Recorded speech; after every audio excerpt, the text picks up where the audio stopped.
You'd think siblings from the same clutch would get along, but no sooner had you hatched than your younger sister, the Empress, found you ugly, and your younger brother, the Tao Lord, even declared he'd refine you into the core soul of a magical artifact.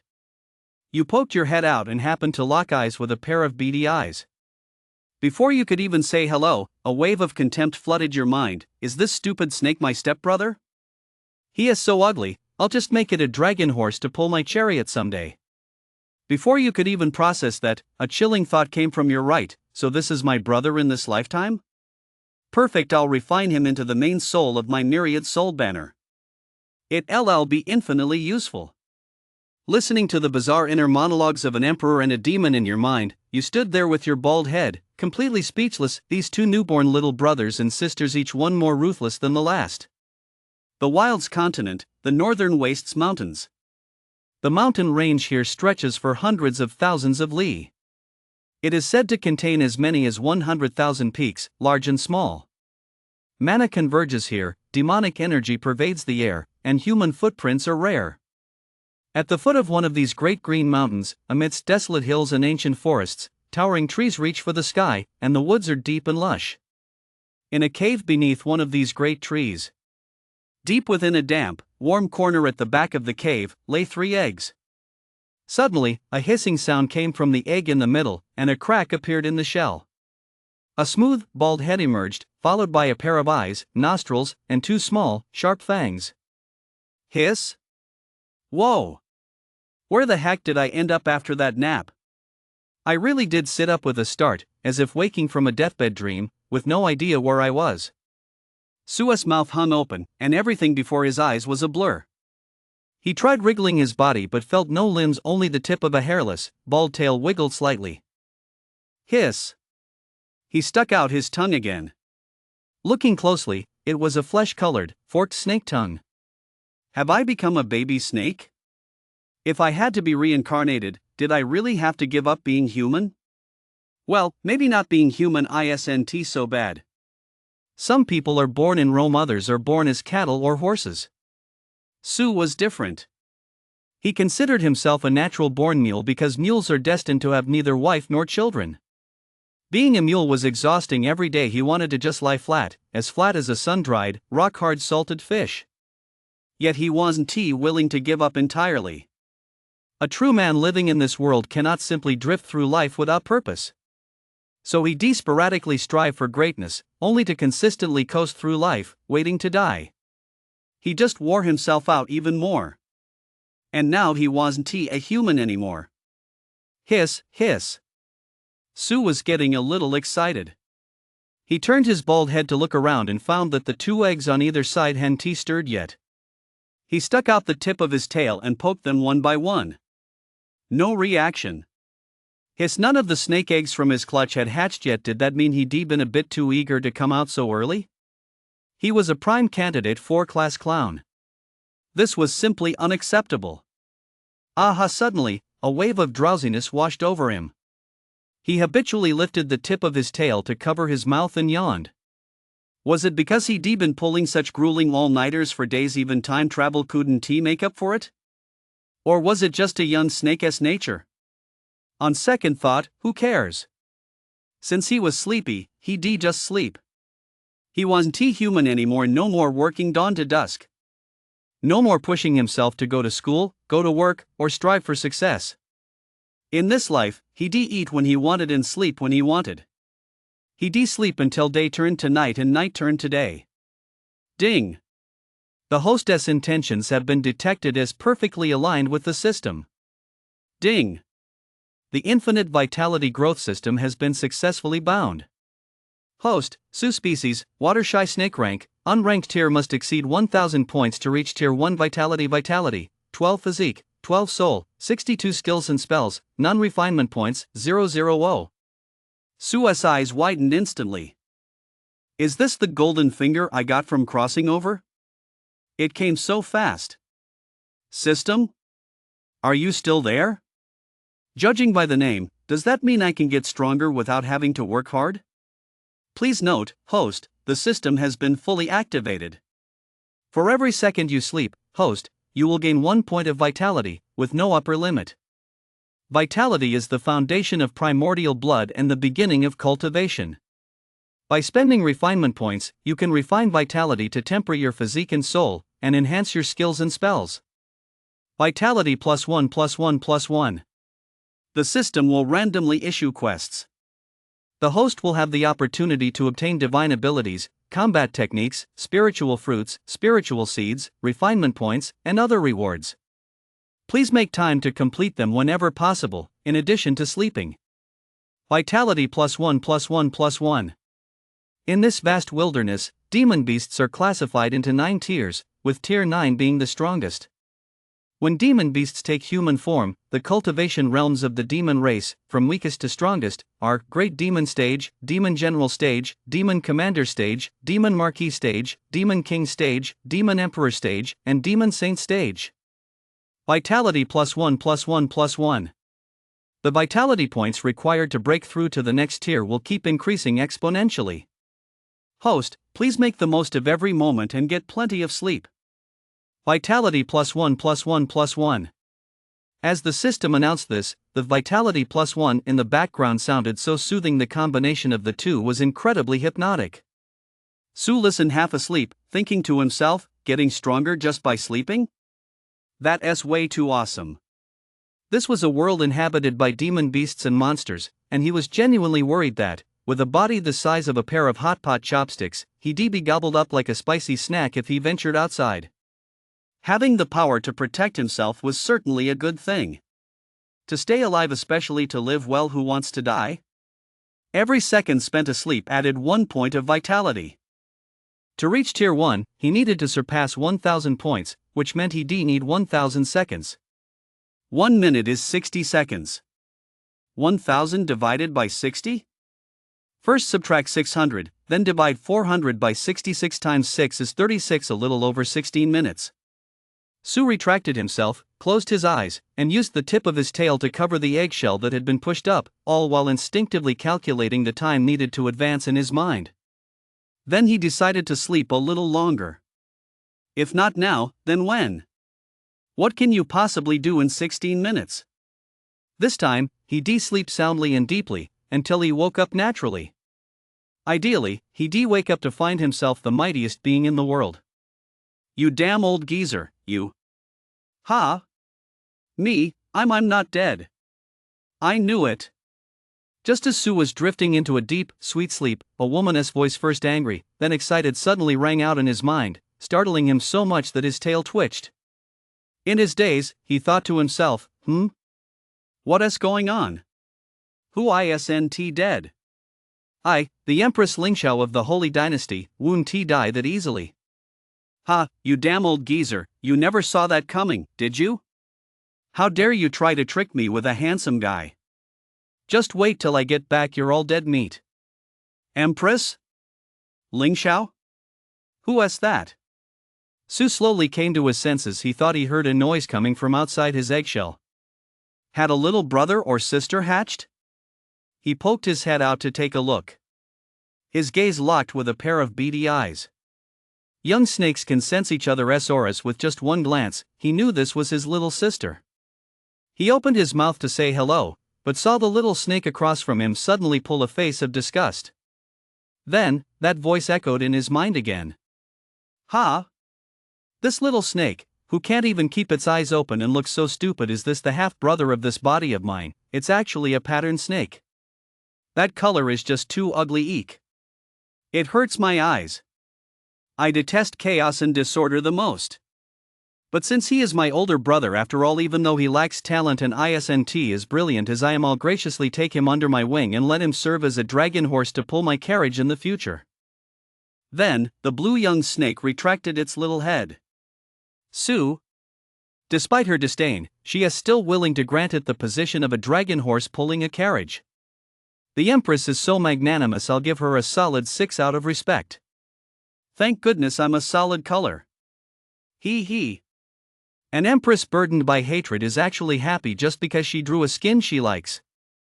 I don't know whether to call it open-mindedness or just having a thick skin. I'm going to train. Just an ordinary little snake? Fine by me. Just you wait, even as a little snake with a mixed bloodline, I'll still achieve the imperial path. The Empress was brimming with confidence and determination. Su thought to himself, you'd have a hard time even digging a tunnel in your current state. My sacred dynasty encompasses all things. There are many demonic cultivation techniques as well. The very best is myriad demon emperor art. That's the one. Ha ha. As wise and mighty as I am, I actually remember them all. How amazing. Oomph, cultivation.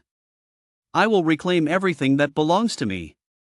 Determined to seek revenge, the Empress began to cultivate with single-minded focus, banishing all distracting thoughts. Su waited a moment, but heard no further voice in his mind. He was just about to go back to sleep. That nap he'd just taken had been incredibly comfortable.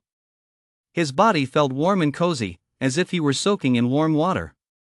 Upon waking, he could feel a surge of vibrant vitality coursing through his body. It felt absolutely wonderful. I think I heard the system congratulate me in my dream for becoming a Tier 1 Demon Beast Refinement Points +1? He glanced at his stats panel.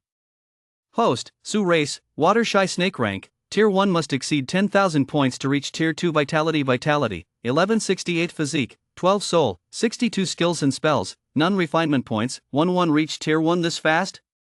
It took. Never mind, it doesn't matter. Time to sleep. Leveling up after just a quick nap, that's awesome.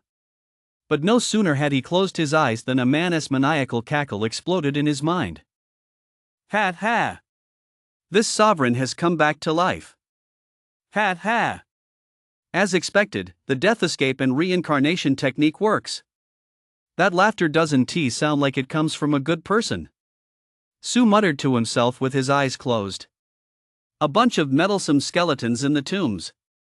Not only did you force me, Lingyun, to disperse my cultivation and start over, but you even caused me to lose my true form, and now I've been reduced to a mere little snake. When this lord returns, I shall grind you all to dust and scatter your ashes, then refine you into my myriad soul banner. As the voice rang out, the snake egg on his right stirred as well. No need to ask, this must be the little brat who just hatched. Su hesitated for a moment, but unable to suppress his natural curiosity, he poked his head out to take a look. His gaze met that of the little white snake on the right, 2 pairs of tiny, beady eyes locked. Is this my brother in this lifetime? He is a bit ugly, but that is fine. Once refined into the myriad soul banner, he'll just be a cloud of black mist. No one will be able to tell if he is beautiful or ugly anyway. I've heard that between blood relatives, there is a spiritual connection. If it's refined into the soul banner as the main soul, its uses will be even more limitless. In my past life, I had no father, no mother, and no close blood relatives. I never expected that after reincarnation, I'd actually have a blood relative. But before that, I'll have to make it stronger.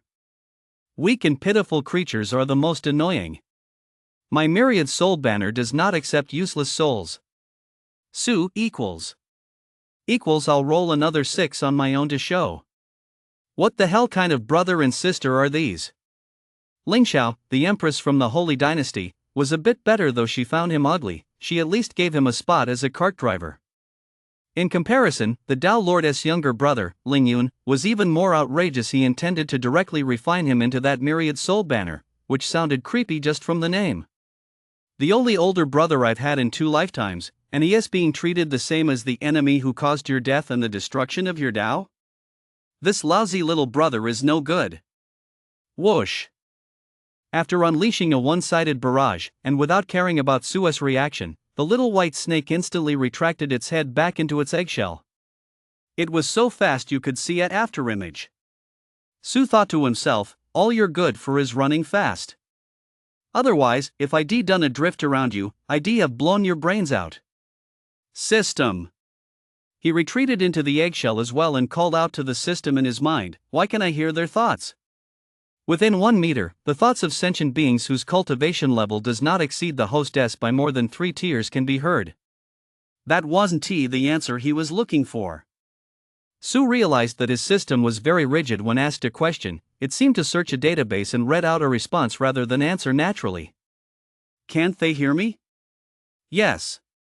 That's actually quite interesting. Su thought to himself. Let me see, which cultivation technique should I practice? This young snake's physical body is too weak, it's not a human form, and it's incompatible with any of the family techniques I know. Ha ha. I've channeled chi into my body in the time it takes to drink a cup of tea. I am indeed still myself. I've got it, I'll practice the supreme purity art. Only this immortal cultivation technique doesn't require an innate Tao body. My Dantian finally has a trace of system, can I block their thoughts? Su asked. Listening to people's thoughts was interesting, but it was also disturbing his sleep. Yes. Then, following his instructions, the system blocked the thoughts of his younger sister, the Empress, and his younger brother, the Tao Lord. Su's mind immediately fell silent. Now I can sleep peacefully, he thought to himself. And so, in the very next instant, vitality +1 +1 +1. Vitality +1 +1 +1 +1. Vitality +1 +1 +1 +1. Congratulations, host, on reaching Tier 2. Refinement points +1. Vitality +1 +1 +1 +1. After sleeping for an unknown amount of time, Su woke up. He was woken by hunger. The moment he opened his eyes, a single thought crossed his mind. Where is my phone? I'll order some takeout. He turned his head and saw his body covered in scales. Only then did he finally come to his senses. I'm a snake now, not a human. And I'm not in my original world either. So, as a snake, how do I fill my stomach? How about taking a bite of the eggshell to see what it tastes like? I've heard some oviparous animals eat their eggshells. Do snakes eat them? I don't know, but I can give it a try. Su stuck his head out, pushed the snake egg aside just like before, and opened his mouth right at the edge. He took a bite. Ugh! Ugh! The snake eggshell was soft when he bit down, his teeth pierced through it, and the texture felt strange. He immediately gagged. Su loved good food. As a human, one had to have some aspirations at the very least. He had to eat well and not shortchange his palate. Cattle and horses, don't they just crave good feed? As soon as he made a little money, he'd show it off with his food. He'd want to take a bite of anything, edible or not, just to try it. It was rare for him to find something he couldn't stomach, but this time he'd really hit a snag. Hiss, hiss. From the eggshell on the left, a small green head peeked out, its mouth split wide open, revealing two tiny fangs. No need to read its mind, it was obvious the creature was mocking him. Then, he noticed two suspicious little holes in the other snake's eggshell as well. Hiss, hiss. You, Empress, are munching on eggshells too and you're mocking me? Su laughed in exasperation and lifted his mental shield. He heard his dear sister say, "Ha! So even the ugly flower snake didn't know eggshells aren't edible." Ha! He called out, what is he saying? Damn it! I can't understand him. Is he laughing? Could he have seen the tooth marks on my shell? Impossible. A baby snake couldn't be that smart.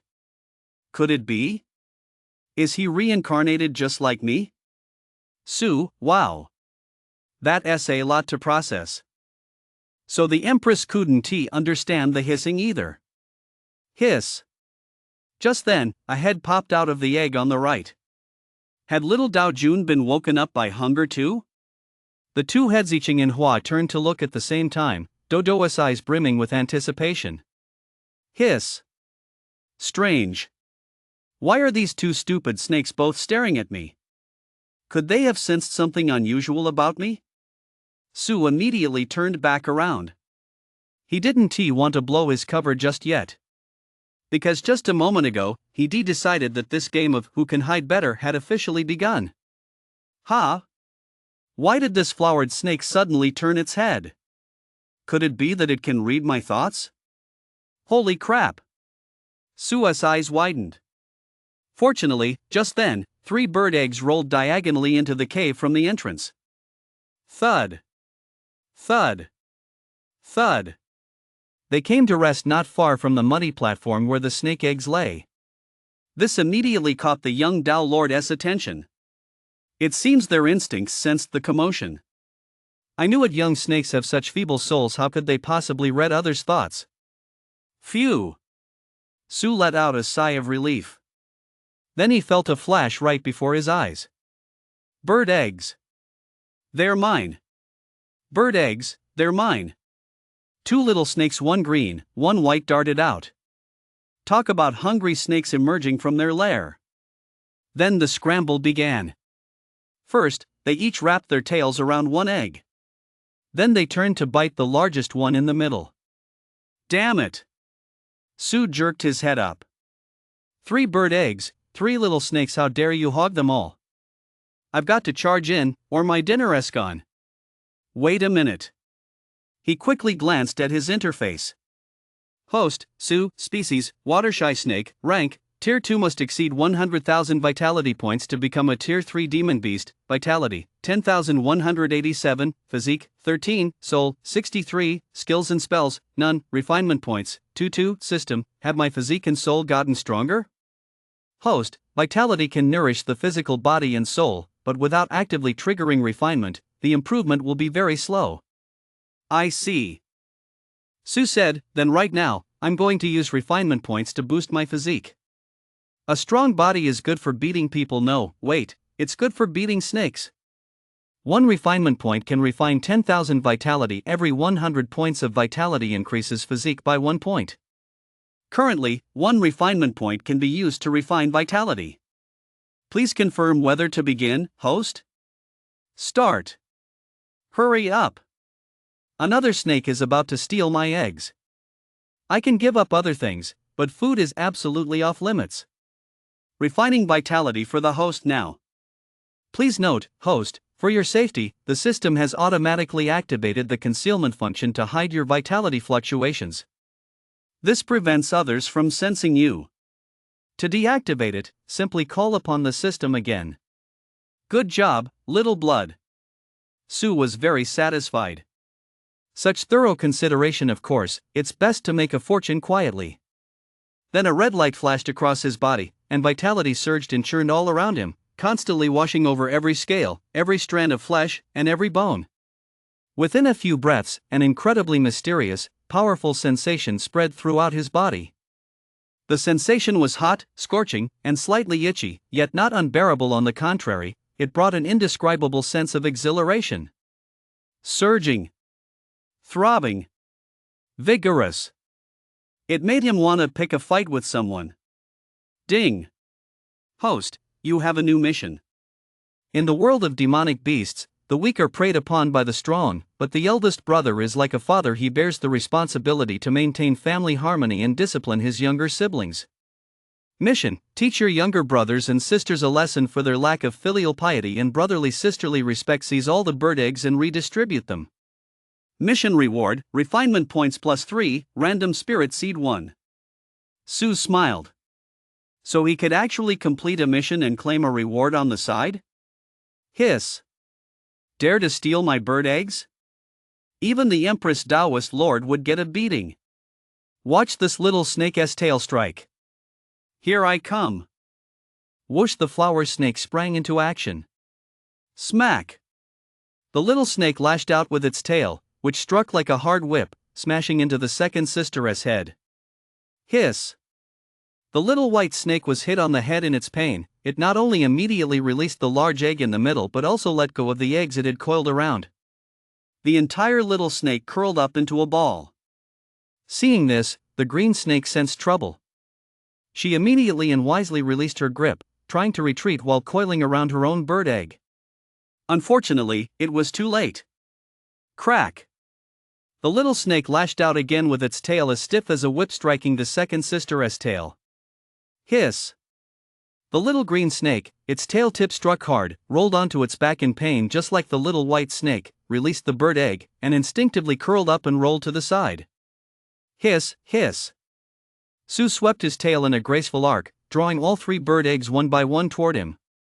He held his head high and chest out. Victory was a piece of cake. It was practically effortless. Hiss. Who? Who dared to ambush me?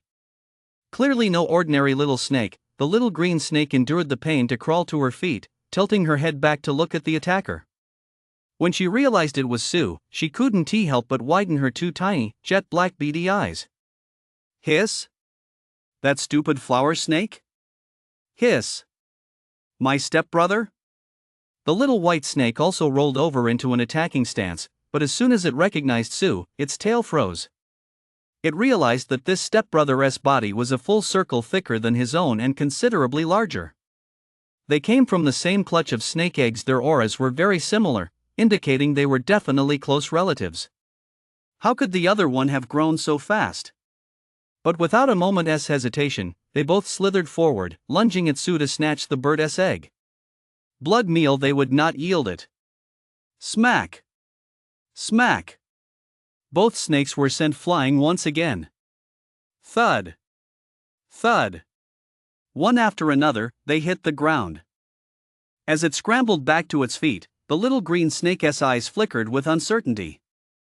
It was pondering whether its two previous failures were due to carelessness or because its enemy was simply too strong. I have already channeled energy into my body, refined a thread of demonic mana, and become a demon beast. Demon cultivation requires blood offerings to nourish one's vitality. I cannot give up on this bird's egg. The ugly flower snake is just relying on its larger size. It's not even as clever as the little white one beside it. Its victory just now was surely a fluke. Let us fight again. Sue's expression was peculiar. As he heard the Empress's inner thoughts, he simultaneously heard the exact same content from his younger brother, the Tao Lord. The only difference was that the Empress had replaced I with this one. Demonic mana became mana, and ugly flower snake turned into stupid flower snake. Man, these two are something else. I can understand them not calling me brother. One is an Empress and the other a Tao Lord who knows how long they've been alive? It's understandable they don't want to acknowledge me as their older brother. But one calls me ugly, and the other calls me stupid? That is like a dung beetle doing the high jump. You guys are taking it a bit too far, or rather, too dung far. Hiss, hiss. At that moment, the little green snake was the first to lose her composure. She lunged forward, baring her fangs, and lunged at Sue. She channeled a wisp of demonic mana within her body. A faint green glow flashed over her, and her speed increased considerably. It's no use, my stupid little sister. Sue held his head high, unmoving, and simply raised his tail. It blocked the front of his body. Ha! The little green snake was delighted. She let out a joyful cry in her heart and bit down hard on the snake's tail. She didn't need to inflict a wound, she just had to make him feel pain so the flower snake would let go of the bird's egg, and then... Ouch! Hiss! It hurts! It's so hard! The snake's tail she was biting down on was pressing against her teeth. It hurt so much. Hiss, hiss! Sue chuckled inwardly.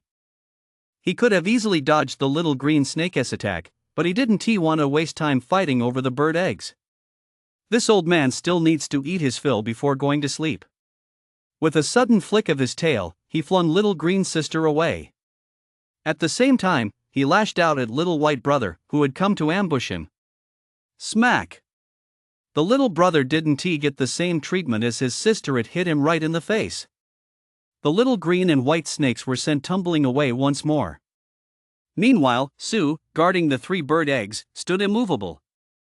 Ling Xiao, who'd been flung away, scrambled to his feet, still dazed. Ling Yun fared even worse. Both his face and tail were throbbing. As the 2 snakes got back on their feet, they were both in disbelief. They didn't understand. Why? Why couldn't they defeat an ordinary little flower snake? Although this ugly stupid flower snake was born before them, they had cultivated demonic spiritual power. How could they possibly lose to it? And to be crushed like that, no less. They hadn't gained the slightest advantage. How could I possibly lose to a little snake? If I can't even beat a little snake, where is my dignity? Fight again. Whack! Whack! Thud! Thud! The 2 snakes charged once more, and, as expected, ended in defeat again. This time, after being flung away, they lay sprawled on the ground, neither of them moving. They stared intently at Sue. Earlier, their soul had dissipated in an instant. Otherwise, this young snake's body wouldn't have been able to contain their soul. Their cultivation time had also been short, and they were no match for this little flower snake with its stronger bloodline potential. Empress Lingxiao and Dao Lord Lingyun felt a sense of defeat. However, after all that turmoil, they no longer had the strength to attack again. After all, it was a newborn young snake, and its stamina was limited. But the bird's egg, were they just going to give it up like that? It emitted a faint glow of mana. This was no ordinary, mundane bird's egg. Eating it would bring them great benefits. Now it was all being monopolized by a tiny flower snake, and they wouldn't get a single one. How frustrating. If only they'd known, they shouldn't have been so greedy. They should have just swallowed one right away. But it was too late for regrets now. While they seethed with grief and anger, Sue couldn't help but laugh. Two little snakes, no longer than chopsticks and no thicker than a finger, calling themselves the Empress and the Dao Lord, glaring at him with their two pairs of bright, shiny, black, beady eyes. It was truly quite comical. The little snakes had smooth, lustrous bodies with fine, glossy scales. They were adorable and even had a touch of cuteness about them. And with their air of stoically enduring humiliation, paired with their inner monologue, the humor was even more pronounced. Oof. So what if you're the Empress? So what if you're the Dao Lord? Now you know, don't you? If you don't listen to your big brother, you'll get beaten. Alright, I'm done disciplining you kids. Hurry up and split the eggs, then go back to sleep. Hiss. He raised his head and let out a hiss. Hiss. Hiss. Lingxiao and Lingyun were both startled when they saw him raise his head and hiss. Could it be that this guy still had enough strength to charge at them and attack? But then, they saw him flick the tip of his tail, nudging one of the bird eggs in front of him, and then nudging the other one. The two bird eggs began to roll, each heading toward one of them. Hiss. Hiss. One green and one white immediately darted forward, catching the bird eggs rolling toward them in their mouths. As they swallowed them, they kept their little beady eyes fixed on Sue. Could it be that this little spotted snake was giving them the bird eggs again? Even though it had kept the biggest one for itself. Then why had it snatched them all away just now? Why? Of course, it's to complete the mission. Sue thought to himself. Lingxiao and Lingyun didn't know what he was thinking. Worried he might try to take them back, they kept a wary eye on him while struggling to swallow the bird eggs whole. The three bird eggs were each about the size of a young snake's head, and their shells were very hard. Since they didn't want to waste the egg liquid inside, they certainly couldn't use the method of smashing them against a rock to break them open. So they had no choice but to follow their instincts, open their mouths as wide as possible and swallow them whole. Just like real baby snakes, after swallowing the bird eggs, they wriggled their spines and used their body strength to crush the shells, allowing the egg liquid to flow out. After several strenuous attempts, the areas of their bodies that had been stretched round by the bird eggs collapsed inward. Both snakes' eyes widened in astonishment. This bird egg was indeed extraordinary. It was rich in vitality and even contained a trace of mana. Without a moment's hesitation, the two snakes coiled themselves, closed their eyes, and began channeling their cultivation techniques to absorb and digest the essence. For them right now, they couldn't afford to let any opportunity to increase their power slip away. Sue noticed a faint mist swirling around the two snakes. The Empress's younger sister was shrouded in a greenish-black mist. The Dao Lord's younger brother, on the other hand, was enveloped in a luminous white mist that shimmered faintly. This must have something to do with the cultivation techniques they've chosen. Given their earlier thoughts, it wasn't hard to deduce. It seems this bird egg is no ordinary thing. Sue hesitated no longer. He opened his mouth and forced the bird egg down his throat. Then, mimicking their actions, he twisted his body to crack the shell. As the shell cracked and the egg liquid flowed out, he felt a faintly cool aura fill his stomach, followed by waves of warmth. He instantly felt drowsy. Congratulations, host, on awakening the divine ability, transforming chi into blood.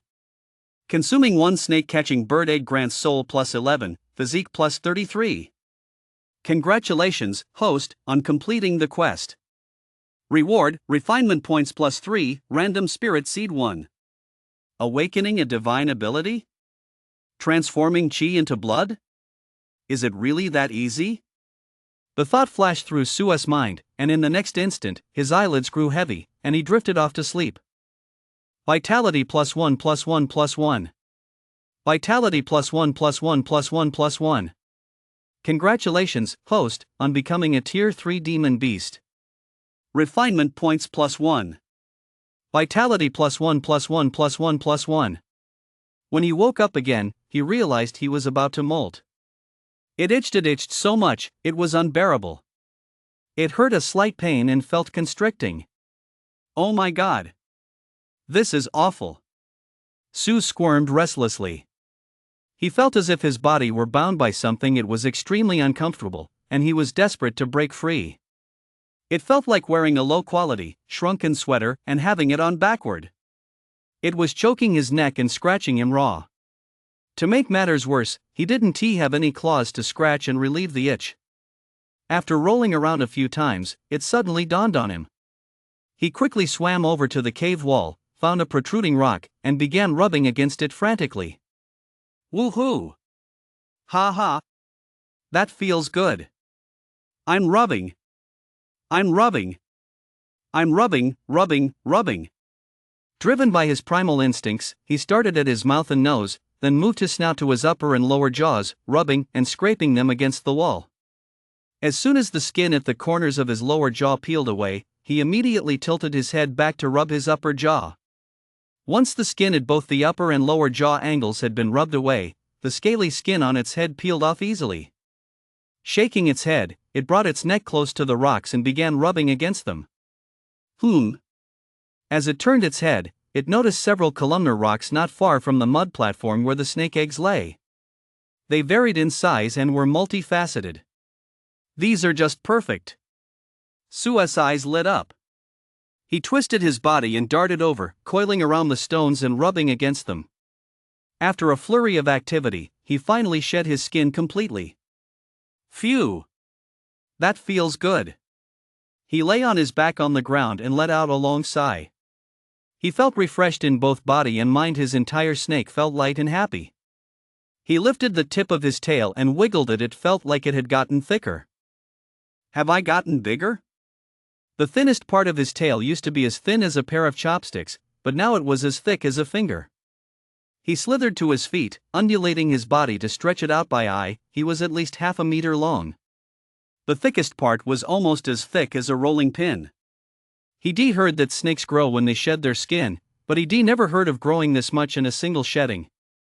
Then again, this was a world where demonic beings existed. Perhaps snakes of his species simply grew this way. He turned his head to glance at the Empress and the Tao Lord. The faint glow emanating from their bodies was fluctuating in rhythm with their breathing. It was clear they were still in the midst of cultivation. And they looked like they'd grown quite a bit, too. Though certainly not as much as he had. Su felt relieved. With all that commotion just now, didn't we disturb them? They were quite focused. No wonder they'd once been an Empress and a Tao Lord. Then he glanced at the interface. Host, Su race, water shy snake rank, Tier 3 vitality must exceed 500,000 to become a Tier 4 demon beast. Vitality, 412,187. Physique realm, mortal body realm 298. 10,000 soul realm, mortal soul realm 261. 10,000 skills and spells, absorb chi to transform into blood. Divine ability refinement points, 3 over 400,000. Vitality. Did I sleep for 5 days? He calculated the time required for that increase in vitality and quickly arrived at the answer. Then he was surprised to discover, it seems like I've gotten smarter?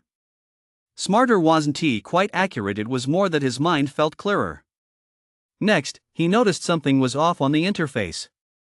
System, what is going on here? Why is there an extra realm listed after physique and soul?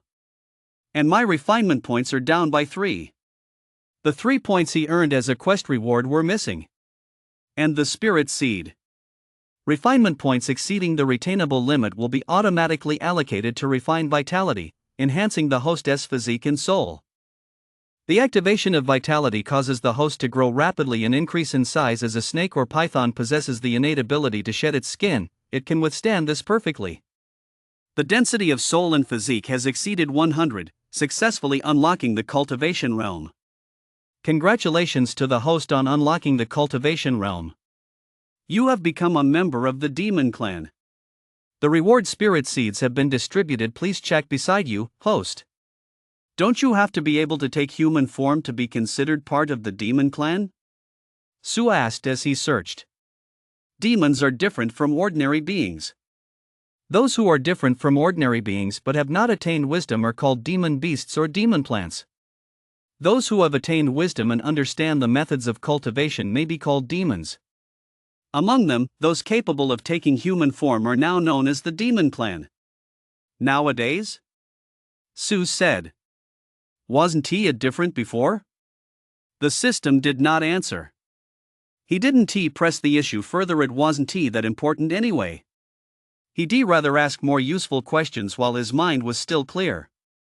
For example, judging from the system's automatic allocation of refinement points and the refinement of vitality, it seemed there was a deliberate effort to balance the physique realm and the soul realm. System, is it necessary to maintain a balance between the two? If the gap between the physique and soul realms is too great, it will cause the physical body to spiral out of control, or the physical body will be unable to support the soul. So that's how it is. Sue nodded. Put simply, it was a matter of compatibility. What about the innate divine ability I acquired, transforming chi into blood? What's the story there? Transforming chi into blood allows the host to directly refine all consumed energy into vitality, nourishing the soul and physique. No wonder. Before falling asleep, he seemed to hear a prompt stating that he would gain an increase in soul and physique. Being able to refine it directly is certainly good, but the amount is a bit meager. A rough calculation, 1 bird egg, digested over 5 days, resulted in a total increase of less than 50 points across both cultivation realms. That's nowhere near as cost-effective as spending 1 refinement point to consume vitality. Besides, vitality is easy to come by. It's just a matter of sleeping for an hour. And to eat a bird egg, wouldn't I have to raid a nest? Some birds can even eat snakes. Not to mention, since this bird egg contains mana, it must have a history. I think it's called the egg of a snake-catching spirit magpie? So there really are birds that eat snakes. It's not that he lacks ambition. It's just that he doesn't need to make an effort. Since he can grow stronger just by staying alive, why not just coast alone? Sue completely gave up on the idea of leaving the cave to hunt for bird eggs.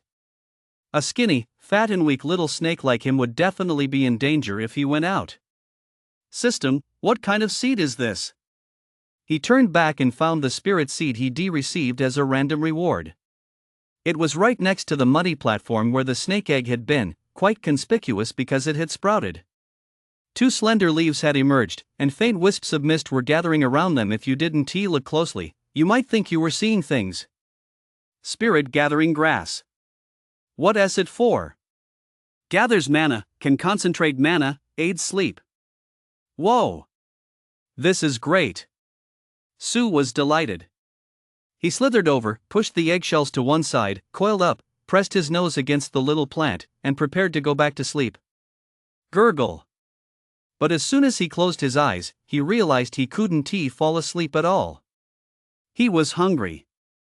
He was getting hungrier and hungrier. When he was hungry, it was hard to fall asleep. He glanced at the green and white snakes again, still no movement. Weren't they hungry at all? Maybe they really aren't hungry. The moment this doubt popped into his head, Sue answered it himself. No matter how good a cultivation technique is, can it compare to the transforming chi into blood divine ability? Digestion is bound to be slow. The digestion speed and conversion rate are different. He eats fast and absorbs nutrients well, too. But he gets hungry fast, too. Looking around, the cave contained nothing but dirt and walls. There's one more thing. I can't very well eat my freshly shed skin, can I? Ding! New system quest. Wasting food is shameful. Snake sheds are edible, please do not waste them. Quest, eat the snake shed. Reward, refinement points 2, random spirit seed 1, system, where is your sense of decency?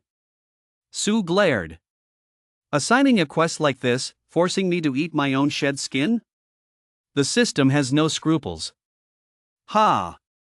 Sue thought to himself. For a sleep to grow stronger system, it's only natural that it has no scruples. So, should I eat it or not? Come to think of it, he'd never actually eaten a snake shed before. Give it a try? What's the harm in trying?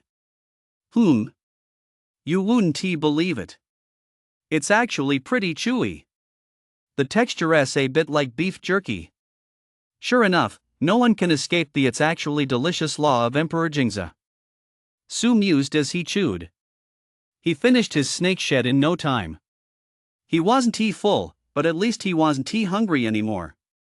He closed his eyes, went to sleep, and decided to sleep his way to a 4th tier vitality boost first.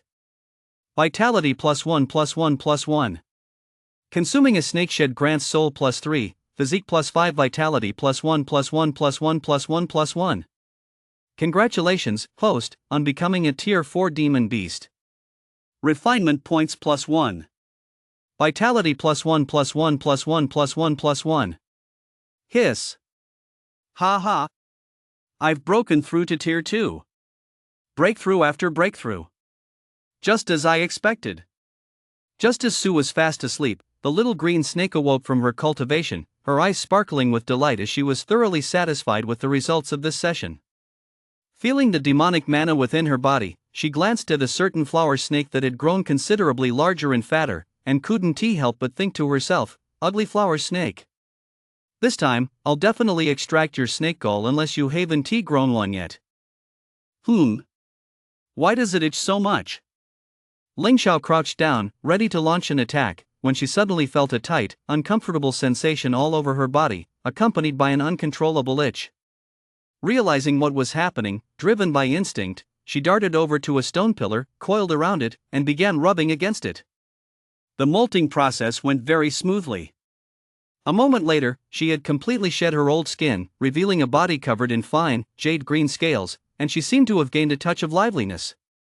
Ah! So this is what it feels like for a snake to shed its skin. The process had drained her of quite a bit of energy, so she simply coiled herself around the stone pillar to rest. As she looked up, she caught sight of Sue, who had returned to the mud platform to sleep, and couldn't help but sneer, "You lazy, unambitious snake." He was still sleeping so soundly that snot bubbles were even forming from his nose. Thinking of how this fellow had eaten the largest bird egg, Ling Xiao felt it was a waste.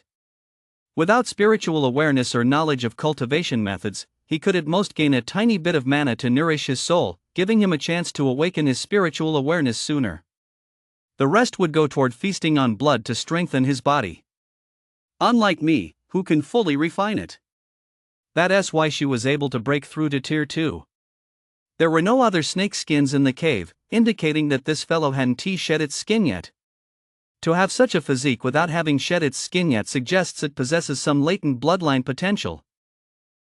Having power but not knowing how to use it is a waste. Ling Xiao thought to herself. I'm tier 2 now, I won't lose to you this time. Once I've rested up, I'll definitely make you pay for what you did to me earlier. Just then, she noticed the little white snake on the other side. She glanced at it and instinctively sat up straight. Him? So he is cultivating too. She'd already found this little brother a bit strange during the egg snatching incident, and now seeing the mana floating around him confirmed her suspicions. This little green snake possessed sentience, just like her. And it appeared to be practicing a Xianmen cultivation technique. I just wonder who this mysterious figure is. Ling Xiao mused to herself. If she could recruit him as an ally, it wouldn't be a bad thing. However, she must not reveal her identity until she could determine whether he was friend or foe. The relationship between the Holy Dynasty and the Xianmen sects had always been intricate and complicated. The next moment, sensing a flash of mana emanating from the little green snake, she quickly averted her gaze. Ling Yun had finished his cultivation session. Hiss. A sharp gleam flashed in the snake's eyes. He had broken through to Tier 2. The Lingbao Jinjing is truly profound. It actually allowed a snake of ordinary aptitude to so easily transform from an ordinary little snake into a Tier 2. And then there was that bird's egg. It was indeed no ordinary item. I wonder why it just happened to roll into the cave. Could it be that I've been reincarnated to cultivate anew and have been favored by the cosmic fortune of heaven and earth? Then, he immediately turned his gaze to the other two little snakes inside the cave. How come the stupid flower snake has gotten so much fatter? The little green snake has grown quite a bit too. Why is it coiled around the stone pillar? And what's this over here, a snake shed? Ling Yun's pupils contracted. Remaining on guard, he slithered toward the stone pillar, which bore no trace of the little snake's aura. Shortly afterward, he shed his old skin.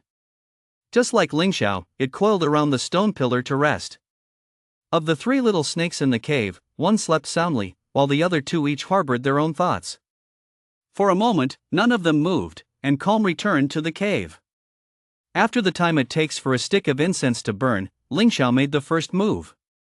She uncoiled from the stone pillar, slithered forward a few steps, and assumed an attacking stance toward the flower snake on the mud platform. Then she turned her head and flickered her tongue at the little white snake. Hiss, hiss. She was confident the other snake would understand her meaning. Is that green snake inviting me to join her in attacking that stupid flower snake? Ling Yun's eyes flashed, and he gladly joined in. It wasn't in his nature to let a grudge go unavenged. And so, the green and white snakes formed an unspoken alliance. With perfect coordination, they split to either side, head and tail, and lunged at the little flower snake. Their movements became exceptionally swift and precise. In the blink of an eye, they shot forward simultaneously. Their speed was so great it left after images as they pounced directly on their unsuspecting prey. In that split second, their bodies tensed to the absolute limit. Each channeled the power within its body. A faint glow flickered on their scales as their mouths snapped open, their fangs glinting with a cold gleam. This is the difference between sentient and non-sentient beings. All things possess a spirit. Every species has its innate talents. By embarking on the path of cultivation, they awakened the demonic clan's innate combat skills. Bite skill, lashing out with their tongues, coiling, devouring, and injecting venom. These are the racial talents unique to the snake and python clans. Since water-avoiding snakes are non-venomous, the two snakes are now employing the combat technique in which non-venomous snakes excel most: bite skill. If they hadn't developed sentience and were relying solely on instinct, who knows how long it would have taken them to master this. But the power they're now actively channeling allows them to tap into their instincts and unleash these abilities. With a faint yet deadly hiss, two fangs were about to pierce the prey's body with pinpoint accuracy. However, the two snakes had no intention of killing the little flower snake, so they aimed their fangs at the tip of its tail and the top of its head, which happened to be the very spots that had been struck earlier. Ha ha! I got it! Ling Xiao cheered, but immediately sensed something was wrong. She bitten it. But the fangs hadn't pierced the scales. At the same time. Ha! Oh no! Ling Yun felt a recoil through his teeth as he bit down. It made his jaw ache, so he quickly released his grip and twisted his body to flee. It was at that very moment that Su woke up. Hiss! Hiss! Who's that? Who's tickling me? And they were tickling the soles of his feet and his scalp. How despicable was that? Feeling uncomfortable, he instinctively flicked his tail and shook his head. The continuous refinement of vitality, which had been constantly enhancing his soul and physique, meant that even his unintentional movements were astonishingly fast. Even Ling Xiao and Ling Yun, who had sensed danger and tried to flee, were still struck head-on. Just listen. Whack! Whack! Two loud thuds hit. Thud! Thud! Knocked away, landing with a loud thud. Ha! Su snapped out of it, looked up, and asked, "What is going on?" Ding! Host has a new quest. Mission details: teach a lesson to the younger sister and brother who dared to ambush their older brother, and make them eat their own snakeskins. Mission reward, refinement points 2, random spirit seed 1 sequential mission be a good older brother, successfully unlocked. Mission details: discipline your younger sister and brother, and achieve the if you don't obey, you'll get beaten achievement 3. Reward, refinement points plus 5, random spirit seed 1 huh? A deal like this? Hiss. Sue immediately narrowed his eyes with malice. Daring to ambush this old man? They deserve a beating. With a flick of his tail, he charged forward. Hiss. Ling Xiao was startled by the sight and immediately chose to fight back. Empress, I will never back down. Then she was swept aside by a tail strike and flung directly away. Ling Yun, seeing the situation turn dire, tried to dodge, but Sue was too fast, giving him a taste of the joy of flying without wings. Hiss, hiss.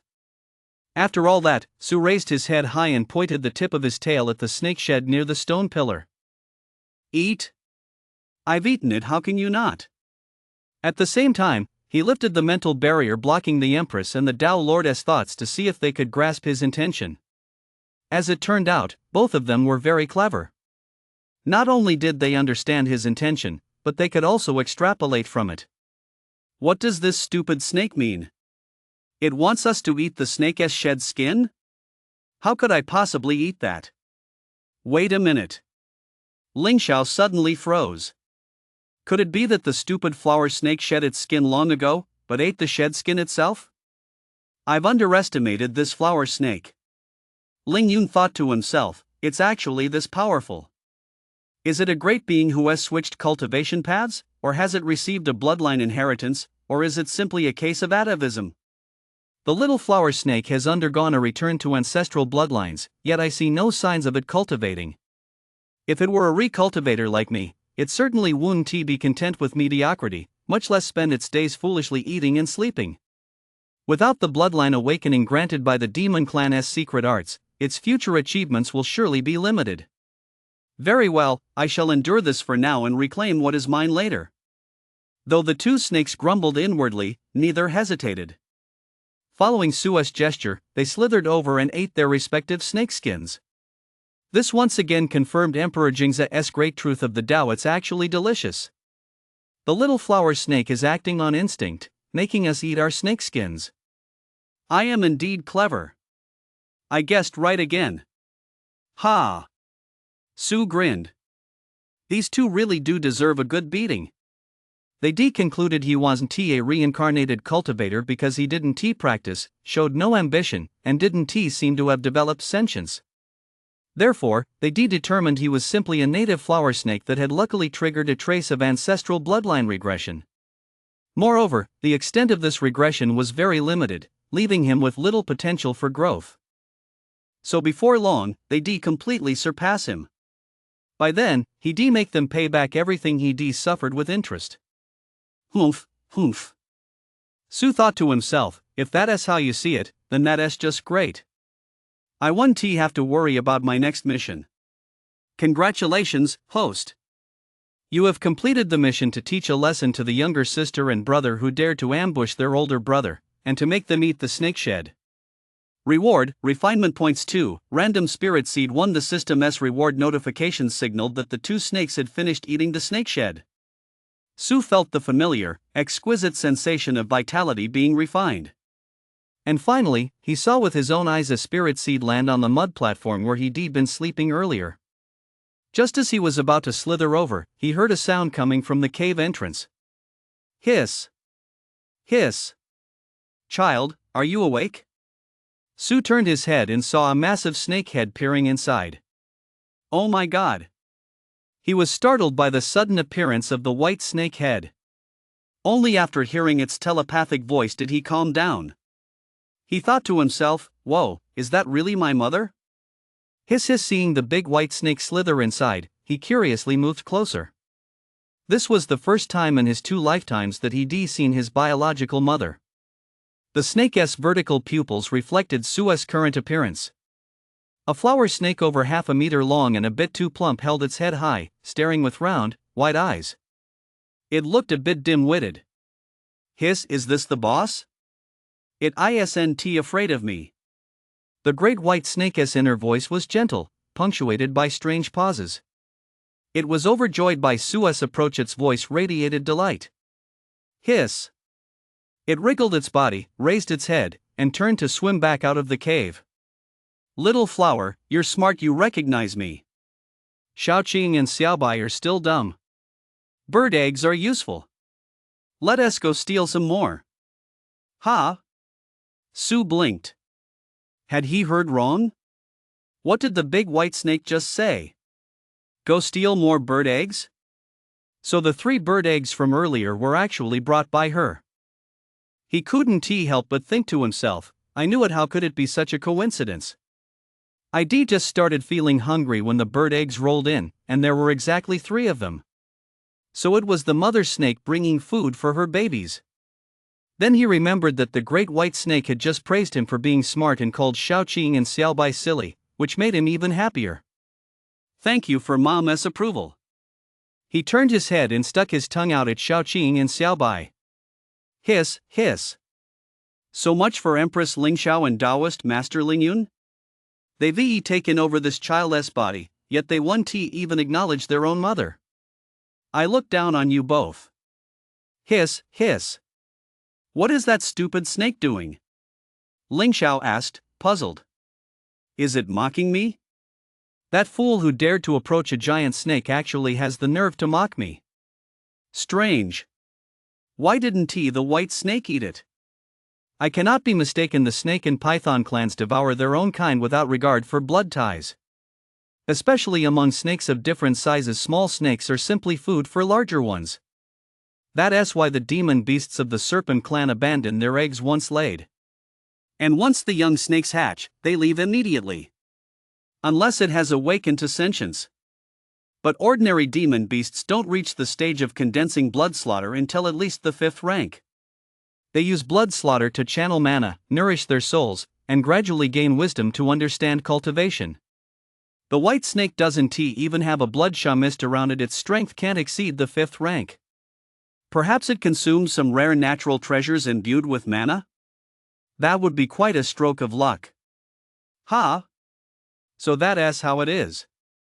Su understood. These 2 didn't know that snakes eat their own molted skins, but they did know that snakes prey on their own kind. Snakes can distinguish the auras of their blood relatives, they recognize each other as siblings, and of course, they can tell that the large snake that arrived is their mother.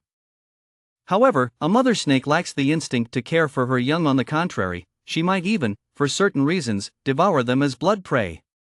Logically speaking, she rarely reappears after laying her eggs. That's why, when the large white snake suddenly appeared, they fled to a safe distance. Oh, no wonder the snake's mother only showed up now. Su pieced together the information he gathered from both sides and had a general idea of what was going on. The snake clan, or, more accurately, the unevolved snakes, had no concept of family. Yet their snake mother, due to some special circumstances, had developed sentience ahead of schedule. For reasons unknown, she was trying to help them develop sentience as well. Bird eggs, it must be bird eggs. He speculated that the snake mother might have accidentally eaten a bird egg containing mana. That was why she was stealing bird eggs to feed them. If she wasn't inside this cave, she must be guarding the entrance. In that case, I'm actually pretty lucky this time. Su thought to himself, I've come across a reliable mom. Before leaving, the snake mother said she was going to steal more eggs. Thinking of the taste of bird eggs, he couldn't help but feel a little excited. He'd just woken up, but now he couldn't quite fall back asleep. On top of that, he was hungry, so he simply coiled himself up and dozed off, waiting for the bird eggs to arrive. Lingxiao and Lingyun, however, were filled with fear and uncertainty. They were hesitating over whether to leave this cave. They didn't want the great snake to return and devour them. If that happened, they might not have another chance to be reborn. Damn it! How could I have forgotten that this cave might not be safe? Then why did the white snake retreat? If it's intelligent, having it protect us would actually be a good thing. I'm still too weak right now. Is that stupid flower snake asleep again? It's so calm, could it be communicating with the mother snake? Or is it just too stupid to sense the danger? Never mind. Let us go, we can't take any chances. The two snakes simultaneously decided to leave. One green, one white, they swam toward the cave entrance. As they swam past the flower snake, they both paused for an instant. Shall I drive that ugly flower snake away? If it doesn't die, it can pull my cart for me when we meet again. I'll show a bit of kindness this once. If we meet again in the future, the main soul of the myriad soul banner will have a home. Sue opened his eyes. Just as the two snakes were about to open their mouths to bite him awake, it raised its body, extended its tail, and swatted both snakes back. Never mind, it wouldn't be right to keep all 3 bird eggs to myself. Where are you going? Don't go anywhere, just wait here obediently for Mother to bring you the bird eggs. Since they called me along while fleeing for their lives, I'll let them stay. Sue intended to block their path. No matter how hard Ling Xiao and Ling Yun tried to leave, they couldn't get away. After more than a dozen clashes, he blocked every attempt. Though furious, the two noticed him glancing toward the cave entrance from time to time. A thought struck them, and they gradually stopped their attempts to rush out. Hiss, hiss. Before long, faint sounds came from outside the cave entrance. Then, 3 bird eggs rolled in one after another. Both the Empress and the Tao Lord couldn't help but narrow their eyes. Could it really be true? However, the surprises didn't end there. Hiss. Ha ha. Mom Snake has brought us dinner. Now I can go back to sleep. Hiss. Am I being raised by a mother snake? Woo woo. I will surely repay this kindness. Hiss. I never leave a debt of karma unpaid. Very well, I'll repay it 100-fold later. 3 bird eggs, 1 for each snake. Sue, who wasn't very smart, was a total loser. The reincarnated Empress and Tao Lord were smart enough. The mother snake came and went, and the 3 long snakes in the cave all understood where these bird eggs came from. One by one, they widened their little eyes. As the bird eggs drew near, the pupils of the 3 little snakes dilated even further. These bird eggs? These bird eggs were different from before. They were more than just a size larger than the previous ones. There was also a faint glow on them, flickering on and off. That's mana. Mana manifesting? This is the egg of a demon beast of at least the 3rd rank. And only a bird or beast of extraordinary bloodline could lay such an egg. The glow on the eggshell was the result of surrounding mana being drawn to and gathered around it. A demon beast's strength is determined by its rank and bloodline. Rank represents the present, while bloodline foretells the future. Among beasts of the same grade, those with a stronger bloodline possess greater vitality and are more easily able to draw out mana. In other words, they gain sentience and advance in cultivation faster. Whoa, holy cow, whose egg did you steal? Sue thought to himself in astonishment. Judging by its appearance, it looked very similar to the snake-catching bird's egg from before. So, has my mother set her sights on the snake-catching bird family to wreak havoc? This brings some trouble? Humph. A mere demon beast egg in the past, this egg wouldn't even have made it into this Empress's kitchen. Ling Xiao regained a bit of composure, restoring her dignity in her heart. She couldn't lose the dignity of an empress over a single bird's egg. It is indeed a bit lacking, but it suits the sovereign's current physical form perfectly. Ling Yun thought to herself with feigned modesty. As a Tao Lord unburdened by family or sect obligations, she had tasted and seen countless delicacies. Even dragon liver and phoenix gallbladder were not beyond her experience. So her slight lapse in composure was merely because it happened to be just right. Sue, pfft. What a load of bullshit. There aren't any outsiders here. Plus, he heard her inner thoughts, which meant these two were even lying to themselves. Of course, that didn't slow them down one bit as they pounced on the bird's eggs. Whoosh whoosh, 2 figures flashed, diving almost simultaneously toward the 2 eggs. Each grabbed one and swallowed it whole. Clearly, they learned their lesson from before. With a flower snake nearby, it didn't count until the egg was in their mouths. However, there was no way Sue was going to let them get away with it that easily. He still had a series of missions to complete. He immediately charged forward. With lightning speed, he raised his tail and struck. Thud! Thud! His blows were fierce and precise. The force was just right, not enough to cause injury, but certainly painful. With repeated strikes and growing experience, his control was spot on. The two snakes he struck instinctively let go of the bird's eggs, curling up and rolling to the side to ease the pain while escaping the enemy's range. Hiss! It rolled over to see who was attacking it. The little green snake lashed its tail wildly against the ground. Ugly spotted snake! Why are you still hitting me? This time I only took one bird egg. Hiss! The little green snake hissed in displeasure as well. I only took one bird egg. Hiss, hiss.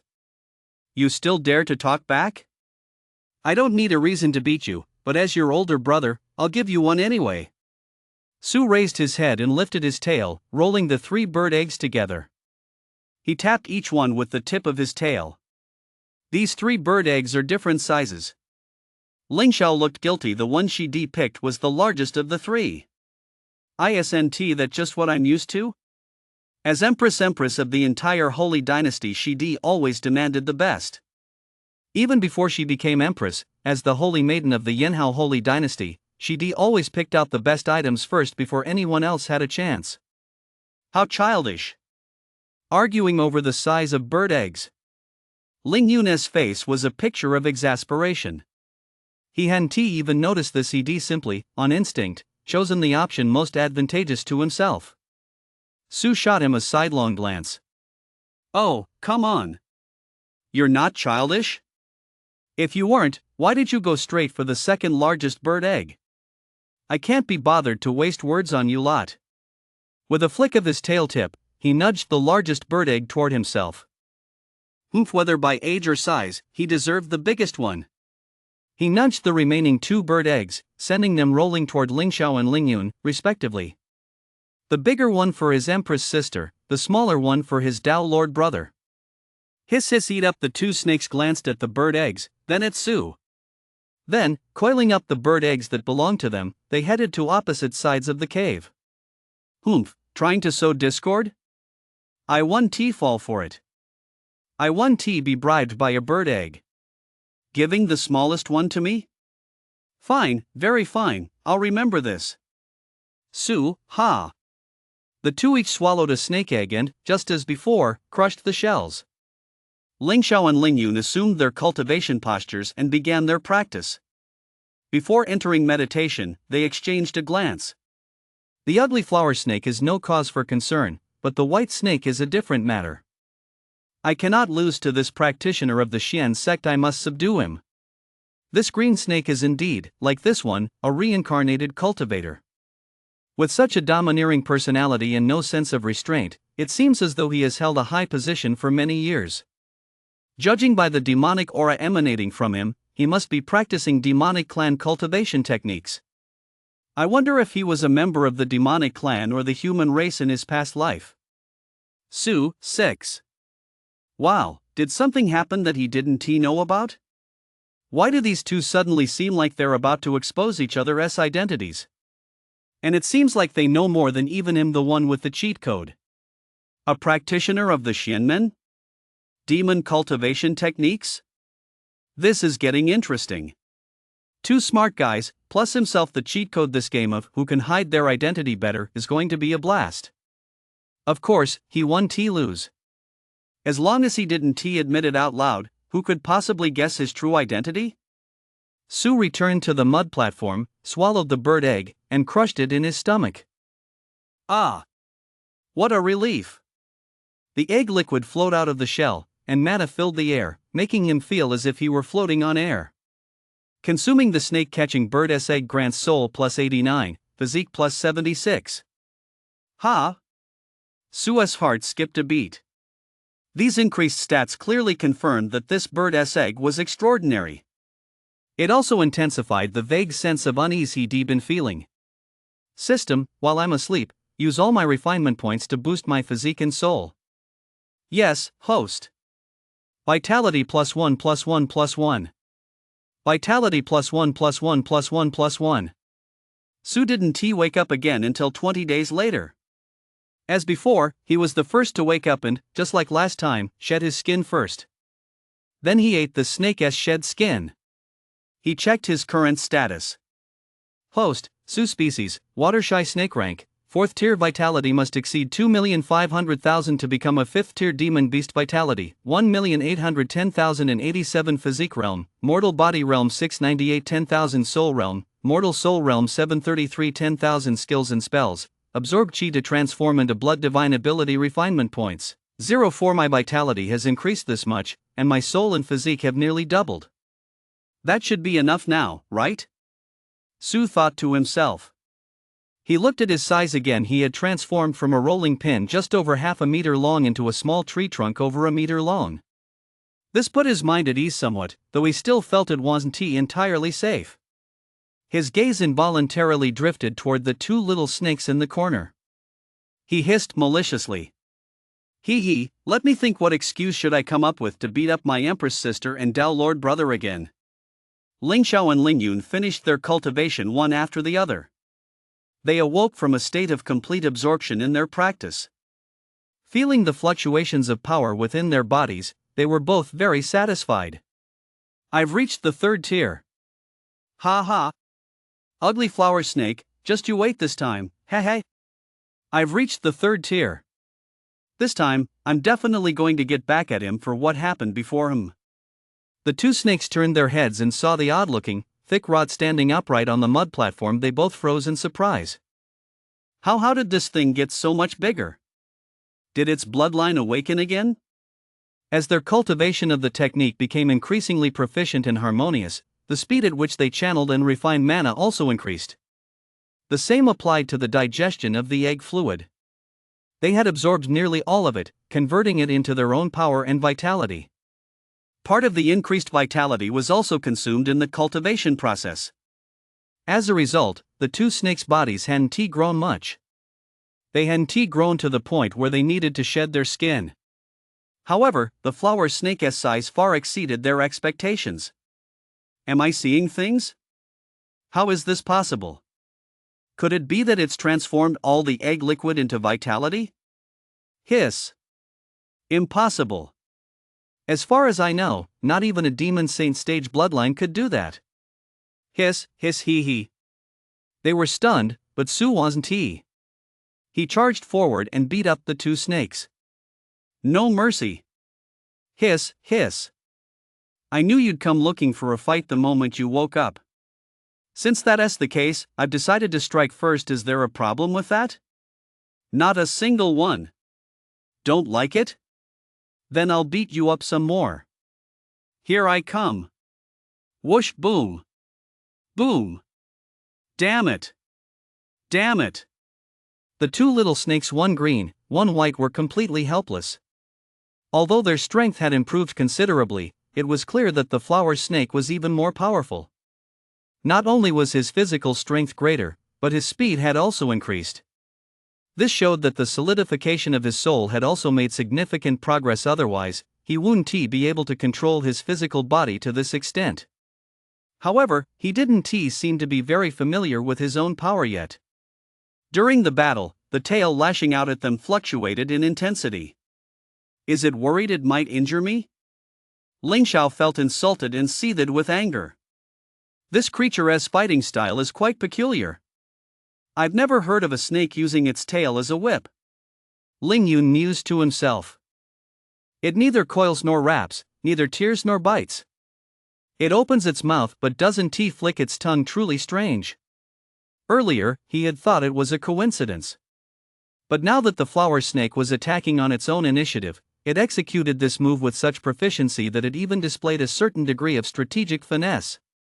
It showed the rudiments of combat technique.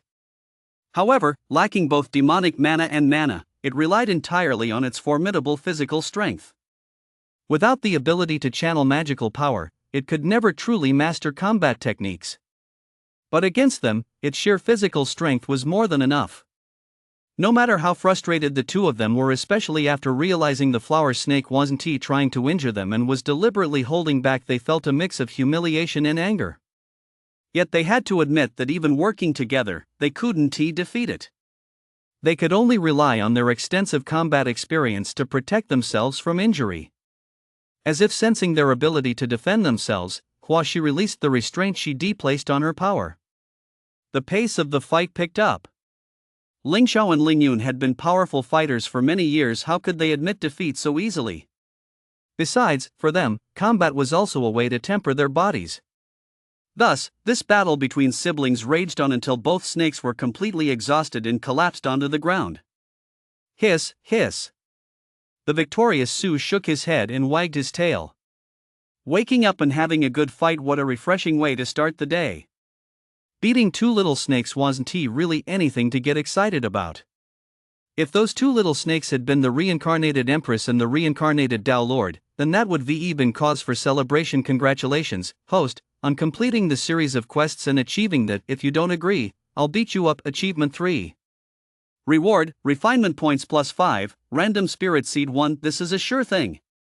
Su calculated the refinement points he was about to gain and the boost to his strength. He felt that even if the snake's own mother were to actually provoke a snake hunting bird by stealing an egg, he should be able to hold his own. Just as he thought this, he heard the sound of flapping wings coming from outside the cave entrance. It can't be that coincidental, can it? Flap. Flap. The sound grew louder as it approached, mixed with bird calls. Sheep. Sheep. Holy shit, they're really here? Judging by the sound, he could tell the birds were no small size. And there wasn't just one of them. System. Su said immediately. Immediately allocate all refinement points to enhance my soul physique. After speaking, he glided silently toward the cave entrance, preparing to investigate the situation. Behind him, the blue and white figures, having heard the birdsong, slowly got to their feet as well. They followed close behind him. The cave entrance was tiny. Outside the cave, it was sunset. The setting sun bathed the layered forests in its glow, casting a dim light into the woods. It made the river shimmer, illuminated the feathers of the large bird, and revealed a vibrant, iridescent black. Su didn't dare venture too far out. He pressed himself against one side of the cave wall and peered out at an angle. He saw 3 hook-like talons on the bird's long, steel-gray legs. Both the legs and talons were covered in fine scales, from which a faint, fishy odor wafted. Flap. Swish, swish, swish. Dirt and rocks were constantly being scraped up and sent flying. This huge bird was trying to dig open the cave entrance. Swish. As if it had caught the scent of the snake on Su's body, the bird's claws suddenly lashed out toward him. Then its sharp beak came crashing down. Boom! Holy crap! Su quickly twisted his body and retreated. What tier is this bird? It's so vicious. Its talons were over 10 centimeters long. He felt that a single swipe could rip a person's skull open. Host, you have a new mission. Mission details: eliminate the attacking enemy, a 5th tier snake hunting bird. Reward, refinement points +15, top grade spirit sealing flower seed 1. Please note, host, there are 4 3rd tier and 2 5th tier snake hunting birds outside the cave. The danger level is extremely high. You may choose not to complete this mission. Your survival is paramount. Holy cow! Did you go steal a 5th tier snake hunting bird's egg? Su was stunned into silence. Talk about daring. Ling Xiao and Ling Yun's snake bodies stiffened as well, realizing something was wrong. They already burrowed into the cave. This was clearly aimed at them inside. The bird eggs the mother snake had fed them couldn't possibly have been laid by her. Now that the rightful owner had come knocking, she was undoubtedly here to seek revenge. They're snake-catching birds. I used to keep them in my bird garden. The bird eggs the mother snake brought theirs? Why isn't the mother snake here? She's probably fled. Oomph, I knew it. When disaster strikes, everyone, splash. Hiss. Hiss. The mother snake, dripping with water, emerged from the river. Her bright red tongue darted like an arrow, striking at the eyes of the snake-catching bird that had been digging the hole. Her wide-open jaws followed close behind, seizing the bird's neck as it panicked. With a twist of her body, she blocked the entrance to the burrow. At the same time, she coiled around the bird and strangled it to death. Eek! Eek! The two snake-eating birds hovering in midair saw this and immediately dove down. A fierce battle erupted at once. My mom is so awesome. That sneak attack was executed flawlessly. She must have killed plenty of snake-catching birds before.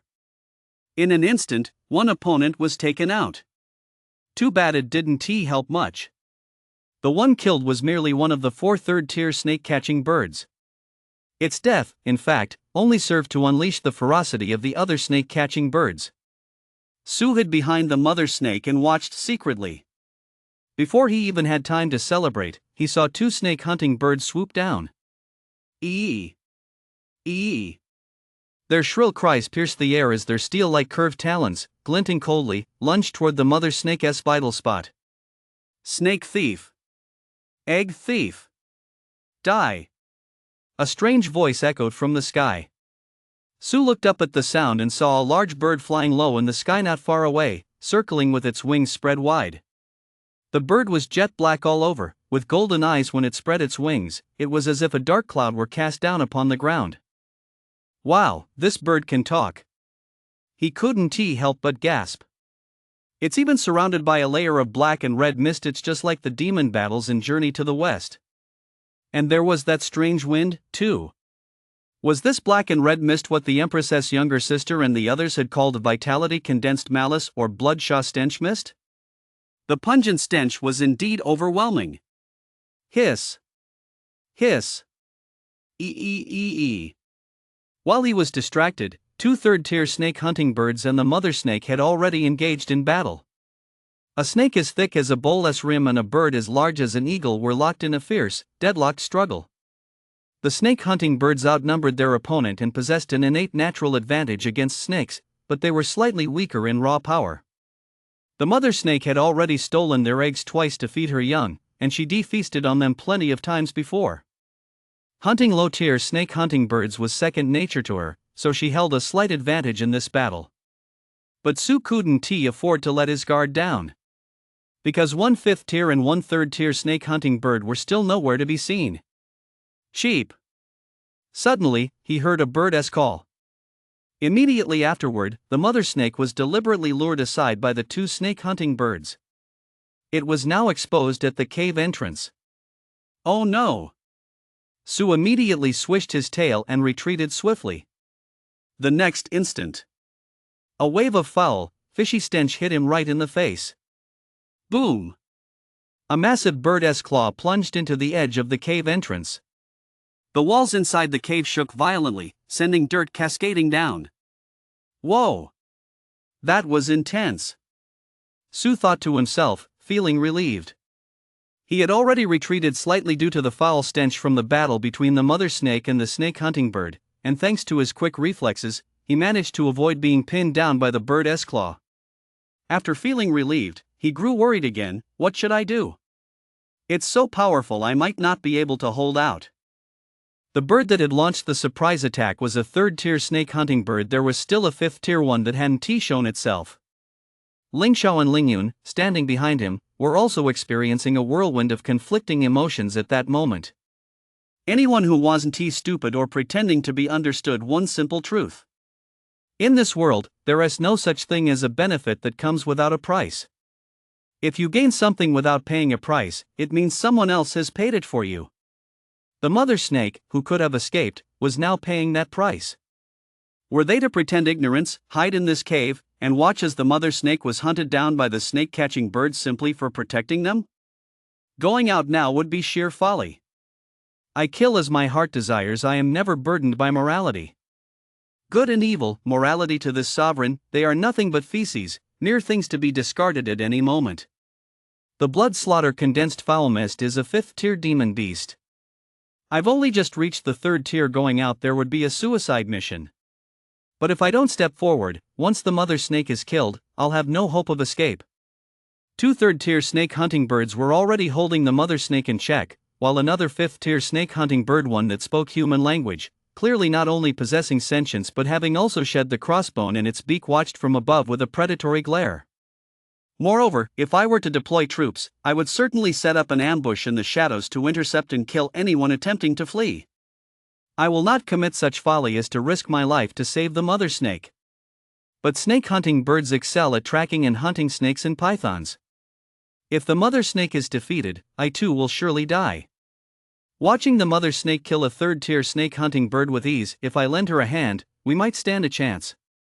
Kill the third-tier one first, then defend against the fifth tier together. Perhaps we can even drive it away, and then dive into the water to escape. Most birds aren't good at fighting in water they can't dive. That way, we can evade pursuers and ambushes. That's twisted, way too twisted. At the end of the day, isn't it just a decision to fight side by side with the mother snake? Whether for others or for oneself, what is so shameful about the former? What is there to be embarrassed about?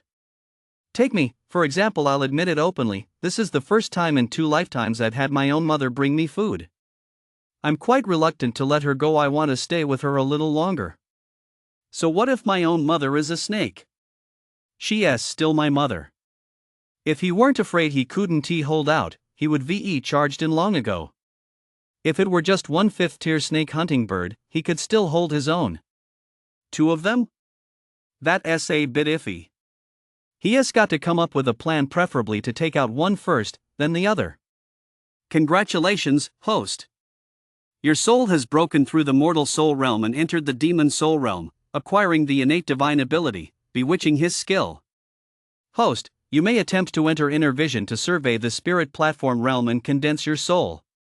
Just as Sue was thinking this, he suddenly heard the system announcement and felt as if a gentle breeze were blowing through his mind. It was as if a veil of confusion had been blown away. His spirit stirred, his soul became clear, and his perception of the outside world seemed to have greatly enhanced. Has my soul broken through a realm? He was instantly overjoyed. Inspiration struck him, and without needing the system's prompt, he focused his mind and entered a state of inner vision. In an instant, his body and mind sank into the confined space of the spirit platform. Within, the spirit platform was vast, like a sea of mist, and amidst the shimmering mist stood a lotus platform. The blue lotus platform appeared and disappeared, seeming to gather and disperse. Upon the lotus platform stood a translucent, ethereal figure, its outline barely discernible. This is the sea of consciousness where my soul resides. The lotus platform is my spiritual sanctuary, and the ethereal figure is the manifestation of my demonic form. Upon seeing this, Sue gained sudden enlightenment and understood exactly what each represented. The sensation was truly wondrous. It was as if he were rummaging through his heart for an answer he had long since committed to memory. With a shift in his thoughts, his inner vision shifted from the spiritual platform to his physical body. Beneath the flesh and blood, he saw an exceptionally long stomach, exceptionally long lungs, exceptionally long kidneys, and exceptionally long intestines, pairs upon pairs of ribs, and countless scales. When I can't sleep, maybe I can count them for fun. As this thought flashed through his mind and his focus wavered, he snapped out of his state of inner vision. The last thing he saw was countless strands of red mist, as fine as threads, floating and drifting within his physical body. That was his vitality. Ha! What are these? The moment he snapped back to reality, countless invisible, hair-thin threads radiated from between his eyebrows, and everything around him became crystal clear. Soul. This is soul, the concentrated power of the soul. As the thought crossed his mind, his soul spread outward from the cave, and in an instant, he could see the battle outside as clearly as day. Testing his vision on the fifth-tier snake-catching bird hovering in midair, he could even make out its ear feathers, while the bird remained completely unaware. Wow, an omniscient perspective. Sue propped his chin on his tail excitedly, thinking to himself, this time, I've got a shot. Let us check my stats again. Host, Sue race, water-shy snake rank, 4th tier requires 2,500,000 vitality points to become a 5th tier demon beast vitality, 1,812,087 physique realm, mortal body realm 933 10,000 soul realm, demon soul realm 1,033 10,000 skills and spells, transforming chi into blood divine ability, bewitching his skill divine ability refinement points, 04 data is just data, after all. How much combat power I can actually unleash depends on real combat. Sue mused. With the strength of a 4th-tier demon beast as a foundation, he surely won't be unable to handle even a 5th-tier opponent. As long as I don't die in a single move, there's a chance. If I can't match them head-on, I'll catch them off guard. A sneak attack. I will secure victory at the lowest possible cost. Sue glanced sideways. You're all thinking my exact words. Inside the cave, the 3 young snakes hatched less than a month ago instinctively chose 3 different positions. They crouched low, their eyes slightly closed, waiting for the right moment. Eek! Eek! 2 third-tier snake hunting birds were locked in a fierce struggle with the great white snake.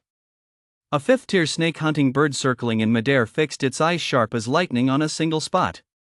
It knew this was the new nest where the egg-stealing white snake had dug to hide its eggs.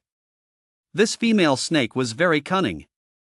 After stealing the eggs and bringing them here, she would carefully hide in the river, using the river water to mask her scent, which is why they had never been able to track down the egg thief. It wasn't until now that they caught her red-handed. To actually steal bird eggs to feed her young, she must have developed sentience. That means she might have formed a demon core. If they hunt her down and devour her demon core, they'll have a chance to advance to the 6th stage. The 5th-tier snake hunting bird urged with its cry, signaling the subordinates fighting the mother snake to quickly lure it away from the cave. The young snakes inside the cave, fed by the mother snake, had eaten 3 bird eggs right after hatching. If they hadn't died, they might have unlocked the potential of their bloodline. Grab them and devour them all together. Seeing that the subordinate hiding nearby who had tried to strike inside the cave while the mother snake was being lured away had failed, the great snake hunting bird let out a cry of dissatisfaction. It ordered all 3 third-tier snake hunting birds to attack the mother snake. This move was intended to drain the mother snake's strength and test whether she had any companions.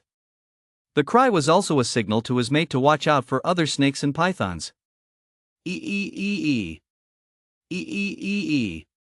reply from his brother came from not far away in the air. A flash of sharp brilliance gleamed in the golden eyes of the 5th-tier snake hunting bird. Mana is scarce at the edge of the Great Wasteland Mountains. Once one reaches the 6th tier, one can venture deeper to seek out the peaks where spirit veins lie for cultivation. Just one mother snake and a few young snakes, it's not quite enough to go around. But once deep within the mountain range, where high-level demon beasts and demon tribes abound, having a brother along for the journey means having a backup. Sharing some of the spoils wouldn't hurt. Sheep. Noticing that the mother snake was clearly losing ground as the third-tier snake-catching bird joined the fray, the 5th-tier snake-catching bird let out another urgent call. It then issued commands in human speech, blinded its eyes. The nest grabbed the young snakes. The dim-witted 3rd-tier snake-catching birds lacked intelligence and could only understand simple instructions conveyed through bird calls. So the human speech it used wasn't meant for its subordinates. A gleam of cunning and anticipation flashed in the 5th-tier snake-catching bird's eyes. It was waiting for the mother snake to fall for the trap. Cheep. The snake-catching birds battling the mother snake also chirped in response. This undoubtedly misled the great white snake, making it believe that the 3rd-tier snake-catching birds would go after the young snakes inside the den, and reminding it that the reason they had appeared was to protect the young. So, it immediately twisted its body ferociously and forced its way toward the den's entrance. That single movement exposed its weakness. Seizing the opportunity, the 3 snake-catching birds fanned out, attacking its eyes, vital spot, and tail tip. The 5th-tier snake-catching bird watched it all unfold and let out an excited cry. Flapping its wings, it stood ready to dive down, grab the crippled mother snake, and crush it to death. Victory was within reach barring any surprises. This battle was as good as won. A serpent beast not yet at the 5th tier was, after all, no cause for concern. That was why it had suspected that the opponent's audacity in stealing the eggs meant it had accomplices. However, the agonized hiss of the mother snake it had anticipated did not materialize. Instead, 2 mournful bird cries rang out. The 2 snake-hunting birds seemed severely wounded. Their bodies wavered as they flapped their wings frantically, trying to take flight, but the mother snake used her bite skill to immobilize one and twisted her body to constrict the other. In the next instant, both birds were dead. The fifth-tier snake hunting snake looked closely and saw two young snakes, each less than 2 feet long, fall from the heads of the two birds. All that remained where their eyes had been were two black holes. It saw only a flash of green light and a flash of white light, both gone in an instant. Their eyes had been devoured. Eek! Far from being angered by this sight, the fifth-tier snake-catching bird was actually delighted. The young snakes destined to become its meal were, of course, the more extraordinary the better. Hiss, hiss. Just then, another small spotted snake darted out of the den. Its body was over 4 chi long, as thick as a small tree trunk. Was this a young snake? The fifth-tier snake-hunting bird's eyes widened in disbelief. It hesitated to believe it, but upon sensing its aura, it was indeed related to the white snake. Besides, if it weren't for the young snake appearing in the den, the other two small snakes would have been devoured long ago. Upon closer inspection, though this snake was large, it was extremely clumsy, nowhere near as agile or quick as the other two young snakes. It mimicked the actions of the first two snakes and tried to bite the eye of the third, a third-tier snake-hunting bird, but it was a split second too late. Not only did it miss, but it was also struck hard by a powerful flap of the bird's wing. Caught completely off guard, it was flung all the way to a tree 7 or 8 meters away from the cave. Ha, what a clumsy snake! Eek! The fifth-tier snake-hunting bird immediately dove down, swooping toward the foolish flower snake. For a young snake to grow this plump, its bloodline potential must be quite extraordinary. It would grab it, swallow its gallbladder first, then drain its blood, leaving the meat for its brothers. After all, it was the one who did the work. Hiss hiss! Seeing it lunge toward it, the flower snake hissed in fear and actually coiled its body around the small tree beside it. Eek! Trying to use the tree trunk to avoid being caught? A touch of mockery and derision flashed in the fifth-tier snake-hunting bird's eyes. That was impossible. The young snake's body was still fragile. A single flap of its wings would tear it in two. It curled one claw, grabbed the flower snake's body with the other, let out a triumphant cry, then flapped its wings violently to take flight, but didn't get off the ground. The sudden, unexpected turn of events left it stunned and startled. Looking down, it saw that the flower snake's body had been stretched taut but hadn't snapped. Instead, it raised its head and flicked its tongue at the bird. It let out a hissing cry. Realizing something was wrong, the fifth-tier snake-hunting bird tried to release its grip. But suddenly, it felt a wave of dizziness wash over it, followed by a lurch to one side. Immediately afterward, a sharp pain in its chest brought it back to its senses. Looking down, it saw a menacing snake's head with a pair of icy vertical pupils and sharp fangs already embedded in its chest. Eek! Eek! Eek! The giant bird immediately began flapping its wings in terror, extending its talons to scratch and claw, trying to shake off the flower snake and soar high into the sky. Its massive wings emitted a bluish-black demonic mana, whipping up a gale that snapped a nearby sapling in half. However, the tree trunk the flower snake was coiled around was as thick as a water bucket. Though the branches swayed, the main trunk remained utterly immovable. Moreover, as the giant bird struggled, streams of blood gushed forth, almost as if being forced into the wide-open jaws of the snake embedded in its chest. With the massive loss of blood, the strength of its struggles quickly waned. Within a few breaths, the force of its wing beats grew weaker and weaker. A look of triumph at the success of its scheme involuntarily flashed in the fat flower snake's eyes.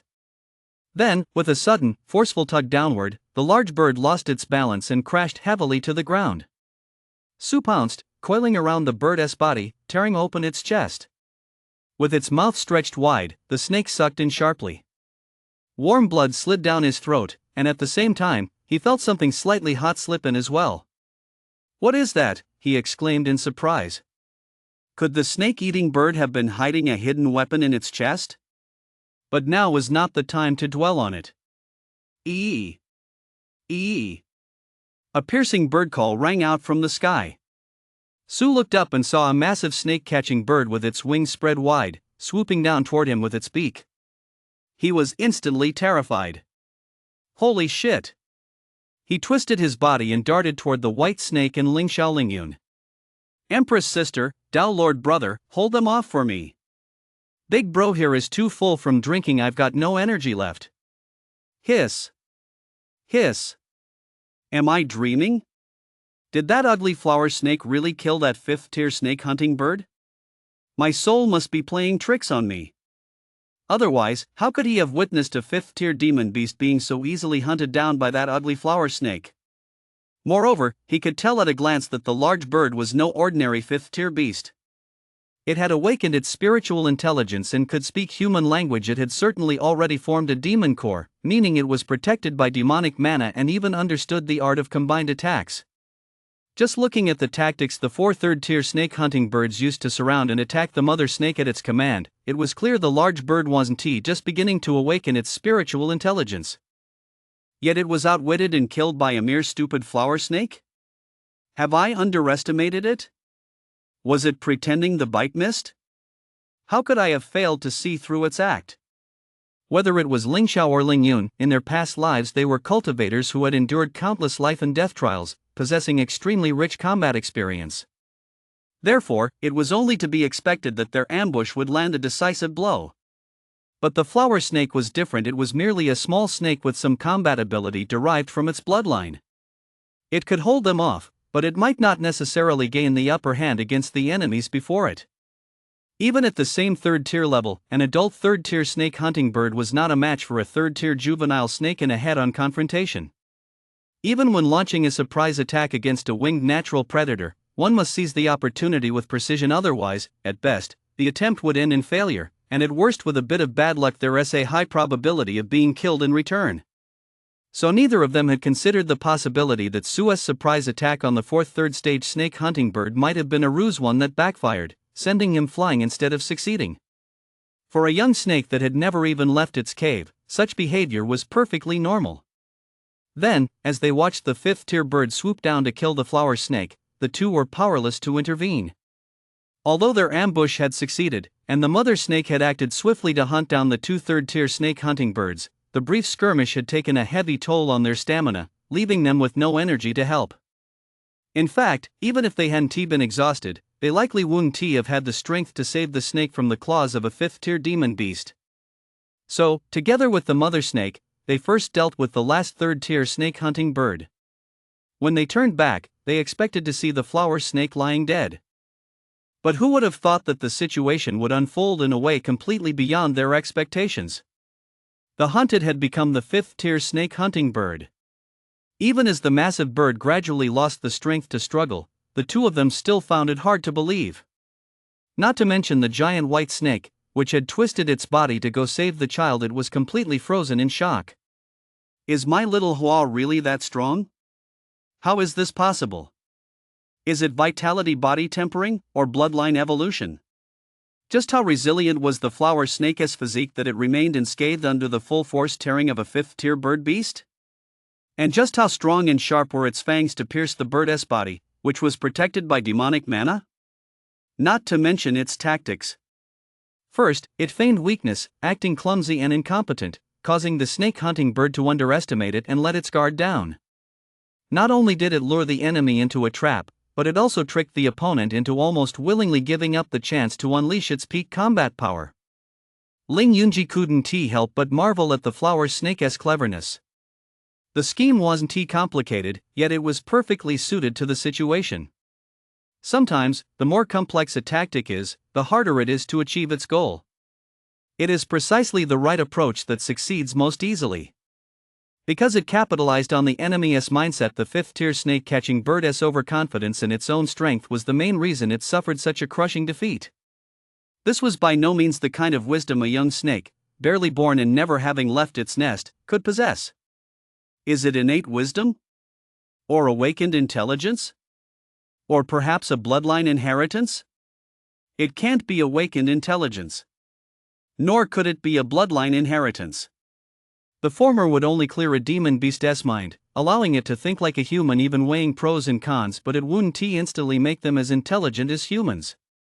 The latter allows demon beasts to trace their bloodline and uncover certain traditions embedded within it, but I've never heard of any of these traditions containing elements of scheming and trickery.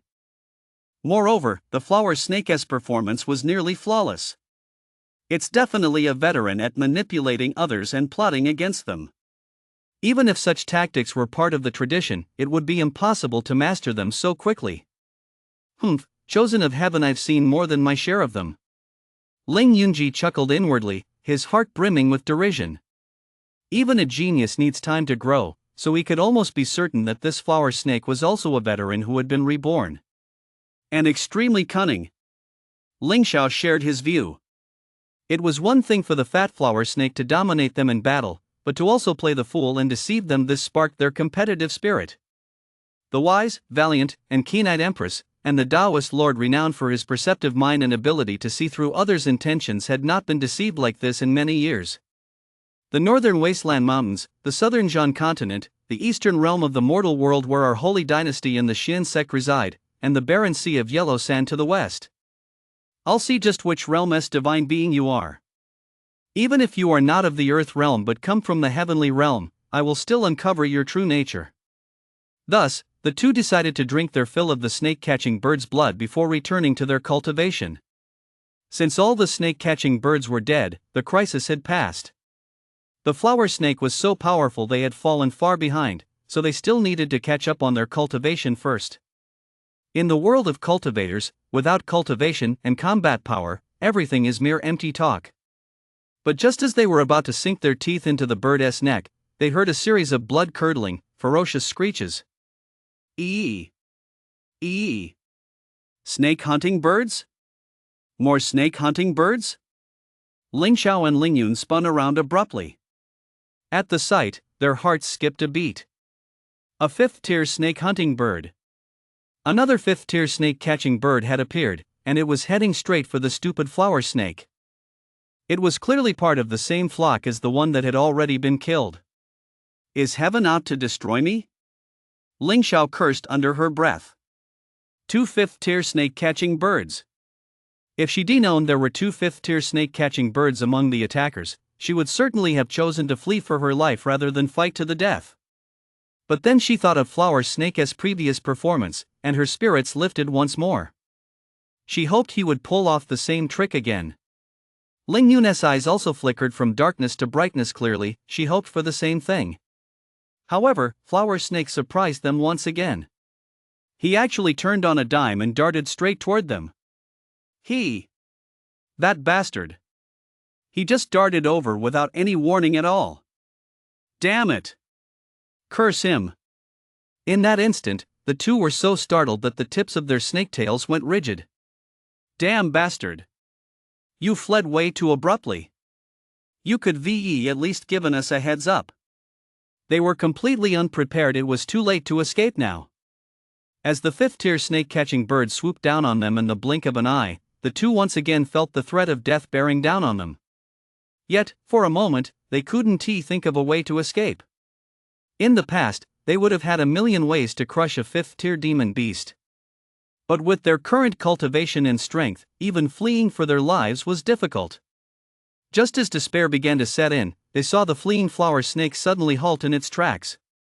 As if tripped by something, it staggered forward, then twisted its body to face the fifth-tier snake-hunting bird pursuing it from behind, raising its head proudly and opening its jaws wide. It let out a series of hisses. Hiss, hiss, hiss. Hiss. The instant the snake's hiss rang out, the large bird mid-air involuntarily faltered. Hiss. As Su hissed, he lashed out with his tail. The message was clear. Hey, everyone, don't just stand there. Go. Take it down for me. Bewitchment is deception, it is temptation. It causes living beings to lose their composure, clouding their clarity of mind. Thus, by wielding his divine power of bewitchment, he plunged the fifth-tier snake-catching bird into a momentary daze. How could Ling Xiao and Ling Yun possibly let this golden opportunity slip by? Without Su's prompting, their ability to seize combat opportunities was practically second nature. The moment they saw an opening, they had already darted forward. Hiss. Hiss. One on the left, one on the right, one blue, one white. They pounced on the giant bird almost simultaneously, their targets, of course, its eyes. Their movements were decisive, swift, agile, and ferocious. SSS. Its fangs glowed faintly. The bite skill, empowered by magical energy, easily pierced the snake-eating bird's most vulnerable spot. This jolted it back to full awareness, and it let out a harrowing, piercing screech. Blood dripped from its eye sockets and beak. Ee. Only now, severely wounded, did the snake-hunting bird seem to realize the gravity of the situation and attempt to flee. It was precisely because its brother was stronger than it that it had obeyed his orders. A seemingly weak enemy had managed to kill its stronger brother. How could it possibly gain anything by offering itself up as a target? It hadn't understood this before, but now it did. However, it was already too late. For among the brood, the strongest female snake, who had been just a split second behind her blue and white offspring, now charged forward. She arched her neck, reared up, and clung to the large bird, seizing the opportunity to unleash her most deadly move, the coiling stranglehold. It wrapped its body tightly around the large bird's wings, coiled itself around its neck, and, opening its jaws wide, bit down fiercely on its throat.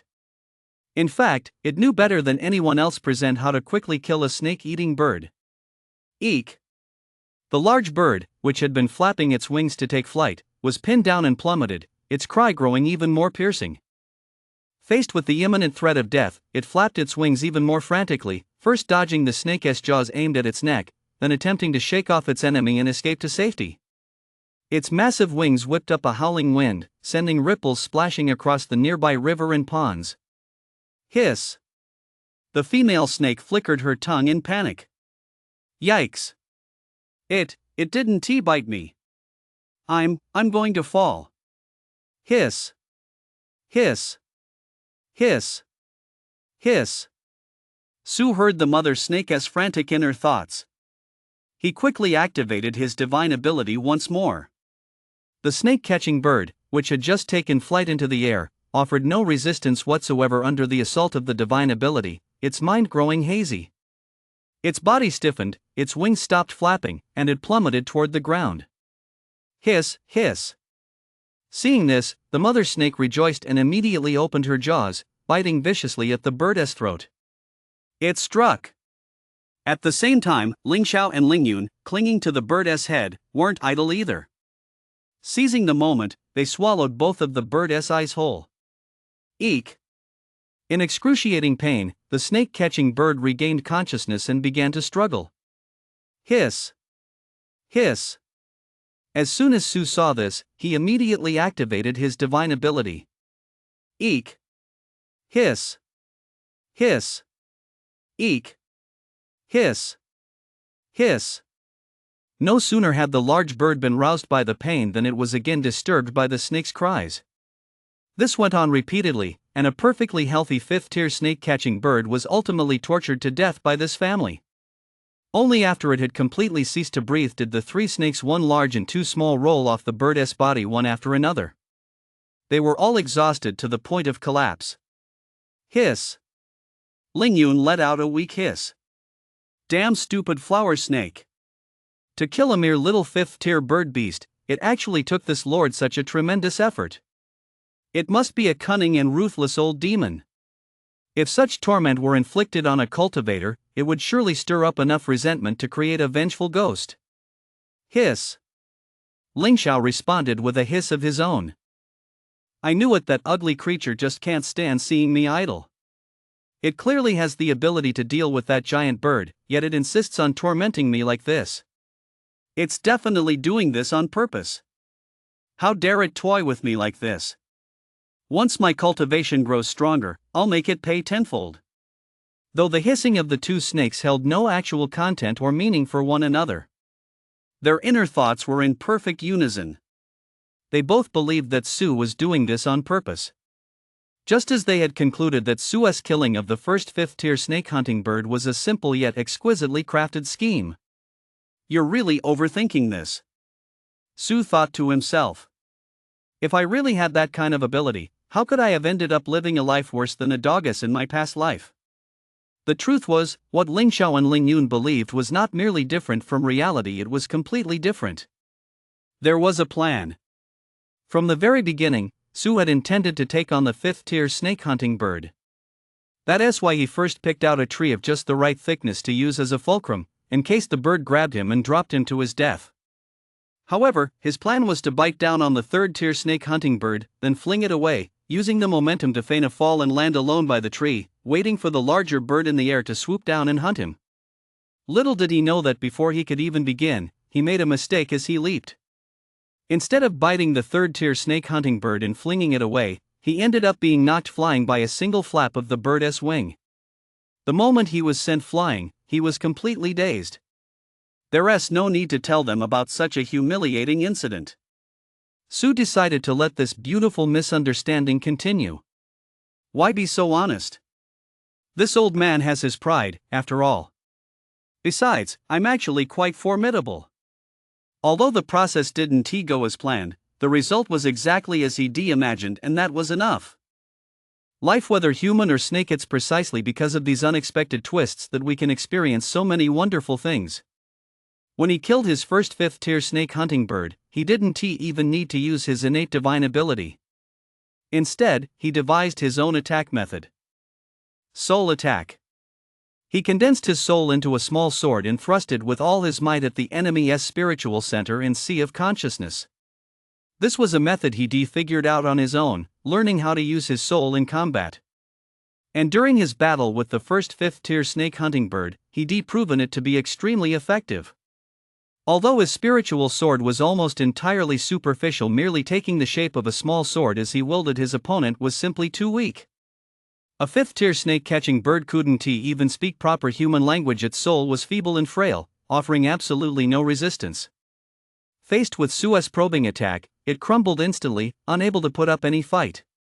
Breaking through an opponent's soul is far easier than breaking through their physical body. It can even be described as a breeze.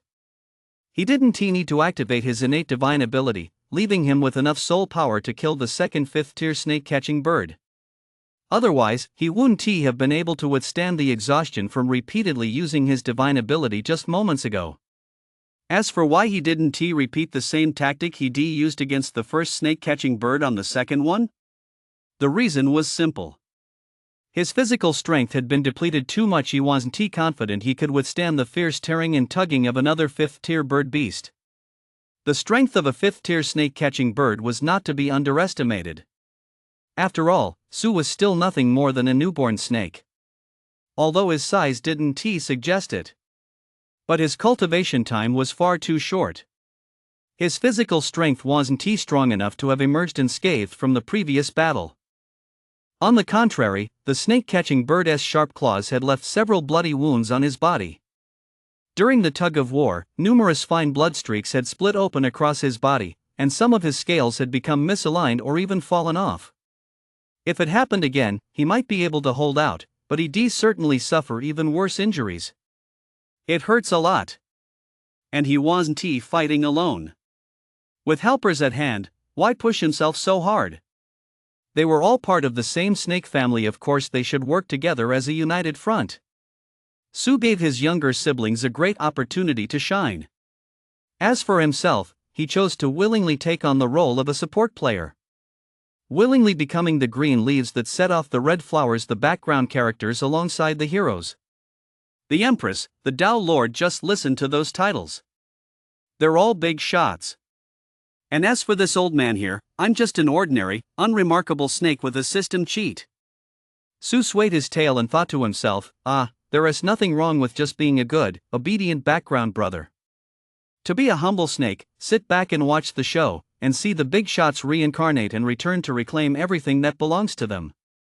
Isn't that wonderful? Just thinking about it makes me happy. Very well. Now, let me see what exactly I swallowed earlier. When he killed the first fifth-tier snake hunting bird, he swallowed it too hastily, and something had slipped inside. The second fifth-tier snake hunting bird arrived so quickly that Sue didn't have time to examine it closely. With all the attacking enemies dead and the crisis averted, he could now enter a state of inner vision with peace of mind. With a single thought, he saw that strange object in the very next instant. What on earth is this? Sue saw a green object with red patterns, an egg? Host, this is a demon core. A demon core condensed by a high-tier demon beast, containing over 80% of its power. A demon core? Sue clicked his tongue. So this is a demon core? If a demon core contains over 80% of a demon beast's power, it should be heavily guarded. Yet it had slipped into his mouth with almost no resistance. What is going on? Could this be a trap? In reality, the demon core was located in the chest of a 5th-tier snake-catching bird, protected not only by vitality as condensed Sha but also by a faint layer of demonic mana. But with its blood nearly drained dry by Su, these forces were either sucked away with the blood or simply dissipated. Deprived of its protection, the demon core was simply swallowed whole, driven by his instincts. Ever since the demon core entered his mouth, Su had been able to sense its presence. This thing kept emitting waves of energy, making him feel uncomfortably full. Now, the sensation was even stronger. In his inner vision, he could clearly see wisps of green mist rising. Is this demonic mana? It felt somewhat similar to the aura emitted by his younger sister, the Empress, when she was cultivating. Damn it! What am I supposed to do? Spit it out? Su had a premonition that if he couldn't absorb this power, he'd likely be in trouble. This doesn't make sense.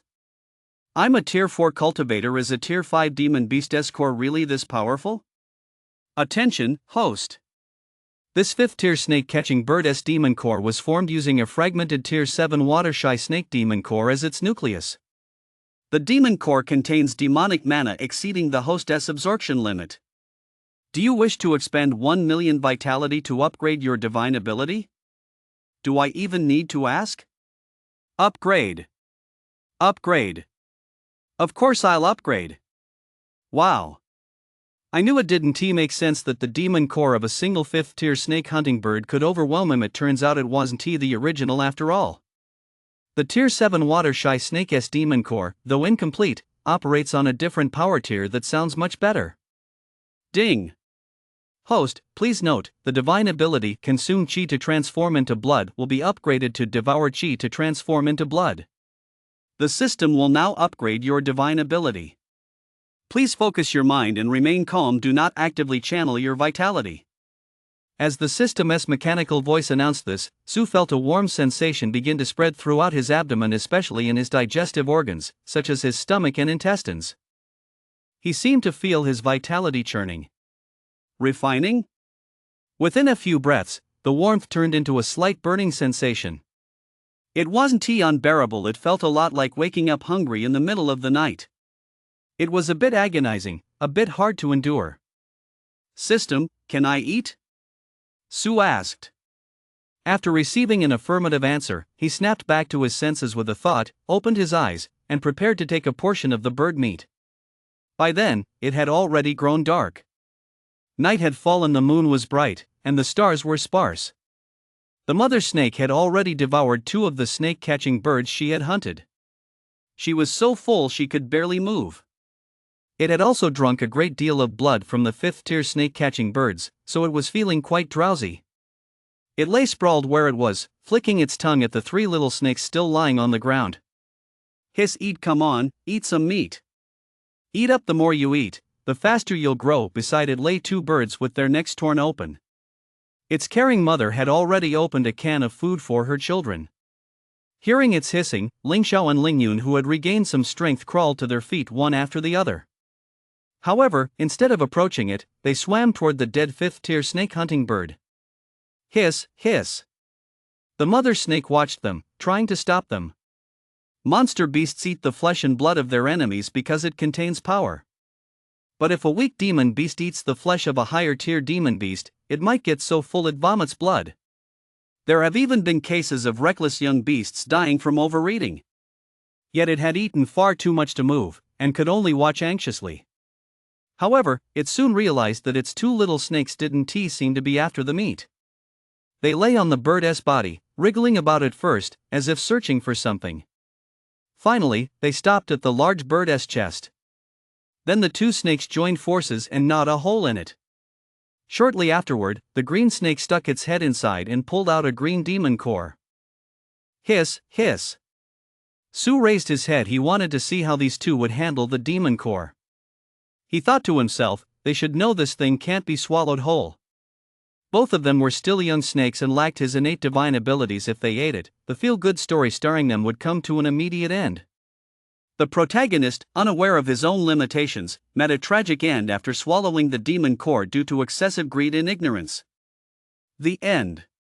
As it turned out, the Empress's younger sister and the Tao Lord's younger brother weren't that foolish. They had a better way to refine this demon pill. The two snakes, one in front and one behind, slithered onto a large rock by the riverbank. Then the green snake arched her body, tilted her head back toward the moon, and used her forked tongue to push the demon pill into the air. At the same time, a speck of magical power spurted from her and Ling Yun's mouths. Propelled by the two streams of magical power, the demon core floated in midair, rotating ever so slightly. Then, each took their respective positions, raised their serpentine heads high, arched their backs, and contracted their chests and abdomens as they slowly breathed in and out toward the demon core, causing it to gradually align with the moon. Gradually, a beam of moonlight began to condense upon the demon core. Today was a full moon. The beam of moonlight grew brighter and brighter. As the two snakes continued their breathing exercises, green and luminous threads both from the demon core and the moonlight were constantly drawn into their bellies and expelled. Are they using the demon core to practice breathing exercises and absorb the essence of the moon? Su's instincts as a demon beast allowed him to recognize what it was. It was the essence of the moon. The essence of the moon within the essence of the sun and moon. Hiss. Hiss. After finishing this, the two snakes each hissed once at Su and the mother snake, then moved aside slightly. The meaning was clear. They were inviting them to join them in cultivation. This took Su by surprise. What does that look on the ugly flower snake's face mean? Does it really think I'm going to keep the spoils of war all to myself? This demon core cannot be swallowed directly, and I am currently unable to seal it away. If I do not absorb and refine it, it will simply dissipate. We might as well refine it together. Then we can head deeper into the mountains together. We can watch each other's backs. The flower snake and the mother snake don't even know the methods of cultivation. How much can they possibly take? I only need to compete with the little white snake. Cultivation resources are earned by one's own merit. This is the perfect opportunity for me to gauge his true capabilities. What is that look on the little green snake's face? Is he taunting me? Ha! There is nothing I fear more than competing with others. The two snakes exchanged a glance, and their brief, tacit cooperation came to an end. Hiss! Hiss! The mother snake, excited, dragged her heavy body and swam over with great difficulty. Su didn't stand on ceremony either. He followed her over and flopped down on the rock. Technically, they all killed the owner of this demon core together, so the snakes deserved their share. Before long, the burning sensation inside him gradually subsided. The mother snake was imitating the green and white snakes, breathing in and out. Su, on the other hand, coiled himself into a ball and fell asleep right away. Ding! Congratulations, host! Your innate ability to devour chi to transform into blood has been upgraded. Host has consumed one low-tier demon core and will gain soul plus 304, physique plus 205. Congratulations, host! You have completed the quest, Hunt the Snake-Catching Bird. Reward, refinement points plus 15, top grade spirit sealing flower seed 1. Vitality plus 1 plus 1 plus 1. Vitality plus 1 plus 1 plus 1 plus 1. Vitality plus 1 plus 1 plus 1. Congratulations, host, on advancing to a 5th tier demon beast. Refinement points plus 1, vitality plus 1 plus 1 plus 1 plus 1. After a month and a half of fitful sleep, dozing off and waking up intermittently, Su finally managed to fully refine and absorb the demon core. He describes it as fitful because he needed to eat, otherwise, he would have woken up from hunger. And with 4 snakes in the nest, especially the female, their appetites were nothing short of terrifying. Fortunately, the generous snake-catching bird had delivered not only the demon core but also its own flesh and blood. Moreover, since the bird's corpse contained demonic mana and had been drained of blood beforehand, it remained fresh for many days. During the first 10 days, Su devoured a 3rd-tier snake-hunting bird. He then ate most of a 5th-tier snake-hunting bird, which kept him from feeling hungry for another 17 or 18 days. After that, there was nothing left to eat. He had to hunt demon beasts for food. But hunting would interfere with his sleep, so he came up with a clever solution. Ling Xiao and Ling Yun's cultivation also had to be put on hold due to hunger. Excessive depletion of vitality is extremely detrimental to the growth of the physical body. After all, they are now demon beasts, and a sufficient supply of blood offerings is vital for them. The physical body is essentially their foundation. Cultivators in the early stages of the qi refining realm also require the meat of spirit beasts.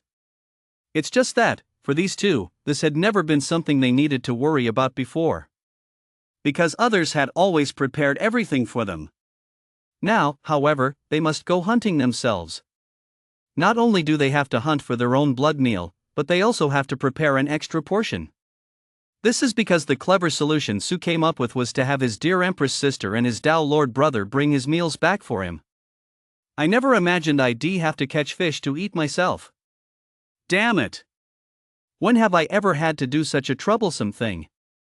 Who could have imagined that their second battle after advancing to the 4th tier would pit them against a group of Tier 2 chasing wave bluefish? Since this was the second battle, there must have been a first one.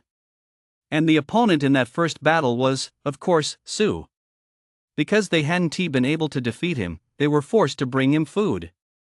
Was Flower Snake a pig spirit in a past life? He sure can eat. Ling Xiao flung a half-meter-long fish onto the shore with a flick of his tail, cursing viciously in his heart. This guy eats 10 fish like that in a single meal. Does he have a digestion pill in his stomach or something? This is the 4th meal, it's already the 4th meal. Ling Yun's snake-like face was cold and ruthless, but his inner rage had already reached its breaking point. That damned flower snake had been milking him for 16 days. Forcing him to bring food 4 times. Splash! Its white tail slammed violently into the emerald green water, flinging a large fish into the air, then it struck mid-air with a sharp smack. The wriggling, live fish arced through the air, scattering a spray of water. Hiss, hiss! On the riverbank, a flower snake which was starting to look like a water bucket lazily raised its head. In the shade where the faintly warm sunlight couldn't reach, it stretched its head out and snatched the big fish. It tilted its head back and swallowed it whole. Just a moment before that, it had swallowed the big fish the green snake had just flung up. It's just bringing lunch, isn't it? Why is everyone making such a big deal out of it? Su grumbled to himself. He had to admit, being an older brother with a younger sister and brother to boss around was quite satisfying. Plus, his younger sister and brother came from an extraordinary background, which added an extra layer of pleasure to exploiting them. No need to wear clothes, and having someone feed him right to his mouth. This life was undoubtedly a happy one. These happy days might even last a long time.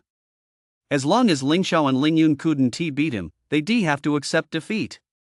With that in mind, while taking a break from eating fish, Su glanced at his personal stats.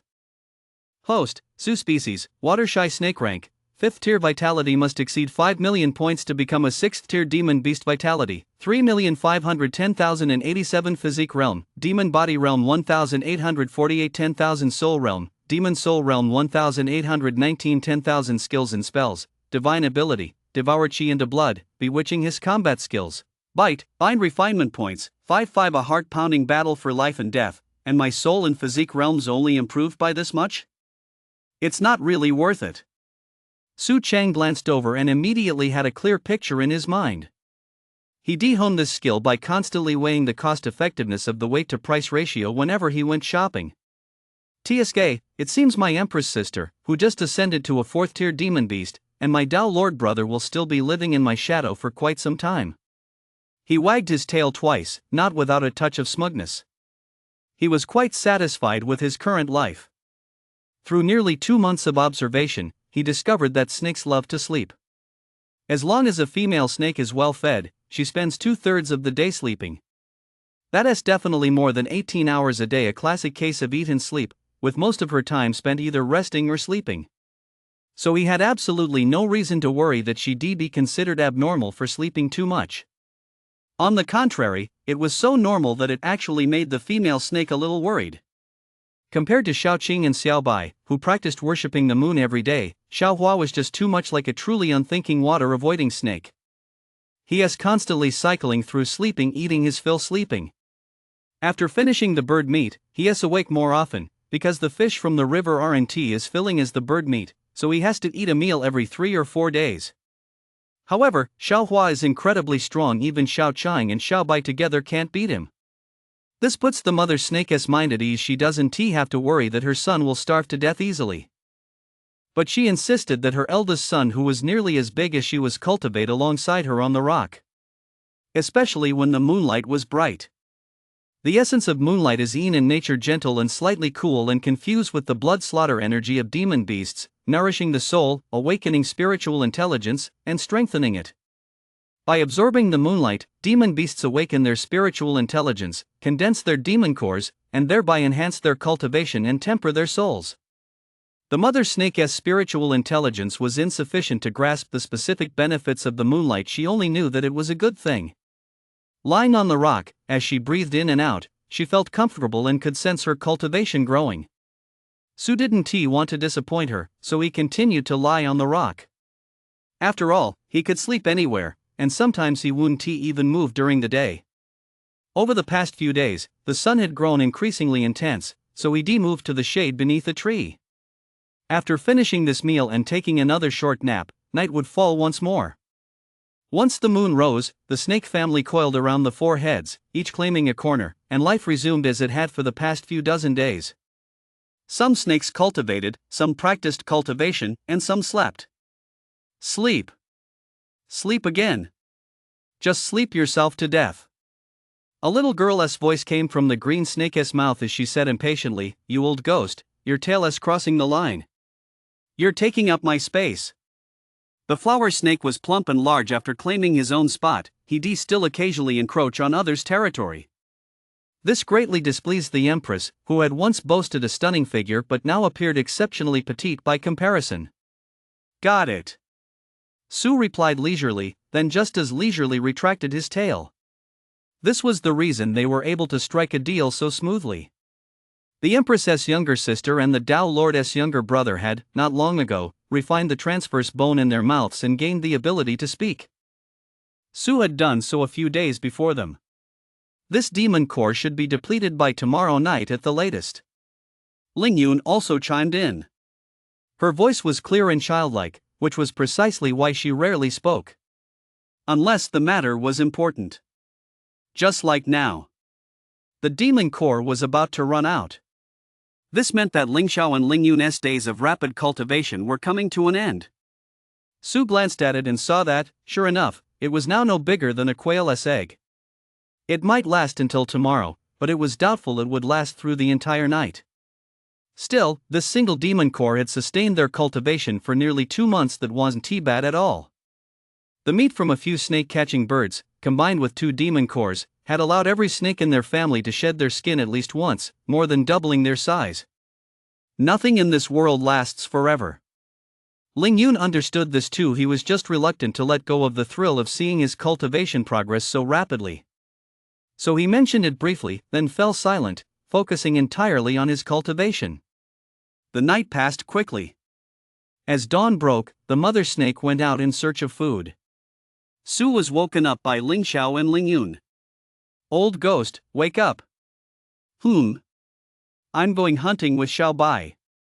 Ling Xiao flicked his eyelids with the tip of his tail. "Oh, remember to bring me some food." Su mumbled without even opening his eyes. Ling Xiao was speechless. "This time, we're not just hunting for blood offerings," Ling Yun said.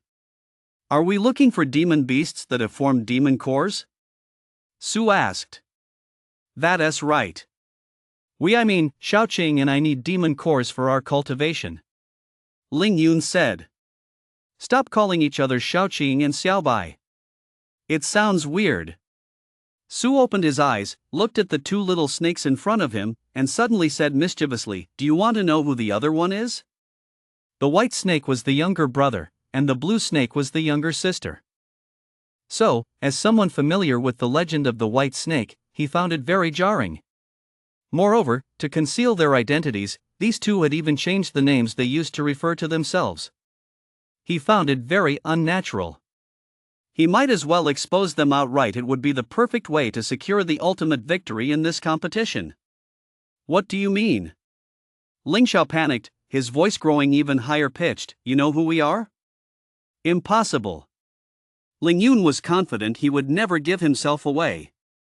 Well. Su rolled over leisurely. Whoever calls me Big Brother first, I'll keep their secret. Call him Big Brother? What's wrong with this old ghost? Aren't you going to call me that? Really not? Su looked at the two of them. Then I'll have to spill the beans. How do we know you're not bluffing? Ling Yun asked. The Yanhao Holy Dynasty, ever heard of it? Su said casually, and the two snakes before him both shuddered. The Yanhao demon sect of the demon sect? Ling Yun turned his head in surprise, looking at Ling Xiao. He thought the other guy would be a demon, but it turned out he was from the demon sect? Demon sect? It's the Holy Dynasty. Ling Xiao protested. So it's true that the demon sect likes to call itself the Holy Dynasty? Ling Yun said. Su. So the Holy Dynasty is actually a demonic sect? That makes perfect sense. I've learned something new. I didn't expect such an unexpected bonus. Old ghost, what do you mean by that? Ling Xiao turned her ire toward Su. The Orthodox Xian sect, the Tianxian sect of Jinma Mountain, what do you think of that? Su immediately offered her a fair deal. He was about to sell out Ling Yun's information. Ha! A place teeming with fame seekers? Ling Xiao narrowed her eyes. Little Bai, you actually come from there? I wouldn't have guessed it at all. She heard that the people of Jinma Mountain were so righteous they bordered on fanaticism, hating all demons, monsters, and evil spirits. Shouldn't he have bitten his tongue and killed himself the very moment he turned into a little snake? Can you really kill yourself by biting your tongue? Su asked curiously. Don't compare me to that bunch of idiots. Ling Yun said coldly. But his childlike voice greatly diminished the coldness in his tone. Oh, you call yourself this one? Ling Xiao laughed heartily. In the mortal realm as Shenmen, the strongest are the Yuanjun at the true immortal realm, and those below them are Zhenjuan. If no true immortal has perished within the last 100 years, then it must be a Xianxian. Among Zhuangxians, ranks from highest to lowest are Daojun, Ling Shui, Ling Wan, and Yushi. Among Xian immortals, only Dao lords may refer to themselves as this one. She looked at Ling Yun. Little Bai, I wonder which Dao lord you are. Ling Yun remained silent. He still didn't know Ling Xiao's identity, yet Ling Xiao had deduced his former cultivation level from a single self-designation. He was already at a disadvantage in this exchange. Not going to say? Then shall I keep guessing? Ling Xiao chuckled. Go ahead, guess away. Su shifted into a prone position once more. This was entertaining, he loved listening to it. There aren't many Dao lords on Jinma Mountain as far as I know, there are 7. The 2 eldest are in seclusion year-round. Of the remaining 5, 3 guard the back mountain, and 1 oversees the sect's affairs. Only the youngest, Ling Yun, is haughty, rebellious, and unruly. He acts erratically without regard for consequences and has made quite a few enemies. As Empress, Ling Xiao was well versed in the top powers of the Menghuang continent, not to mention the cultivators of the Eastern realm's mortal world. She spoke of them as if reciting a list of familiar names. Little Bai, I suppose you're that Daoju Ling Yun? What makes you say that? Su asked. I don't really have any evidence, I've just heard some stories about him and once predicted that he'd be beaten to death sooner or later. Humph. Empress Ling Xiao is domineering, capricious, and unreasonable. She is no better than I am. So I got beaten to death, too. 6. Ultimately, it comes down to not being strong enough. If you're strong enough, others can't do a thing even if they don't like you. Ling Xiao snorted, so in this lifetime, I certainly won't let myself get beaten to death so easily again. Su, have you ever thought about not being so detestable? Old ghost, you call yourself an old ghost, yet you're still so naive? Ling Xiao tapped him with the tip of her tail. Does it matter to you whether others hate you or like you? Some people haven't even met you, yet they wish you were dead. No one likes being hated, but whether others like you or not doesn't matter to a powerful being. What matters is that those who dislike you don't have the power to harm you. Exactly.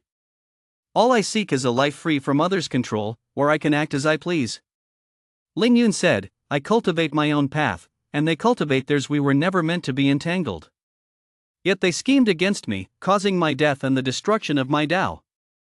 He was determined to settle this score with those people once and for all. A child's innocent voice, yet a devilishly wild and unrestrained self-reference as this one. An adorable little girl, constantly addressing herself as I. To Su, it sounded quite pleasant. After all, he'd almost gotten used to it. So you still want I to do as I please, and I to do as I please? He summarized the key point. The Empress nodded. The Tao Lord nodded. Fine, then. Su Hudi forced himself to become an old ghost immortal side and said, since we're all in the same boat now, I don't want you guys to be so weak that you drag me down. Oh my god, this feels so good. Saying this to the former Empress and Tao Lord. It felt so good he couldn't help but want to wag his tail. I understand why you woke me up. He feigned nonchalance. Here's the deal, go hunt for demon beasts. If you find one you can't beat, lure it over, I'll help. Wow. This is so freaking awesome. But stick to 6th tier or below, nothing too strong. I can't beat those either. Acting all high and mighty feels great, but staying alive is important too. Putting on a brave front isn't part of the persona Su has crafted for his old ghost identity. There's absolutely no room for that.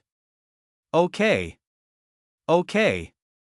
Well then, since I've agreed to help, aren't you guys going to at least consider calling me Big Brother? Ling Xiao and Ling Yun turned and walked away. Sigh. Su sighed once again. He failed in his mission to get his younger sister and brother to call him Big Brother. Time to sleep. Vitality +1+1+1. Vitality +1+1+1+1. Squeak, squeak. What? What is this? Spirit gathering grass? And this? Is this spirit binding grass? Before being woken by the squeak sounds, Su had been sleeping. While sleeping, he would sort through the information he'd recently learned. This habit began when he reached the soul realm and entered the demon soul realm. The source of the information was simple, it all came from the inner voices he could hear. Most came from Ling Xiao and Ling Yun, with a small portion coming from the mother snake. The mother snake had awakened to sentience, though not to a high degree. She was simple-minded, disliked thinking, and preferred to follow her instincts. When she was full, she would sleep or cultivate. Therefore, she accepted her children's unusual behavior well and was even pleased by the peculiarities they displayed. Her previous protective actions had also earned her the respect and care of Ling Xiao and Ling Yun. As a result, so far, this family of snakes has been getting along quite harmoniously. Judging by their willingness to share cultivation resources with the mother snake, they seem to have no intention of parting ways. Su also didn't want to be separated from the mother snake, his younger sister the Empress, or his younger brother the Tao Lord. Over the past month and a half, the system had issued several quests related to them, none of which he had completed yet. Plus, with his younger sister and brother bringing him meals, he didn't have to hunt for himself and could sleep to his heart's content while growing stronger. Without them, I doubt I'd be able to find such suitable exploitable targets again. Su muttered in his sleep. He had already learned from the mother snake that the place they'd come from was on the edge of the northern wasteland mountains. There were no spiritual veins here, mana was sparse, and the demon beasts were all of low rank. The 5th tier snake-catching bird was the smartest demon beast the mother snake knew of. So after it died, the mother snake assumed there was no further danger in the area, which is why she brought them to live right by the river and didn't return to the cave. This made Su realize that he would likely never again encounter a being whose sentience was developed enough to allow for smooth communication. Those too strong were unbeatable, and those too weak lacked intelligence. After careful consideration, he concluded there were no better candidates than his younger sister and brother to provide him with meal delivery services. These two were quite principled. If they couldn't win, they were willing to accept defeat gracefully, and even if reluctant, they would see through whatever they promised to do. So Su Chang was quite happy to spend time with them. As long as he was strong enough, he could always achieve his goals. With the system on his side, that was the very last thing he needed to worry about. Instead, he had to make sure these two weren't too much weaker than him. Otherwise, the quality of the meals they brought back would be too poor, which would affect his sleep. Higher grade demon beasts were also much more delicious to eat. That's why, when his younger brother and sister asked him to help them hunt relatively high-tier demon beasts just now, he agreed without hesitation. I hope they can find a demon beast that has condensed a demon core. Su mused that if Ling Xiao and Ling Yun were to keep up with him, relying solely on diligent cultivation would definitely not be enough. The cultivation methods of demons are simple and brutal. There's only one: eating. They consume blood, spiritual herbs, spiritual medicines, spiritual roots, mana stones, and so on. However, when they lack sentience and cultivation techniques relying solely on instinct, the efficiency with which they absorb and transform what they consume is extremely low. Moreover, ordinary beasts have a limited lifespan. Even at their peak, they rarely live beyond 10 years. They often drift through life in a daze, ultimately stalling at the low-tier demon beast level. Therefore, the key challenge in demon beast cultivation is how to rapidly advance in cultivation and break through the limits of their lifespan within that limited time. Consequently, the path of growth for 90% of demon beasts involves continuously hunting prey to consume blood offerings, gaining higher cultivation levels and greater strength, and then hunting higher-tier demon beasts. This cycle repeats endlessly. All of this was information Su had heard from Ling Xiao and Ling Yun. Vitality condenses into blood aura. Refining the spirit transforms one into a demon beast. As the vitality within one's body grows increasingly dense, it condenses into blood aura. The mana drifting in the surroundings is then drawn and gathered by the blood aura. Nourished by mana, the soul awakens, granting the demon beast sentience. With luck, one day they will suddenly have an epiphany and realize how to actively use vitality as a foundation to draw in mana and refine it into demonic mana. They condense a demon core. Then, by absorbing and expelling the demon core, they refine the moonlight. This is akin to a natural ability bestowed by the laws of the universe upon sentient demon beasts, one they understand without needing to learn it. As for why the demon core can attract the moon's radiance, it is likely based on certain fundamental cosmic principles. That is why many demon beasts gather at night in open spaces or on unobstructed high ground to worship the moon. Cultivating with the moon's radiance not only rapidly enhances their cultivation but also curbs the blood aura's corruption of their soul. Beast demons and the demon clan rely on blood offerings for cultivation, yet dare not consume them without limit precisely because the condensed blood aura assaults the soul. This drives beast demons into madness. Ling Xiao and Ling Yun both knew this, which is why, after hatching, they did not choose the path of faster growth consuming blood offerings but instead chose cultivation. Maintaining a balance between refining vitality and mana, and preventing demonic mana from spiraling out of control, is the key to whether a demon beast can become a member of the demon clan. If one does not pay attention to this from the very beginning, it becomes increasingly difficult to control as time goes on. This time, with the help of the demon core from a 5th-tier snake-catching bird, their cultivation speed has indeed increased significantly. Su knew that Ling Xiao and the others were using this demon core as a substitute core to gather and refine moonlight, rather than, like him, directly absorbing the power within the demon core. It was equivalent to having the speed of a demon beast that had condensed a demon core, swallowing and expelling it to refine moonlight. This also allowed them to consume blood offerings with ease, without worrying about an imbalance in demonic mana. Especially since Ling Yun practiced Shinmen cultivation techniques, excessive vitality would hinder his later stages of transformation and the formation of his Dantian and Zifu. In other words, both of them required more mana for cultivation rather than vitality. Therefore, before they could condense their own demon cores, extracting demon cores from other beasts was a sound strategy. However, Su felt this might prove quite difficult. The demon cores of the two 5th-tier snake-catching birds were both condensed using a fragmentary Tier 7 water-shy snake demon core as a foundation. That's why they lasted this long. Ordinary 5th-tier demon beasts, however, are simply incapable of forming demon cores. They might not even have a demon nucleus. Therefore, Ling Xiao and Ling Yun have no choice but to cast a wide net and search extensively. Of course, this was a good thing for Su for the foreseeable future. He wouldn't be short on 4th and 5th tier demon beast need to eat his fill, sleep soundly, and keep getting stronger. Life was absolutely wonderful. The more Su thought about it, the happier he felt. Even in his sleep, he couldn't help but stretch his snake head. It was at that very moment that he heard a series of squeaking sounds. Then he felt someone tugging at his eyelids. He opened his eyes to see a pair of furry paws. He looked up. Great Sage? Flutter, flutter. A flock of birds took flight from the tree, causing the branches and leaves to sway. As the setting sun cast its glow, birds and beasts should have been returning to the forest. The next instant, Su heard a commotion coming from the forest behind him. Rumble. The sound of a colossal beast stomping across the ground. He spun around and heard Ling Xiao calling out to him. Old ghost, your dinner is here. 2 snakes, each over a meter long, burst out of the woods, one in front and one behind. Behind them came the grunting of a pig. Ooh la! A furious roar. A massive wild boar followed close behind, bursting into Su's line of sight. Its enormous frame resembled a mountain of flesh, its blood-red eyes glowing with a bloodthirsty light.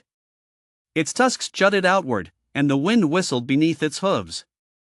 The ground rumbled beneath its feet, kicking up a trail of dust. A closer look revealed crimson, swirling black mist rising from the boar's body. It was clear this massive beast had cultivated demonic mana. Good heavens! This is definitely no ordinary demon beast. Ding! Host, you have a new mission. Hunt the 6th tier demon beast, the mountain shaking boar, and obtain the spirit root, clear heart grass. Quest reward, you will receive plus 12 refinement points and 2 master servant contract charms. She refers to a large wild boar. Su was familiar with the phrase sealing the boar and cultivating the snake. Literally referring to a large wild boar and a giant python, it's used to describe greedy and violent individuals. Wow, this time a giant wild boar and a giant snake have run into each other. 6th tier. It's 6th tier. Su immediately cursed, damn 6th tier wild boar. And the demonic energy emanating from it was even denser than that of a 5th tier snake catching bird. Xiao Qing. Xiao Bai. You two have turned into snakes. You really act just like humans. I told you 6th tier was the limit, and you went and brought me back a 6th tier one? You're really obedient, aren't you? Around the female snake's territory, there are no wild boars roaming about. So these two guys were out all day. Could it be they went out of their way to find this wild boar? This boar must weigh several thousand jin. And let us face it, if they take it down, it'll feed their whole family for 10 days to half a month. But wild boars have tough skin and thick flesh. They're not afraid of tigers or leopards. It won't be that easy to kill. Old ghost. Stop yelling, hurry up and help.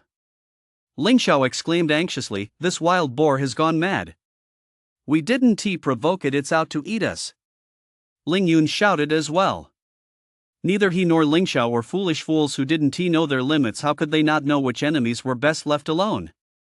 They first circled the area to confirm that the surrounding demon beasts were all of low rank before venturing deeper into the forest. When they reached the nest of the 5th tier snake catching bird, the tree was empty, no eggs, and no sign of the bird itself. After walking for another half day, the two had a clear idea of the situation.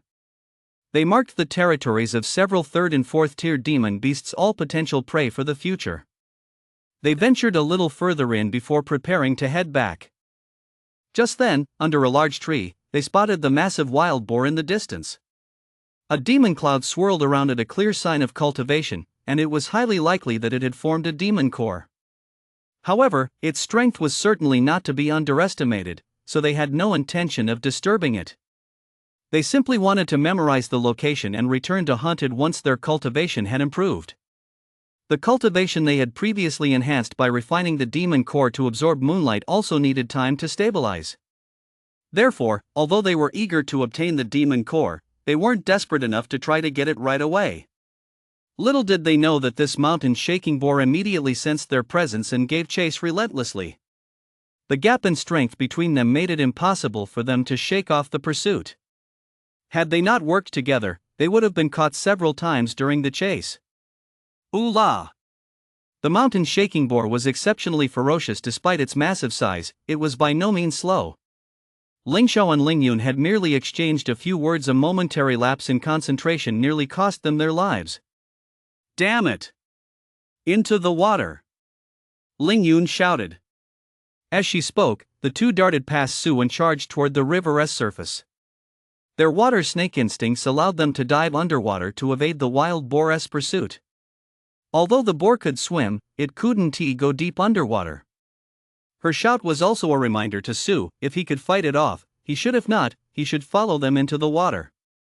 No sooner had the words left his mouth than two splashes echoed as the two snakes plunged into the river, sending up two sprays of water. Well, at least you've got a shred of conscience, Su grunted. But he didn't jump into the river after them. Having reached the 5th tier himself, he wasn't without a fighting chance against a 6th tier wild boar. Let us give it a try first. If it doesn't work, I'll run. With the great river right behind him, it would be convenient. Ooh oh! At that moment, having lost its target, the wild boar's killing intent naturally turned toward Su. It had awakened to sentience and knew these snakes were working together. Moreover, this little snake right in front of it was much fatter. If it ate it, the reward would surely be even greater. Ooh oh! The 6th tier mountain shaking boar grunted and charged straight at Su. So this guy knows that eating a spirit awakened demon beast brings benefits. That's why it wouldn't let Xiaoqing and Xiaobai get away. Su realized this in an instant. Facing the wild boar charging at him with terrifying momentum, he felt little fear.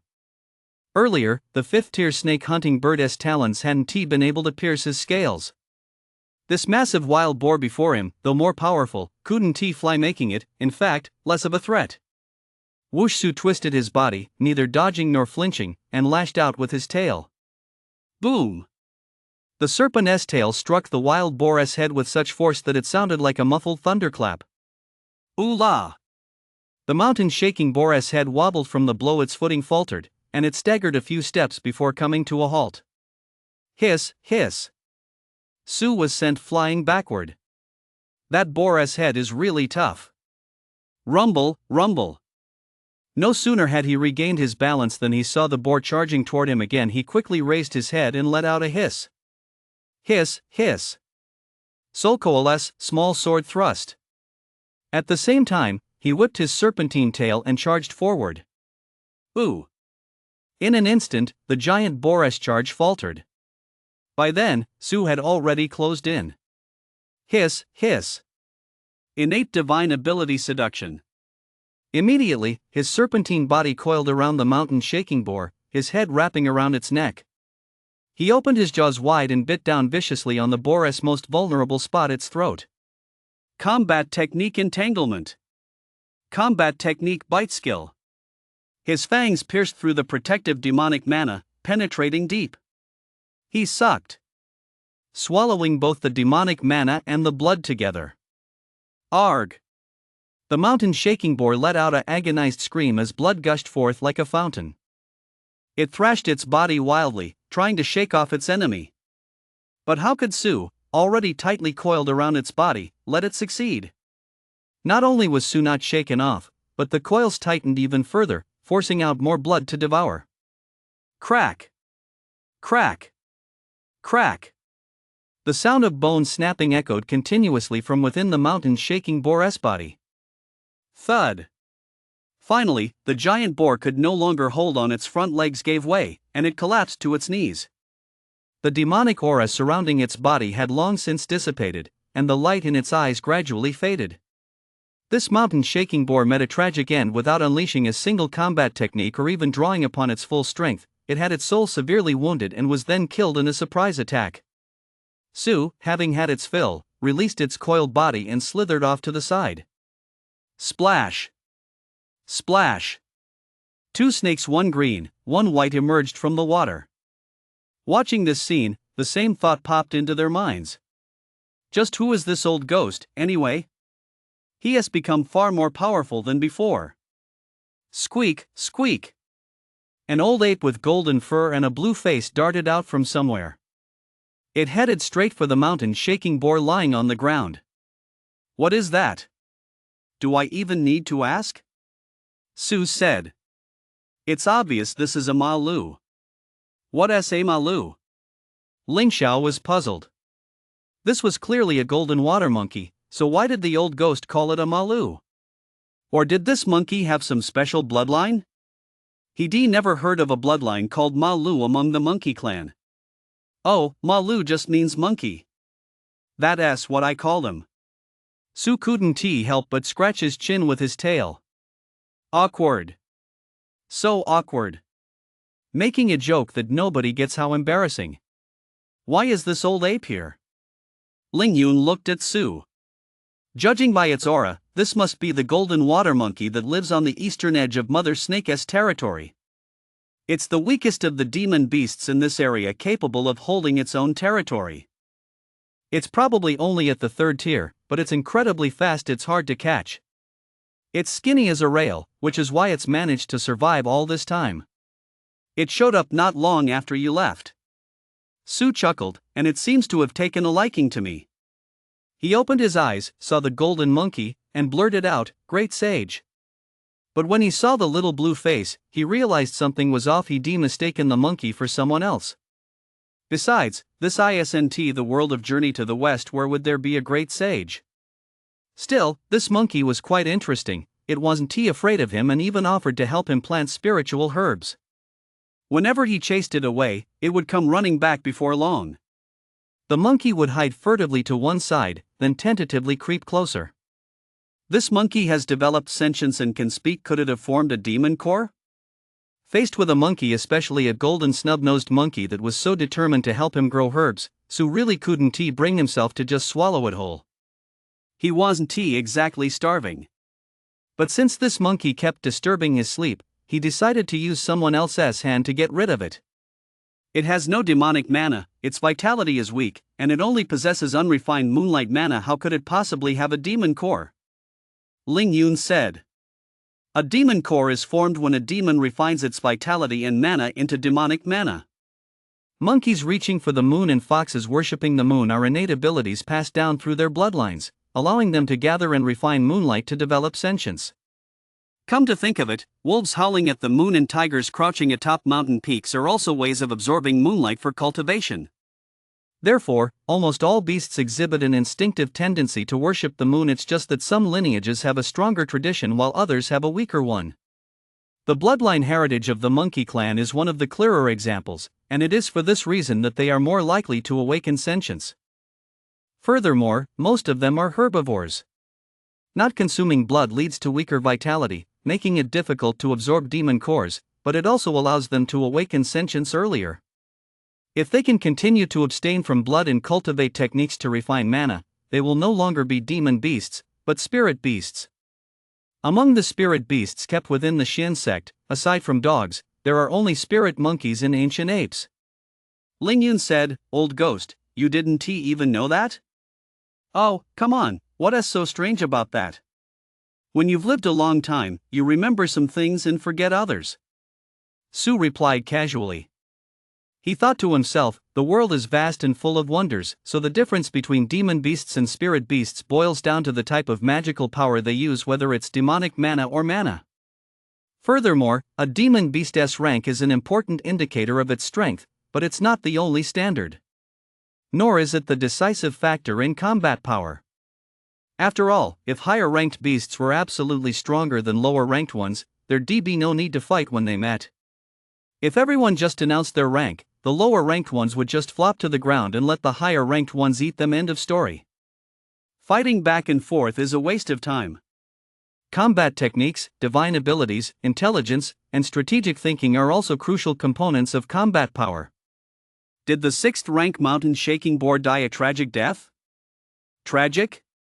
Not really. The combined tactical strategy used against it was one Su had run through countless times in his dreams while sleeping over the past few days. The timing and the combination of skills and spells were executed to perfection. Moreover, his own strength, physical toughness, and soul realm were not much weaker than the giant boar's. If anything, he might even have been slightly stronger. In contrast, the giant wild boar charged haphazardly, underestimated its opponent, and relied solely on its size and brute strength only to take a massive fall. It was the same flaw as the fifth-tier snake-catching bird. No matter who I fight in the future, I must be exceptionally cautious. Su, who had secured 2 victories through surprise attacks, silently took this hard-learned lesson to heart. Fortunately, it was someone else's blood. Squeak, squeak. While they were talking, the golden-haired monkey hen T stopped for a moment. It kept reaching its furry paws into the dead wild boar's mouth. It ended up covered in blood. But it seemed to have come up empty-handed, and it was so frustrated it was scratching its head and cheeks. Monkey, what are you digging for? Ling Xiao couldn't help but ask. Squeak, squeak. Damn. Treasure. The golden water monkey turned its head, glanced at them, then hopped over toward Su. Pointing at the wild boar, it said, "Treasure. Over there. You dig it out, it's yours." Mine? Su chuckled. "I'm the one who killed this boar in the first place. There's a treasure in its belly, it's definitely mine. Why would I need you to give it to me?" Though he said that, he still swam over and slit open the wild boar's belly, starting from its throat. Squeak, squeak. The golden water monkey rummaged around in the stomach a few times and pulled out a small blade of grass. It was only as long as a little finger and looked utterly unremarkable. Is this really a treasure? Ding.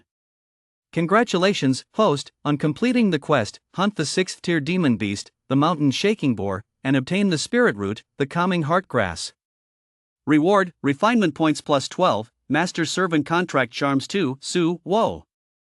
It really was a treasure. But this treasure sure looked incredibly unremarkable. A spiritual root, the calming heart grass, is this what it looks like?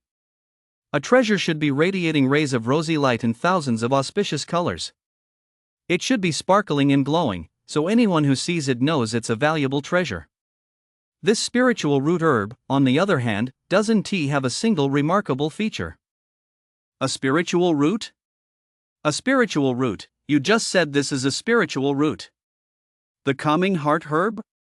Ling Xiao's eyes widened as he looked at the little blade of grass in the monkey's hand, then back at Su. Old ghost, are you sure? I'm sure. Su nodded. The system wouldn't lie to him. What? Do you recognize it too? Just listen to that, how masterfully he used the word too. No, I don't. Ling Xiao shook his head. I've just heard the name and know what it's used for. Then do you know spirit gathering grass? Su asked mischievously. You probably don't know that one either, right?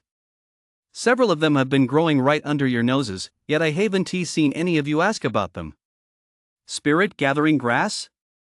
Now Ling Yun's eyes widened too. You mean spirit gathering grass? Yeah, spirit gathering grass. What's the matter? As soon as Su saw their reaction, he knew.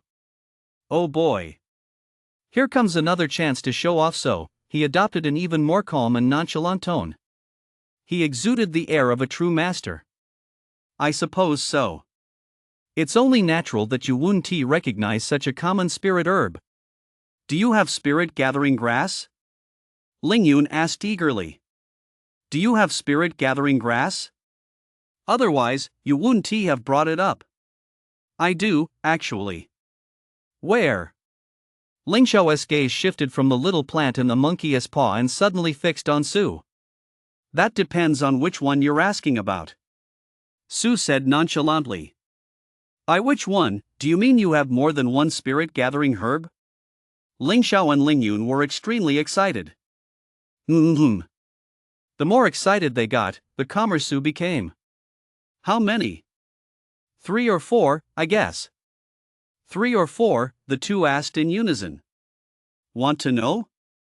If you want to know, call me Big Brother, and I'll tell you. You ugly flower snake. I demand to know, where is the spirit gathering grass? Ling Xiao roared, having reached her limit. Su held 4 spirit-gathering grasses in his hand. Not only did he have spirit-gathering grasses, but he even had a top-grade spirit-sealing grass. Upon hearing about the spirit-sealing grass, Ling Xiao and Ling Yun became even more excited. Is this the spirit-sealing grass? Ling Xiao lay on the ground, her eyes wide as she stared at the small plant that was about to sprout its 3rd leaf, asking excitedly. That's right. Su replied. The Empress herself was so excited over a single spirit herb. Could this spirit lock herb be some kind of rare treasure? But he had checked with the system. The value of a top-grade spirit lock herb was only 1 tier higher than that of a spirit-gathering herb. And in the cultivation world, spirit-gathering grass was considered a low-tier spirit herb.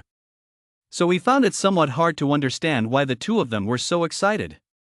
You're an Empress and a Dao Lord, and yet you can't even recognize such an ordinary spirit herb? I've never seen it before. What's so strange about not recognizing it? I have no interest in tending to flowers and plants, nor am I a spirit plant cultivator who specializes in growing spirit seeds. Ling Xiao said, only the finest and rarest exotic flowers and herbs, the kind that are presented before me and leave a lasting impression, are worth my attention. I've never paid much attention to such ordinary spiritual herbs either. Ling Yun, who was examining the spirit-gathering herb, chimed in. Outer sect disciples and servants handle those. Ever since I refined my first batch of elixirs, I've only used spiritual plants of tier 2 or higher. Ha! Su chuckled. What are you trying to pull with an old man like me? I know you used to live the good life, but heroes don't boast about past glories. If you're so capable, stop sticking your butts in the air and circling around my spiritual herbs. Good grief, you're all acting like lecherous ruffians who spotted a peerless beauty. Whereas your dignity as powerful cultivators? Did you notice anything? Su asked. If you sense it carefully, there is indeed a faint gathering of mana. Ling Yun said. You've been sticking your butts in the air for ages, and that's all you've figured out? What do you know? Ling Xiao snorted. A single spirit-gathering herb isn't very effective at gathering mana on its own, especially since this one has only just sprouted. Without careful scrutiny, one might not even realize it's a spirit herb. Without a soul, and with the snake's body lacking the innate bloodline talent to seek out spirit herbs, this is the only way to identify it. So what if she is sticking her butt in the air? So what if she is lying on the ground? She never cares about her image or dignity anyway. What's infuriating is that she still can't sense anything special about this spirit lock herb. On second thought, if it were that easy to detect, they would realized much earlier that the few plants growing where the flower snake was lying were no ordinary plants. It's just sprouted, so you can't sense it? Su said, feigning surprise. Then why didn't you say so sooner? As soon as those words left his mouth, 2 pairs of vertical pupiled snake eyes immediately locked onto him. What are you glaring at me for? Su glared back. His single eye was bigger than both of theirs combined. Who was afraid of whom? I already told you, your big brother here has 4 spirit-gathering herbs.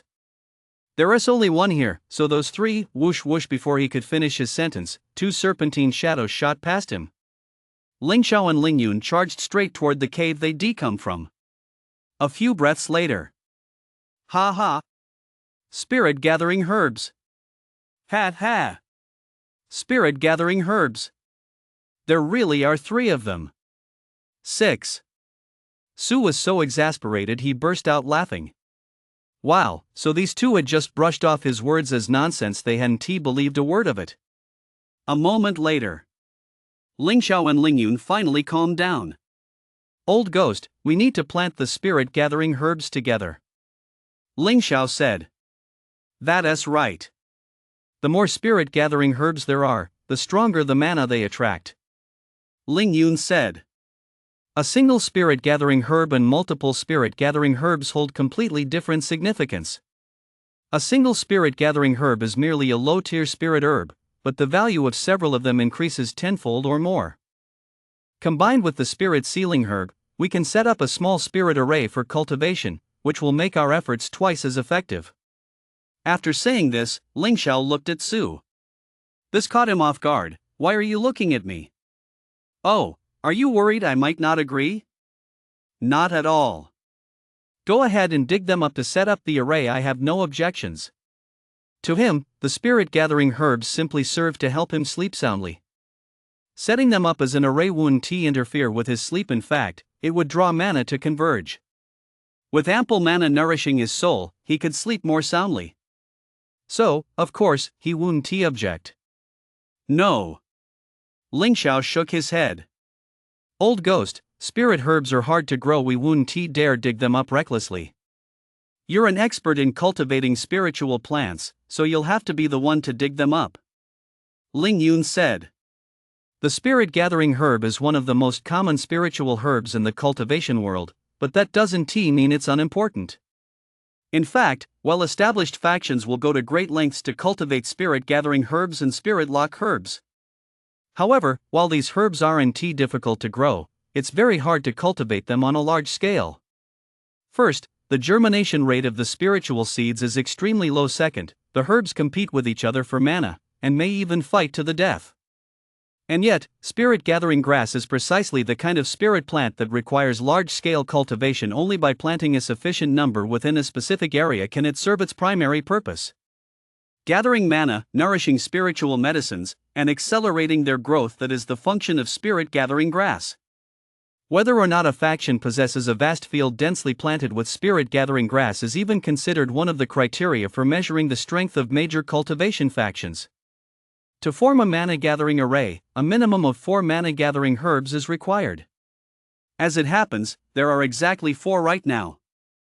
This means that if even one is damaged, the mana-gathering array cannot be set up. Therefore, both Ling Xiao and Ling Yun believed it would be safer to have Su, who had successfully cultivated all 4 mana-gathering herbs, dig them up. Digging them up isn't a problem. Su said, but who told you I'm an expert in cultivating spiritual plants?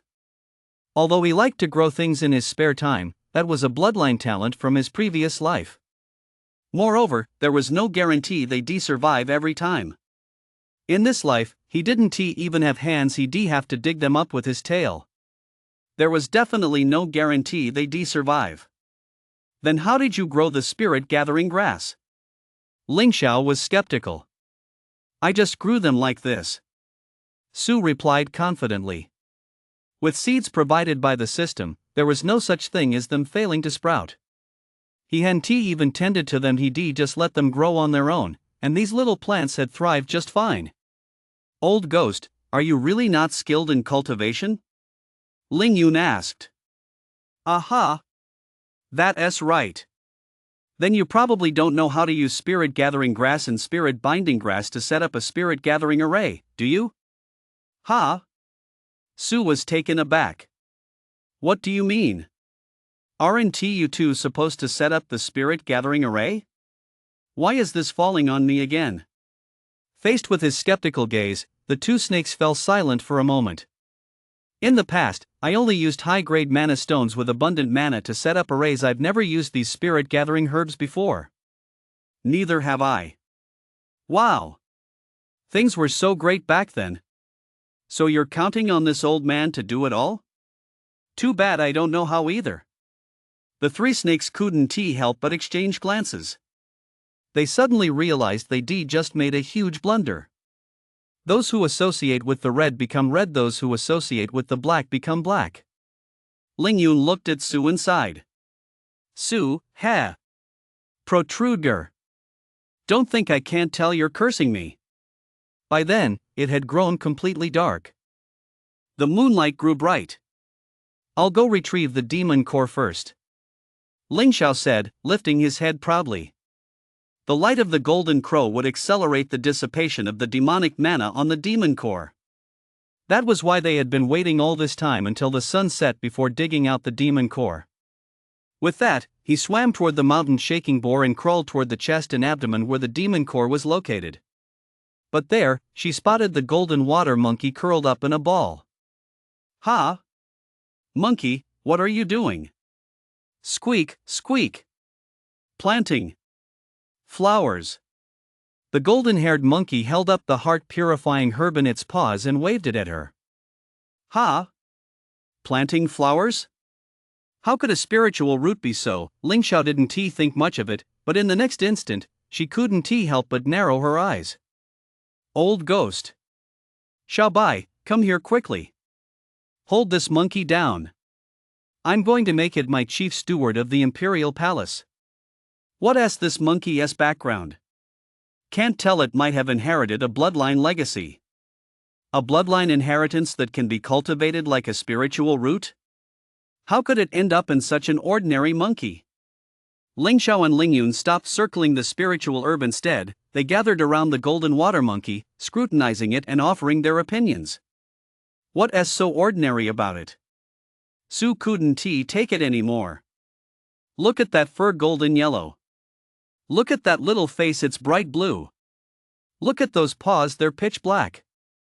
And that tail, it can even curl into a ring.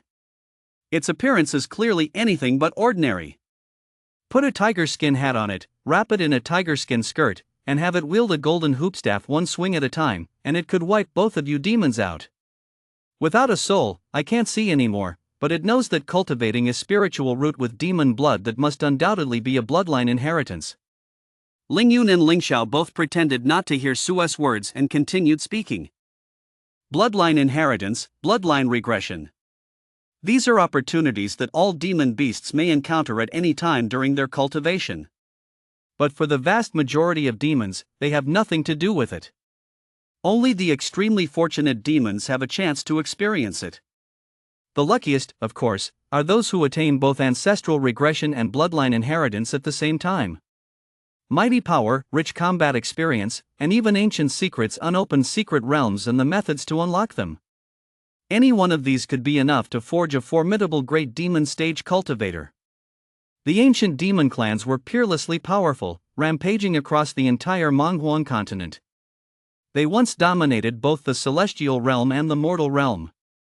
Although they are now suppressed by the Tao of Heaven, individuals of extraordinary talent still emerge from time to time within the demon clans. In comparison, a monkey capable of nurturing a spiritual root to life isn't all that surprising. Ha ha! Looks like we're in luck. Ling Xiao laughed heartily. Just when he was dozing off, a monkey came along to hand him a pillow. Just moments ago, he'd been worried that transplanting the spirit-gathering herbs might cause damage, but now that he had a monkey capable of nurturing the spiritual roots to life, what was there to fear? As for setting up the formation, that was no longer a concern. The key to setting up an array with spirit-gathering herbs is planting them in the right spots. Maintaining a certain distance ensures they don't compete for mana while still nourishing one another. This is also the key to planting the spirit-gathering herbs properly. If the monkey can plant a spiritual root, it can certainly plant spiritual herbs as well. As long as it relies on its inherited knowledge or instinct to plant the herbs in the right places, the array will form naturally. Spirit-sealing grass and spirit-gathering grass have a symbiotic relationship.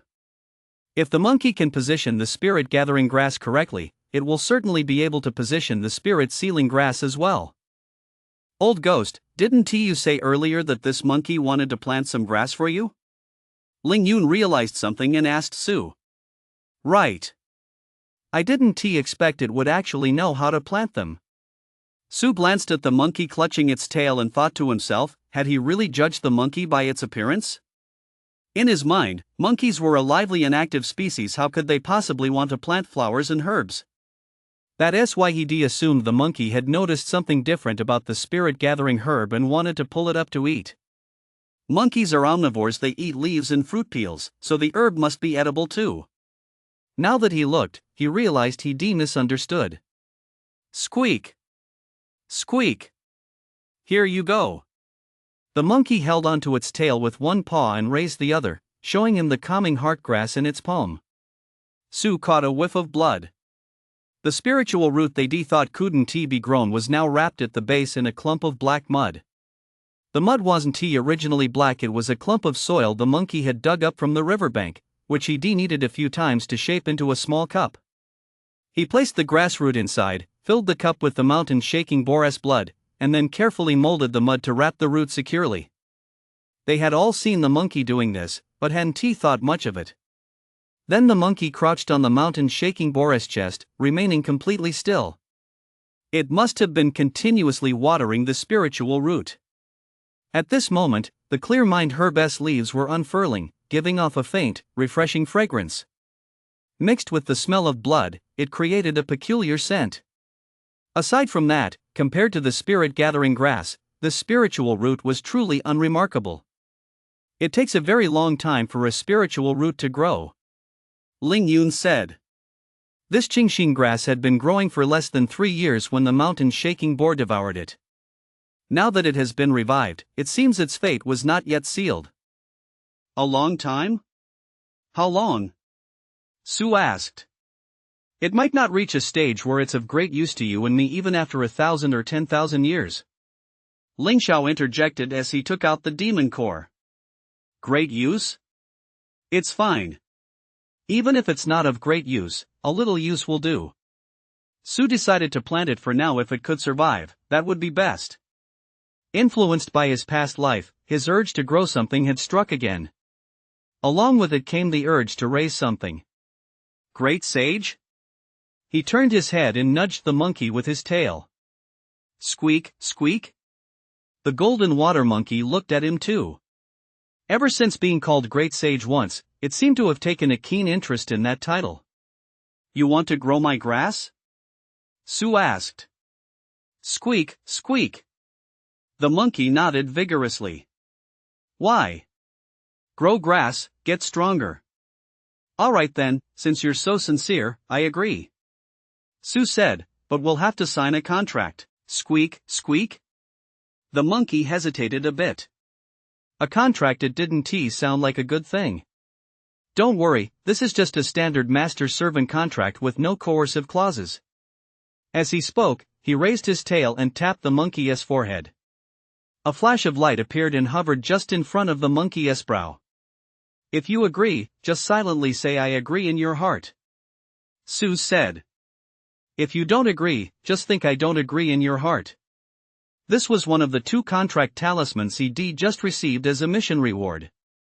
A contract is a bond that binds both parties. The terms of the contract were simple. The servant who signed the contract with him would share mutual interests with him from then on. The other party could not do anything to harm him, nor could they harbor any thoughts of plotting against him. Otherwise, they would suffer the contract's backlash. However, he could not order the servant to die. Furthermore, if either party died, the contract would automatically be dissolved. All things considered, it was somewhat unfair, yet relatively fair. Squeak, squeak. Able to sense the terms of the contract, which were straightforward and easy to understand, the golden water monkey didn't hesitate for long before nodding at Su. In the next instant, the orb of light sank into its brow. Alright, then we're family from now on. Su chuckled. Do you have a name? Or should I give you one? Squeak, squeak. A name? I'm De Shang. The golden water monkey patted its chest. All right. Grandmaster De Shang, now you can go plant some grass. Su pointed toward the cave entrance with his tail. First, dig up the spirit-gathering grass from inside the cave and plant it alongside the spirit-gathering grass here. See if that works? Squeak. A spirit-gathering array? De Shang tilted his head and pointed at the spirit-sealing grass. That's right, a spirit-gathering array. Squeak, squeak. De Shang patted his chest. That meant, no problem. Then, hopping along on his lame leg, he scampered off to dig up the grass. Old Ghost, calling my chief of the Imperial Household Great Sage isn't quite right. How about Little Sage instead? Not great. Su looked up and swished her tail. Come on, let us have a fight. She wants my Great Sage to be chief of the Imperial Household? Today, he is going to put that idea right out of this Empress's head. But the fight never happened. The mother snake returned. She even sustained a few injuries. But they weren't serious. Pythons have an extremely strong ability to heal themselves. As long as she eats some good food, she'll recover quickly. Hiss, hiss. Xiao Hua, no, fight. Perhaps it was because of over a month of cultivating the moon's radiance, or perhaps because the mother snake had heard Ling Xiao and the others speak so often, but one day, she suddenly spoke a human phrase. She didn't know many words, though the ones she said most fluently were Xiao Hua, Xiao Qing, Xiao Bai, and don't fight. After all, pythons don't need to rely on playing with their siblings to practice their hunting skills. Of course, Miss Shi Xiaocui was mainly worried that her eldest son, whose size was nearly catching up to her own, might accidentally swallow his younger sister and brother whole.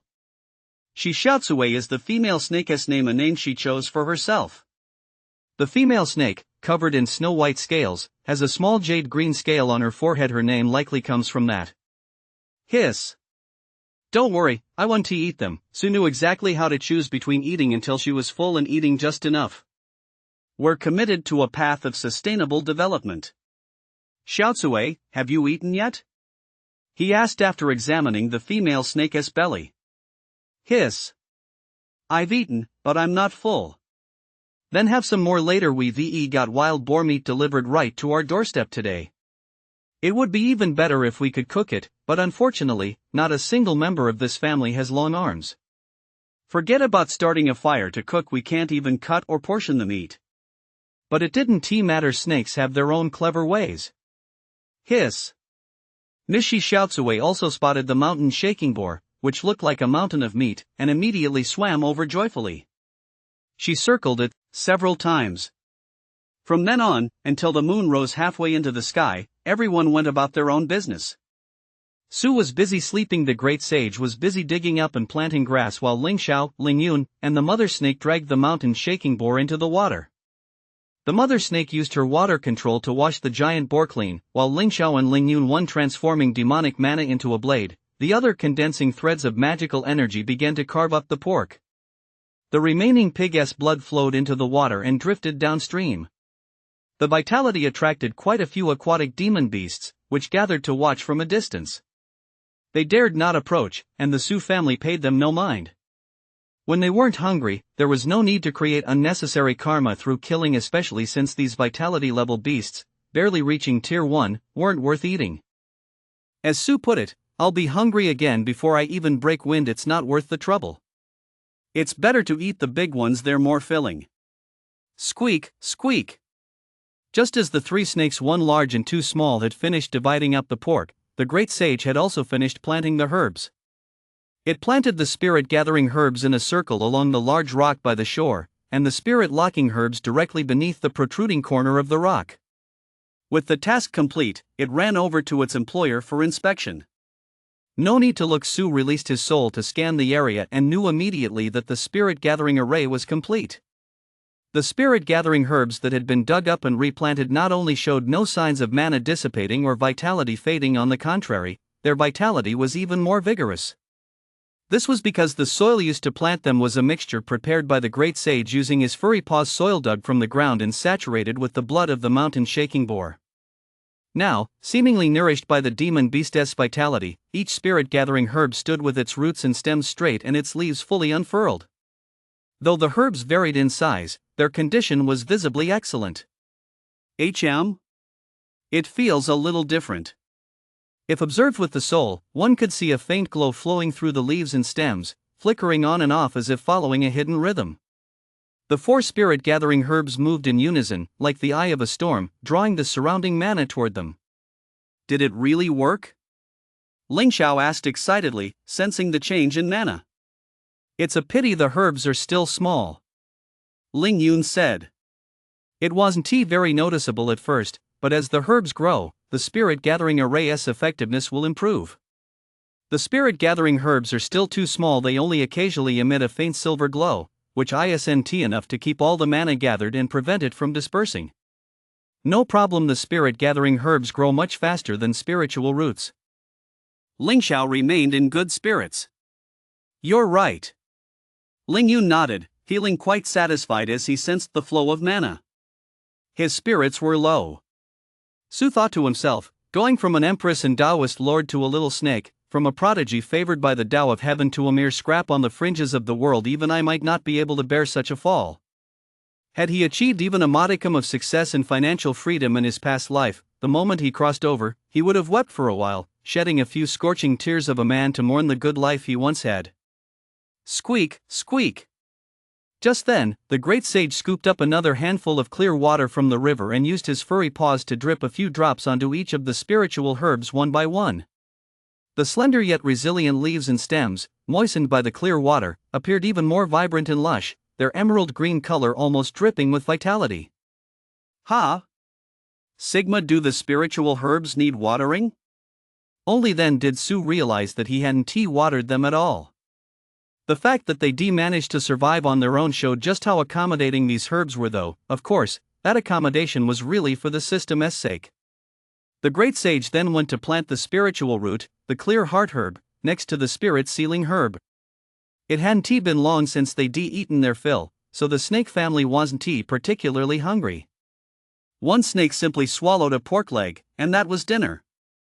Just like last time, Ling Xiao and Ling Yun swam up onto the large rock and used their magical power to expel their demon cores into the air.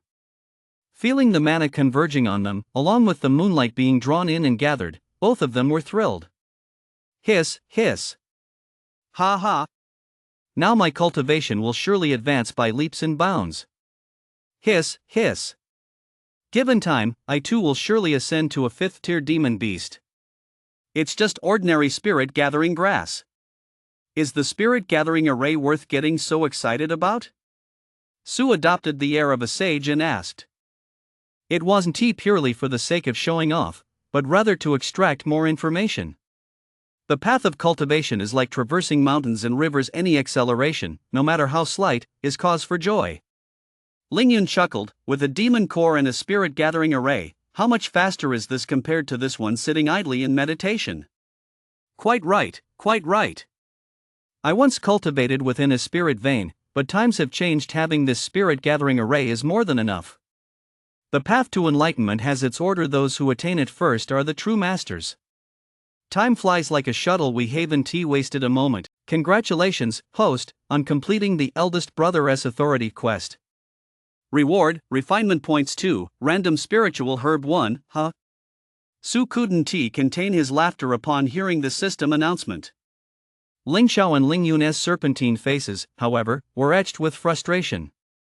They were highly suspicious of what kind of person the flower snake who called himself Old Ghost had actually been in his past life. Why was he so obsessed with having people call him Big Brother? They'd seen people asked to call others Dad, Grandpa, or even Ancestor, but this was the first time anyone had demanded they call him Big Brother. To be fair, since the flower snake had hatched before them, calling him Big Brother wasn't exactly a hardship for them. It was just that the smug look on his face was particularly irritating. Saying Big Brother felt like they'd been taken advantage of. What's the matter? Seeing the two snakes remain silent, Sue adopted the air of a good big brother. I just don't believe it. Hasn't any of you ever had to bow your head under someone else's roof? Even if he later became the Tao Lord for the Empress, he was born as the Empress's Tao Lord.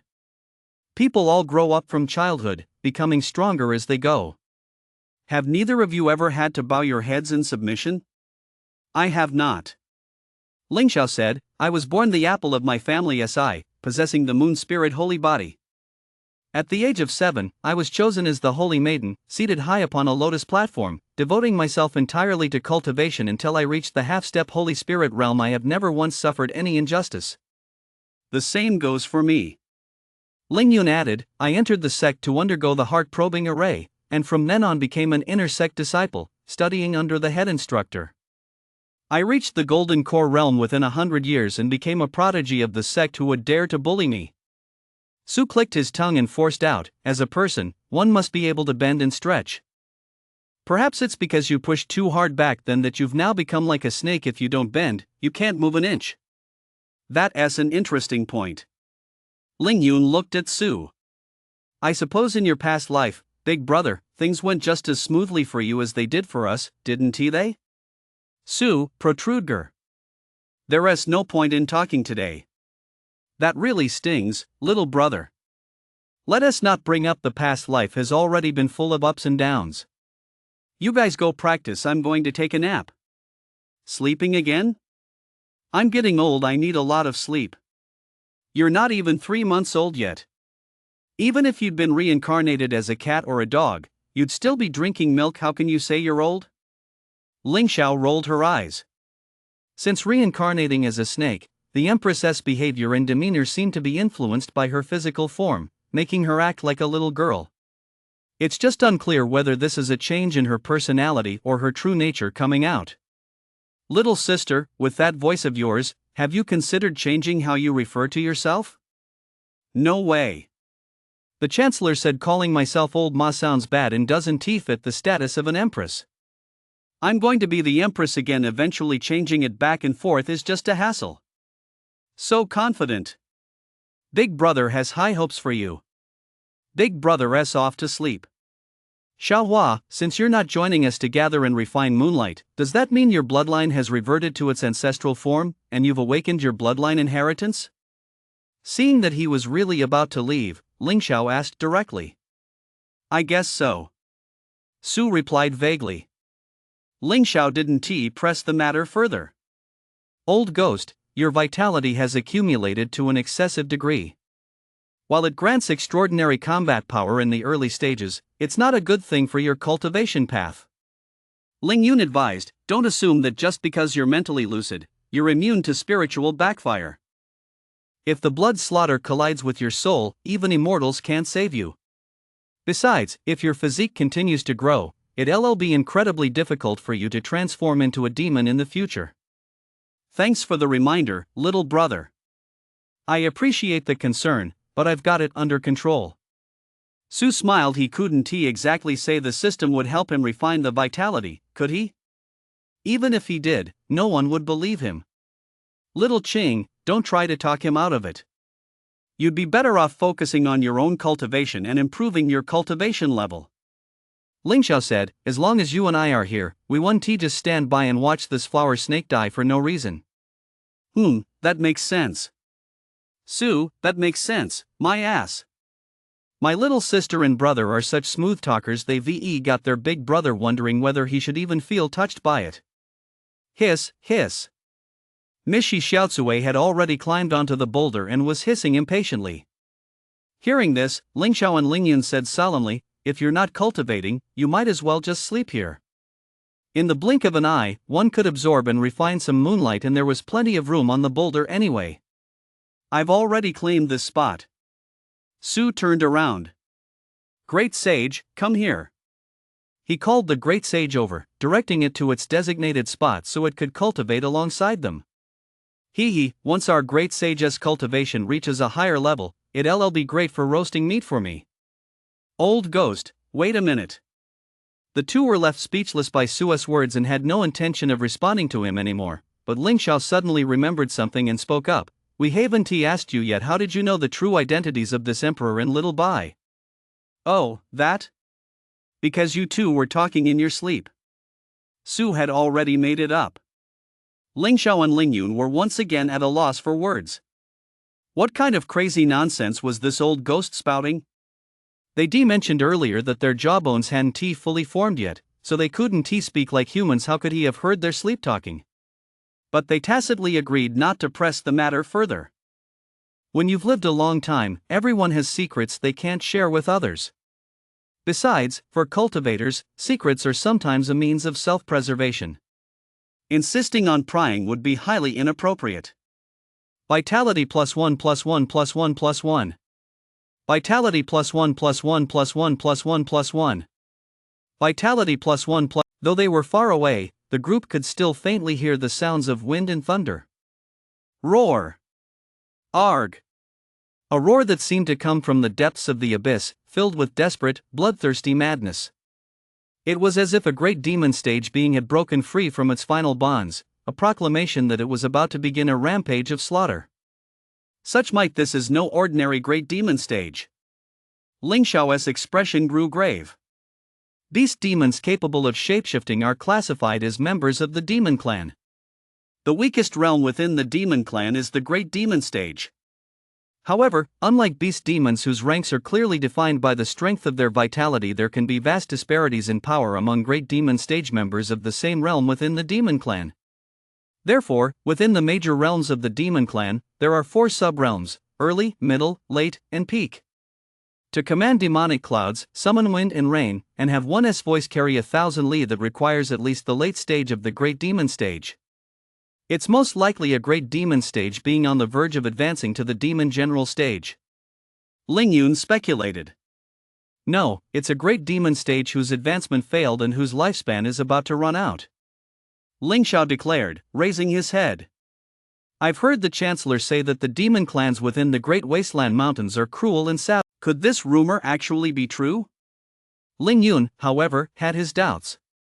But if that's the case, wouldn't the devouring of those with powerful bloodlines be tantamount to the destruction of the entire demon clan?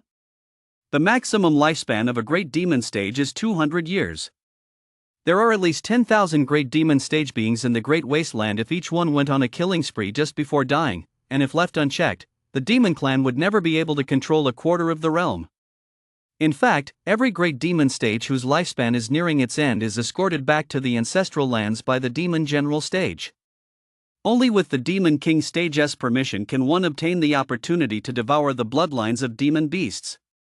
Ling Xiao explained. Moreover, among Tier 7 and higher demon beasts, those with truly formidable bloodlines and potential have long been recruited by the demon general stage and would not be found wandering the fringes of the northern wasteland mountains. A key point in this statement is that the great demon stage's scope for devouring demon beasts is limited to the fringes of the northern wastes. Most demon beasts develop sentience at the 5th or 6th tier. The more powerful their vitality, the harder it is for them to gain sentience and take human form. Therefore, after advancing to the 6th tier, demon beasts from all regions choose to head toward their respective royal capitals. Those with powerful bloodlines possess considerable combat prowess as long as they are in a royal capital or pass by a mana cave along a spiritual vein guarded by a demon general stage cultivator, and step onto the arena to make an appearance. They have a chance to be recruited. What if some slip through the cracks? Then their fate simply wasn't strong enough. Ling Yun said, in the path of cultivation, poor fate can sometimes be even more fatal than lacking talent. Even a 6th tier enlightened being, acting on instinct, would head deeper into the northern wastes where the mana is denser. Before reaching Tier 7, if one manages to avoid being devoured by powerful enemies, steps onto the arena to catch the eye of a high-ranking powerhouse, and wins a mana cave and cultivation techniques, the next step is to transform into a demon. My Chancellor says that unleashing the great demon stage to slaughter is actually a strategy of the demon clan. Ling Xiao said. If one can survive the great demon stage's jaws, there is a chance to be rescued by the demon general stage and continue cultivating into a demon. If not, then death is no great loss. It also frees up space for lower-tier demon beasts to grow. At the same time, it would make the sentient demon beasts understand what to do next. This method of spreading the word was direct, cold-blooded, and cruel. But it's effective. Even demon beasts that hadn't yet developed sentience, as long as they witnessed what those stronger than them did after the great demon stage's slaughter, would follow suit in the future. Just look at Ms. Shi Xiaozui's reaction. It was trembling. At the same time, only one thought occupied its mind. Hiss. Hiss. Run, we have to run. It even had a route in mind: follow the river all the way north. So, should we go? The answer was a resounding yes. I believe it is time to head deeper into the mountains. With our strength, we are more than capable of protecting ourselves. We were already on our way, anyway.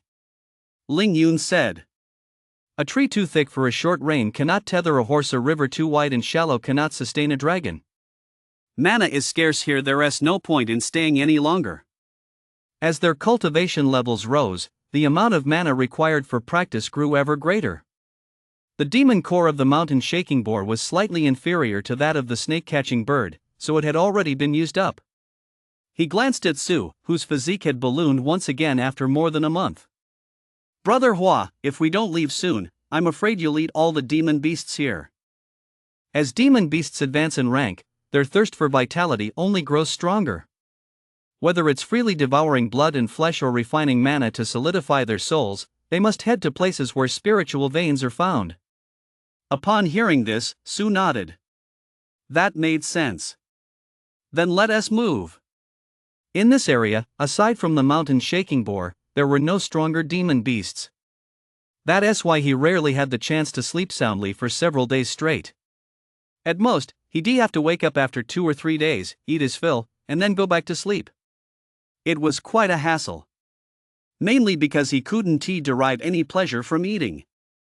His demon beast form meant he didn't feel any strong aversion to blood-based food, but he could only experience a slight sense of fullness. Forget about any other flavors. Perhaps higher-tier demon beasts would taste better? Neither Empress Lingxiao nor Lingyun, the Tao Lord, had mentioned going their separate ways. Clearly, staying together was more beneficial for everyone. Having decided to relocate, the next step was to set a date. Let us wait a few days, until the demon clouds disperse, Lingyun said. Why? The great demon stage is dead. Its mana cave on the spirit vein will be contested. Lingxiao guessed his thoughts. By then, we might have a chance to compete for it on the arena. This battle certainly wouldn't be over the mana cave occupied by the great demon stage. In fact, while the great demon stage was still alive, ownership of its mana cave had likely already been settled. Just as Lingxiao and Lingyun both tacitly assumed it would die. Because no demon had ever succeeded in the past few hundred years at prolonging its life by devouring demon beasts after failing to advance. The odds of encountering a demon beast with a powerful bloodline and of devouring it and successfully awakening one's own bloodline are both far too low. Let alone the combination of both? With that level of destiny and aptitude, how could one possibly fail to advance? Therefore, just as the great demon stage's death and its mana cave have nothing to do with Su and the others, it is a foregone conclusion. However, the spirit vein mana caves are built on a mountain, arranged in ascending order of strength, so there is always one or more vacant at the bottom. Spirit veins also vary in quality. Our first stop will definitely be the outermost spirit vein mana cave. Who wouldn't want a better mana cave? So, it doesn't matter which spirit vein mana cave the great demon stage came from.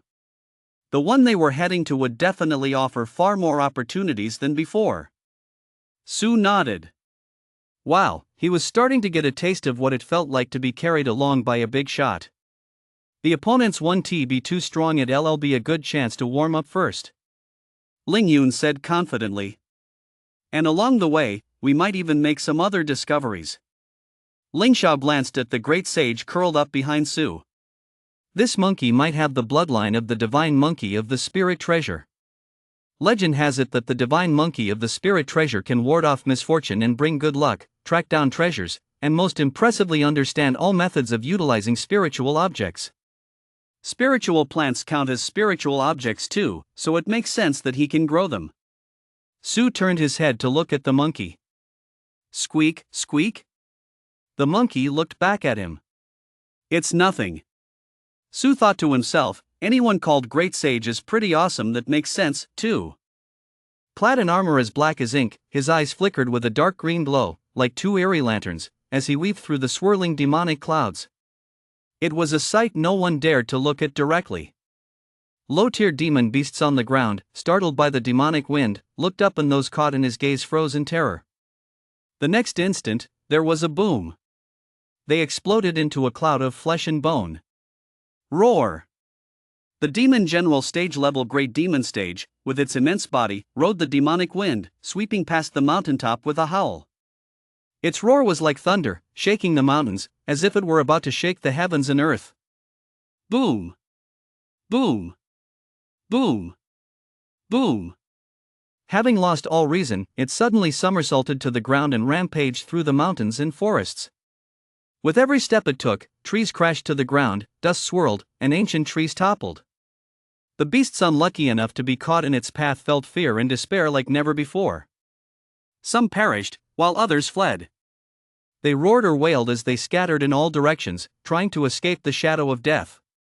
But the overwhelming pressure of the great demon stage was like an invisible chain, tightly binding their wills, making it nearly impossible for them to shake off that suffocating oppression, even when giving it their all.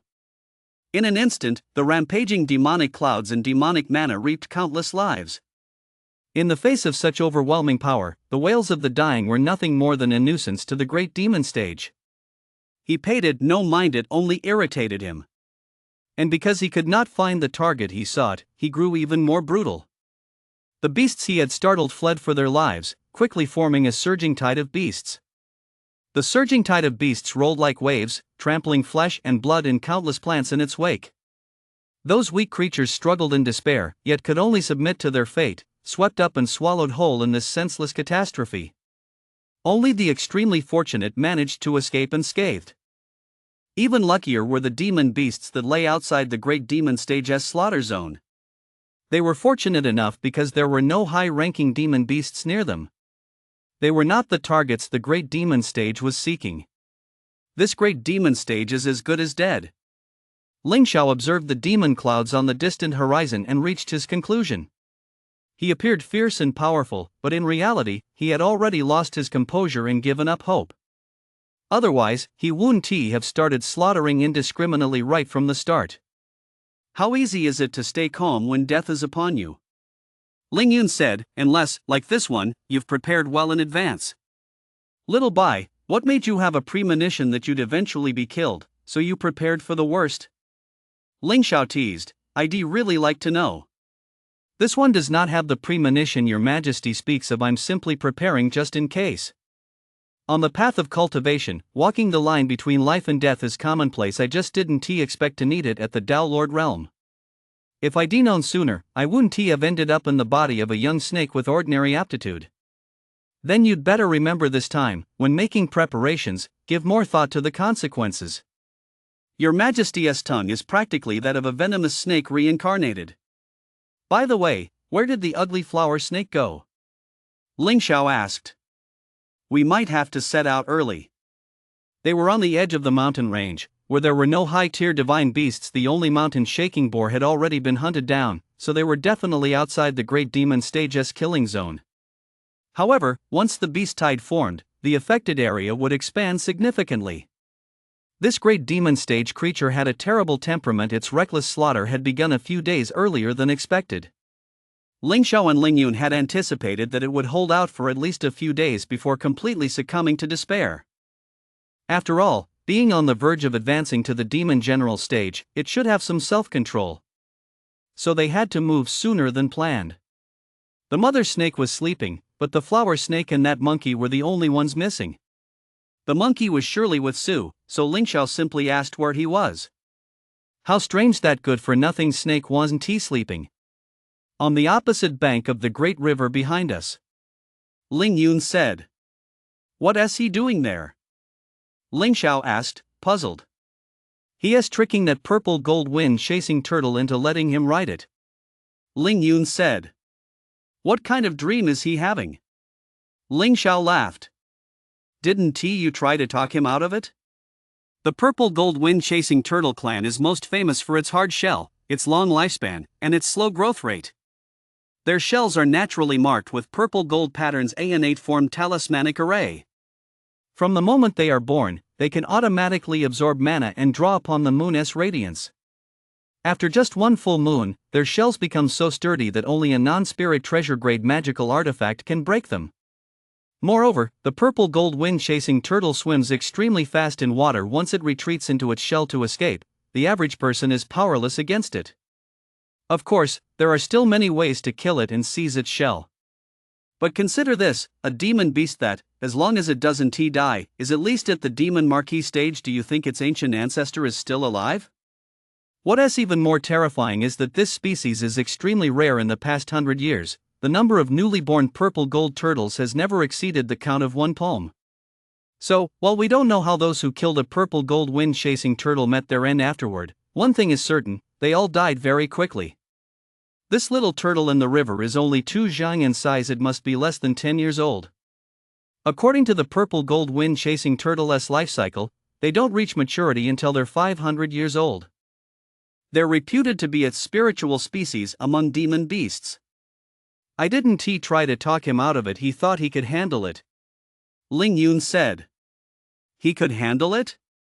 Ling Xiao scoffed. How could he? By force or bribery? Coercion? Given their combat prowess, they couldn't even break through the purple gold turtle's defensive shell.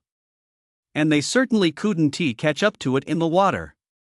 That little turtle was likely lured over by the spirit-gathering grass formation, or perhaps by the way they were swallowing and expelling demon cores to refine moonlight. The reason it remained on the opposite bank was simple. The moment they made a move, the instant they entered the water, it could dart away several zhang. Bribery? Forget about it. Apart from those few spiritual herbs and a newly sprouted spiritual root, what else did the ugly flower snake have to offer? Would the purple gold turtle really serve as his mount for such meager rewards? No way. He must be out of his mind. Sue certainly wasn't crazy. But he truly had no idea that the purple gold wind-chasing turtle had such an extraordinary background. He didn't even know that it was still just a baby turtle. After all, under normal circumstances, whose baby turtle has a shell diameter of 5 or 6 meters. So he stood 10 meters away and called out, "Turtle Lord, have you eaten yet?" The great sage peered out from behind him. "Not yet." "Want to try this fish I just caught?" Sue said, handing over the fish wrapped around his tail. As he handed it over, he couldn't help but marvel once again at the wonders of creation. Only in a place like the northern wasteland mountains, with a river channel 100 meters wide, could such a massive turtle be raised. Of course, it was precisely because he'd set his sights on this turtle's enormous shell that he'd been thinking of using it as a mobile home. At a glance, the usable area exceeded 20 square meters, more than enough to carry his entire family of giant snakes. Most importantly, it was big enough to carry him and she shouts away. Sue's current body was already larger than an average small bucket and was trending toward the size of a small jar. Crucially, he sensed that he would be shedding his skin again very soon. Once the shedding was complete, his size would surely surge once more. His waist circumference might even exceed that of a small jar, rivaling that of a large pickle jar. Or perhaps a wine vat with a capacity of 100 gin. A typical 100 gin wine vat has a diameter of just over 40 centimeters. It doesn't seem like much of a challenge. Currently, his waist circumference is estimated to be around 20 centimeters, and this is the result of just 4 months of growth. So becoming the size of a wine vat is just a matter of time. Plus, it seems like I'm growing faster and faster. Sue mused. Not only was he getting thicker, but he was getting longer, too. By a conservative estimate, he was already 4 meters long. After molting, he'd be at least 5 meters. This RV was a bit too small. It definitely wouldn't work. If only this RV could grow along with me, that would be even better, he thought to himself. But even if it didn't grow with him, it wouldn't be a big problem. When coiled up, his serpentine body took up only about 2 square meters, and the space on the turtle shell should be more than enough to sustain them until they reached their destination. It was actually quite spacious. Just look at the color scheme: a blue-black base, a faintly regal purple, and dazzling gold, all intertwining to form intricate patterns. Smooth and beautiful. The more he looked at it, the more satisfied he became, and the more excited he felt. But after waiting for quite a while without a response from the giant turtle, he shifted forward a bit and called out in a louder voice, "Turtle Lord? Are you home? Are you calling me?" The purple and gold turtle in the river had long since sensed Sue's approach, so it had retreated into its shell. However, since he hadn't come any closer, it didn't flee. It was curious to see what the other party was up to. It just hadn't expected this flowered snake to speak up, call it Turtle Lord, and even offer it fish to eat. "You called me Turtle Lord?" The purple gold turtle swirled around in the water, poked its head out, and asked, its little eyes fixed on Sue. Oh my! The moment Sue heard that voice, he thought to himself, this is going to be a disaster. He'd made a mistake. That crisp, childlike voice at most 4 or 5 years old. And it's a little girl. Sue was momentarily at a loss for words. Man, how was he supposed to handle this? Calling her sister wouldn't be appropriate either. You. Call me Turtle Grandpa, it sounds nice, said the purple gold turtle. Sounds nice? What's so nice about it? Sue was puzzled. System, disable the mind reading block. Yes, host. Then, he heard the purple gold turtle chuckling to itself in his mind, hee hee. They call my great-grandfather Turtle Grandpa, and this flower snake calls me Turtle Lord. It's pretty much the same as Grandpa. Great-grandpa is awesome, so he is Grandpa. I'm not that awesome, but I've still got a Lord title. Cool. Sue hadn't expected the term master to be interpreted this way. You called me over, is there something you need? The purple gold turtle asked. Why are you giving me fish to eat?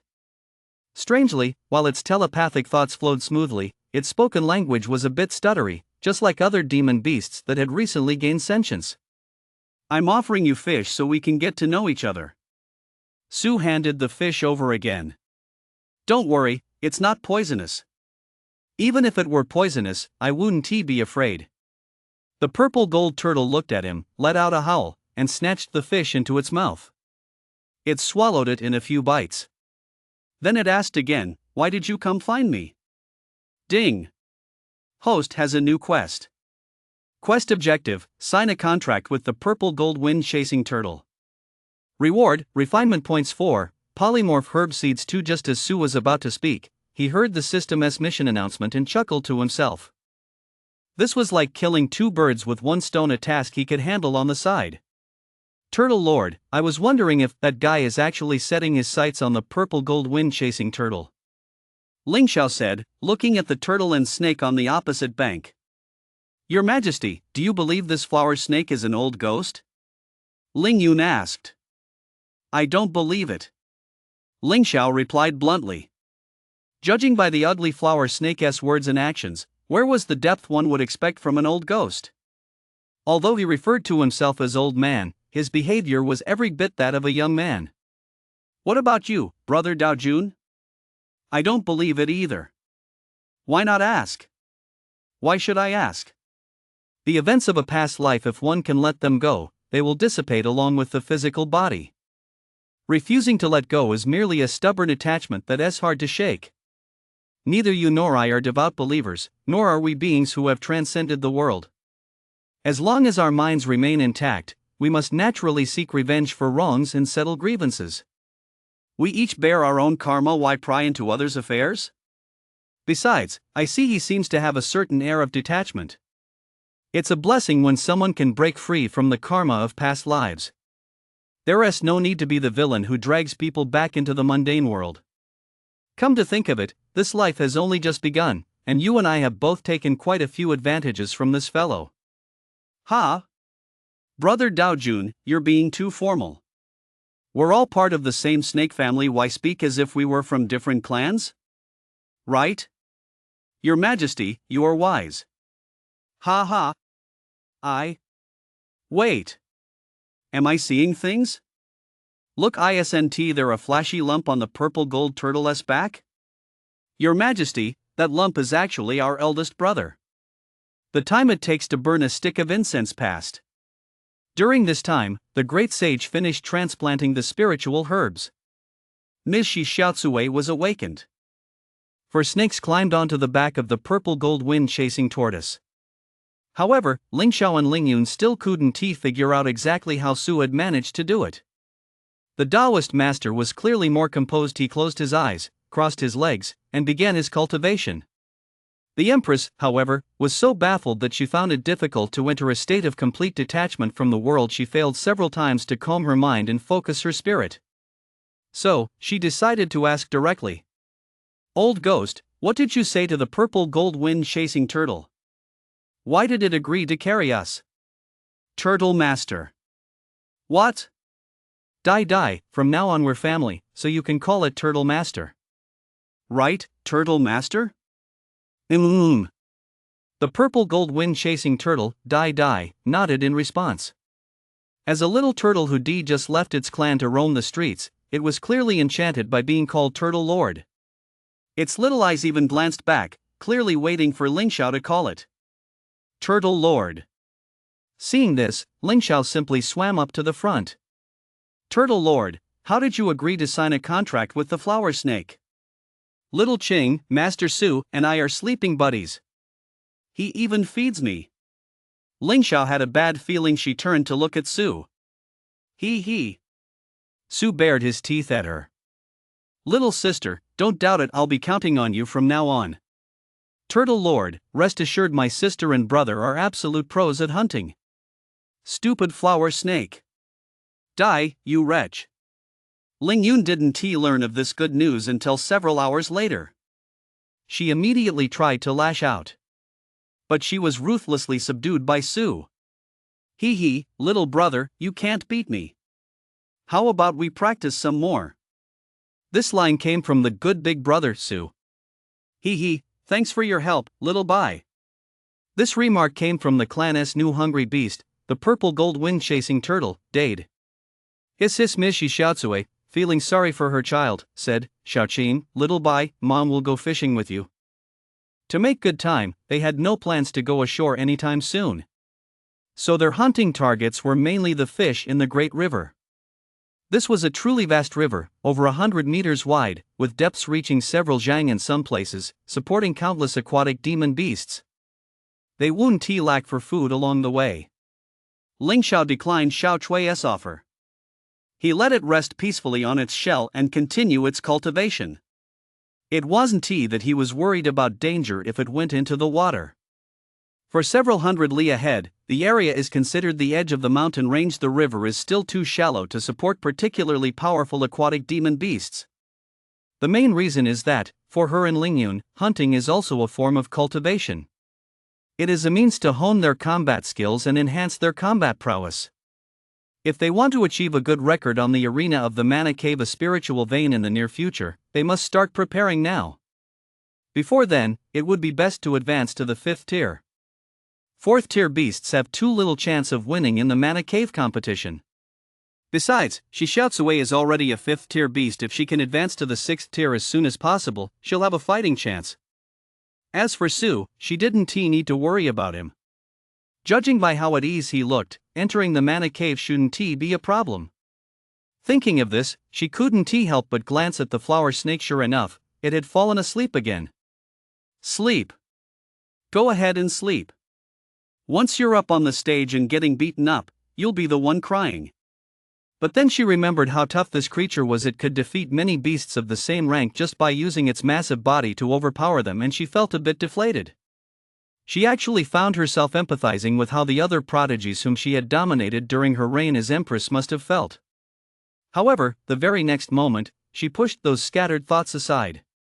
Dwelling on such things served no purpose other than to delay her cultivation.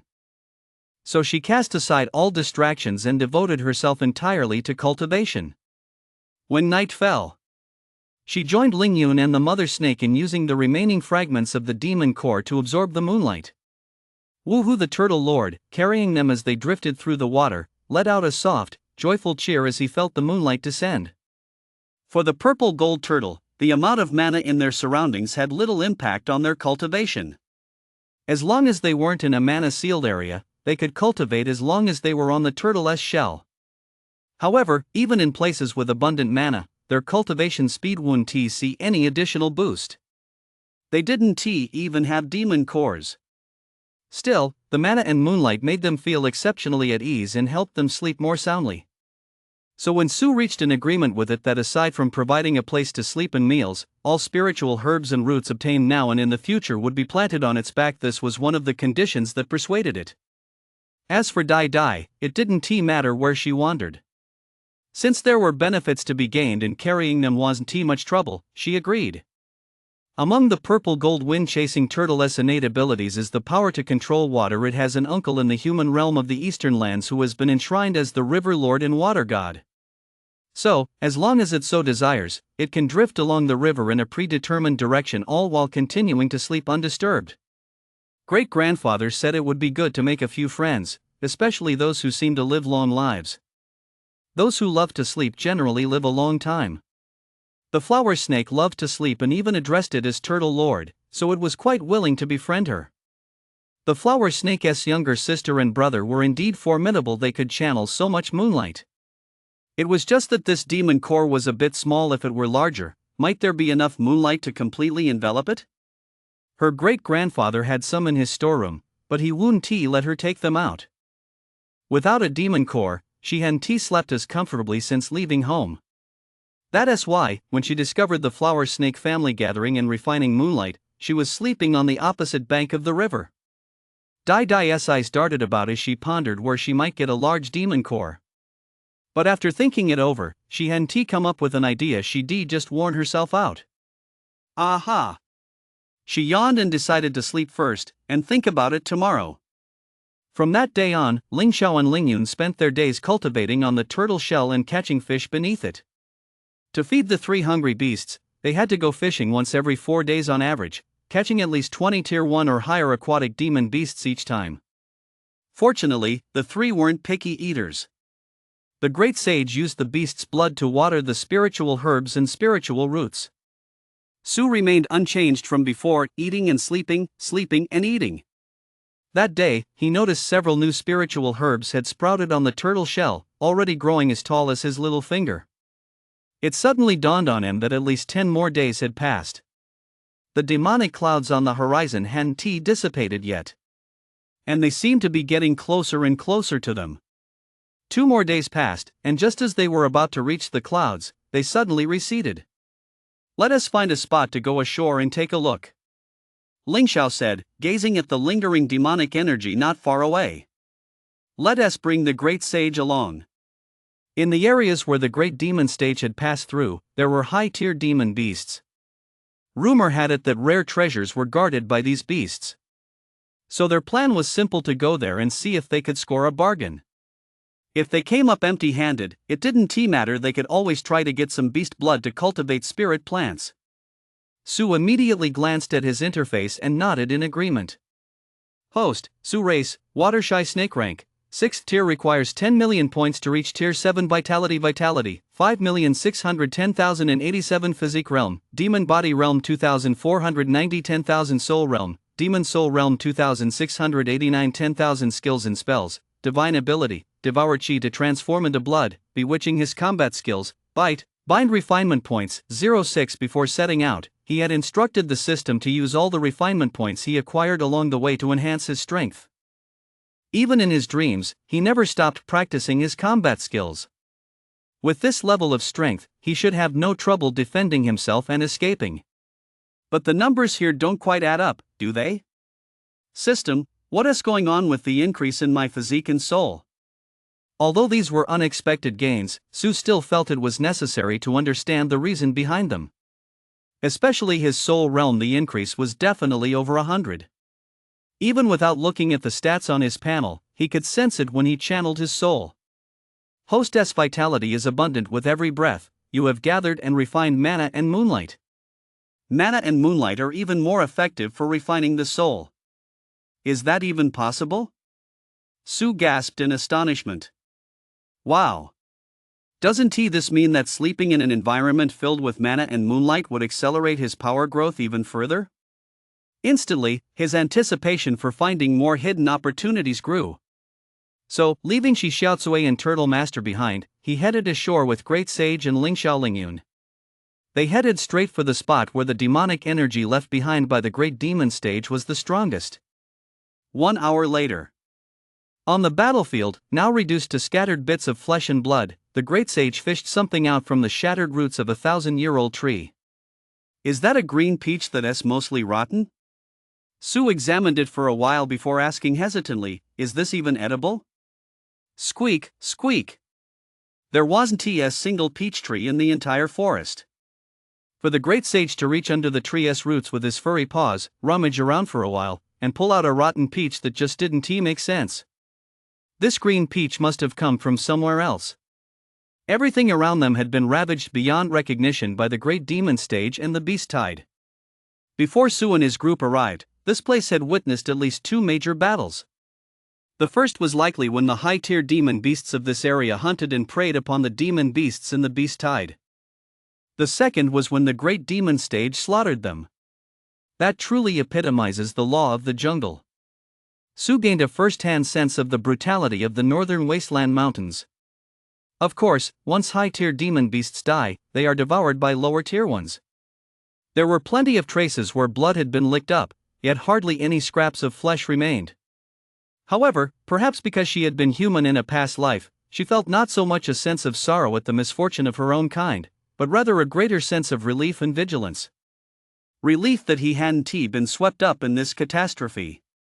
Shi Xiaotsui had average aptitude and had originally lived on the edge of the mountain range. Because she was laying eggs for the first time, she had ventured even further to the periphery, and thus narrowly escaped disaster.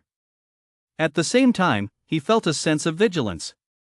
Even with the system, there was no guarantee he could avoid becoming the weak prey devoured by the strong. There are always those more skilled than oneself. Beyond the heavens lie even greater realms, and among the strong, there are always those even stronger.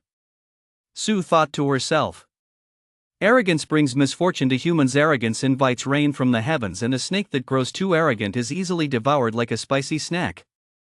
So, she'd better get a good night's sleep and wait until she is strong enough not to be eaten on a whim.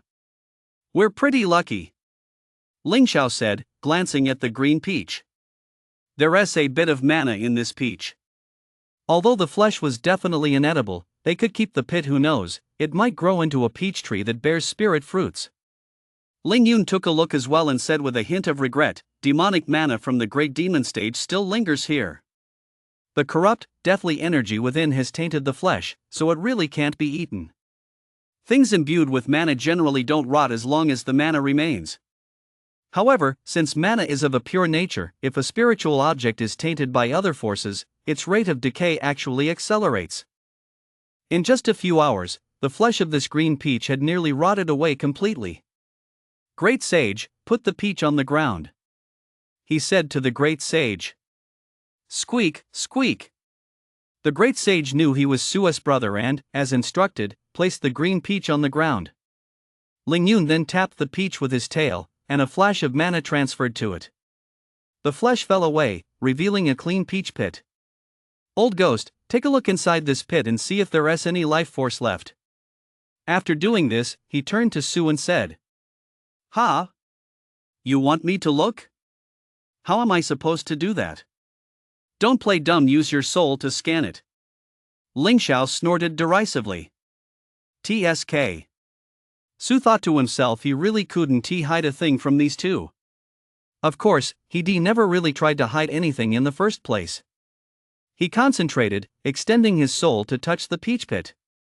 Penetrating the hard outer shell, he sensed a faint green glow within. That's a sign of life, it should be plantable. Ling Yun nodded. Take another look at the surface. Is there any grayish-black demonic energy? No. Su shook his head.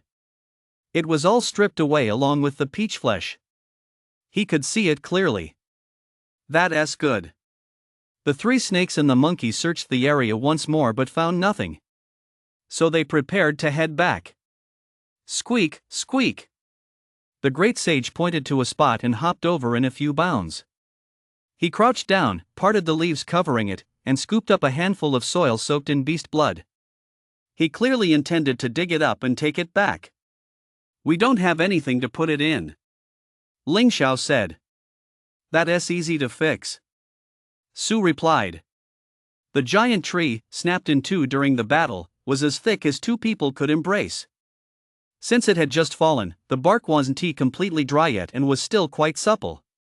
They peeled off a section, rolled it into a tube, filled it with soil, tied both ends tightly with vines, curled the tail around it, and simply dragged it along.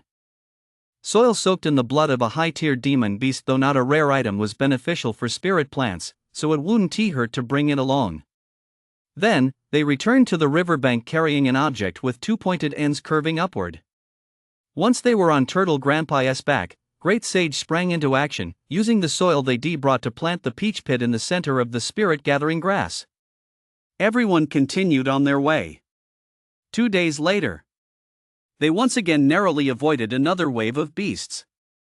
Ling Xiao was surprised that the great demon stage was still alive. However, he immediately called out to Ling Yun and Su, telling them to take the Great Sage ashore to search for treasure. Unfortunately, their luck wasn't on their side this time. They didn't even find any soil stained with beast blood. It was swallowed whole by the great demon stage, Ling Xiao said with a quick glance. After that, the great demon stage struck much more frequently than before. Each time, they timed their visits to avoid its attacks and went to investigate. But after several consecutive attempts, they returned empty-handed every time. Moreover, due to the presence of the great demon stage and the beast hordes, they didn't encounter a single demon beast of the 4th stage or higher, let alone obtain any demon cores. As a result, their nightly cultivation practice of refining moonlight using demon cores was forced to come to an end. They switched to seated meditation, which significantly slowed the process of channeling the moonlight. Boom! Roar! That day, the moon was high in the sky. A piercing howl echoed through the forest. The great demon stage had struck again. Ling Xiao awoke from his meditation, glanced at Ling Yun, then looked at Su. "What are you standing there for? Let us go." Su stood up upon seeing this and said, "The demon beasts being killed are getting weaker and weaker." Ling Yun said hesitantly, The great demon stage had shifted from selectively hunting tier 7 and above demon beasts to indiscriminate slaughter. He wouldn't even spare slightly outstanding tier 5 and tier 6 beasts.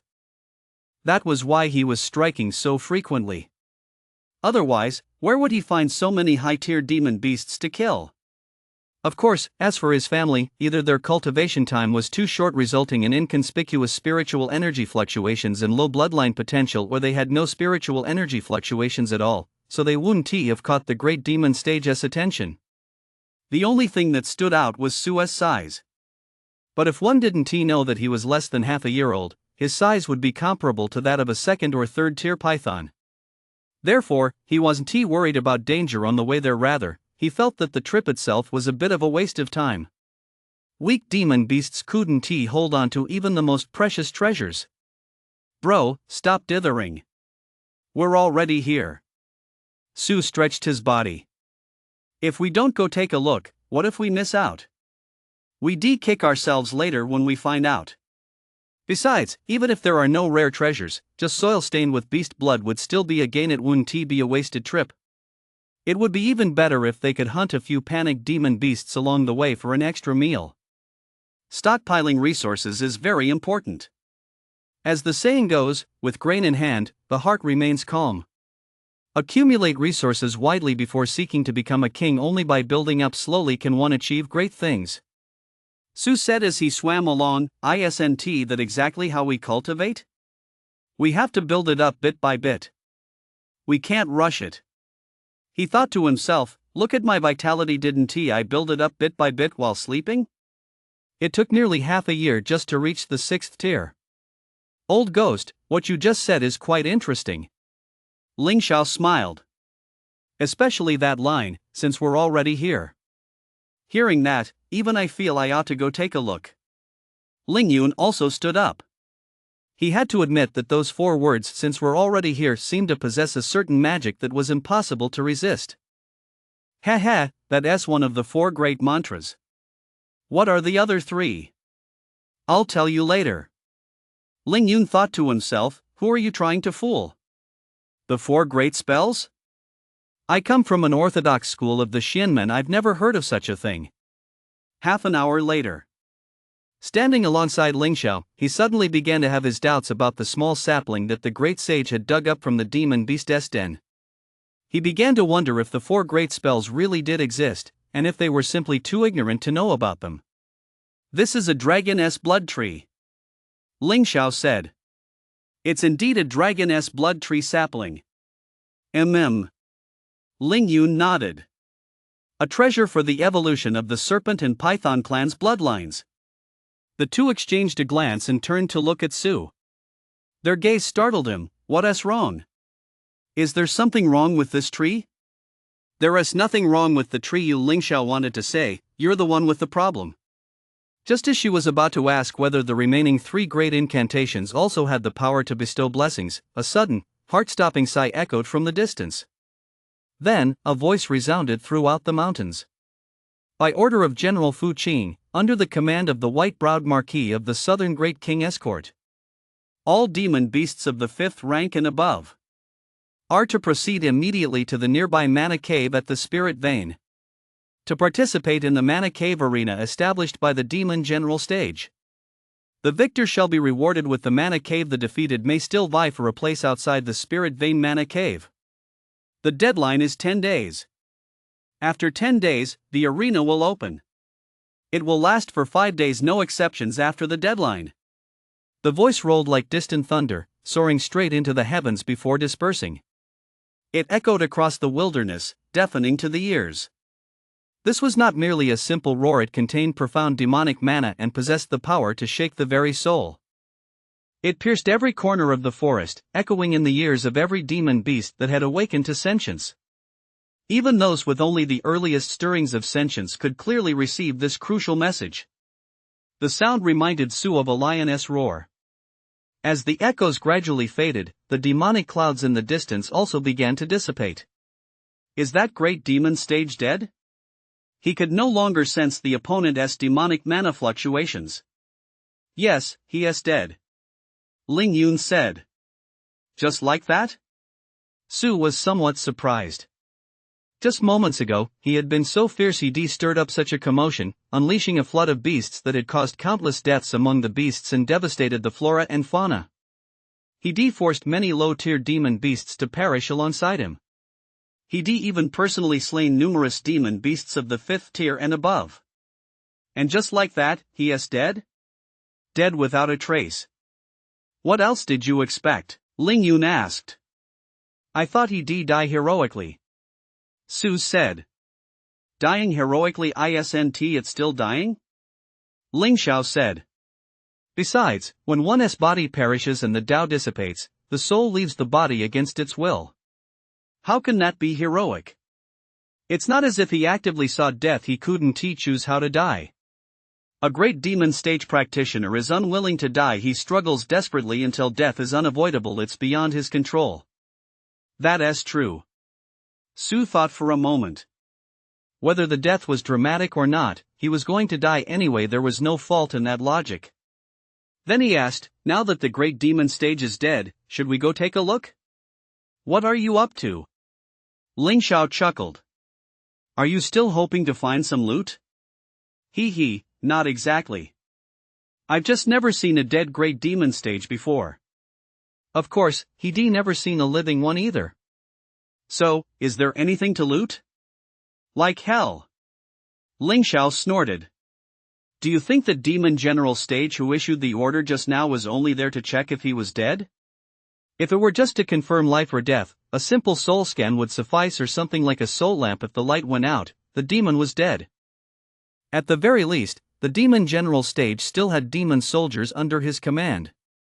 Why would he bother making the trip himself?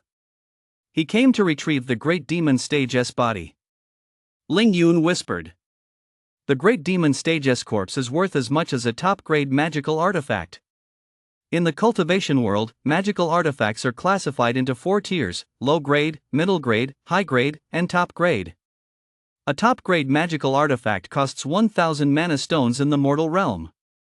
This fortune is enough to provide his descendants with the resources needed to cultivate to the shape-shifting stage. Besides, he is a great demon stage who failed to advance to the demon general stage, so his value is even higher. He might even possess spirit artifacts or magic treasures forged using his innate divine abilities. Above top-grade magical artifacts are spirit artifacts and magic treasures, which are also divided into 4 grades: lower, middle, upper, and top grade. The value of spirit artifacts and magic treasures varies so widely between the lowest and highest tiers that it's difficult to gauge. However, no matter what, even if their value is at the absolute minimum due to severe usage restrictions, their exchange value would still exceed that of a top-grade magical artifact. So why would the demon clan allow the corpse of a great demon stage practitioner to lie abandoned? What do you mean by that? Sue was taken aback. You can't be serious? Why not? I think it's a wonderful idea. Ling Xiao said. They're already dead, isn't it better for their bodies to benefit future generations than to be wasted in a grave? Empress Ling Xiao, is that why you've been raiding graves to retrieve corpses? Ling Yun looked at her in astonishment. The Chancellor wants to grow flowers and needs fertilizer. I heard that the bones of cultivators are perfect for growing those flowers. Ling Xiao laughed heartily. I was afraid they wouldn't give them to me if I asked, so I had no choice but to take some myself. 6. Squeak, squeak. As they spoke, the great sage had finished digging up the blood-stained soil. They wrapped it in a tube of tree bark to carry it back. On the way back, the one relaying the order from behind was a lion demon. Ling Yun said as he swam. That's right, he used the lioness roar. Ling Xiao nodded. And it was an order from the demon commander stage. It seems we're very lucky. What do you mean? Su asked, turning his head. The Great Demon Stage is led by the Demon General Stage, and the Demon General Stage falls under the command of different Demon Commander Stages. Ling Xiao explained, Demon General Stages belonging to the same Demon Commander Stage are not subordinate to one another. The demon clans of the Northern Wasteland Mountains are divided by direction into 4 Demon King Stages, East, West, South, and North. Both the Demon King Stage and the Demon Marquis Stage under their command reside within the Royal City. The mountain ranges outside the Royal City are entrusted to the various Demon Commander Stages to oversee.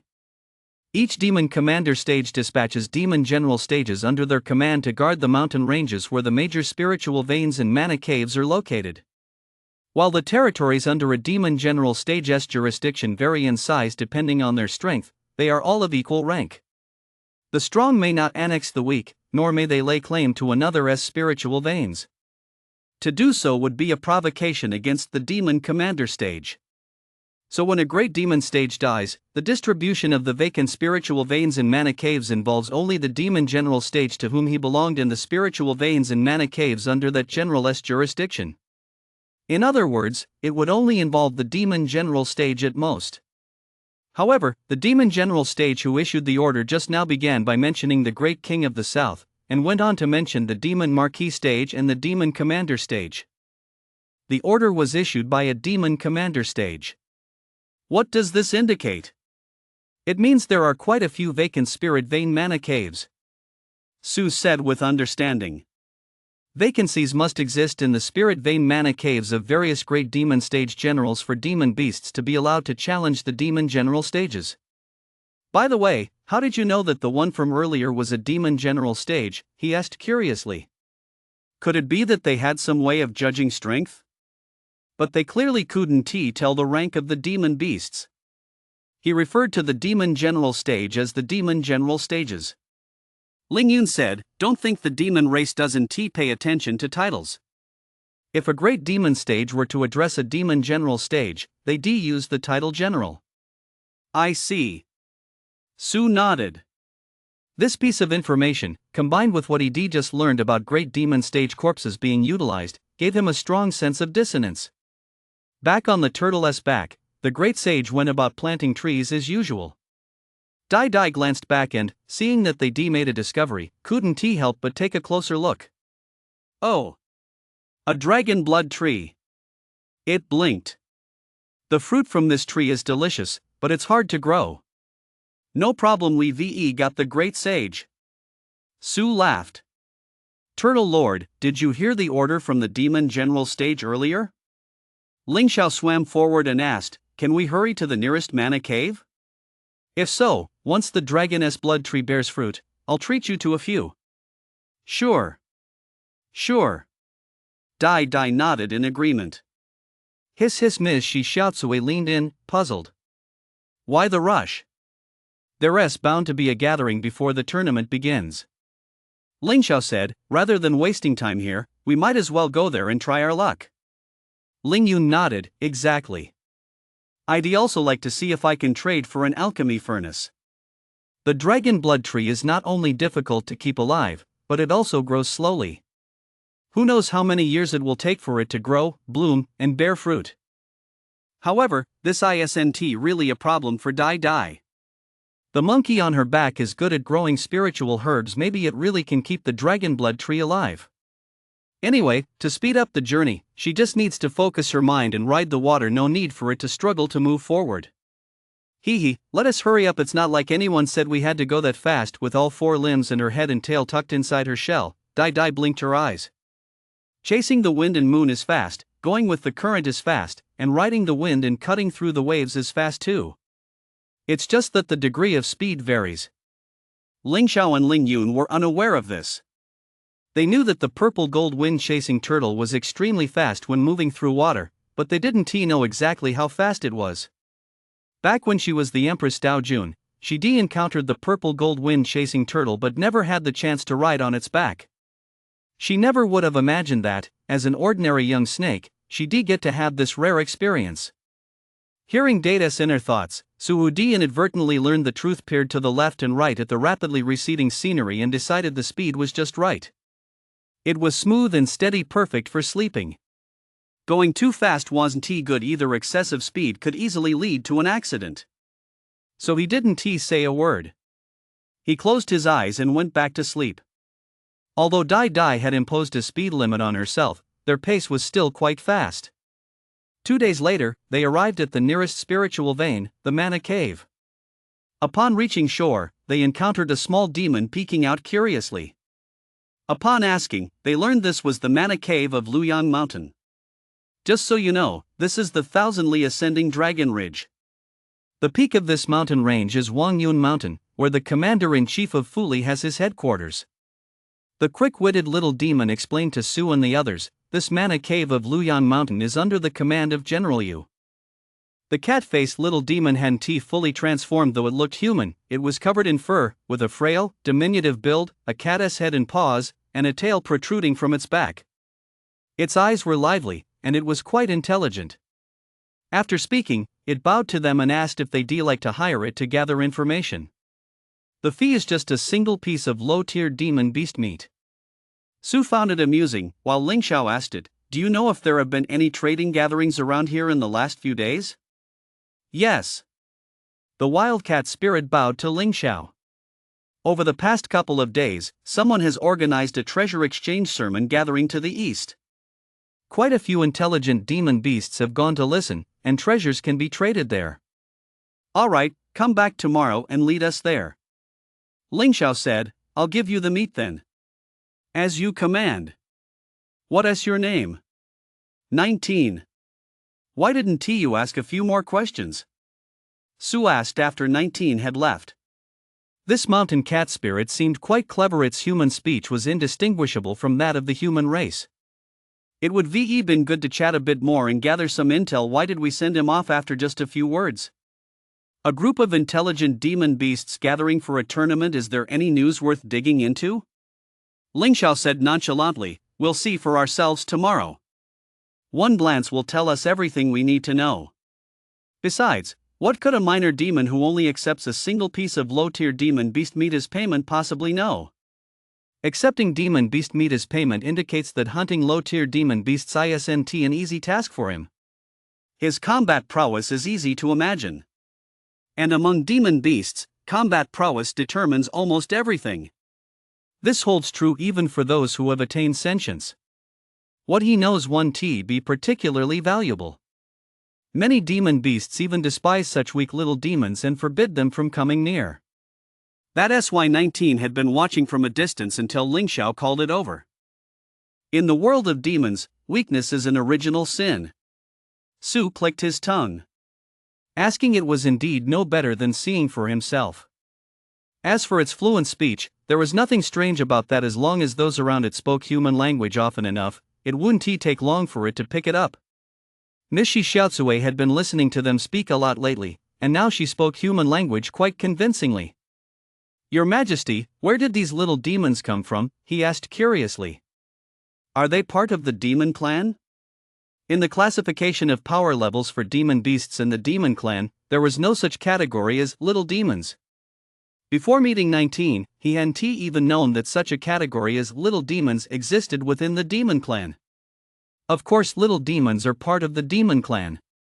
Little demons are also known as half-demons. Their origins vary widely. Some demon beasts have frail physical bodies but develop innate intelligence at an early age. They can form a demon core as early as the 2nd or 3rd tier, but once they condense a demon pill, they take human form. However, due to insufficient power, their transformation is incomplete, leaving them in a half-human, half-demon form. Such minor demons possess little combat strength, whether before or after transformation. They are virtually non-existent outside the Mana Cave, as they are devoured before they can even transform. Another type consists of Tier 9 demons whose transformation failed but who didn't die, or those whose transformation was disrupted by external forces. The former is easy to understand. A Tier 9 transformation, if successful, it reaches the Great Demon stage. If it fails, there is a 99% chance of death from the Thunder Tribulation. But there is also a chance it might cling to life as a half-demon. The latter is more complicated. There are many sources of interference, such as accidentally consuming rare natural treasures or spiritual elixirs, or being transformed into a demon by a powerful being. Or, under other pressures, being forced to begin the transformation prematurely. The last category consists of those born as half-demons. Both demon beasts and the demon clan can give birth to half-demons. Children born to humans and members of the demon clan may also be half-demons. Children born to half-demons have a 50-50 chance of being half-demons themselves. In fact, young demons make up the largest segment of the demon clan's population. Ling Xiao said, the demon clan's royal capital is home to hundreds of thousands of young demons. There are also many young demons in the various marquisates, military headquarters, and mana caves. Young demons vary in combat strength, but they obey orders and are relatively easy to manage. More importantly, if young demons continue their cultivation, it is not impossible for them to advance to the great demon stage. Although the chances are slim, and a second transformation is fraught with danger. But when it comes to advancing in cultivation, is there ever a step that isn't fraught with danger? For a demon beast to transform into human form is a life or death ordeal. Failure to advance from the great demon stage to the demon general stage results in the depletion of one's lifespan. Death and the extinction of one's cultivation are just as certain. Beyond that, it only gets harder. So now you understand just how remarkable it is that I've ascended to the throne of Empress, and that little Bai has attained the Tao Lord realm, don't you? Do you think I'm any worse than you lot? Su immediately decided to embellish his persona a bit. Back in the day, when millions were scrambling to cross the river, I crossed on a single reed and made it safely to shore. He was referring to the college entrance exam. In my youth, I went through several selection processes involving tens of thousands of participants, overcoming every obstacle along the way. I never once flinched. The high school entrance exam, the college entrance exam, the transfer exam to a 4-year university. He only mentioned never having been afraid without mentioning his scores or whether he succeeded or failed. That's the art of language. In my sect, even ordinary disciples can travel 1,000 li in a single day, and the magical artifact in my palm allows me to observe all matters under heaven. Su held his head high and stood tall. One shouldn't dwell on personal failures. Instead, one should focus on how impressive the collective is. That way, one can appear even more impressive. A magical artifact that can observe events across the world? Ling Yun, who had been meditating, couldn't help but open her eyes and look over. The spirit moon mirror? The celestial compass? Surely not the heavenly mirror of the celestial realm? No, a palm-sized artifact. Could it be the heavenly eye technique? Ha! That's certainly not it. Su chuckled. It's a magical artifact forged by a branch of our sect. I don't know how to forge it. He took the opportunity to cover up the loophole as well. I see. Ling Yun nodded. Traveling 1,000 li in a day is simple enough. One can learn teleportation techniques or flight methods, such as earth teleportation or sword riding. But even that requires reaching the foundation establishment stage to practice. Old Ghost, the fact that everyone in your sect can do this is truly astonishing. Actually, you can rent large flying magical artifacts. If your sect is willing to rent flying magical artifacts to ordinary people, it must be truly powerful. Ling Xiao sighed upon hearing this and said, in our holy dynasty, only the privileged elite can enjoy such treatment. He. Su thought to himself, this topic must not be pursued any further. Although he was quite curious to see if he could persuade the Empress, his younger sister, to overthrow the imperial system. The next day, as the first light of dawn broke, 19 arrived. He bowed first, then spoke, Your Excellency, if you're going to listen to the sutras or set up a stall, you'd better go early to secure a spot. No rush. We'll wait until more people arrive before heading over. Here's a fish for you first. Once you're full, just wait over there. Ling Xiao emerged from the water and tossed a half-meter long fish to it. We'll go after we've eaten. As you command. 19 let out a howl, snatched up the big fish, and, overjoyed, rolled around on the ground several times. Watching this, Su's tail began to twitch with anticipation. Half an hour later, having eaten and drunk their fill, they set off for the Duobao sermon assembly. Guided by 19, Su and the others reached the venue for the Duobao sermon assembly in less than half an hour. Amidst several hills lay a relatively flat clearing. That's the high platform where the sermons are delivered. 19 pointed to a large boulder, 7 or 8 meters high, at the foot of one of the hills. Captain Lang Ching has been delivering the sermons these past 2 days. Captain is the honorific title used among the demon clan for the great demon stage. This captain's origins were also quite evident, as reflected in his name. Lang Cheng. He must be a wolf with blue-green fur. Naming oneself after one's bloodline and species is very common among the demon clan. Of course, there are exceptions, but for most demons, especially among immediate family members, names are still connected in some way. Take 19, for example, his name is based on his birth order within the family. Cases like Su's family, where everyone has a surname and given name that don't follow the usual sequence, are actually the rarest. That's rare for you. When little Bai and I were signing up, our surname was Shi. Ling Xiao said in response to Su's muttering. Shi Xiaocui, Shi Ling Xiao, Shi Ling Yun? Su's eyes widened. Shi Ling Yun. Ling Yun spoke up to correct him. Wow, are you guys trying to isolate this old man? Are you trying to bully me? Shi Ling Xiao, Shi Ling Yun, they sound like siblings. Why don't you change yours too? I don't need to change mine. Su chuckled, I take my father's surname. As for our father, who knows whose belly he ended up in? Ling Yun said indifferently. According to the information they obtained from Ms. Shi Xiaocui, their father was a 4th-tier water-shy snake. At the time, it hadn't yet developed sentience.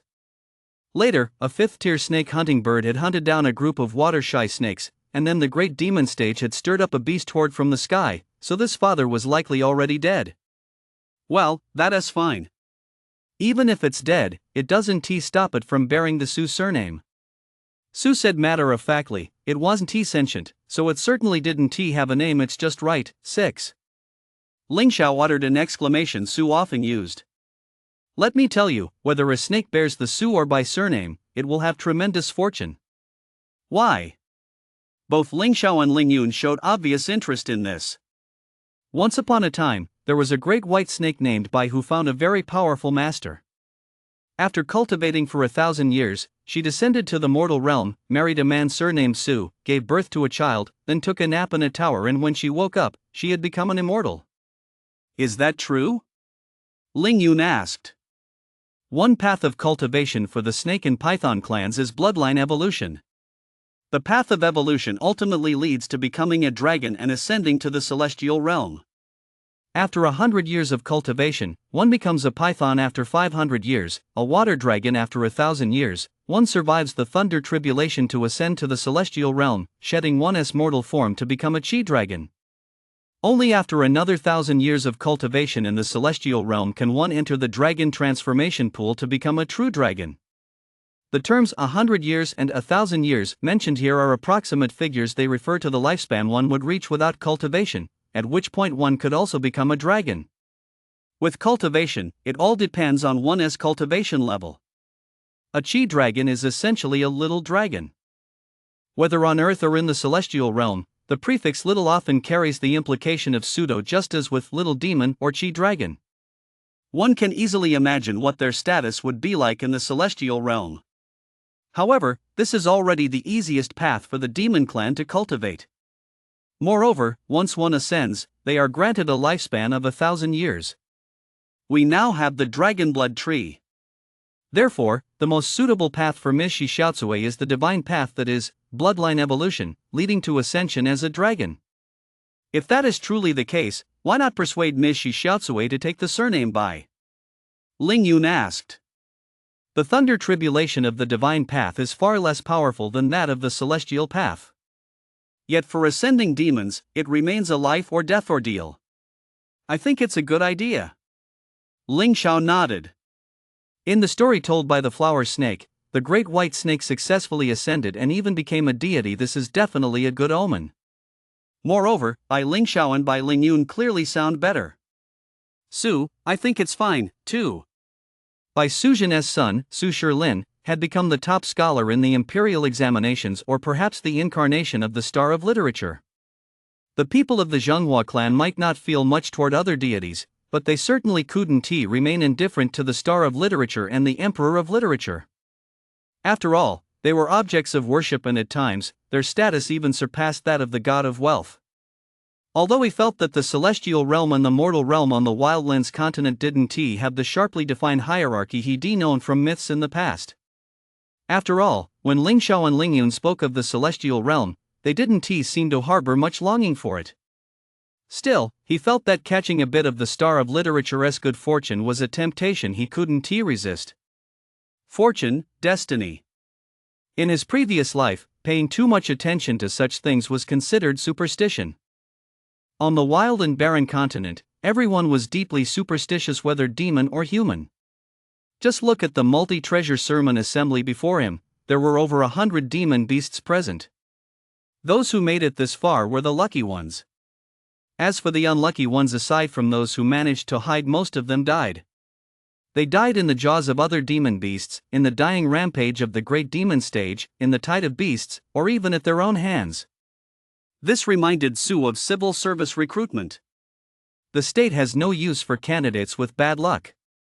In the demon clan, and indeed throughout the entire cultivation world, this makes even more sense. Because fortune, though seemingly ethereal and elusive, is simply too significant to ignore.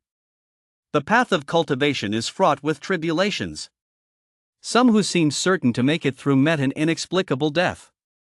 Others, whose chances appeared slim, managed to survive unscathed. Everyone yearns to become a powerhouse, yet in the end, only a handful actually do.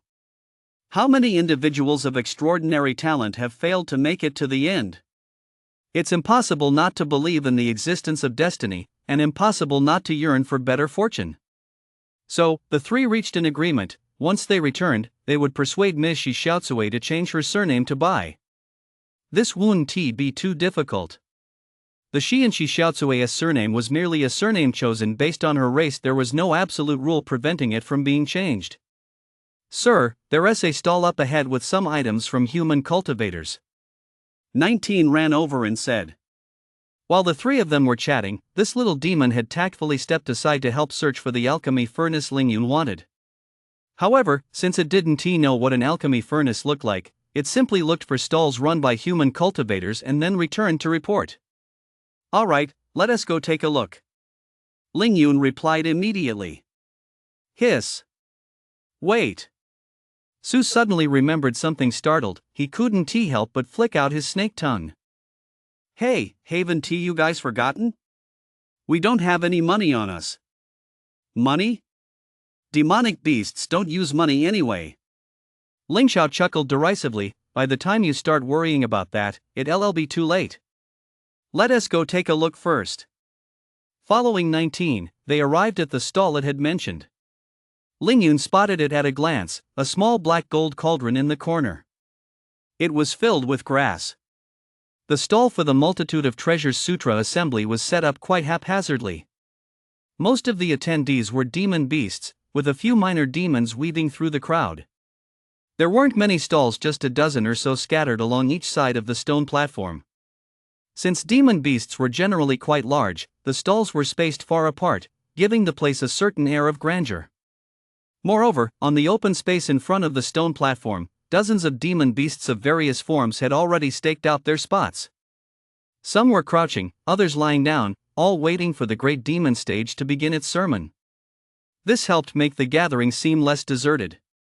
Su let his gaze sweep over the crowd, pausing on nearly every demon beast. He couldn't help it. Not only had he never seen anything like this in his previous life, but this was his first time encountering them in this one as well. How could he not take a closer look? Among them, three caught his attention the most. A massive black bear with fur as deep and dark as the night sky. A black eagle with wing feathers as sharp as knives, gleaming coldly, and piercing eyes. And a graceful, reddish-brown fox. Not only did they exude a dense aura of demonic energy, but they had also sensed the soul energy Su was emitting. This indicated that they had at least formed a demon core, and their soul power surpassed that of other demon beasts.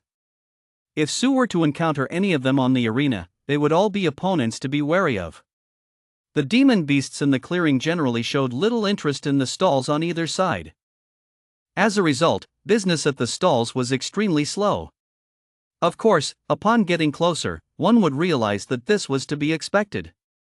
Most of the items for sale at the stalls were various demon beast bones, hides, medicinal herbs, wild fruits, tree roots, and the like.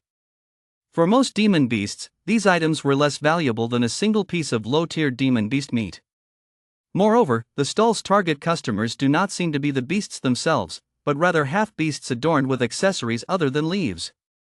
Virtually no beasts wear clothes, while some half-beasts wrap a circle of leaves around their waists. Here, however, there are some half-beasts wielding weapons and clad in leather armor, moving in groups of 3 or 5 among the stalls. They were the only ones at this gathering who showed a clear intention to buy. Aside from them, the occasional demon beast would walk past the stalls, barely giving them a second glance before heading straight for the open area. Or they'd head to the very last stall, where demon beast meat was sold. The vendor was a giant great demon stage wolf. Sue judged that the vendor was likely a tier 7. "Excuse me, sir. The Qingling Wolf Clan's stall has demon beast meat of tier 3 or higher, but they only accept herbs infused with mana." 19 spoke up as he noticed them looking toward the wolf's stall. So-called mana-infused medicinal herbs are ordinary medicinal herb seeds that, during their growth, have absorbed mana, gaining a slight ability to nourish the soul in addition to their medicinal properties. They can be used to make spiritual elixirs. Spiritual elixirs, are they refined spiritual pills? Sue asked. Refining spiritual pills requires a formula, the ability to control fire, and the skill to perform hand seals. Ling Yun continued. Most importantly, the combination of spiritual plants. Only through a precise combination can spiritual plants withstand the refining fire.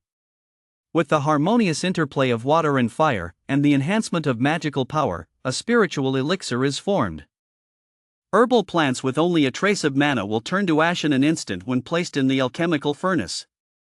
Therefore, spiritual medicines are typically prepared by processing the herbs and mixing them with honey or similar substances to form pills, or simply by combining them into decoctions much like ordinary human remedies, which are then boiled and consumed. You truly have great insight. Spiritual elixirs are indeed pills. 19 quickly replied, there are also herbal pouches, but most people prefer not to use fire. In comparison, pills blended with honey are naturally more to their liking. Once these pills are made, aside from keeping some for personal use, they are handed over to the demon general stage to be sold in the royal capital. "Sir, this is the place." As they chatted, they arrived at the stall selling items for human cultivators. On the small black gold cauldron, there were traces of unwashed mud and some bloodstains. "Ha!" Sue instinctively probed with his soul, but upon touching the cauldron, he sensed a barrier. He immediately felt that this object was rather intriguing. Ling Yun glanced at 19. The little demon understood the hint and stepped forward to ask, "Excuse me, sirs, how much are you selling this small black gold cauldron for?" There were 2 stall owners, a gray wolf and a mountain python. The python was thicker and longer than Sue, and the gray wolf stood over 2 meters tall, radiating blood-tinged demonic mana, a sign of considerable power. At that moment, one was dozing off, while the other was idly gnawing on a large bone to sharpen its teeth. The creaking sounds made one's own teeth ache. Hearing someone approach, the gray wolf lifted its head and glanced at 19 and Ling Yun and the others behind him. "The cauldron, we don't sell it. Herbs, we sell those. We're not buying herbs." Ling Yun's vertical pupils swept over the herbs in the small cauldron, all ordinary medicinal ingredients wheeled by the cauldron. "What do you want in exchange?" "Not for sale." The gray wolf shook his head, then shot Ling Yun a sidelong glance, "Unless one spirit herb." "Whoa! That's a steep price." Sue, standing behind them, couldn't help but gasp. The fringes of the northern wasteland mountains were barren. Spiritual plants were as rare as demon beasts with special bloodlines. Among all the demon beasts before them, not a single one displayed any extraordinary abilities, and despite searching so many times along the way, they only managed to find a single peach pit and a sapling. And even that was only possible because a great sage was with them. So it goes without saying how valuable spirit plants are here. Of course, since Ling Yun had taken a liking to the little black gold cauldron, its value might exceed that of a single spirit herb, but at Sanglong's stall, there is no way it could command that price. Sanglong is really asking for the moon. He actually dares to ask for that. Spirit herbs? None. Ling Yun said, one tier 1 demon fish. Whoa! Su turned to look at him. Man, that offer was way below market value. They only eat tier 2 demon fish for meals. They wouldn't even give a second glance at tier 1 ones. Now you're trading the tier 1 fish meat they look down on for the little black gold cauldron you want, bro. You sure know how to do business. No deal. Sanglong shook his head. Just then, the giant python opened its eyes, raised its head, and said in a hoarse voice, I'll trade this for it. Who was it? Su blinked, then noticed the giant python's gaze was fixed squarely on him. Him? Ling Yun looked at Su. No demonic mana, no light in its eyes, and no sentience. Is this fat snake a demon beast you caught to sell, or just a useless brother? The great python narrowed its eyes. Give it to us to eat, and we'll give you the herbs in the cauldron as well. Whoa! Su thought to himself, is this giant snake out of his mind? He stepped back, making room for Ling Xiao and Ling Yun so they could negotiate the deal at the stall. Little did he expect to be treated by the giant python as a bargaining chip. A captured demon beast, or a worthless brother. Who are you talking about? You have absolutely no discernment. I have no light in my eyes, that's because I just woke up. Still, from those words, one could discern how spirit-awakened demon beasts treated their brothers, especially those who hadn't yet gained sentience.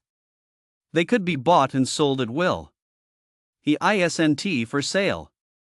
Ling Yun paused for a moment before saying this with a hint of regret. He couldn't sell him, mainly because he couldn't beat that stupid flower snake anyway. Then this cauldron of mine isn't for sale either. The great python's greedy gaze swept over the three snakes, lingering especially on Su. That look startled Su. He suddenly wanted to know what the other was thinking. So he summoned the system and lifted the block on mind reading. The next moment, he heard the gray wolf snort derisively in his mind. The old python really hasn't given up on eating his own kind to revert to his ancestral form. This flowered snake is certainly plump enough. Something's off. The auras of this white snake and the green snake are a bit different from usual, so that's it. Let us go.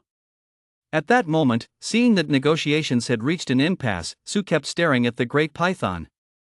Ling Yun, worried he might cause trouble, turned and left the stall.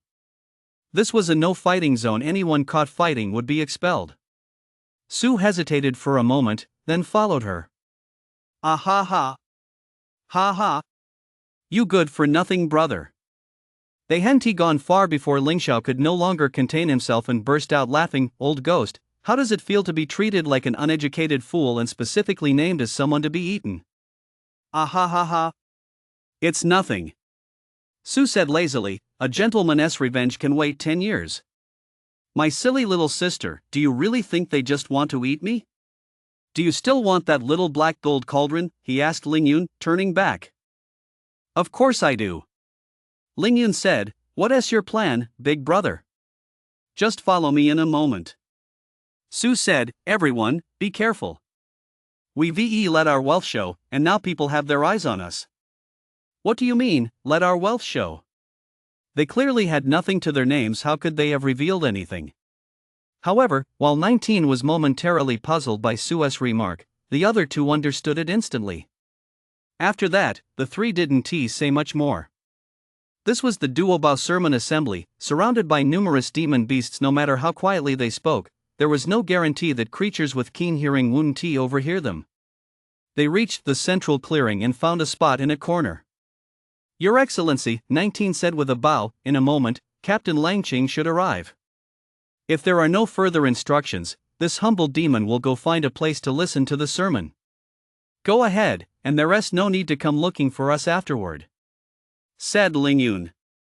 Then please be very careful while you wait. On your way back, follow the path we took and do not step outside the circle formed by Mana Cave. 19 cautioned. If a fight breaks out outside Mana Cave, the Captain 1T intervene, you'll be responsible for your own lives. If anyone tries to lead you out, be wary, they may not have good intentions. When you say that, have there been incidents in the past? Sue asked. Not just in the past, every year, quite a few demon beasts die here under mysterious circumstances during these few days. In the past 2 days alone, 4 or 5 have vanished, just from what this little demon has seen. Outside the Mana Cave, where the spiritual vein lies, slaughter runs rampant. Every demon beast is both hunter and prey. Thank you for the warning. You may go now. Sue nodded to acknowledge its kindness and told it to find a spot up front to listen to the sermon. Once 19 had left, Ling Xiao said, so this is just standard practice here, it's not that they're singling us out. Shi Di thought it was just terrible luck. Shi Di barely arrived, had a quick look at a stall, and was already being eyed as an easy target. Little did she know this was simply the way things were done here. The theme of this place was robbery and murder, and demon beasts themselves were a form of wealth. Sue rubbed the top of her head with the tip of her tail. She felt a bit irritable. Was the process of weeding out the unlucky contestants still not over? He guessed that only once they reached the arena would this kind of brutal slaughter come to a temporary halt. Arg! Suddenly, a roar rang out, and a wave of overwhelming pressure surged from the small hill behind the boulder. Then, a towering figure, mounted on a gigantic wolf, descended from the sky. The spectacle was impressive. All the demon beasts in the arena were startled and responded with a chorus of howls. Silence! The giant wolf steadied itself and roared, Captain Lang Qing has arrived. We pay our respects to Captain Lang Qing. We pay our respects to Captain Lang Qing. No need for such formalities. The slender man standing atop the wolf's back dismounted. Today's lesson is on the method of gathering moonlight. Perhaps because the demon clan lacked such elaborate formalities, or perhaps because he felt there was no need for such empty courtesies with demon beasts, Captain Lang Qing sat cross-legged on the stone platform and began his lecture immediately. Of course, this teaching was nothing like that of a truly enlightened cultivator, who would expound on profound insights into the Tao or reveal the subtleties of cultivation methods. Instead, it covered the basic cultivation techniques for demon beasts. Ling Xiao and Ling Yun nearly dozed off while listening to them. This was no different from listening to a teacher read elementary textbooks. It was no wonder they couldn't stay awake. Sue was even more extreme. He didn't cultivate at all. It wasn't that he didn't want to cultivate, it was that he didn't have the time. He didn't even have enough time to sleep. How could he possibly find time to cultivate? Besides, he hadn't been particularly bright in his past life, and his physical aptitude in this one was nothing to write home about either. Sleeping actually boosted his vitality and made him stronger. Spending that time on cultivation wouldn't necessarily lead to any real achievement. So, one has to know one's limits. It's just fine to lie back and take it easy. But to avoid drawing attention, they still stuck it out and listened to most of the sermon. Then Lang Qing of the Great Demon Stage said that anyone who didn't understand could leave first. The three exchanged glances, stood up, and followed the other demon beasts as they left the gathering place. No other demon beasts chose to accompany them once they left the clearing. The demon beasts scattered in all directions. With Ling Xiao and Ling Yu leading the way and Sue following behind, the three began their return journey. However, as they walked, they veered slightly off the main path and took a small side road. They stepped out of the safe zone quite naturally. The targets are 2 demon beasts. The trap doesn't need to be too elaborate. The simpler, the better. Sue thought to himself, and as he always did before taking action, he instinctively glanced at his status panel. Host, Sue, race, Watershy Snake, rank, 6th tier, requires 10 million points to reach tier 7 vitality. Vitality, 6,830,166, Physique Realm, Demon Body Realm 2,514 10,000, Soul Realm, Demon Soul Realm 2,767 10,000 Skills and Spells, Divine Ability, Devour Chi into Blood, Bewitching. His combat skills, Bite, Bind. Refinement points, 06. His physique and soul realms had improved once again. Judging by how I killed that 6th tier mountain shaking boar, I shouldn't have any major problems taking on a 6th tier demon beast head on now, Sue said after weighing his options. In the battle where he killed the mountain shaking boar, he used a clever tactic. he employed his innate divine ability to first bewitch the opponent's soul before killing it. But so what? As long as a tactic works, it can be used repeatedly. Today was no exception. As long as he didn't encounter a soul dense enough to be immune to his divine ability, he had no reason to worry about failing. At that moment, the soul he had projected sensed the approach of his prey. Hiss! Su suddenly raised his head and let out a sharp hiss. Ling Xiao assumed a hunting stance, exchanged a glance with Ling Yun, and immediately readied himself to strike. The next moment, whoosh, a black shadow darted out from the woods behind them at breakneck speed. The gray wolf opened its bloodthirsty maw and lunged toward Su's vital spot. A massive python darted silently to Ling Xiao and Ling Yun's sides, wrapping its body around both snakes before suddenly tightening its coils and rolling. It was actually trying to greedily strangle them both at once. A cold, cruel red glow flashed through the black vertical pupils within its golden eyes. The demonic mana within them also erupted violently the moment they were about to make contact. "How dare you!"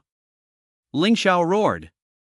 Demonic mana surged from his body as well, fending off the attack. Ling Yun also concentrated her mana on her fangs and opened her mouth toward the giant python. "Humph! You little upstart! You actually think you can bite me?" the giant python sneered. Hiss! Another snake's hiss rang out. It came from behind him. Was it that fat snake? It should have been bitten to death by Wolf Brother by now. What is going on? The giant python felt a sudden dizziness. Then, excruciating pain shot through its eyes. Just as it was about to struggle, an even more intense pain struck its vital point. Hiss, hiss. Su's snake-like hiss served as the drumbeat for their attack. This wasn't the first time Ling Xiao and Ling Yun had worked together. This time, thanks to their increased combat power, the two had expanded the number of vital points they targeted. Ling Yun unleashed her combat technique, Serpent Demon, instantly blinding the giant python, while Ling Xiao seized the opportunity to strike its vital point. The giant python, a natural hunter, had channeled all its demonic mana in pursuit of a single, decisive kill which left both vital points vulnerable to attack. Though the two were evenly matched, the battle unfolded almost without a hitch.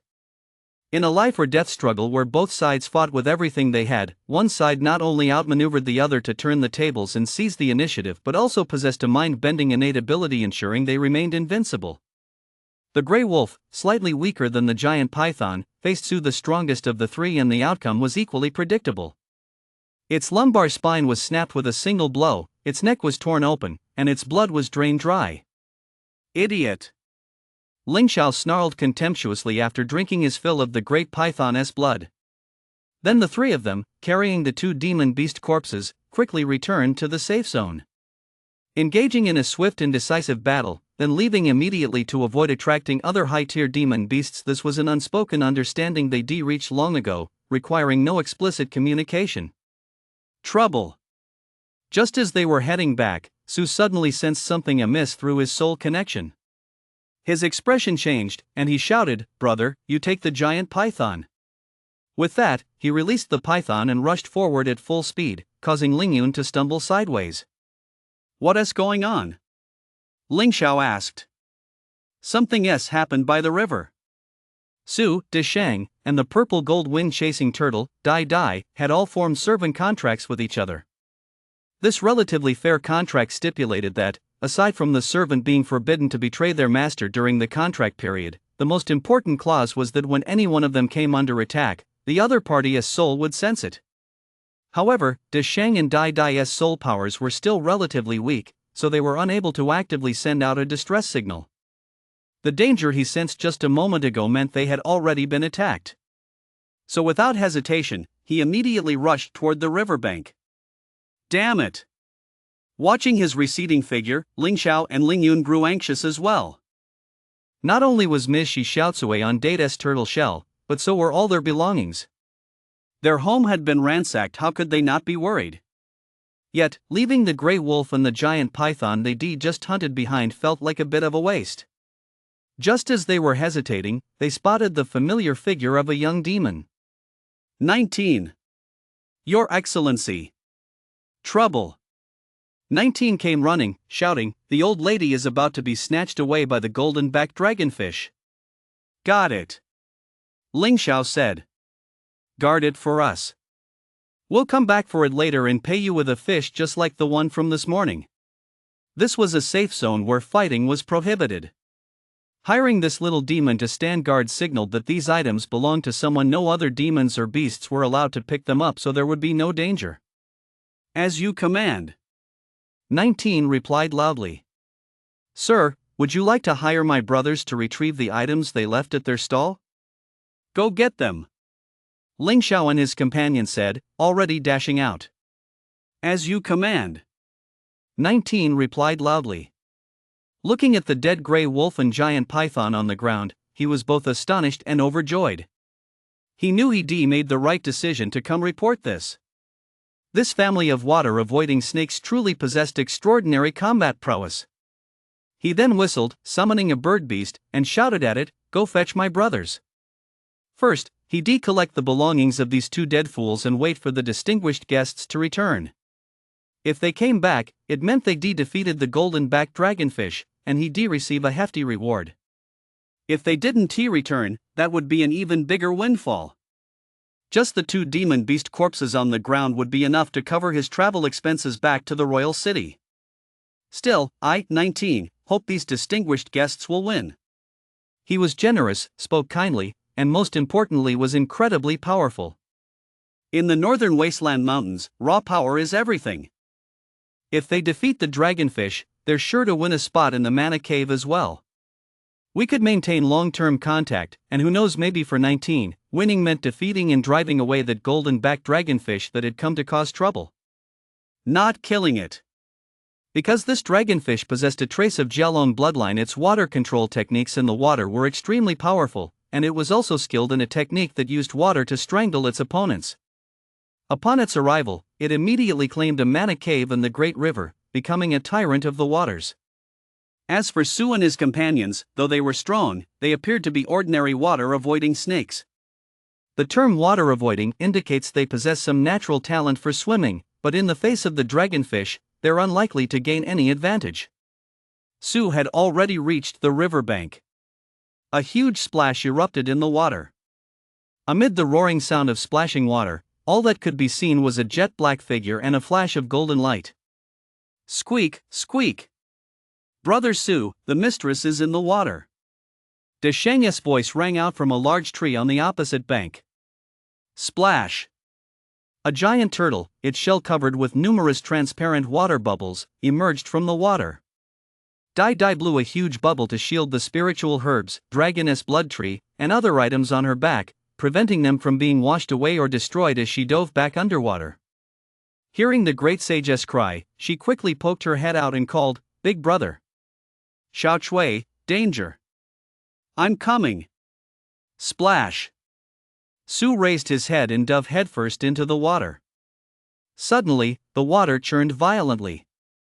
In the dim depths, he saw a huge white snake, half its body entangled by two jets of water, struggling desperately to break free.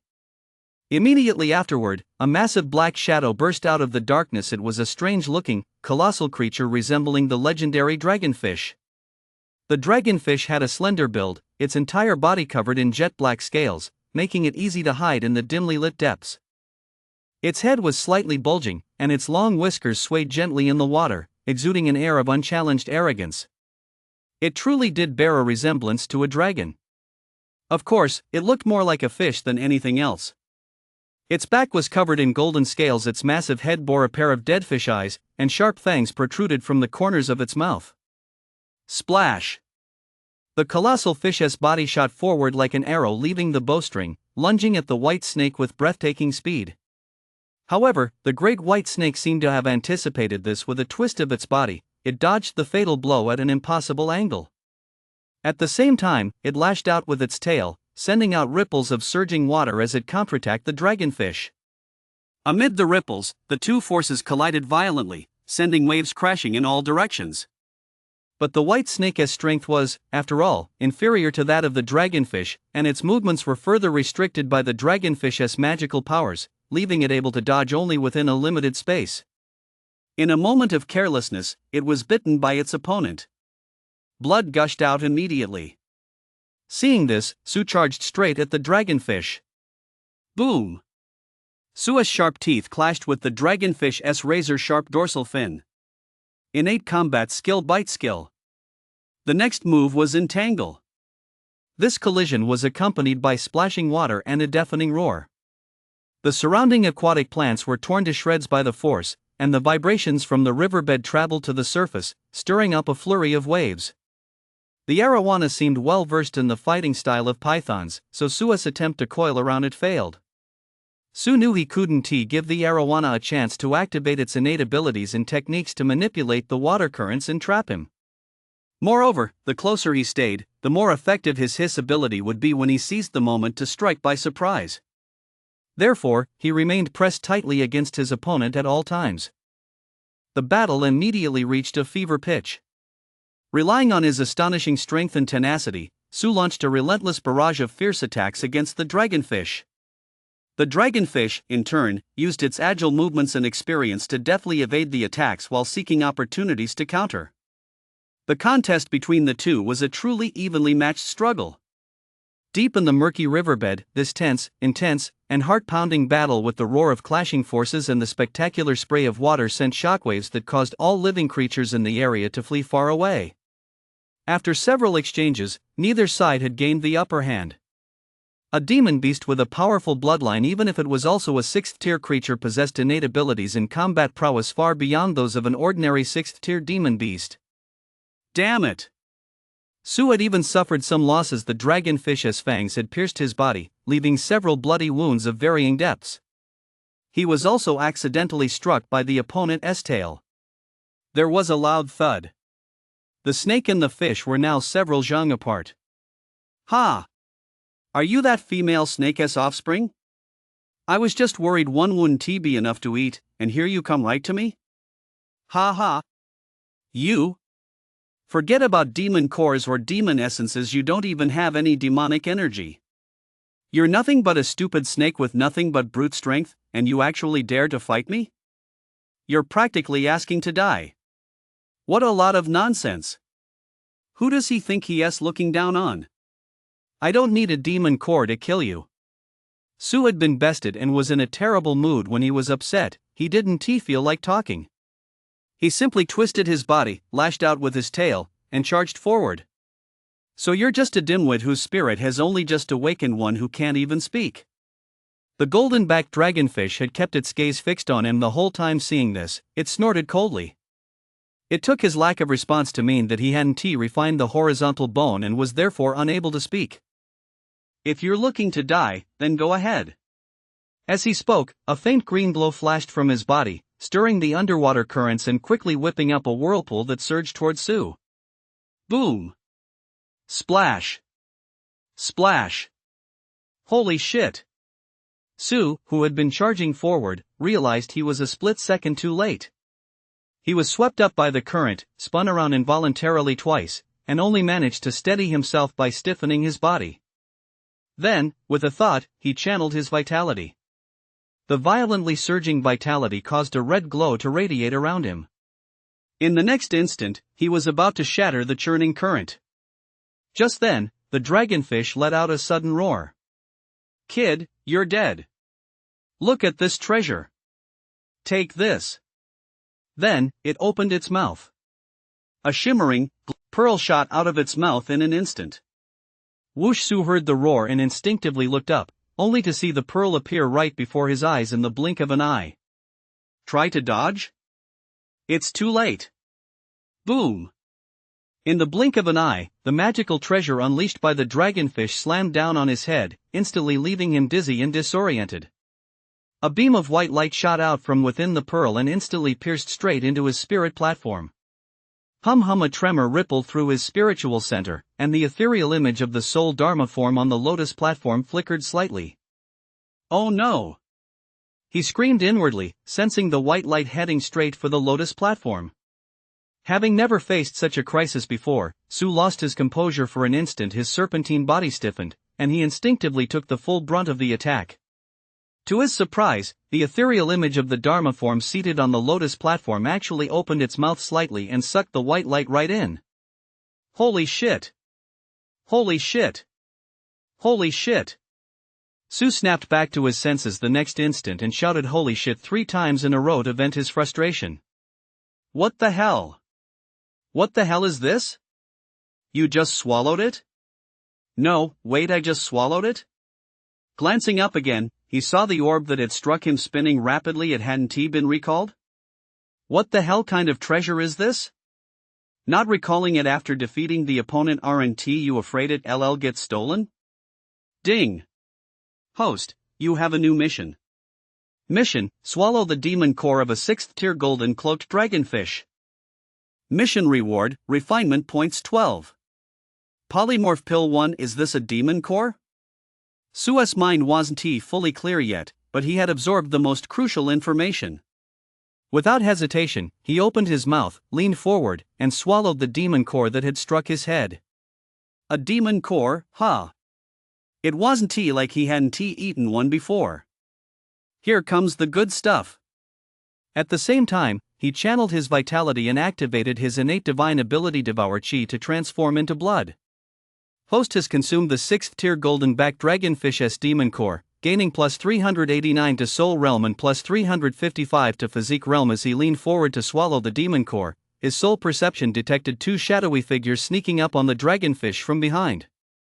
It was Ling Xiao and Ling Yun. Those two have finally arrived. The commotion from the battle between the dragonfish and him must have concealed their movements. Moreover, these two likely possess methods to conceal their presence. If not for his soul, he would have had a hard time detecting them. Of course, the dragonfish seemed to sense their presence as they drew near, but the moment it saw its demon core being swallowed, it was so startled that it seemed to forget the unusual activity behind it.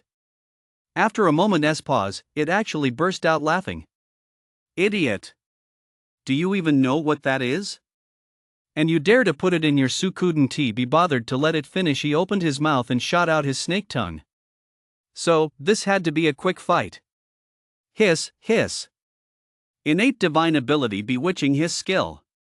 He hadn't forgotten how difficult it had been to digest the demonic core the last time he'd eaten one. He spent 1,000,000 points of vitality to enhance his innate divine ability, so refining it wouldn't feel quite so overwhelming, but at the beginning, it still felt slightly warm, creating a cozy sensation in his stomach.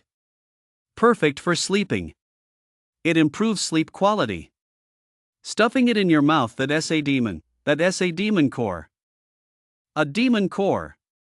When another demonic mana enters your body, your meridians, physical form, spiritual platform, and sea of consciousness will all be compromised.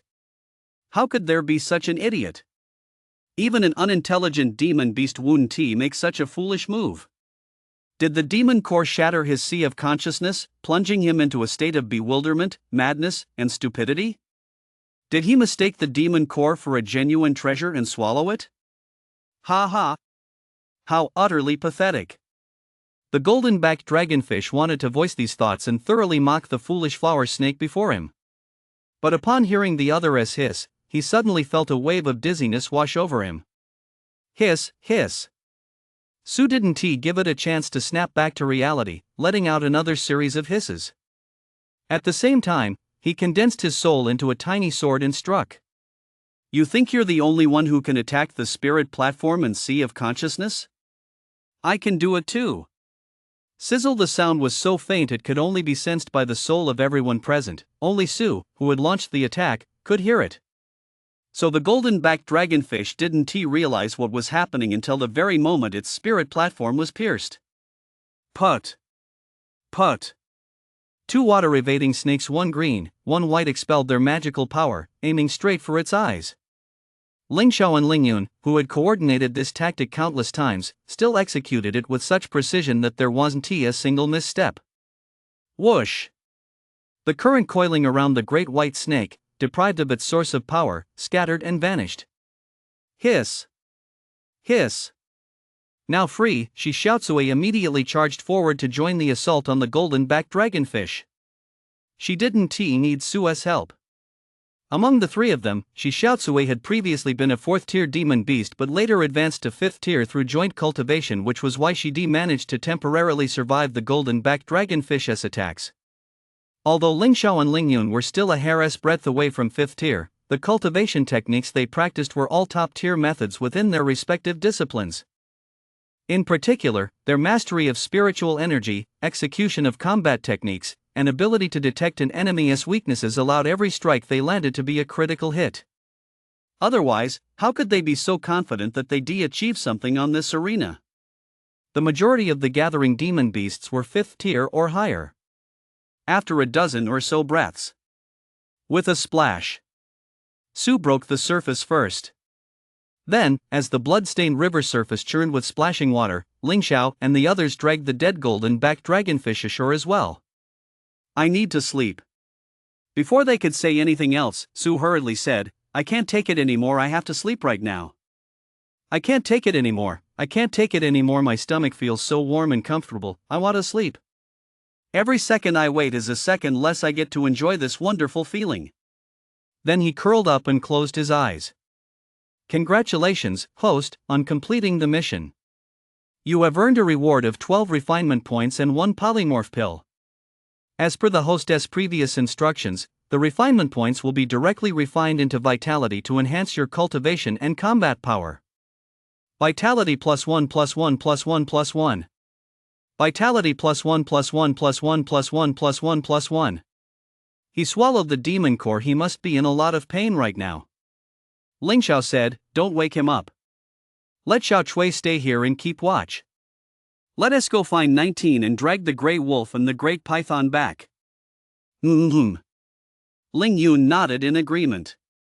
The battle ended quickly. Ling Xiao and Ling Yun followed the same path back and found 19 still standing guard at the original spot. Seeing them return so quickly, the little demon was quite surprised. Your Excellency, how did you get back so fast? My brother who went to fetch the items hasn't even made it here yet. No rush. You wait here, we'll take these 2 back first. Ling Xiao said, you know where to find us. My brother knows where to pick up and deliver the items. If I go with you, I can help carry them. 19 said, if you find it too tiring, I can have my brothers help carry them and deliver them, would that be alright? No need. Ling Xiao didn't want to linger here any longer. Being ambushed twice in a single day made her realize that danger lurked everywhere in this place. Ling Yun felt the same way. As a family of snakes, it was safer for them to stick together. After taking the bodies of the Grey Wolf and the mountain-climbing python back, it wasn't long before a young demon arrived, carrying a bundle. Inside were the items retrieved from the sermon assembly.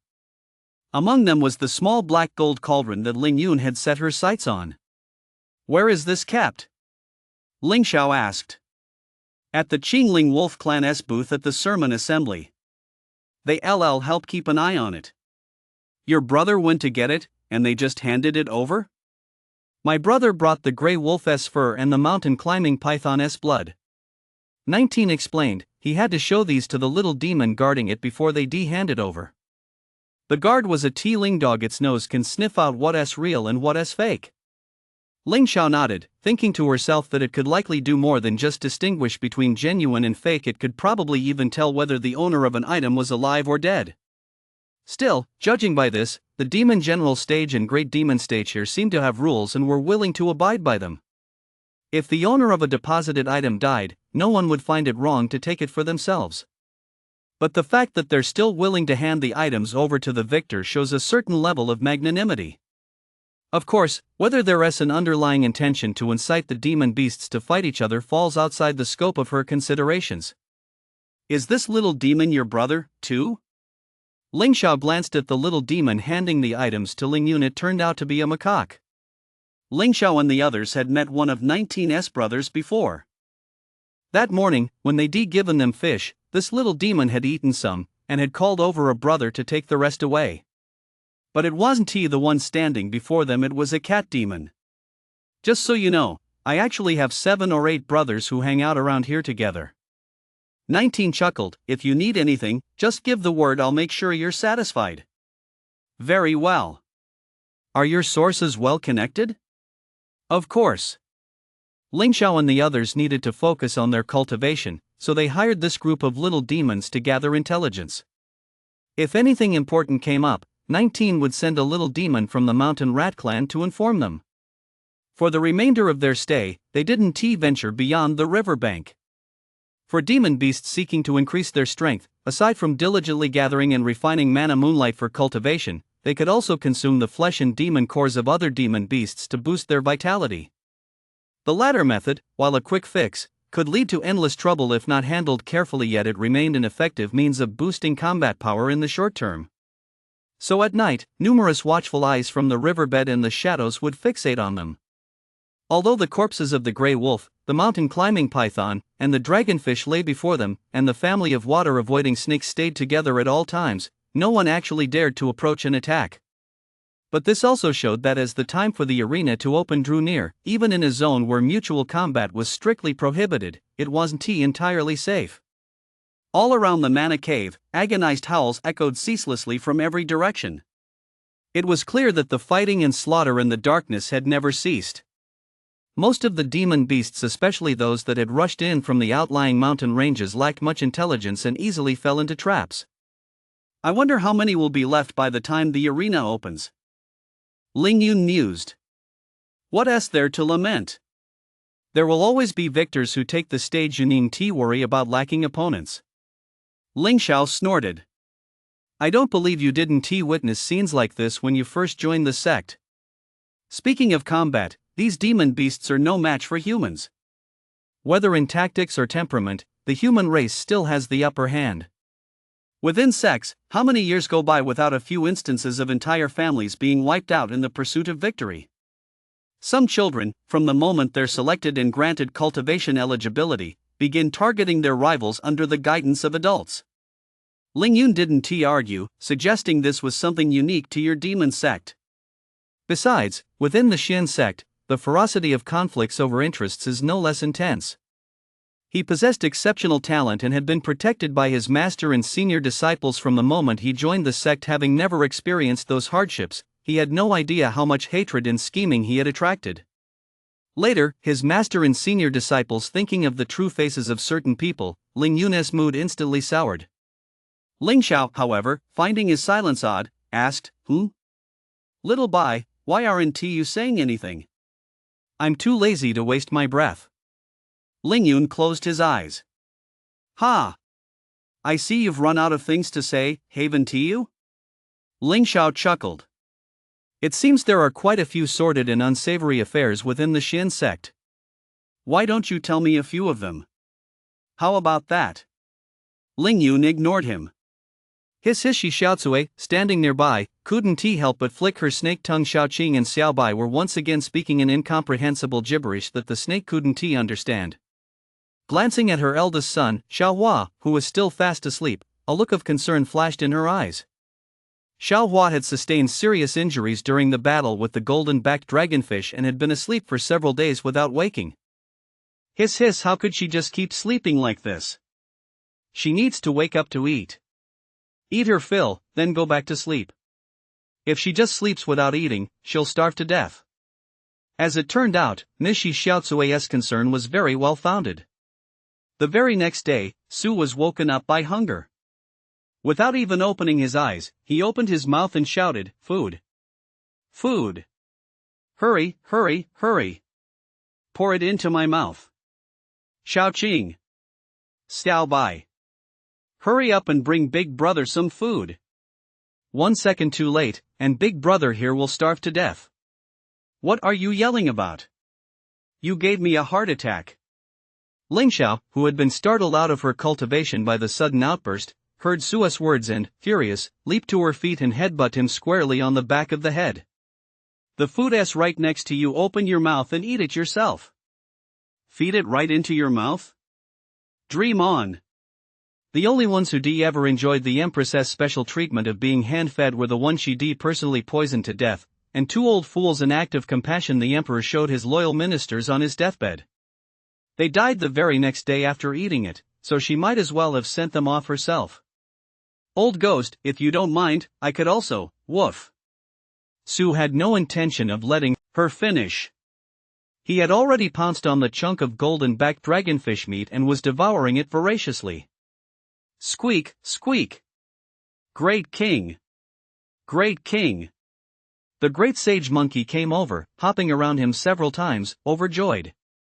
Great king? Su managed to voice his confusion between mouthfuls of meat. 19 said that followers among the demon clan all addressed their masters as Great King. Ling Yun explained, when Great Sage heard that, he started calling you Great King. The flower snake was the Great King Lingxiao and he were the second Great King and the little Great King. Great King! You're awake? Dai Dai, from the river, also poked her head out to take a look. Great King, are you all right? I'm fine, just fine. Su swallowed a chunk of dragonfish meat and said hurriedly, I'm just hungry. As he spoke, he swallowed 2 more chunks of fish. To make it easier to swallow, Lingxiao and Lingyun had used their magical power to cut the golden-backed dragonfish into pieces, each weighing several dozen jin. He swallowed 4 or 5 pieces of full 200 jin before he finally felt a little less hungry. Aha, I'm back to life. Let this old man taste some other meat now. I suspect you've had people attending to your every need since childhood. Ling Yun said, it never even crossed my mind that demon beast meat would need to be mixed with other foods. Fortunately, there was enough to eat otherwise, just preparing meals would have taken up all their time, leaving him and Lingxiao with nothing else to do. The 6th-tier mountain climbing python had been divided among them, Shi Xiaotsui, Dai Dai, and Desheng over the past few days. What the flower snake had just eaten was a golden-backed dragonfish that was nearly at tier 7, along with the meat of a 5th-tier grey wolf. If it had been lower-tier demon beast meat, it would probably have eaten even more. Of course, it wouldn't be out of the question to base future hunts on 5th-tier standards as long as the flower snake was willing to hunt with them. He. Su offered no explanation. Feeling she had her fill, she wriggled around a few times to shift the demon beast meat in her stomach, then returned to her original spot, coiled up, and went back to sleep. She hadn't yet fully refined the golden-backed dragonfish's demon core. She slept for several more days, without waking. Until one day, 19's brother, Shu Laibao, came running over to inform everyone, Your Excellency. The arena at the Mana Cave is about to open. When? Lingxiao asked. Your Excellency, as soon as the sun rises tomorrow, you must hurry to the arena in front of the Mana Cave. It had been nearly 10 days since the great demon sage who had stirred up the beast tide had perished and the demon general stage had issued his order. Today happens to be the 10th day. Ling Yun said. Time sure flies. Early the next morning, Su was woken up. Knowing the arena was set to open that day, those were the first words out of his mouth. He felt like he hadn't even had a chance to sleep properly yet. But there was nothing he could do about it. If he didn't want to be stared at anymore, treated like a juicy piece of meat that everyone was salivating over, it would be best to achieve a decent result in the upcoming arena competition. He went to sleep inside the Mana Cave. He couldn't help but feel grateful that with his younger sister, the Empress, his younger brother, the Tao Lord, and the mother of a 5th-tier demon beast by his side, he didn't have to stay on high alert while sleeping. Still, his sleep wasn't entirely peaceful after all. He had to be wary of high-tier demon beasts that might come by and treat them as monsters to farm experience. As soon as midnight struck, the agonized howls of demon beasts filled the air. How could anyone sleep soundly under such circumstances? Once you're inside the Mana Cave, backed by the authority of the demon general stage, and I've heard there's a defensive formation guarding the entrance, you can sleep soundly inside. Sleep as long as you like, no one will disturb you. Lingxiao said, as long as you're confident you can secure a Mana Cave. What do you mean? Aren't you planning to fight for a Mana Cave? Su asked. What we're aiming for is to settle down in front of the Mana Cave. Ling Yun said, His Majesty and I haven't advanced to the 5th stage yet. They each used one of the demon cores from the Grey Wolf and the mountain climbing python. Their cultivation over the past few days had yielded substantial gains, but unfortunately, the time was too short, and they still hadn't managed to advance to the 5th tier. Although our combat strength is certainly greater than that of ordinary 5th tier demon beasts, if we happen to encounter a particularly powerful one, and if there is only one spirit vein mana cave allocated to 5th tier demon beasts this time, we'll have to settle for the next best option. I thought you'd be determined to win at all costs. Su thought to herself, whereas the pride of the Empress and the Tao Lord?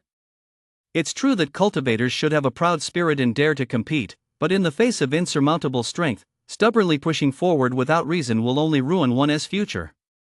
Ling Xiao said, I don't think fighting to the death over a single mana cave is a wise move. Of course, if the odds of winning were very high, she wouldn't mind giving it a try. It all depended on the strength of the demon beasts participating in the contest. Sometimes, overthinking things can cause you to miss a golden opportunity. We should head out early and adapt as we go, Ling Yun said. Exactly. Ling Xiao turned to Su and said, Old ghost, go clean up the leftovers we're done eating. Make sure to clean it all up, or who knows who'll end up benefiting from it. Su ignored her and turned back to his meal. The Empress's younger sister might have spoken harshly, treating him as if he were just there to clean up the leftovers, but in reality, she had specifically set aside the remaining dragonfish meat for him. That morning, they'd all eaten large tier 2 fish caught from the river. As fellow members of the python family, the mountain climbing pythons being blood-fed should also benefit their cultivation, so they ate them first to boost their strength. But they'd saved the better dragonfish meat for him. Apart from Ms. Xiaotsue, who was pursuing the bloodline evolution cultivation path, he was the one who ate the most of the golden-backed dragonfish. My younger sister and brother are thorough in what they do as their older brother, I can't fall short either. Su muttered to himself as he ate the fish, just wait and see, I'll snag a mana cave for you all. He was fairly confident about that. A glance at his stats screen immediately bolstered his confidence even further. Host, Su race, Watershy snake rank, Tier 6 must exceed 10 million points to reach Tier 7 Vitality 7,530,166 Physique Realm, Demon Body Realm 3,508 10,000 Soul Realm, Demon Soul Realm 3,797 10,000 Skills and Spells, Divine Ability, Devour Chi to transform into blood, Bewitching his combat skills, Bind Refinement Points, 06 Eating Demon Beast Meat can also increase Vitality, but refining low-tier Demon Beast Meat yields too little Vitality for Su. It's far less cost-effective than simply keeping his stomach full to stave off hunger and letting his vitality rise while he sleeps. However, the dragonfish meat did provide him with at least some vitality. Both his physique and soul realms increased by 600 or 700 points, thanks to swallowing the dragonfish's demon core and the refinement points earned from completing the quest. He had crossed the 3,000 mark and was heading toward 4,000. Not to mention, his innate divine abilities had also improved significantly as a result. Especially the bewitching his skill, and my soul sword. Su thought to himself, if all else fails, once I step onto the arena, I'll transform into anti-roam and go stab. Finished eating yet? Ling Xiao called out, time to go. Coming. Why are you rushing me? You're even rushing me while I'm eating. Where's the arena? Sir, the arena is right ahead. I know that I'm asking where the arena is. Sir, the arena is right ahead. Su looked at the open space ahead, fell silent for a moment, blinked, and seemed to spot some markings on the ground. He asked uncertainly, so, the circles drawn on the ground are the arena? Yep. That's exactly it, sir. This is a bit too slapdash, isn't it? Just drawing a few circles and calling it an arena? At the very least, they could put up a fence to separate it. No wonder the great sage just drew a circle for Tang Sanzang back in the day. Ha ha. Ling Xiao, who was watching from the sidelines, couldn't help but laugh out loud. She could probably guess what Su was thinking. The arenas in other mana caves of the demon clan might not be like this, but this mana cave, located at the very edge of the northern wasteland mountains. The conditions here are definitely the worst. Just look at the demon beasts surrounding the area, it's obvious how remote this place is. At a glance, there were at most 70 or 80 participants ready to step onto the arena. If they were divided into different tiers and pitted against each other, the matches would likely be over in a single day. At the very front, there were fewer than 10 demon beasts. Ling Xiao even wondered if there were any tier 9s present here at all. Of course, this number was the result of everyone's efforts. There had certainly been more demon beasts when they first arrived. Should we move forward? Su asked. He noticed there was open space ahead, a large area around the massive black bear sitting cross-legged at the very front. If they squeeze through there, they'd have a clear view of the arena. It had been nearly half a year since he'd arrived, and this was his first chance to see some excitement. Shouldn't he find a good spot? You go ahead, we can see just fine from here. Ling Xiao glanced at him, her tone strangely off. Why so polite? Are you feeling awkward? Su indicated he understood. His sister was the Empress. After all, it was understandable that she didn't like jostling through the crowd. He simply nodded and said, "All right, here's the plan.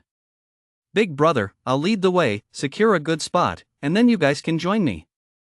Since the demon beasts were all massive, he could squeeze through, curl up, and sprawl out on the ground without blocking anyone. So, as he swam, got it? Gee, got it. Shu Laibao was so scared he was about to wet himself. The oppressive blood aura from the high-level demon beasts all around was enough to terrify him to death. If it hadn't already collected its payment and promised to serve by the flower snake's side today and had to keep its word, it would turn tail and run long ago. All right then. When it's my turn to go up, just stay here and wait for me. I'll come back down to keep eating. Su had it all figured out. You've got enough fruit to keep this going, right? Yes, I do. Shu Laibao hurriedly replied. Brother 19 and the others are still out picking them. They agreed the fruit could be exchanged for demon beast meat. No matter how much this big snake ate, they keep supplying it. That's good. Su nodded in satisfaction, then smacked his lips again. There was one downside to being a snake: he couldn't chew his food to savor the flavor, let alone crack sunflower seeds. What a pity. Oh well, such is the life of a snake, there's always got to be some regrets. Upon hearing his sigh, Shu Laibao blinked his little eyes. He could sense that this noble being beside him was truly fearless. Could this noble being be a high-tier demon beast? Only demon beasts ranked tier 7 or higher are eligible to be called high-tier. When facing a demon beast of a different rank, a higher-ranked one against a lower-ranked one, the higher-ranked beast can determine the opponent's rank through its vitality. When a lower-ranked beast faces a higher-ranked one, however, it can only sense the blood slaughter aura emanating from the opponent to infer its strength. The blood slaughter aura cannot inflict substantial harm on lower-ranked demon beasts, but it disturbs their souls, instilling fear and causing them to flee of their own accord. During the hunt, this aura is typically suppressed. When unleashed at this moment, however, it is a sign that powerful demon beasts are demonstrating their strength to force potential opponents to back down and abandon the fight. Ling Yun surmised that this might be related to the arena rules. Both he and Ling Xiao, without consulting each other, chose not to engage head-on, opting instead to watch from the sidelines. While part of this was certainly a strategy to avoid the brunt of their power and wait for an opportunity to strike, it was undeniable that the aura of the previous demon beasts had also made their souls feel uneasy. So, they kept their distance. Yet Su simply lay there as if nothing were amiss. He was lying right at the very front, right beside the golden light tiger. How come I never noticed before that this guy talks so much? Doesn't he even look at who's right next to him before trying to strike up a conversation? Haven't you noticed? Ling Yun whispered. When flower snake isn't sleeping, he is always talking. Ling Xiao thought about it for a moment. It seemed true. She pondered for a bit, then asked, so do you think it's possible that guy has no idea why the demon beasts up ahead are radiating such an aura of power? The blood slaughter aura can scare away both wild beasts that haven't awakened their spiritual senses and demon beasts that have. The former have an instinct to sense danger, while the latter understand what it signifies. Only those with limited sentience would suppress their instincts with their intellect and, driven by curiosity, venture closer to take a look. Su, although Ling Yun paused suspiciously for a moment before continuing, he is not quite that reckless. But then again, they're all snakes from the same nest. They're just a hair's breadth away from advancing to the 5th tier. The flower snake is stronger than them, no doubt, but it shouldn't be strong enough to rank among the high-tier demon beasts. That golden light tiger is probably tier 8. The black moon bear is even stronger than it. I wonder if it's advanced to tier 9. Sue is sitting right there with them, and he is even poking the General Yu settled into a stone chair on the low hill and frowned as he looked down. This year, the number of demon beasts participating in the arena at his mana cave was actually 10% lower than in previous years. However, when his gaze fell upon the golden light tiger and the black moon bear, his expression brightened considerably, and a smile appeared at the corners of his mouth. Then, beside the black moon bear, he spotted a patterned snake. This snake was quite intriguing. A 6th-tier demon beast? Its vitality was indeed at the 6th tier. It still had a long way to go before advancing to tier 7. Yet it stood calmly and confidently among a group of high-tier demon beasts. It seemed to have something to rely on. Moreover, it didn't look very old. A water-shy snake? General Yu's eyes flickered. The last water-shy snake to leave his cave had since risen to the demon marquis stage. It was a pity that when that snake was cultivating here, he hadn't yet reached the demon general stage himself. If a demon marquis had emerged from his mana cave, he wouldn't have to remain in this barren land as a mere demon general. There are at least 1 million, if not 10 million, water-shy snakes in the northern wasteland mountains. This flowered snake certainly isn't a descendant of that demon marquis, otherwise, it wouldn't have come here. But if this little snake had a chance to cultivate to the great demon stage, he'd find a way to send it to the royal city. The water-shy marquis would surely be delighted to have a junior of his own kind as a subordinate. It would also serve as an informant for matters in the royal city in the future. If this youngster has the right destiny, he might even be able to lend me a hand in the future. But it's too early to say all that. We'll just have to wait and see. General Yu waved his hand and said, "Lang Chang, Hu Shao, go make the arrangements." "Yes, sir." "Yes, sir." Lang Chang and Hu Shao, both great demon stage cultivators, received the order and leaped down from the low hill. Just as the two landed in front of the demon beasts and were about to take action, General Yu, seated on the stone chair, chuckled softly and said, "That black moon bear and that golden light tiger, why don't you show me your true abilities? I happen to have 2 high-grade mana caves set aside for 9th-rank demon beasts to occupy."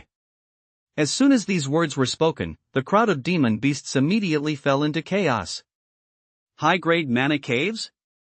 9th-rank demon beasts? Are there vacant high-grade mana caves here? Is there a 9th-rank demon beast among us? What is a top-grade mana cave? Adhering to the principle of asking when in doubt, Su lowered his head and whispered to Shu Laibao. This question made Shu Laibao almost forget his fear. Clutching his net bag tighter, he replied, "Your Excellency, mana caves along the spirit vein are divided into 3 grades, top, middle, and lower. Top grade, middle grade, and lower grade. These grades are determined by the highest grade of mana stones that can be mined there. As the name suggests, in a top-grade mana cave, you can mine top-grade mana stones. Consequently, the mana within is also more abundant and plentiful. As for the mana stones mined by demon beasts, aside from the monthly quota that must be turned in, the rest can be kept for personal use." "Mine mana stones? Turn them in?" Su blinked. "So this mana cave isn't free to live in, you actually have to pay rent." As soon as he finished speaking, even the black moon bear, who had been ignoring him the whole time, couldn't help but grumble in a deep, rumbling voice, "You sly snake, you talk so strangely." It was the first time he'd ever heard someone refer to the mana stones they had to turn in as rent. "Hey there! Brother bear, so you can actually talk?" Su chuckled. "Hoof." The black moon bear rolled its eyes at him. As a mighty tier 9, how could it possibly not be able to speak? It just couldn't be bothered with a puny, death-defying flower snake like you. "Crescent Moon, what do you think of this top-grade mana cave?" asked the golden light tiger, seated slightly behind the massive black bear. It was massive, its fur gleaming golden, almost as if it were glowing in the sunlight. The character king on its forehead was as black as ink, with a faint, shimmering glow. "The Bear Clan, of course, wants one," Black Moon Bear said as he stood up. He took 2 steps forward. Thump, thump. Thump, thump. Thump, thump. As it strode forward, a faint layer of black demonic energy surged around it. Then, its demonic mana surged, and its already massive frame actually grew several sizes larger with every step. Good grief! Sue stared in utter astonishment at the black moon bear, which had fully unleashed its power. He always thought himself quite large, but compared to this bear which resembled a black demon god he was a mere pygmy. It might even be just the right size to serve as a human scarf. At the same time, seeing the black moon bear make a move, the golden light tiger also rose to its feet and took a step forward. It revealed its full form. A golden-haired tiger, whose size rivaled that of the massive black bear, appeared before everyone. A dragon's stride carries the wind. A tiger's stride stirs the breeze. As the golden light tiger walked, a sudden gust of wind swirled around them. It stirred the demonic energy emanating from the two beasts, even forming a patch of black demonic mist. Yue Alang of the Black Moon Bear clan pays his respects to General Su. The massive black bear, standing a full head taller than a short mountain, clasped his fists and bowed toward General Su seated on the stone chair. Li of the Golden Light Tiger clan, I pay my respects to General Su.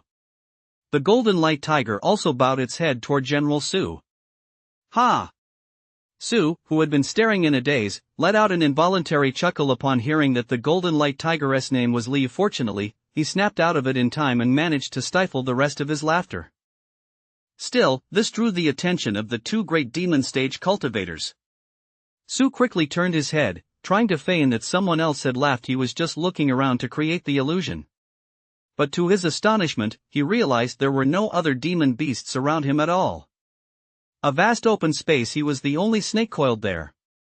The other demon beasts had been forced to retreat more than 10 meters by the pervasive blood aura and demonic energy the moment the Black Moon Bear and Golden Light Tiger fully unleashed their power. I'm screwed. Su thought to himself. He messed up. He silently cursed Shu Liebao for being such a traitor. Running away without even calling him over. But dwelling on that now was useless. He simply whipped his tail, executed a slithering drift, and with a whoosh, darted into the group of demon beasts behind him. He reasoned that two great demon stage beings wouldn't chase him just because he let out a ha. Sure enough, by the time he had weaved his way to the rear of the demon beast horde and looked back, the great demon stage cultivator's attention had long since shifted away from him. Phew! Good thing I reacted fast. Su breathed a sigh of relief at the sight. Had your fill of... He was also very interested in high-tier demon beasts, so he went over to check them out. In front of the Mana Cave Arena at the Demon General stage, these high-tier demon beasts dared not act recklessly. So although his actions seemed risky, they were actually completely safe. On the contrary, it was a chance to test the strength of these high-tier demon beasts. Excuse me. Just then, Shu Liebao popped up from somewhere. Ah! Su saw it and immediately opened his gaping maw. Your Excellency, here you go. Shu Liebao paused for a moment, then immediately pulled out a fruit and flung it forward. He rehearsed this move in his mind countless times now that he saw the snake's mouth. It was just an instinctive fruit toss. Your Excellency, is it sweet? It's bitterer than my own snake's gallbladder. Su sighed. It's only a little sweeter than my life and my past incarnation. Lingxiao, Lingyun, why did that sound so eerie? Silence. You all, step forward one by one. The voice of Lang Qing from the great demon stage rang out from the front.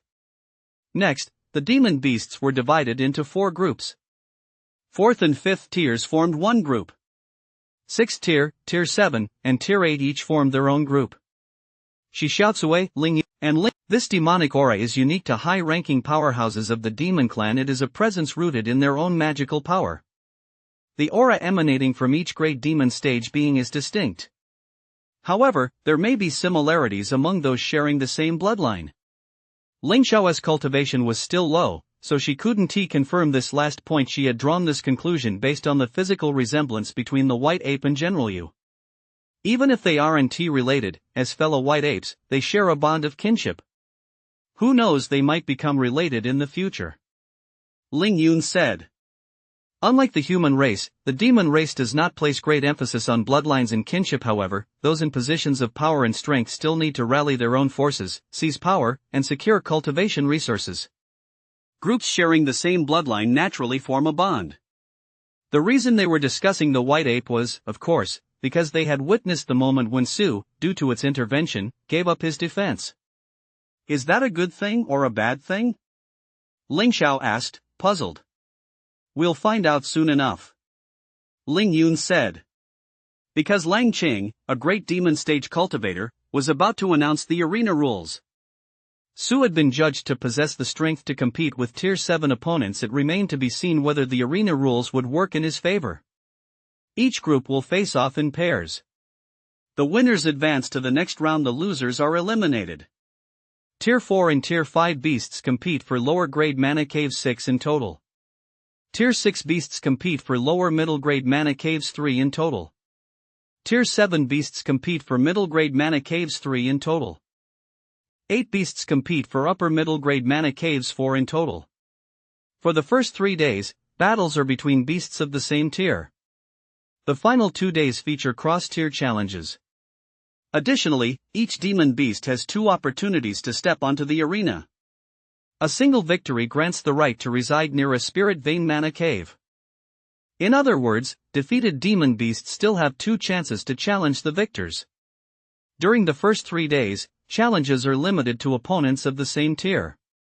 During the final 2 days, they may challenge opponents of higher or lower tiers. After Lang Qing and Hu Xiao finished reading the rules, they took out 8 lottery tubes and handed them to the 8 young demons standing beside them. Earlier, when the groups were divided, each demon had been given a single stick. Now, the young demons shook the tubes, and in a short while, the sticks that fell determined the order in which the demons would take the stage. Only the bamboo sticks of the victors will remain in the tubes. There are 5 Tier 8s competing for 4 spots. One of them might take the stage during the next 2 days. The 4th and 5th tier beasts were the most numerous, so Ling Xiao, Ling Yun, and Shi Xiaocui were ranked quite far down the list. Su Wangti among the first to take the stage either, so the group of snakes gathered together and held a brief meeting. There are 9 Tier 7s, including you. There are 17 in Tier 6. The rest are all Tier 4 and Tier 5, totaling 47. From the looks of it, that white ape's attempt to dissuade you might not have been out of good intentions. Ling Xiao turned to Su and said. How so? Su asked. You're clearly the weakest in the Tier 7 group. You'll become a target for the defeated beasts. Ling Yun said. It's not just you.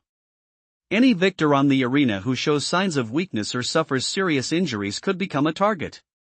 Ling Xiao said in a solemn voice, so you must not only win, but also defeat your opponent quickly while doing your best to protect yourself. Do you always pick on the weak? Su asked, puzzled. Can you really do that? Why not? If a demon beast's intelligence is mixed with a bit of human cunning, and it uses that to gain an advantage, the demon clan would be more than happy to see it. Everyone knows that relying solely on cunning 1T gets you very far in cultivation. But on this arena, strength reigns supreme. No matter how cunning one is, one must still step onto the stage and fight fairly. Even if you can see a weakness in your opponent, you must still have the strength to defeat it. Besides, how do you know the demon beast on the stage isn't cheating? Maybe it's deliberately leaving itself open? Many demon beasts treat the arena as a hunting ground. It's not out of the question that some powerful ones might deliberately lure defeated demon beasts into a challenge, only to hunt them down when the opportunity arises. That's why, even with 2 chances, there is no guarantee you'll be able to step onto the arena again. Xiao Chui just needs to win 1 match. Ling Yun said. After that, if a demon beast challenges her, she can avoid the fight and stay out of it. Little Bai and I will play it by ear. Ling Xiao said, there is not much point in fighting for a low-grade mana cave. After speaking, the 2 turned to look at Su. How confident are you about a lower middle grade mana cave? What do you mean? Su didn't understand. Aren't I competing for a middle grade mana cave? If he remembered correctly, he was part of the 7 group. Tier 7 was competing for 3 middle grade mana caves.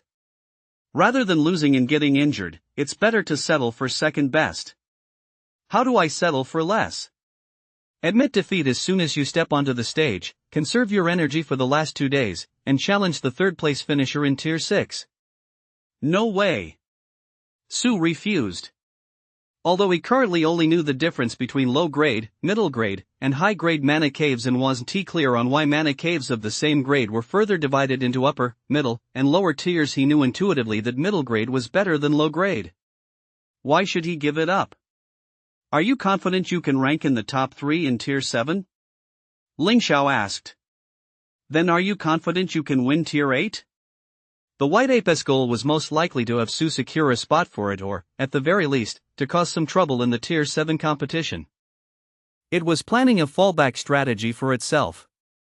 If the Tier 8 competition didn't go well, it could fall back to compete in Tier 7. Don't think too badly of Big White, and don't think I'm that stupid, okay? Sue laughed. Whether that guy means well or not, that's beside the point. I'm the one who makes the final decision. If he didn't see an advantage in it, forget about them pinching his tail. Even if they gagged him, he'd still find a way to speak up. Since he has decided to compete in Tier 7, it's obviously because he is confident. In fact, from the very beginning until now, Sue's mindset has remained completely relaxed. Because only he knew that his current strength in terms of his soulless physical power alone was more than double what it had been when he killed the 6th tier mountain shaking boar. And the power of his mind control abilities and the strength of his soul had also made remarkable progress. Forget about a mid-tier mana cave. Can't you guys have a little faith in your big brother? Sue flicked his tail. Even against a high-tier mana cave, I'm not completely out of the running. You've never even fought a Tier 7 before. Ling Xiao retorted calmly, why are you talking big here? The more mana he had, the more comfortably he'd sleep. Mana caves likely varied in quality, so by normal logic, the more powerful the demon beast, the easier it would be to secure a good mana cave. If given the chance, Sue would certainly want to give it a shot. But the main thing was to weigh his current strength against the competition. Since he knew that Tier 6 had essentially lost its reference value, he set his sights on Tier 7. However, after probing with his soul, he discovered that the Tier 7 beasts present in terms of demonic mana fluctuations, physical strength, and soul condition were actually on par with the Tier 6 golden-backed dragonfish. I suspect the golden-backed dragonfish was so eager to devour Xiao Chui because it wanted to break through to Tier 7 and compete for a mid-grade mana cave. So I'm wondering, now that I've consumed the dragonfish's demon core, do I have the ability to challenge an 8th grade creature? With that, Sue pushed his way to the very front and scanned all the 8th grade and suspected 9th grade creatures with his soul. So you're not relying on your long neck, you're relying on the density of your soul, which far surpasses everyone else's. What? Nothing. Ling Xiao changed the subject. Why do you think the white ape means well? It's very strong. Sue didn't press the issue. It's the strongest among the Tier 8s. Not only was it strong, but it also possessed a bloodline ability. There's no need to leave any room for retreat. Of course, I want to tell my little sister, the Empress, about my ability to read minds. So how confident are you in fighting a Tier 8? Ling Xiao asked again. That mainly depends on. Sue had just started speaking when a young demon called out loudly, Tier 7, Sue, take the stage. Here he comes. Here he comes. Sue turned, twisted his body, and darted out, heading straight for the arena, the ring. Xiaoqing, this guy really seems confident. Watching his excited figure, Ling Yun couldn't help but speak up. If his soul power is truly strong enough to gauge a Tier 8's strength, then he does indeed have a good chance of defeating a Tier 7 opponent. Ling Xiao murmured softly. Soul power. What soul power could a demon beast possibly have? For low-tier demon beasts, physical strength and vitality form the foundation of their power. Later, they use blood slaughter to absorb mana and moonlight, cultivating mana to flush through the sea of spiritual consciousness. As the soul is constantly nourished, it sheds its ignorance, awakens its spiritual intelligence, and only then begins to coalesce into a soul. High-tier demon beasts that condense a demon core have certainly also condensed a soul dharma form. Moreover, possessing a soul dharma form is the foundation for taking human form. However, being able to form a soul dharma form does not mean one possesses soul power. One must raise a spiritual platform within the cultivated sea of consciousness. Only when the soul dharma form ascends to the spiritual platform and sits there securely can the soul be refined. Only by possessing a soul does one truly master a sliver of soul power. Even a Tier 9 demon beast may not necessarily be able to achieve this. The golden light tiger and the black moon bear definitely do not have souls. Ling Yun said. Soul scanning is an extremely offensive and provocative act in the cultivation world, almost equivalent to a declaration of war. If they possessed a soul, they would not have remained completely unresponsive to Sua's soul scan. In other words, Su was able to act so brazenly precisely because he detected no soul fluctuations emanating from the other demon beasts. The soul is one of the most important defensive tools for cultivators. From the moment of birth, it is placed around one's body to guard against potential attacks. Unless deliberately concealed, one would inevitably sense the presence of others' souls. Why is his soul power so strong? Ling Xiao couldn't help but wonder. Perhaps it has something to do with his innate divine ability.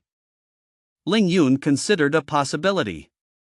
During their previous battles, they had coordinated several times.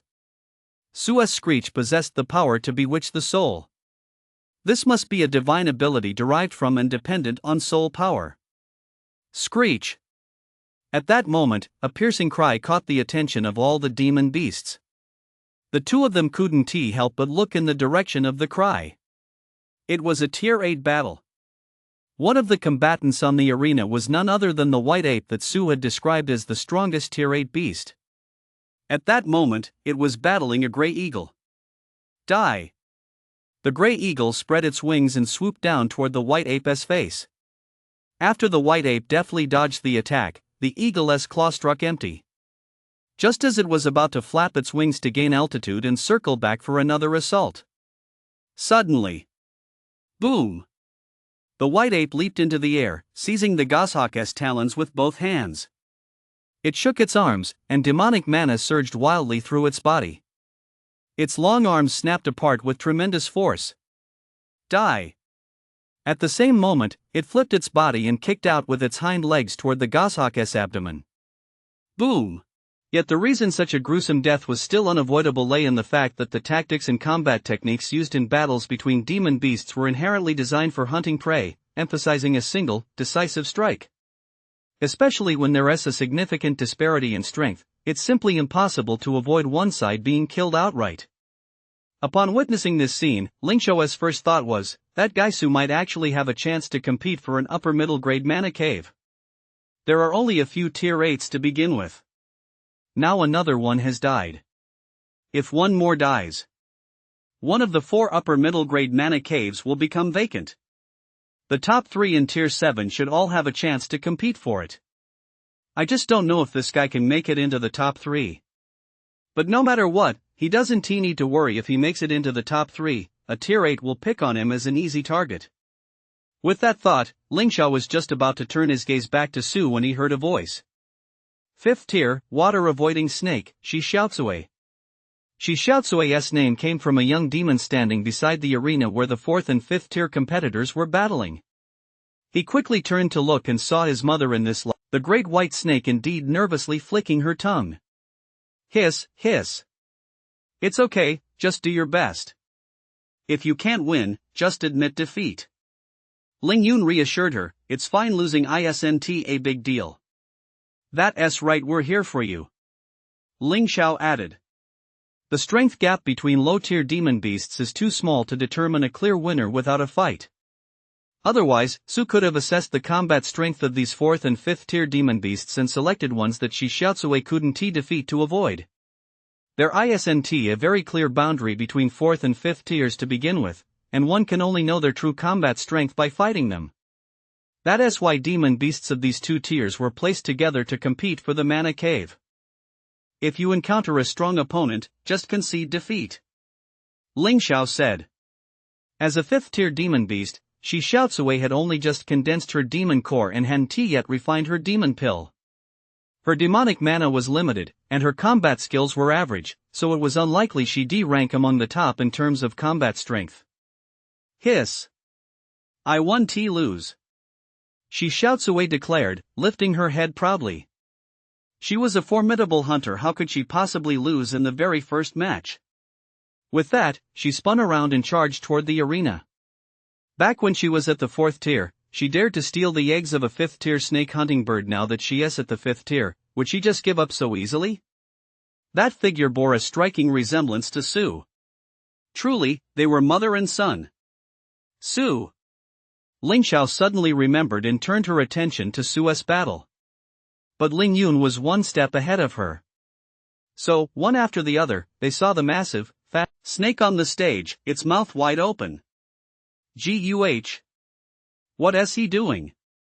Clearly, he is retching. What is going on? He just swallowed his opponent's demon core. The demon core of a tier 7 cloud treading deer. Guh. Sue's mouth hung wide open. Damn it! We're screwed. That's the demon core of a tier 7 demon beast. A tier 7 demon beast's demon core. The demon core of a 6th tier golden-backed dragonfish was still half digested in his stomach, not yet fully refined. Even the devour chi, transform into blood talent isn't omnipotent, it can't transform absolutely everything. Even if it could be transformed, it wouldn't be completely processed in a short while refinement takes time. Not to mention, his body's capacity had its limits. It was like this: theoretically, a person could eat many pigs in a lifetime, but there is no way he could eat an entire pig in one go. Right now, Sue was like someone who had suddenly swallowed an entire pig. I'm going to burst, RNTI, he couldn't help but regret. What does it mean when your mouth runs faster than your brain? That is exactly what just happened. The moment he entered the arena, a mission notification from the system rang out in his mind. Ding! Host has a new mission. Mission details: defeat the tier 7 cloud treading deer. Mission reward: refinement points 12, polymorph herb 3. At the same time, a tall, burly deer leaped toward him from across the arena. The antlers growing from its head were exceptionally thick, spiraling upward with tips as sharp as blades. Pointing straight ahead. Its eyes were cast upward, carrying a hint of strange arrogance and malevolence that was deeply unsettling. Its hooves pounded the ground, sending thudding vibrations through the earth. This must be the tier 7 cloud treading deer. Sue channeled his vitality, remaining on guard while weighing whether to strike first and seize the initiative. But he worried that unleashing his innate divine ability or using soul might reveal his hand too soon. Perhaps he should exchange a few blows first, then seize the opportunity to entangle it in gore. Just as he was thinking this, the cloud treading deer across from him made its move first. Moo woo! It spewed a deathly pale demonic mist from its nostrils, then exhaled a treasure pearl radiating its own aura, transformed into a beam of white light and shot toward Sue's head. Sue was startled. At that moment, the system's notification sound hadn't stopped yet. Ding! Host has a new series of quests. Quest details: defeat opponents to claim a mid-grade mana cave. Quest rewards: refinement points 10, polymorph herb 4. For each opponent defeated, you will receive refinement points 4. For each demon core swallowed, you will receive refinement points 4. Swallow a demon core, swallow another. Then he opened his mouth and swallowed a demon core. Tilting his head back, he leaned forward and swallowed it as it came his way. Both the angle of his attack and the result were swift and flawless. The cloud treading deer across from him was so stunned by his heroic demeanor that it stood there dumbfounded. Guh. When Sue snapped back to his senses, his first instinct was to spit the demon core out. So he wriggled his body, straining his serpentine form, trying to force the demon core he swallowed back out. Unfortunately, however, the demon core was sliding deeper and deeper inside. Damn it! Sue cursed, damn it all. What is wrong with you demon beasts? Why do you all love hitting people with demon cores? Haven't you ever considered that a snake might accidentally swallow one? Moo woo! Ha ha! The cloud treading deer let out a sound resembling a snicker, then threw its head back and burst into laughter. Ha ha! Ha ha! You actually swallowed my. Given the flower snake's formidable physical form, coupled with its solidified soul and robust vitality, it was stronger than the average tier 7 even without demonic mana. Moreover, with such power, it likely possessed innate divine abilities inherited through its bloodline and was highly skilled in combat techniques. There was also another trace of demonic energy lingering on its body, clearly indicating it had recently clashed with other demon beasts. There was no need to ask, the outcome it had undoubtedly won. With such strength, it might even be able to hold its own against a tier 8. Ranking among the top 3 in tier 7 while not exactly a walk in the park was certainly not too difficult. But this cunning wolf spirit never imagined that the moment the flower snake stepped onto the stage, it would make a huge mistake. It actually swallowed someone else's demon core. Big cat, what are you snickering at? The flower snake's soul is solid, it might not be scattered by demonic mana. Hearing Hu Xiao's snicker, Lang Cheng couldn't help but send a soul transmission. Ha! Little Ching dog, when are you ever going to break that habit of talking back? Hu Xiao retorted, even if its soul can withstand the onslaught of demonic mana, can its physical body and internal organs really endure the power of a demon core? Humph. We'll see about that. Lang Cheng said this aloud, but inwardly he was grumbling, has that fat flower snake lost his mind? The cloud-treading deer used its demon core right from the start to conserve strength. It didn't want to get bogged down in a prolonged battle with its opponent, lest it get injured and find itself in a tight spot. It was also because this deer lacked a soul that it didn't realize the flower snake's soul was so solid. Seeing that it had no demonic mana, it assumed the soul was its weakness. It also assumed the flower snake had no demonic core, so it launched the attack first. When using a demonic core as a magical artifact to attack an opponent, the greatest fear is that the opponent will counter with a demonic core of their own, resulting in mutual destruction. But unexpectedly, the flower snake opened its mouth and swallowed the demonic core whole. The flower snake was able to effortlessly catch a demonic core hurtling toward it at high speed. Its reaction speed was truly extraordinary. But it really shouldn't have swallowed that demonic core. That flower snake is as good as dead. Someone shouted. The words echoed the thoughts of the onlookers. A battle between 4th and 5th tier beasts was really nothing to write home about. No one dared get close to a tier 8 battle. They could only wait for the outcome. As a result, most of the beasts along with the young ones there for the spectacle had gathered around the 6th tier and tier 7 arenas. The two arenas stood side by side, one on the left and one on the right. Now that the tier 7 match had taken a turn for the worse, it was drawing even more attention. In other words, there were even more who wanted to see Su explode and die. Beasts getting beaten to death or maimed was a common sight, but they'd never seen one stupid enough to swallow a demon core and blow itself up. A spectacle, and a novel one at that, was always the best kind of entertainment. Stupid flower snake. Ling Xiao couldn't help but curse. Playing dumb. Go ahead and play dumb. Now you're going to play yourself to death. He won't die that easily. Ling Yun said. I know, I just can't help but curse. They'd all seen Su swallow a demon core before, and the golden-backed dragonfish was a demon beast on the verge of advancing to tier 7. He ate it and was just fine, wasn't he?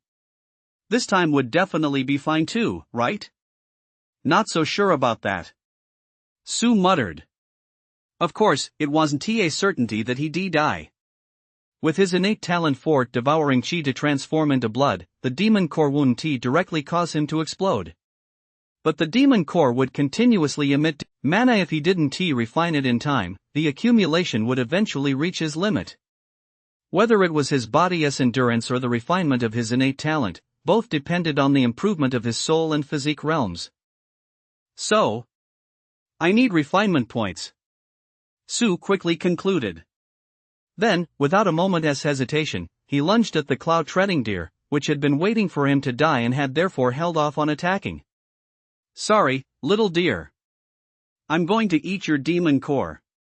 To make it up to you, why don't I just eat you too? Humph. Trying to make a last-ditch effort? I won't give you that chance. Seeing Su lunge at it, the cloud-treading deer let out a contemptuous snort. Thud. How foolish to engage in a battle with an opponent you know is doomed to die. So it stomped heavily with its hoof, leaped into the air, and effortlessly soared over Sua's head. Turning back, it flashed a mocking smile. Foolish flower snake. Don't you know what the Tayun in Tayun deer means? The innate talent of its kind is speed. Running and dodging at full speed, how could a water-avoiding snake possibly keep up? This isn't even in water. Yet in the next instant, the smile froze on the deer's face. Whoosh! Thud! A thick snake tail slammed directly into its face. With overwhelming force, the snake tail whistled as it shattered the thin layer of protective demonic light surrounding the deer's head, landing a solid blow. Moo! The cloud-treading deer shook its head in pain and immediately counterattacked with its antlers. But it was still a split second too slow. The moment it shook its head, Su had already anticipated its move. The entire serpentine body pressed in close, flicking its tongue and letting out a hiss. Hiss, hiss. Innate divine ability bewitching his skill. General Yu, standing on the low mountain, turned his gaze back to the Tier 7 arena because of that hiss. He took a good look at Su, who was in the midst of the fierce battle, and muttered, an innate divine ability targeting soul-type beings? Interesting. Very interesting. The two great demon stage cultivators, Lang Cheng and Hu Xiao, who were standing even closer, showed no reaction to the snake's hiss. Clearly, their souls hadn't detected anything unusual. This wasn't because Su's innate divine ability wasn't directed at them, but it did highlight the difference in soul power between the demon general stage and the great demon stage. Thud! Thud! The targeted cloud-treading deer didn't even realize what had attacked it. It merely felt a sudden dizziness in its head and stumbled. It nearly fell over. And in that split second, the wide-open snake's jaws snapped shut, biting down hard on its neck. A deer? What the hell is it laughing at?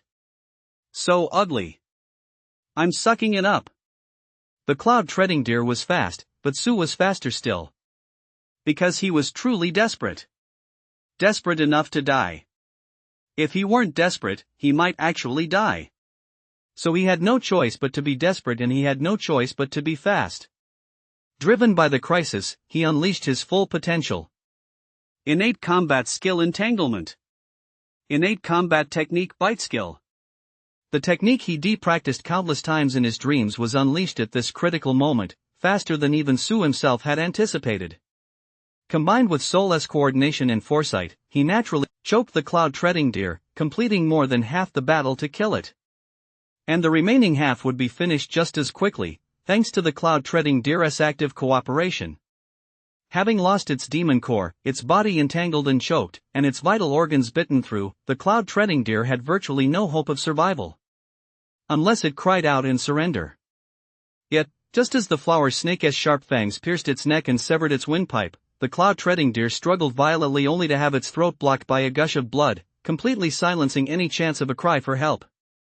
At this moment, Su was even more skilled and ruthless than during the previous times he had used this move. His strength and physique had also grown significantly. He even accelerated the death of this Tier 7 beast by coiling around and constricting its body, forcing the beast's blood to flow into his mouth. So, before long, the cloud-treading deer beneath him collapsed, completely silent. The system's notification sound rang out at that moment. Congratulations, host, on defeating the Tier 7 cloud-treading deer. Reward, refinement points 12, polymorph herb 3, congratulations, host, on consuming a demon core. Reward, refinement points 4, congratulations, host, on defeating an opponent. Reward, refinement points 4, system, use all the refinement points to advance my cultivation realm. Su mentally commanded almost immediately. Received. The system will evenly distribute the refinement points to advance the host's physique and soul realms.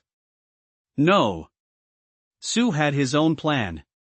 As long as it's safe, I'll keep my soul realm ahead of my physique realm. Having a higher soul realm than physique realm gives him greater control over his physical body, allowing him to execute combat techniques with greater fluidity and ease. Understood. I won, didn't I? Only after confirming that the cloud-treading deer was dead and could no longer be drained of its blood did Su stretch his body and climb off its carcass. He raised his head and gestured toward the little demon standing nearby. Yes, Your Excellency. The little demon snapped back to attention and called out loudly, Tier 7 Arena, Su, the winner. Then he asked, Your Excellency, would you like to continue participating in the arena? Of course. Su replied, though inwardly he found it odd why ask him that. Whenever other demon beasts won, they simply placed their bamboo sticks into the bamboo tube. But he couldn't be bothered to ask. The fight had worn him out, and all he wanted to do was lie down and sleep for a while. He wondered how Xiao Chui and Ling Xiao were doing. He straightened up and looked around. The next moment, he spotted Ling Yun. Then, as the other beasts made way for him, he glided over. How's it going? Everything's going smoothly. What about Xiao Chui and Ling Xiao? They're getting ready for their second match. Ling Yun looked at him. How are you feeling?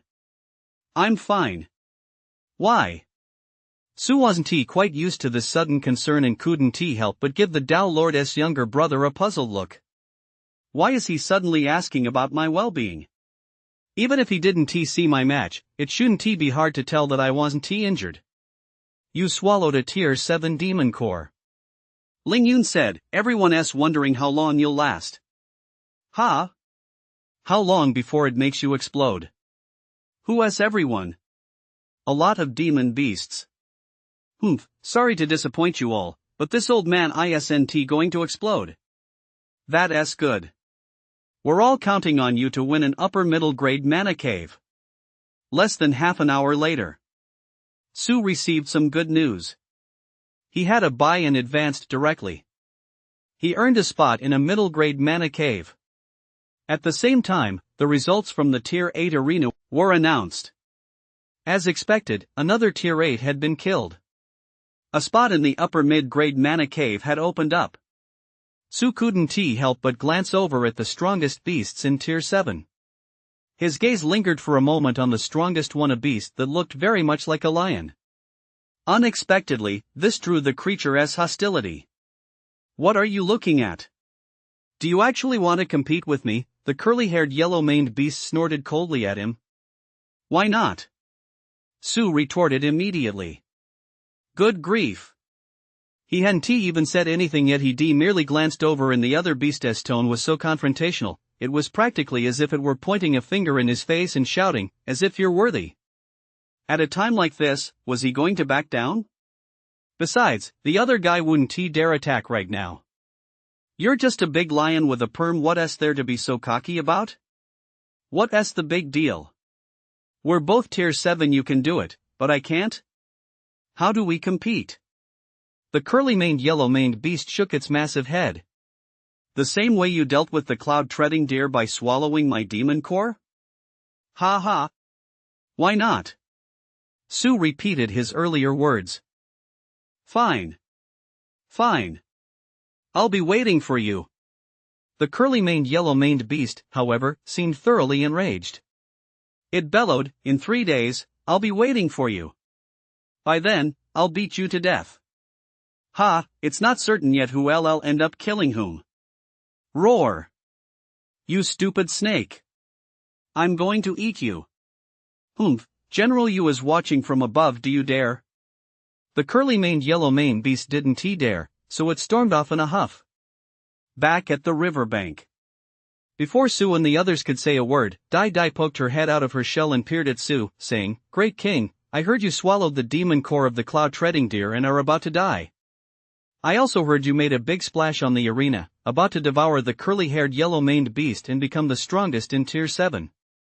Which one is true? Both are true. Ha!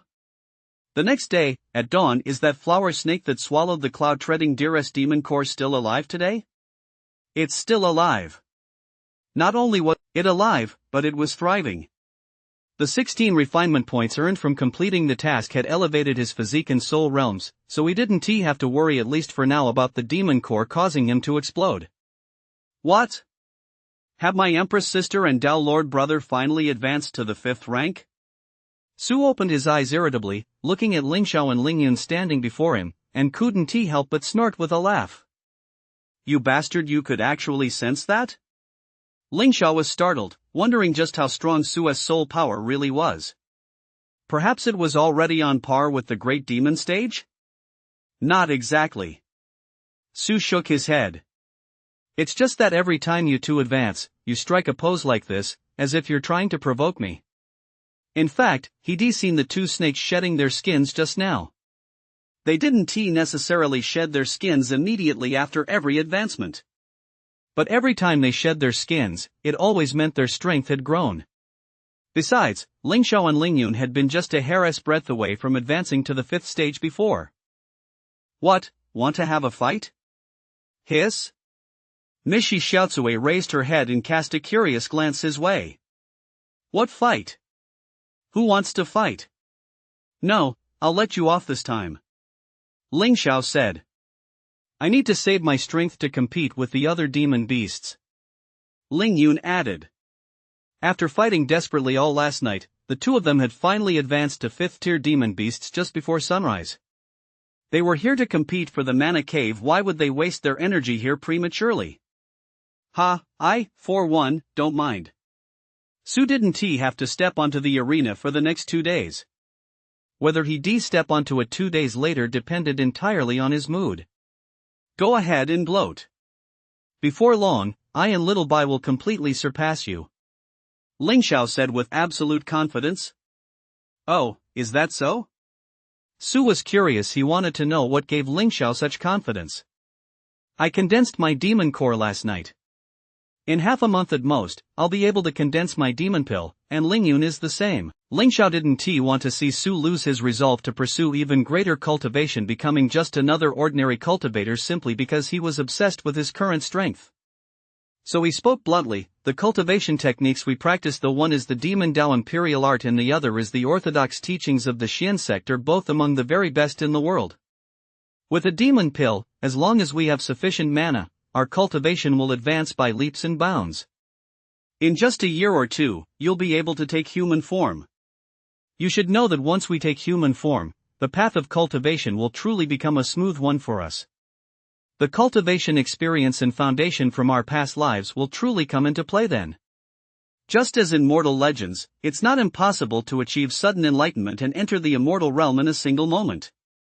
But right now, you don't even have demonic mana. Take human form? Upon hearing this, Su suddenly perked up. Little sister, if you take human form, will you look the same as you did in your past life? He hadn't even seen the Empress yet. Probably. This question made Ling Xiao feel a bit uncomfortable, and her gaze shifted nervously. Ahem. Old ghost, overwhelming vitality is only temporary, otherwise, the demon clan wouldn't all be cultivating demonic mana right now. Seeing the conversation veering off track again, Ling Yun quickly adopted a serious tone and continued, I do not know what you're relying on, nor do I know what else you've gained from your bloodline inheritance besides your innate divine abilities, but you must proceed with caution. Times have changed. Some legacies may no longer be suitable for today's wildlands. That's exactly what I mean. Ling Xiao said, very well, having said what needed to be said, I must lead the troops into battle myself. Xiao Chui, let us go. Yesterday, Su secured a spot in a mid-grade mana cave, which greatly spurred the two of them on. They were both reincarnated as snakes, and even from the same clutch. If they couldn't even compete for a low-grade mana cave, wouldn't that be a huge loss of face? They had to fight for it. So they cast aside the previous notion that even a low-grade mana cave wouldn't be of much use, and last night, they broke through the final barrier and pushed themselves to advance 5 ranks. In today's arena match, I must win. What determination!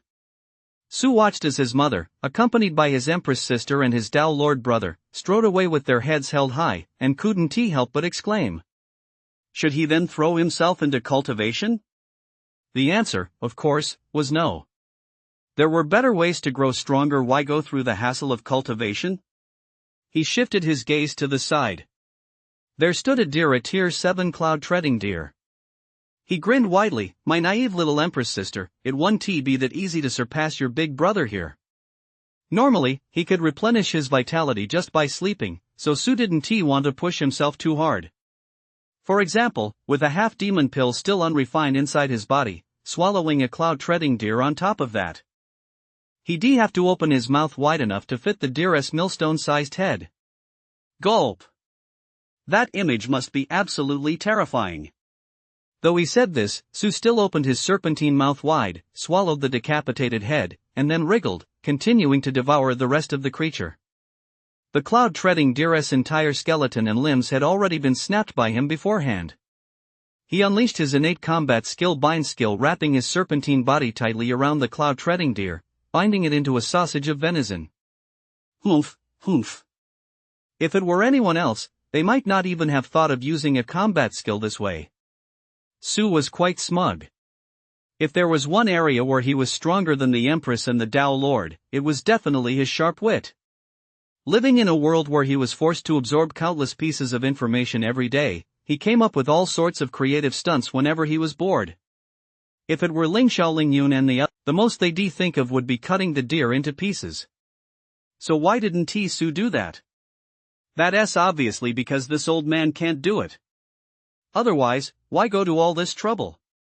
Vitality surged and erupted, condensing into a single strike that would instantly pierce the deer to pieces. A knife can slice meat, an axe can chop, but a hammer can only pierce the deer to pieces or smash it to bits. As for why he didn't ask someone who could do it for help, the reason was simple. Just wait till I pull off a big stunt for you guys. Sue thought to himself. And you, curly man lion, you said I couldn't beat you? Just wait till I eat this deer and get a good night's sleep. Then we'll see. When we meet again, I'll scare the living daylights out of you. A quarter of an hour later, he finally swallowed the cloud-treading deer whole. Even though he'd been coiled into a deer's intestine, swallowing prey larger than his own head was still quite a struggle. The innate ability of snakes and pythons to devour prey turned this near impossibility into a difficult but achievable feat. Then, by twisting and squeezing his body, he further compressed the prey into a form that would be easier to digest. Finally swallowed it. Su Chang endured the feeling of being so full he wanted to vomit and channeled his vitality throughout his body. He activated his innate divine ability Devour Qi to transform into blood. Feeling waves of heat in his stomach, he muttered with a touch of regret, "Damn it, I haven't even tasted what venison is like yet." Due to the influence of his past life, he had always stubbornly believed that one must cherish food. One must also show a basic level of respect for ingredients. At the very least, one should prepare them so they taste good and then enjoy eating them. Now, such respect was no longer possible, but since food is meant to satisfy hunger, simply refining it felt like a waste. That's why he had never done it this way before. Of course, the main reason was that it wasn't economical for him. However, the current situation was exceptional. Refining it first to advance to 7 was more important. Ding! Host has devoured the Tier 7 Cloud Treading Deer and will continuously gain Vitality plus 100, Vitality plus 100 plus 100 plus 100. Phew! Su let out a long sigh. It worked! Then, dragging his heavy body, he slowly swam toward the riverbank and climbed onto Data's turtle shell. Turtle Lord, I'm going to take a nap. Vitality plus 1 plus 1 plus 1 plus 1. Vitality plus 100 plus 100 plus 100 plus 100. Vitality plus 1 plus 1 plus 1 plus 1 plus 1 plus 1. Vitality plus 1 plus 1 plus 1 plus 1 plus 1. Vitality plus 100 plus 100 plus 100 plus. Congratulations, host. You have successfully advanced to Tier 7. It really wasn't worth it. Su woke up 2 days later and said as soon as he opened his mouth. Normally, a Tier 7 Cloud Treading Deer would guarantee him at least half a month without having to worry about food. But now, after only 2 days, he had completely refined it. Of course, the gains still met his expectations. Holy crap! Although he received a system notification upon successful advancement and felt vitality surging through his body, he still habitually glanced at his stats panel. He was immediately startled. Rank, Tier 7 need to exceed 20 million points to reach Tier 8 Vitality, Vitality, 100001133, Physique Realm, Demon Body Realm 4501 10,000, Soul Realm, Demon Soul Realm 4618 10,000, sure enough, he had successfully advanced to Tier 7. That was close, he barely cleared the advancement threshold. Becoming Tier 8 requires 20 million vitality points. At first glance, Su's vertical pupils involuntarily contracted. Man, how long would he have to sleep for that? But he immediately realized since he could just sleep his way through it anyway, what was there to worry about? At the very least, swallowing 20 Tier 7s would allow me to advance directly. That was nothing but a pipe dream. How many Tier 7s had actually shown up at the Mana Cave in the Luyang Mountain Spirit Vein this time? Of course, there were quite a few Tier 8s, Tier 9s, and even Great Demon Stage and Demon General Stage beings inside the Mana Cave. If only Su could just swallow them whole. Right now, I definitely don't have the strength for that. Su thought to himself, but right now, there's a Tier 7 curly-haired lion, it looks like there might be a chance. I can figure something out. That guy doesn't seem very smart. I wonder how Ling Xiao and the others are doing. Thinking of this, he couldn't help but stretch, then craned his neck to look toward the shore. Ling Xiao, Ling Yun, Mishi Xiaotsui, and even the Great Sage were all on the shore, cultivating using the demon cores they obtained from hunting the gray wolf and the mountain python. It looked like they hadn't sustained any injuries. He glanced up at the sky. It would still be a while before dawn, so he didn't speak up to interrupt their cultivation. Instead, he lay back down, closed his eyes slightly, and began to ponder a strategy for dealing with the great lion. This dragoness blood tree seems to have grown quite a bit. After thinking for a while without coming up with a good plan, he turned his head to shift his position and continue thinking when Su suddenly noticed that the spiritual herbs planted on Data's shell were all thriving, especially the dragoness blood tree. It was nearly a meter tall now. It had also thickened by several times its original girth. Previously as thin as a finger, it was now perhaps as thick as 2 fingers. The great sage watered it with the blood of the mountain climbing python and the golden-backed dragonfish, so it's growing fast. Dade poked her head out and said, "The mountain climbing python and the golden-backed dragonfish?" Su paused for a moment, as if he was beginning to understand, then asked for clarification. Did he use only the blood of these 2 beasts, or did he use the blood of others as well? Although he had drunk most of the beast blood, there were still some remnants left. He knew that the great sage would mix the remaining beast blood into the soil to cultivate spiritual plants. But the fact that Dai specifically emphasized the mountain climbing python and the golden-backed dragonfish made it interesting.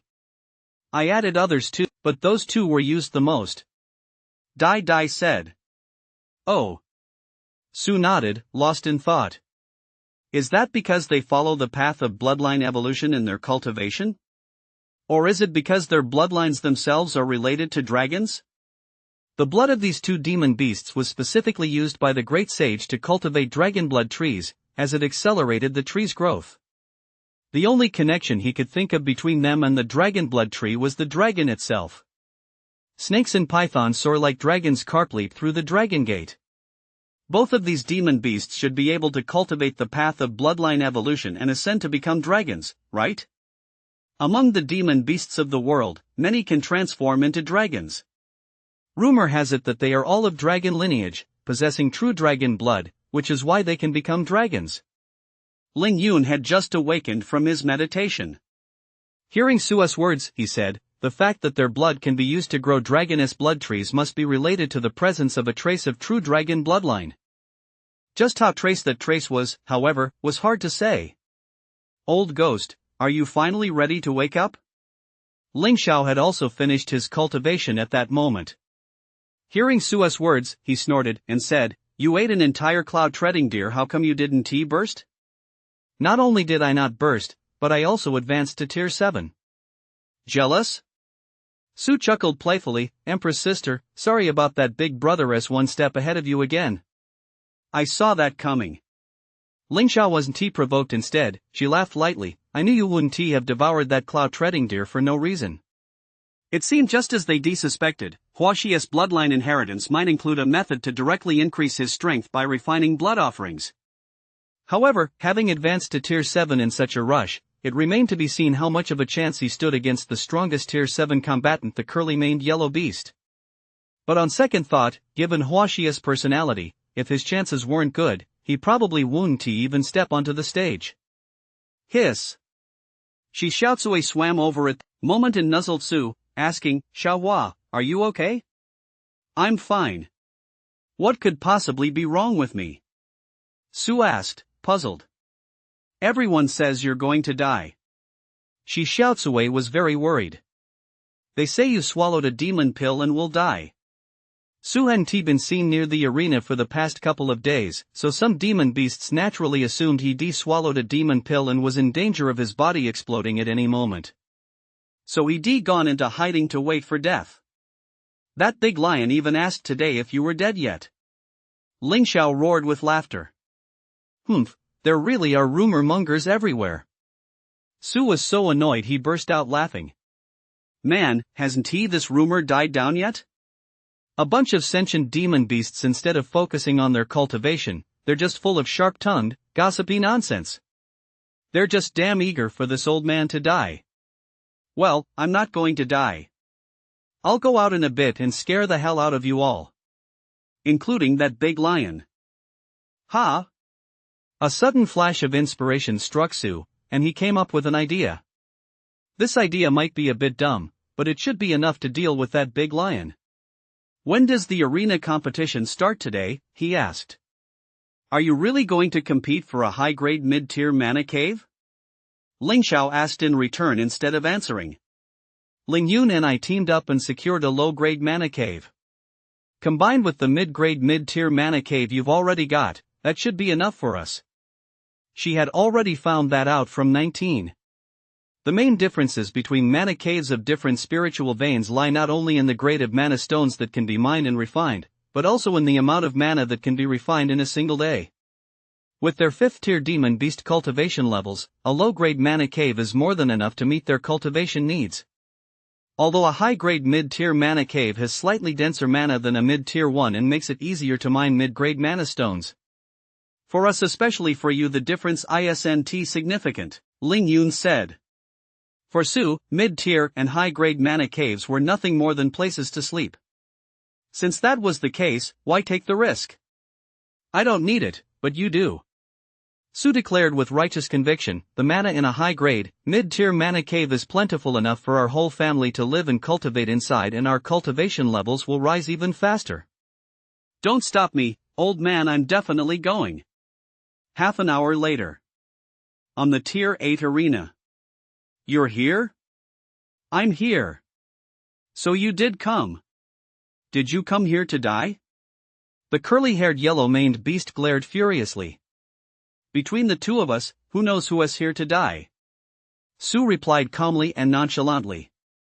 You don't just want to beat me, you want to kill me? Ha ha. The curly-haired yellow-maned beast burst into laughter as if he'd heard the funniest joke. How do you plan to kill me? By swallowing my demon core too? Yeah, so what? Sue still wore that defiant, cheeky expression as he tilted his chin toward the giant lion. Why don't you spit out your demon core and see if I dare to swallow it?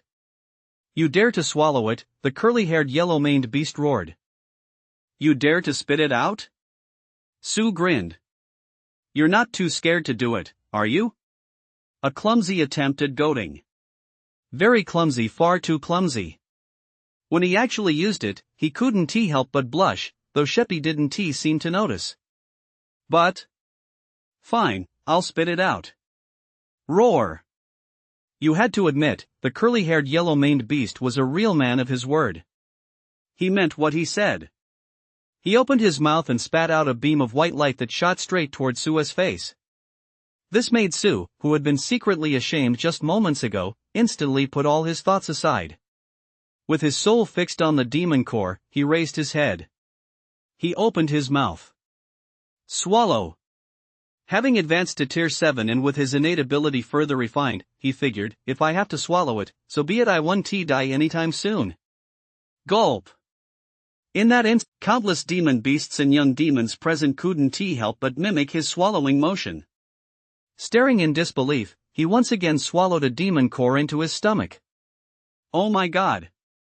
He really ate it. He has got no regard for his life. He really has no regard for his life. He didn't die after eating the cloud-treading Dearest demon core, and now he dares to swallow the yellow-maned beast S. He is completely out of his mind. Is this guy crazy? In an instant, the loud-mouthed demon beasts erupted in a chorus of exclamations. They were marveling at how Fei Hua Snake, that reckless fool, had once again courted death. During the last 2 days of the cross-tier challenges, no one at Tier 4 or Tier 5 dared to challenge a Tier 6. Among the Tier 6 group, some had originally wanted to try challenging Su, but they had to wait until Su finished his fight with the curly-haired yellow-maned beast. Right now, on the Tier 8 arena, the only battle taking place was between two creatures who had both ranked in the top 3 of Tier 7, vying for the final spot in Tier 8. So the young demon beasts who had come to watch, along with the two great demon stage beings Wolf Chang and Tiger Xiao and General Yu on Dwarf Mountain, were all watching this battle intently. Stupid. That was Wolf Chang's assessment of the curly-maned yellow-maned beast, which, after being provoked, had followed Su's lead and spat out its demon core to attack. Indeed, stupid. Tiger Roar, for once, agreed with him. General Yu on Dwarf Mountain furrowed his brow imperceptibly. You're asking for death. The curly-maned yellow-maned beast panicked for a moment, but immediately sprang into action. Unlike that foolish cloud-treading deer, it didn't just stand there waiting after its demon core had been swallowed. Roar! It let out a mighty roar and leaped toward Su. At the same time, the blood slaughter emanating from its body coalesced into a cloud of blood mist, intermingled with blue-black demonic mana, and slammed down toward him. HM? What kind of power is this? Su quickly sidestepped to dodge the oncoming blood mist, but in that split second, he sensed that the great lioness roar seemed to contain a special power. A hint of power that attacks the soul? A sound attack? A lioness roar? If his soul hadn't been so solid and his lotus platform so stable, that roar would certainly have caused his movements to falter for an instant. Then he would have been engulfed and trapped by the blood mist formed from the blood aura and demonic mana. It's actually a divine ability similar to my bewitching hiss skill. This startled him. However, whereas his hiss relied on the power of his soul, the opponent's move seemed more like a sound attack powered by magical energy. Sure enough, one must never underestimate any opponent. That big lioness got some skills, no wonder he dares to sport those natural curls. Roar! Damn little loach. This is clearly natural for me. Seeing that his first strike had failed, the curly-maned yellow-maned beast panicked instantly. Demonic mana surged from his body as he brought his paw down toward Su's head. His claws slashed out, flashing with a cold light, and demonic energy swirled around him. The speed was incredible. He had to kill the flower snake as quickly as possible and reclaim the demonic core. The longer he was without the demonic core, the weaker he would become. There was no time to waste.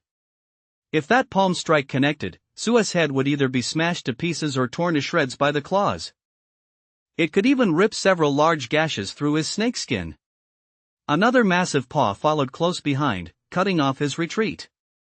Even if he could dodge the first strike, it would be nearly impossible to evade the second. Su thought to himself that the great lioness combat techniques seemed specifically designed to counter him. The demonic core he had swallowed was also beginning to leap out of his stomach as the great lioness demonic mana drew near. You want to take back what I've already swallowed? You wish. Hiss. Hiss. Great lion, taste my innate divine ability, the bewitching hiss skill. As the snake's cry rang out, the great lioness movements faltered for a moment. Su crouched low, closing the distance instead of retreating, diving under the yellow-maned beast and darting past with a whoosh. His body was too long, and his tail lagged slightly behind, getting grazed by the lioness paw enveloped in demonic mana, and blood spurted out instantly.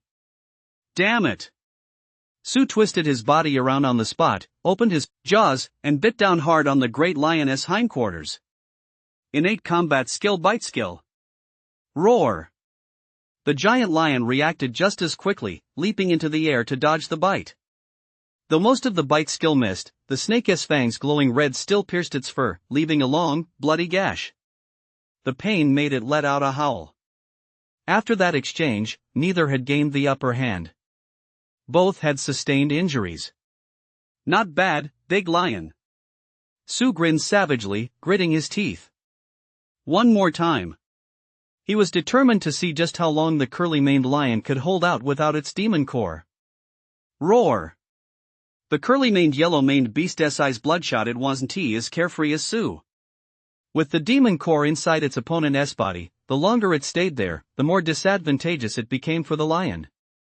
So, without a word, it pounced once more. Boom! This time, Sue didn't dodge, he met the attack head-on. He was eager to test his true current strength and hone his combat skills at the same time. The great lion was formidable, stronger than him, but not overwhelmingly so. And without the demon core, its defeat was a foregone conclusion. It made for a decent sparring partner. So he didn't use his innate divine ability again, nor did he pull out his trump card, the soul-transformed small sword, but simply relied on his combat techniques to lock horns with it. And the curly-haired yellow-maned beast's divine ability was of no use against him. The battle between the two quickly reached a stalemate, with neither side gaining the upper hand. But moments later, as their injuries mounted, one side's fighting spirit gradually soared, while the other, as expected, began to falter. Die! It was Sue whose fighting spirit was rising. He unleashed his ferocity, and his combat techniques were now imbued with a bloodthirsty aura. His surging vitality cast a reddish glow over his serpentine body. Its eyes bloodshot, its jaws wide open, and its fangs glowing a blinding red, the serpent struck with devastating force, driving its fangs deep into the curly-haired yellow-maned beast's back the moment it let its guard down. Roar!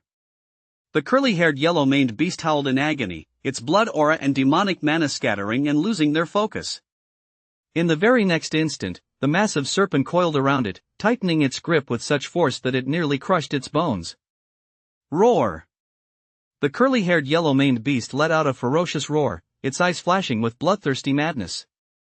Ever since its bloodline had reverted to its ancestral form and it had awakened a sliver of the legacy of the celestial and terrestrial exotic species, it had never endured such humiliation. The thought that its demon core was lost and that if it couldn't be recovered, its future would be ruined filled its mind with uncontrollable hatred. It had one last move left: mutual destruction. Detonate the demon core inside the flower snake's body. Crap! Sue felt a chill rush straight to his spiritual center, a sense of impending doom washing over him. He cursed himself under his breath for taking things too far, using the great lion as a sparring partner, only to find that the partner was too fierce and, in a fit of rage, was trying to drag him down with it. Who the hell wants to die? I haven't lived enough yet. Enough! At that moment, a surge of powerful demonic mana struck. In an instant, it tore the two demon beasts apart as they grappled.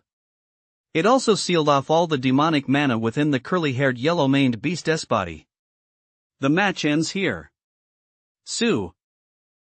General, you will trade this peach for the demon core of the yellow-maned beast inside your belly. Are you willing? No one had expected General Yu step in and put a stop to the struggle between Sue and the curly-haired yellow-maned beast. He raised his hand, produced a peach brimming with mana from who knows where, and held it out, saying, General, I'd be willing, but I can't cough it up. Sue agreed without hesitation, though he also made clear his predicament. If the general truly wanted to make the exchange, he'd have to find a way to help him retrieve it. This shouldn't be too difficult for someone at the demon general stage. They were still on the stage, with so many eyes watching. Given the other party's status, he wouldn't go so far as to harm him. When you're under someone's roof, you have to bow your head. If he snubbed a demon general stage, how would he get by in the future? It just wasn't worth it. To be honest with you, General, even swallowing 2 demon cores in a row has left me feeling a bit overwhelmed. Sue was speaking the truth. He'd really consumed far too much over the past few days. Moreover, when he said he'd swallowed 2 demon cores in a row, he wasn't referring to the one he'd just swallowed, but rather the 2 from the golden-backed dragonfish and the cloud-treading deer. He hadn't fully digested either of those 2 demon cores yet, and 2 days ago, he'd even swallowed and refined the physical body of the Tier 7 cloud-treading deer whole. He was suffering from a bit of indigestion. Since General Yu was willing to trade a spirit peach of roughly equal value for it, why not? You're a straightforward snake, aren't you? General Yu chuckled softly upon hearing his words, sensing that Sue was saying this to save face for him. After all, Su had no way of knowing that he would intervene in the fight, so if Su dared to swallow the demon cores, he must certainly have the ability to handle the situation. Such a sensible demon beast was a rare sight, so, in a rather good mood, he granted Su another favor. This peach was exchanged for the demon core. Charge it to the yellow-maned beast. Since I stepped in to stop you, it wouldn't be right not to give you some compensation. Here's the deal: for the high-grade, mid-tier mana cave where you reside, you must pay 10 mana stones each month. I'll waive your payments for half a year. How does that sound? Thank you, General. General Yu then extended his hand and pointed a finger. A stream of demonic mana surged into Su's body, forcing out the demon core belonging to the curly-haired maned beast. He returned it to its owner. With that, this mana cave tournament was considered over ahead of schedule. If we'd known this would happen, we wouldn't have competed for a low-grade mana cave. Ling Xiao held his head high as he followed Su into the upper middle-grade mana cave Su had secured, looking around as he spoke. Mana is sparse at the edge of the mountain range, and there are few intelligent demon beasts, so the competition isn't particularly fierce overall.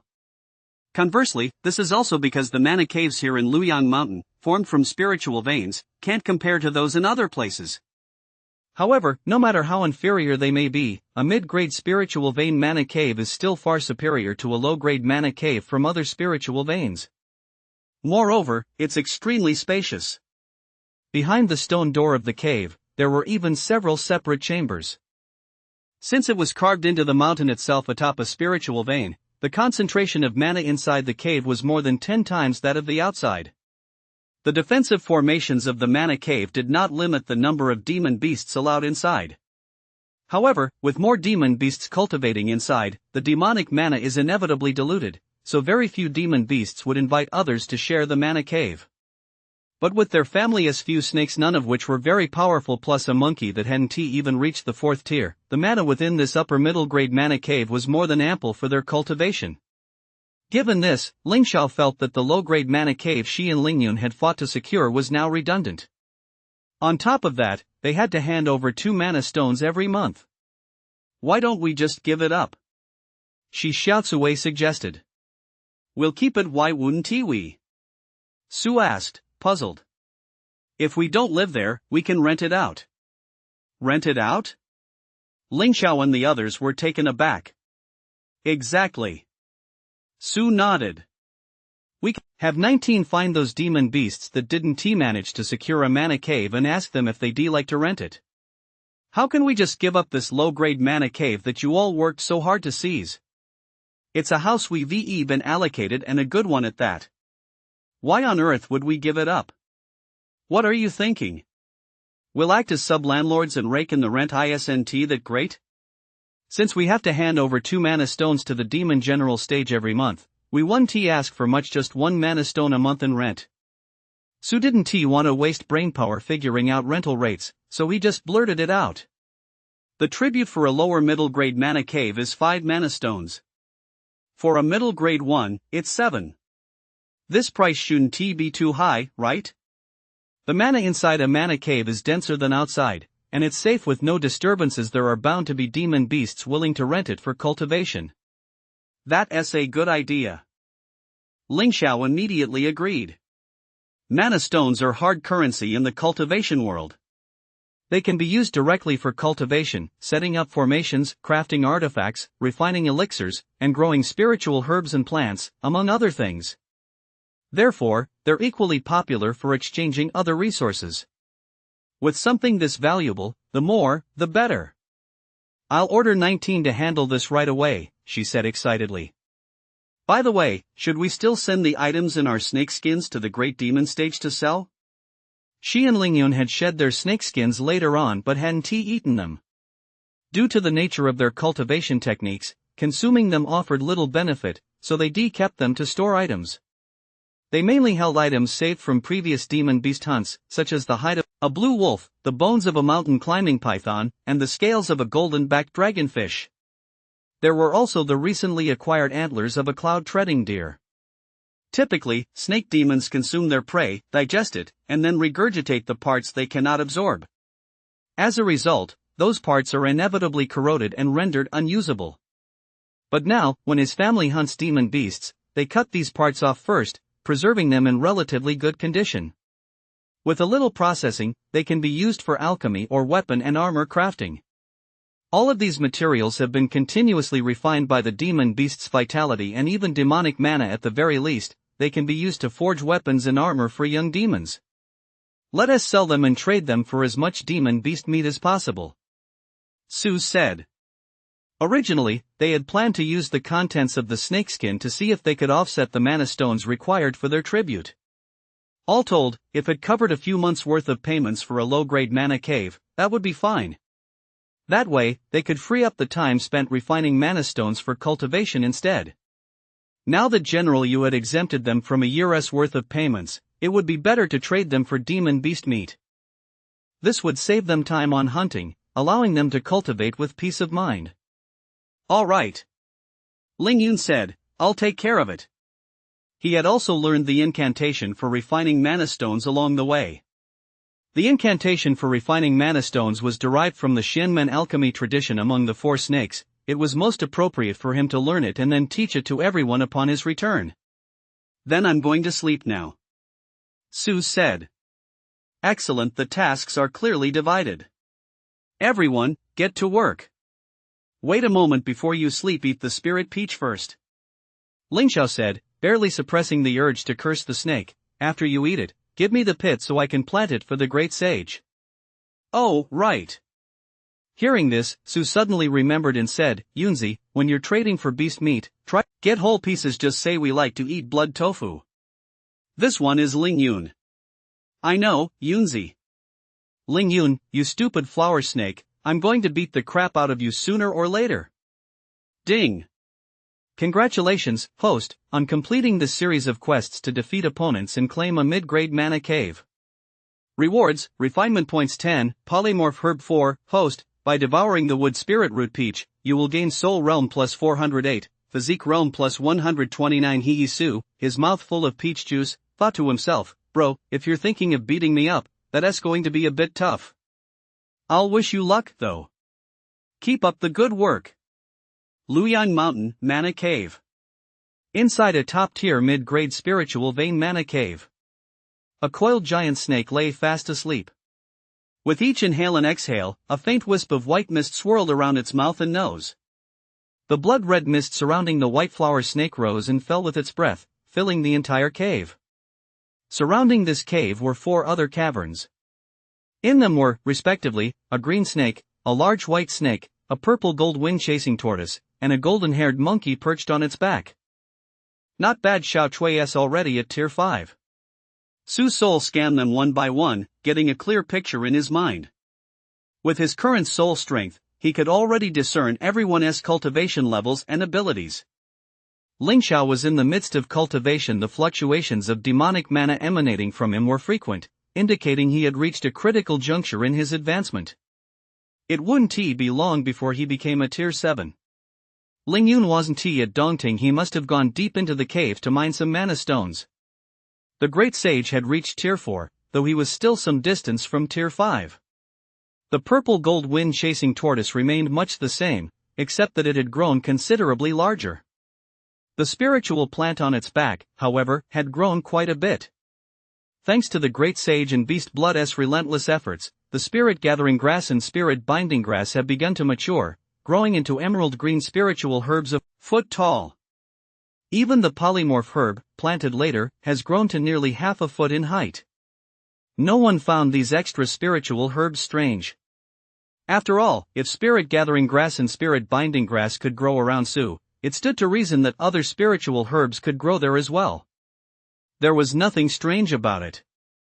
Perhaps because everyone was so busy with cultivation, no one even bothered to ask him what these spiritual herbs were. Everyone was working hard, seizing every moment to cultivate. Ling Yun couldn't wait to team up with Ling Xiao again after advancing to tier 7 and face the stupid flower snake in battle once more. Both the Tao Lord and the Empress were confident that, against opponents of the same tier, they were bound to win. As for Su, the true form of the stupid flower snake, all he could say was, good luck to you both. After all, even he himself found it hard to say just how strong he had become. It was also a good opportunity to stretch his legs a bit. After settling into the upper-grade middle-tier mana cave, he once again resumed his inhuman routine of eating, sleeping, and repeating. It was utterly brutal. But the snake loved it. Through ample sleep, he was able to properly digest the gains he made before and after the tournament. First, the demon core of the golden-backed dragonfish was finally fully refined after 10 days. Su also completed another molting. This molting was a bit different from before. He actually tore his old skin right open. After shedding his skin, his size saw another astonishing increase. Moreover, fueled by ample demon beast meat, this rapid growth continued for quite some time. It wasn't until another 3 months later, when he had completely refined the demon core of the cloud-treading deer, that his growth gradually slowed down. By this point, Su had become a giant snake, its length approaching 7 zhang and its waist circumference exceeding 3 qi. Even if Xiaotsui, Lingxiao, and Lingyun were combined, they wouldn't be half his size. The cave chamber of the mid-grade mana cave was truly spacious, so it wasn't too small to accommodate him. He also used all his remaining refinement points to enhance his soul and physique realms. Moreover, after advancing to Tier 7, his vast vitality and abundant mana ensured that his soul and physical body were constantly tempered even while he slept. The gains were no longer the negligible 1 or 2 points they had been before. His current physical strength and soul power were at least a notch stronger than when he had fought the curly-haired lion. Therefore, for Lingxiao and his companion who had just advanced to Tier 7, beating him in a challenge would be exceptionally difficult. The portion of demon beast meat I traded for is almost gone. Su pondered whether he should find a suitable excuse for his younger sister and brother to bring meals to their older brother. Or maybe I could find a way to have them take over the job of refining mana stones? 2 against 1. If he still lost, wouldn't he have to grant them 2 requests? That way, he'd have more time to sleep to improve his strength. But then he thought about it. He didn't seem to be doing much himself right now. Although they agreed that everyone would take turns going to the bottom of the cave to collect mana stones. But sometimes, Su would oversleep and forget.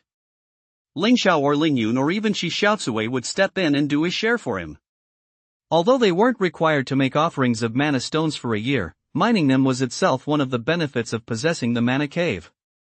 He couldn't just focus on cultivation and put this aside. Mana stones have many uses. Absorbing them directly into one's cultivation can make the effort twice as effective, so everyone agreed to divide up the work and go to the bottom of the cave to mine and refine them. Since Su had won this mana cave, Lingxiao had suggested during their earlier discussion that Su didn't need to mine mana stones himself. It was Su's own curiosity that led him to ask to participate in the work. If he hadn't participated from the start, it would been perfectly normal for him to skip it later. But having said he'd go and then not showing up would make him look like he'd broken his word. No one else has brought it up again, and here I am making a demand out of it. Isn't that a bit shameless? He scratched his chin with his tail and decided to let it go. It's not a bad thing to have some self-respect every now and then. My Empress sister has reached Tier 7? A few days later, Su had just woken up and was getting ready to go out for a bite to eat and a stroll. He hadn't left the mana cave in over 3 months. It was about time to get out and see what was going on outside. Just then, he sensed a familiar fluctuation of demonic mana drifting over from one of the neighboring Dongting caves. The demonic mana fluctuations carried Lingxiao's aura. The demonic energy wafting over indicated that she had successfully advanced to Tier 7. Since my Empress sister has successfully advanced to Tier 7, my Dao Lord brother must be close as well.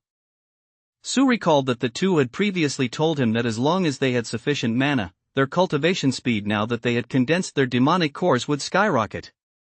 Now it seemed they hadn't been exaggerating after all. In less than 4 months, going from Tier 5 to Tier 7, that pace was truly astonishing. It was every bit as impressive as how his vitality increased while he slept. How should he put it? He could only marvel. No wonder they once reached the levels of the Empress and the Dao Lord. Of course, they're still not quite good enough to beat me. After expressing his thoughts, Su glanced at his own status. He was just a hair's breadth away from advancing to Tier 8. It would take less than a month at most. As long as he maintained his current sleep quality, it shouldn't be a problem. Besides, when it comes to demon beasts advancing in rank, the difficulty of each subsequent tier increases several-fold compared to the previous one. No matter how rapidly Ling Xiao and Ling Yun were progressing, it would be impossible for them to reach tier 8 in just a few months. She really does seem happy. He swept his soul over Ling Yun, thinking to himself. While he was at it, he took a quick look at the others as he passed by. Miss Xiao Chui had also made remarkable progress, though compared to her exceptionally talented children, her progress seemed a bit too slow. At the very edge, the great sage sat on Dai Dai's back, fiddling with the leaves of the dragoness blood tree. It had been nearly 4 months, and the tree had grown a little, though its growth was rather mediocre perhaps because it hadn't been nourished with the right kind of beast blood. 2 small leaves had sprouted, though, so it was no longer the dry, bare tree it had been before. Squeak, squeak! Great King! The great sage spotted him, leaped excitedly, bounced over, wrapped his arms around Sua's neck, and stood on his back. "TSK, you call me Great King, yet you make the Great King carry you on his back. Is that proper? Is that proper?" Squeak! "But Great King, I can't carry you myself." "So I deserve to carry you?" "Well, if the Great King doesn't want to, then never mind." The great sage loosened his grip and blinked as he spoke. "Fine, I'll do it since you're also called the Great Sage." Su thought to himself, what a predicament. Who among those who read Journey to the West could possibly say no to a monkey who shares the same name, the Great Sage? Squeak, squeak! The great sage beamed with joy.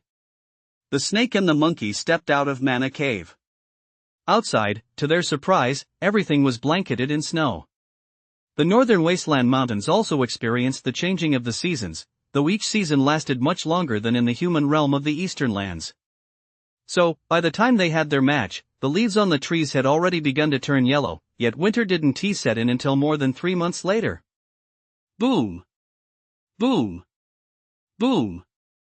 The snow-covered mountain scenery had a unique charm. Su was so captivated by the view that he lost himself in it. But just then, he felt a slight tremor beneath his feet. Next came several thunderous crashes. Then a series of piercing, blood-curdling wolf howls. A woo-woo. Woof! Woof! Damn it! Su cursed under his breath. It was those 2 idiots next door again, Wolf 1 and Wolf 2. They must be recklessly mining mana stones once more. Why, of all the people he'd cross paths with, did he have to end up with such annoying neighbors? Wolf 1. Wolf 2. Get out here. Come out. Do you hear me? Having been harassed for months, Su finally reached his breaking point. Standing at the entrance to the werewolf's den, he shouted at the top of his lungs. Squeak! Come out! Come out! The great sage, tucking his paws under his arms, cheered him on from the side. The defensive formation of Mana Cave blocks sound, so he had to shout to be heard. Of course, it was obvious that such a basic and crude formation wasn't very effective, otherwise, he wouldn't have been bothered by the noise in the first place. Tier 8 senses, especially the ears of the Qingling wolf clan, are extremely sensitive. So the 2 wolf demons inside the cave could definitely hear his shouts. Even if they were mining mana stones at the very bottom. Come out now. Or I'll smash the door. Squeak! Smash the door. He is smashing the door. Click, a soft sound, and the stone slab of the mana cave swung open upward. The great sage leaped backward and hid behind Su. You fat flower snake. Why are you shouting at my big brother's cave entrance? A massive wolf head poked out from inside, casting a sidelong glance at Su as it spoke. Wolf 2, call me fat flower snake one more time, and we'll have a fight. Su said in a deep voice. Wow, who does this guy think he is, calling him fat flower snake to anyone's face? Doesn't he care about his reputation? Humph, Su, why are you trying to scare my brother? Another wolf head poked out from the side. How strange.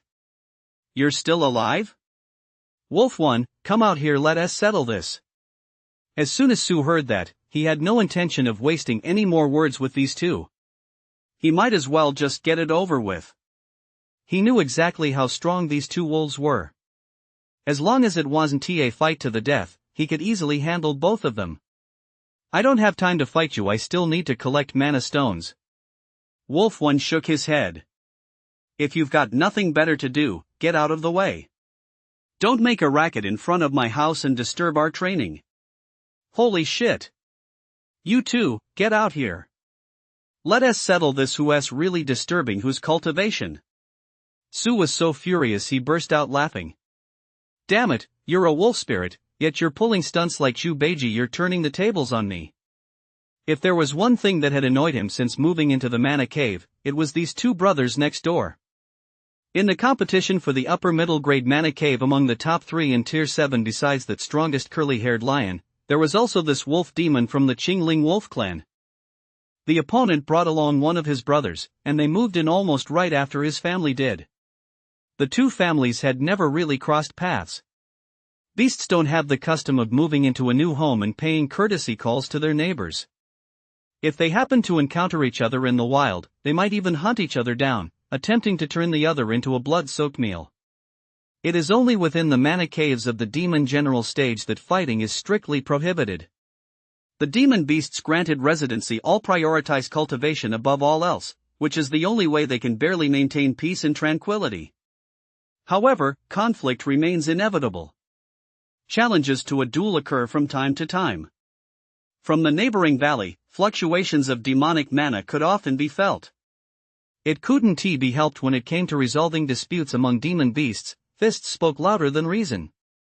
That's why Su had immediately a fight the moment he spoke. Wolf 1 had witnessed Su's battle with the curly-haired lion and, naturally, had no desire to fight him. He just grunted and remained silent. We didn't go shouting outside the entrance to your mana cave. Wolf 2 shouted, glaring. Come on. Su chuckled. You guys didn't shout, but don't you have any idea how much noise you make when you're mining mana stones? The mana caves on Luyang Mountain were built atop a spiritual vein. A major spiritual vein often gives rise to a mountain range. Within the range are several peaks, forming an overall vein-like distribution. Some mountains are adjacent, while others are separated by valleys. Consequently, the distance between the mana caves carved into the bases of these peaks varies from near to far. The mana cave that Wolf 1 had obtained happened to be right next to Su's group. Although one was a mid-grade mana cave and the other a high-grade mid-grade mana cave, they were actually situated on opposite sides of the mountain. The two wolves were causing such a commotion deep within their caves that the entire mountain shook. Even Su, who prided himself on his ability to sleep soundly, was woken up several times by the commotion. The reason they hadn't confronted him until now was that these two, along with Wolf Qing of the Great Demon stage, all belonged to the Qingling wolf clan. When Ling Yun traded kitchen scraps for demon beast meat, Wolf Qing not only offered a fair price and agreed to provide whole demon beasts whenever possible, but also gave a generous amount of beast blood as a bonus. There was no point in offending such a relatively amiable Great Demon stage cultivator, so he put up with it as long as he could. Can't you two keep it down a little? Today, Wolf 1 and Wolf 2 were making an especially huge racket, and Su really couldn't take it anymore. He just didn't believe that if he beat up these two demon beasts, Lang Chang would go out of his way to give him trouble over it. I know you're mining mana stones. Anyone who didn't know would think you were tearing the place apart. As he said this, he looked at the two wolf spirits in front of him. The more he looked, the more they resembled the huskies from his past life. We're mining mana stones in our own mana cave. We didn't dig into your house. Wolf 1 snorted. They didn't want to make such a racket either. But this month, they lost track of time in their cultivation. With the end of the month fast approaching, they had to mine and refine the mana stones for their quota as soon as possible. If they failed to meet the quota, they'd have to pay extra next month. Mining and refining mana stones was quite a hassle, and their mastery of the magical techniques wasn't up to par. If they kept delaying like this, what would become of them? So, stopping was out of the question. If you find it noisy, it's because your mind isn't calm enough. Wolf 1, confident that Su couldn't break through the stone gate, plucked up his courage and said, when you're in deep meditation, How can you let external disturbances bother you so easily? Exactly. Exactly. Wolf 2 shouted as well. You find it noisy? If you find it noisy, go reach the Great Demon stage. Once you reach the Great Demon stage, you'll have a small spirit vein all to yourself, and your family's mana cave will be the only one on the entire mountain. No one will be able to bother you anymore. What the hell are you two talking about? Huh? Sue was seething with anger and was about to snap back at them. Was that just noise? Noise loud enough to make the entire mountain tremble slightly? Normally, mining mana stones wouldn't cause such a commotion. These two were using brute force. It was obvious they were doing this to save time and, more importantly, to conserve demonic mana. Quite a few demon beasts do this when rushing to finish work at the end of the month. In reality, it's not worth the effort. They end up missing out on the chance to use this as training to improve their ability to control and cast spells. If the two wolves had spoken to him politely, he might have offered a few words of advice, but now he just wanted to beat the crap out of them. However, Wolf 2's words made him swallow his curses. He also retracted the snake tail he'd been about to lash out with. Ergu, what did you just say? Sue looked at Wolf 2. Did you say that once you reach the Great Demon stage, you can claim an entire small spirit vein for yourself? Yes. What is the problem? Wolf 2 took a step back, but his tone remained defiant. Sue, what are you going to do about it? Wolf 1 stepped in front of his brother. Xiaolang Mountain, where our Qingling Wolf clan resides, is the very location of clan elder Wolf Qing's who has reached the Great Demon stage mana cave. If you manage to reach the Great Demon stage, you may report to General Yu and seek out a minor spirit vein within the borders of Luyang Mountain to carve out a mountain and build your estate. But I'm afraid you lack both the fortune and the ability to do so. A Great Demon stage mana cave is one mountain, one cave. An entire mountain, a single mana cave. Exclusive access to a spiritual vein. A single thought filled Sue's mind. Compared to his current living conditions, the living conditions of the Great Demon stage were like the difference between a detached villa and a hotel apartment. Wolf 1 and Wolf 2 spoke with such certainty, even bringing up Great Demon stage Wolf Qing it certainly couldn't be a lie. If I had my own mana cave, it could be as spacious as I wanted. This was extremely important for a flower snake whose body would continue to grow. Moreover, this flower snake's household included Ms. Shishatsue, whose body, though not growing as dramatically as his, was also evolving into that of a giant snake. Additionally, Ling Xiao and Ling Yun had grown to 4 or 5 meters long and over half a chi wide due to their increased cultivation levels. To mention there was also Dai Dai, the purple gold wind-chasing tortoise. All of his current spiritual herbs were planted on Dai Dai's back, making her a quite safe and portable spiritual herb garden. She had also signed a contract with him. Su should, both out of consideration and common sense, take the other party's living arrangements into account. So, all things considered, he did indeed need a better mana cave to live in. Click. Then, in the blink of an eye, Wolf 1 and Wolf 2 closed the stone door of the mana cave. It seemed they had made up their minds they absolutely would not give him the chance to resolve the dispute through a fight. The commotion coming from behind the stone door made it clear to Sue that this attempt at communication had failed. Woof! Woof! Amid the howls of the wolves, the frenzied mining and refining of mana stones began once again. 6. Sue grinned wryly. What the hell kind of wolves are these? They're clearly just two stubborn dogs. Cowardly and despicable. They're a disgrace to the Qingling Wolf clan. But on second thought, perhaps this was the wise move for Wolf 1 to focus on what mattered most to him first, regardless of any external interference. Shrewd, persistent, it fit the nature of the Wolf clan. Sue paced back and forth at the cave entrance a couple of times, deciding there was no point in standing guard here. Those two inside were clearly trying to get out of it, and even if they did come out, as long as they refused to fight, attacking them first would just give others ammunition to criticize him. Duels are allowed inside and outside the mana cave, but unprovoked fighting is prohibited. Forget it, I'll find another chance to beat them up later. After giving it some thought, Sue decided to head back to Mana Cave first. Just as he returned to Mana Cave, he ran right into Ling Yun, who was about to head out. Upon seeing him, Ling Yun teased with a touch of surprise, "What a rarity! Old ghost, you're actually going out today? Is it snowing red out there or something?" "It's snowing outside." Su snorted. This old man was struck by poetic inspiration, so I went out to watch the snow for a while. "Oh. You even wrote a poem?" Ling Yun didn't believe a word of it and pressed him, "Why don't you recite it for me?" "Fine, I'll recite it, you just listen." Su thought to himself. A little doggerel comes to mind in an instant. He immediately recited, "In the depths of winter, sleep eludes me, I wander out of Mana Cave to gaze upon the snowy sky. Yesterday, the heavenly master baked a giant pancake, scattering fine white flour all over the ground." Well, Ling Yun hadn't expected him to actually recite a poem, nor had she expected it to be this kind of poem. She was completely at a loss for words and found herself momentarily speechless. "Not great." Ling Xiao came up from behind, puzzled.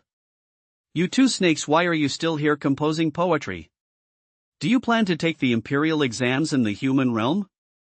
"I was just going to fetch our food for the next couple of days when I happened to run into our eldest brother, whose literary talent is truly outstanding, returning home," Ling Yun said with a hint of sarcasm.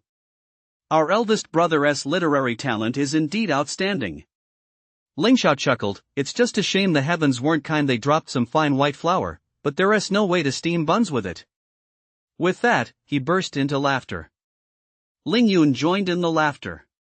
Whenever they were willing to call him Big Brother, it was always in this teasing tone, and Su didn't hold it against them. However, he had a matter he needed one of these two to handle. So he decided to run with the theme. He immediately snorted with a laugh and said, "Empress sister, is that so funny?"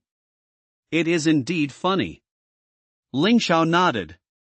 The Empress spoke as bluntly and directly as ever, showing no mercy. "Is it proper for a younger sister to make fun of her older brother?" Su lifted his chin. "You've advanced to Tier 7, right? Want to have a fight?"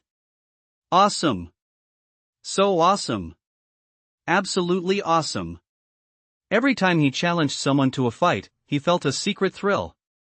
When that opponent was his little sister, the Empress, the feeling was even better. Especially when he was absolutely certain she couldn't beat him, it was so satisfying he felt like wagging his tail. "Let us do it." As always, Ling Xiao couldn't resist such a provocation. However, she knew her chances of winning against Su alone weren't great, so she cleverly brought Ling Yun into it. "Once little by levels up to Tier 7, we'll team up to fight you." "No problem." Su agreed immediately. This made Ling Xiao and Ling Yun look at him simultaneously. Then they exchanged a so-that-it glance.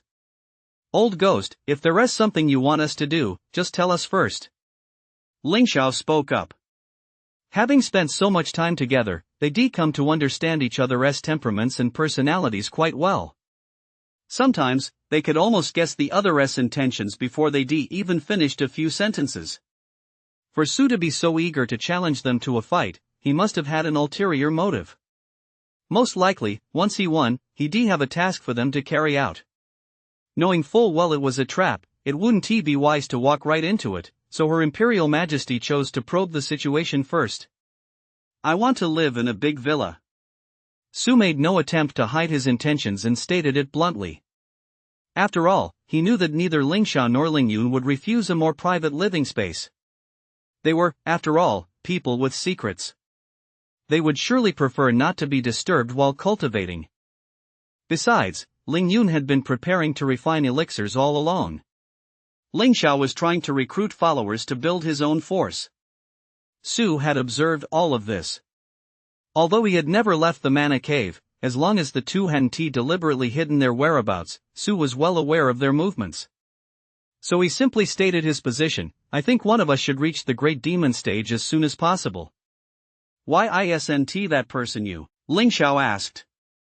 "Good question. Because my cultivation method is unique. Even with the strength of the Great Demon stage, I might not necessarily reach the Great Demon stage realm." Su made up an excuse on the spot. The truth was, he had no idea when he would reach Tier 9. Rank, Tier 7 must exceed 20 million points to reach Tier 8 Vitality, 17,804,679, Physique Realm, Demon Body Realm 6,110,000, Soul Realm, Demon Soul Realm 6,218 10,000, this is his current state of power. Only after breaking through to Tier 8 will he know how many Vitality points are required to break through to Tier 9. Even after breaking through to Tier 9, he doesn't know if that will mark the Great Demon stage. Moreover, Su had a vague feeling that he probably wouldn't be able to take human form. This was because he had secretly probed the matter. Ling Xiao and Ling Yun had begun preparing for taking human form as early as the 6th tier. But the system hadn't prompted him to make such preparations. Most importantly, he didn't want to become a Great Demon stage being capable of taking human form a Lord of the Cave. He found it too much of a hassle. For now, he really enjoyed this lifestyle of experiencing power growth and practicing combat techniques in his dreams. He had no urgent desire to take human form. Besides, he hadn't even decided what he would look like if he did take human form. Would he look the same as in his previous life, or? Actually, I already knew about what you're talking about a few days ago. After Su finished speaking, Ling Xiao's expression grew somewhat peculiar. She paused for a moment before continuing, besides, if you want your own mana cave, you don't necessarily have to wait until you advance to the Great Demon stage. No Great Demon stage required? Su asked, puzzled. What do you mean? It's not that it's not required, it's just that, even if they're in general US storeroom, they could exchange them for mana stones. Over the past few months, between rent and savings from gathering and refining, they accumulated over 20 mana stones. As for where the polymorph herb came from, none of them had asked. Or rather, everyone had grown accustomed to spiritual herb seeds appearing around Su from time to time. And they tacitly agreed not to pry. Who doesn't have secrets to keep? Since she was willing to share the spiritual herbs with them, why dwell on such trivial details? That's wonderful. Su's eyes lit up. So, which one of you wants to transform first? Transform into human form. He was curious to see what choices the Empress's younger sister and the Tao Lord's younger brother would make. Would they retain the same appearance as in their past lives, or take on a new form? If the former, one couldn't help but look forward to seeing the Empress and the Tao Lord in all their glory. Ling Yun, what do you think? Ling Xiao asked. Assuming human form carries considerable risk. Ling Yun mused. I'm afraid I won't be able to do so before reaching Tier 9. It wasn't that he couldn't take human form, but that he wasn't confident he could do so perfectly. I cultivate the orthodox teachings of the Xian school, following the path of immortality. For demonic beings cultivating immortality, the tribulation of taking human form requires enduring the 12 most perilous bolts of heaven and earth divine thunder. With a physical body at Tier 7 or even Tier 8, I'm afraid I wouldn't even be able to withstand the first 6 bolts.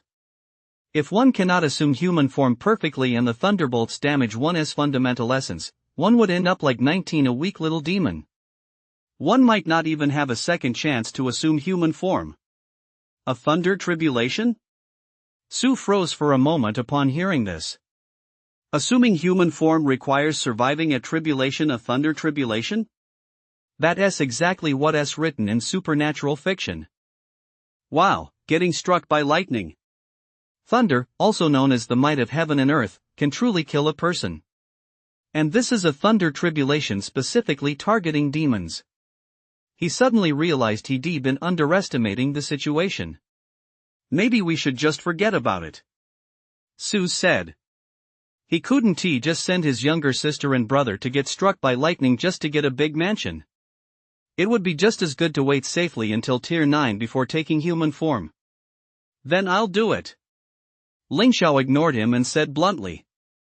There was no way they could just call it quits. I need a private mana cave. She declared, leaving no room for argument. Just as Su knew. Ling Xiao and Ling Yun were even more eager than he was for a relatively spacious and unconfined mana cave. It would allow them to act without interference. The former wanted a suitable place to train troops and cultivate capable aides.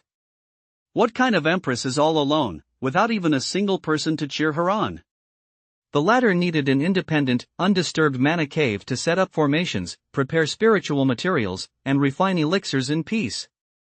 Therefore, the two of them had noticed the news that the Great Demon Stage allowed one to exclusively claim an entire mountain even earlier than Su. They had even managed to find out that here on Luyang Mountain, if one achieved perfect transformation ahead of schedule, they could, after reporting to General Yu, obtain permission to begin searching for spirit veins and constructing a mana cave early. However, to achieve perfect transformation, one must have the polymorph herb. Only by consuming the polymorph herb would one have a chance to achieve perfect transformation. That is precisely why this spiritual herb is so rare. Among the demon clan, although this herb isn't of a particularly high grade, its scarcity far exceeds that of many high-grade spiritual plants. Now that I have the polymorph herb, I am confident I can transform after advancing to Tier 8. Ling Xiao said. Isn't that too risky? Su was now beginning to regret bringing up the subject. Enduring the Thunder Tribulation. Just hearing about it made it sound like no joke. It was far too dangerous. Even though Luyang was in a remote location and teeming with demon beasts, there were only 2 great demon stage cultivators there. The dangers involved were easy to imagine. He'd been blinded by the Grand House earlier and hadn't thought it through. There's definitely some danger, but it's not that dangerous. Ling Xiao smiled. Relatively speaking, there is not much difference between taking human form at Tier 8 or Tier 9. The most dangerous part of a demon beast taking human form lies in the soul. Whether the soul's spirit platform can manifest a complete human form is the key to the success of the transformation. The soul's dharma form condenses into a human exterior. Then, under the summoning thunder tribulation, the physical body transforms into human form according to the human exterior within the spirit platform. A so-called perfect transformation requires that both the former and the latter be complete human forms, without the slightest flaw. For Ling Xiao and Ling Yun, this posed no difficulty whatsoever. In their past lives, they were genuine members of the human race and cultivators. During their cultivation, they had examined their physical bodies through inner vision countless times. Therefore, this most difficult hurdle was actually the easiest for them. As for Tier 8 and Tier 9 cultivators, it's merely a matter of the degree to which their physical bodies have been tempered by abundant vitality. They can simply endure the thunder tribulation a little longer. If they can withstand it, the soul has a better chance of condensing a complete human form, and the shaping of the physical body can also approach perfection. If one transforms into human form early, the power of the thunder tribulation will also be somewhat reduced. Why is that? Your Majesty practices demonic cultivation techniques that awaken the bloodline and temper the blood in bones. Transformation uses the location of the demon core as the dantian. Through the transformative power of the thunder tribulation, it forges a human form and opens the purple palace of the demonic path. For the demonic race cultivating the immortal way, taking human form involves completely transforming the physical body into a human form, reforging the 8 extraordinary meridians and the 12 palaces, and opening the dantian and purple palace. Only then can the foundation for cultivation be established. In other words, when demonic cultivators practice the immortal way, their human form is merely superficial. Their fundamental nature remains unchanged. They take human form simply because the human body resembles the innate Tao body, making cultivation more convenient. For the demonic race practicing the immortal way, however, it involves a complete transformation of the spiritual body. Therefore, not only are there 3 fewer tribulation lightning strikes than I face, but the power of the tribulation lightning will also fluctuate due to differences in demonic mana. The most obvious distinction between the two is the life and death battle. In the former case, revealing one's true form releases the constraints and greatly increases one's magical power, making it a fight to the death. In the latter case, revealing one's true form signifies that death is imminent. One's magical power can no longer sustain the human form. Of course, those with formidable strength who endure the immensely powerful lightning tribulation will reap even greater rewards. The lightning tribulation is both a trial and an opportunity. After successfully passing the tribulation, divine mana descends from the heavens to nourish both the soul and the physical body. Come to think of it, among us, Xiao Trui's transformation is the easiest. As Ling Yun spoke these words, he thought of Shi Xiaotsui, who had already committed to cultivating the path of dragon transformation. The mother snake was following the path of transforming into a dragon and ascending to heaven. Therefore, although she too had to endure 9 trials of lightning, these were not the trials of heaven and earth. Rather, they were the Zishio lightning trials. The trials were administered by the spirit officials above the Zishio realm. Apart from the Ascension tribulation, the other tribulations are merely a formality. Why is that? There are 9 heavens in the cosmos, and the purple heavens are the sacred arena of the Taoist sages. Ling Xiao chuckled. Although it is the Taoist spirit officials who cast the thunder to bring down the tribulation, the dragon serpents that ascend to heaven all enter the crimson heavens, where the heavenly emperor resides, to cultivate and serve. Whoa! Su thought to himself. Wow, if you put it that way, I can't help but start thinking about conspiracy theories.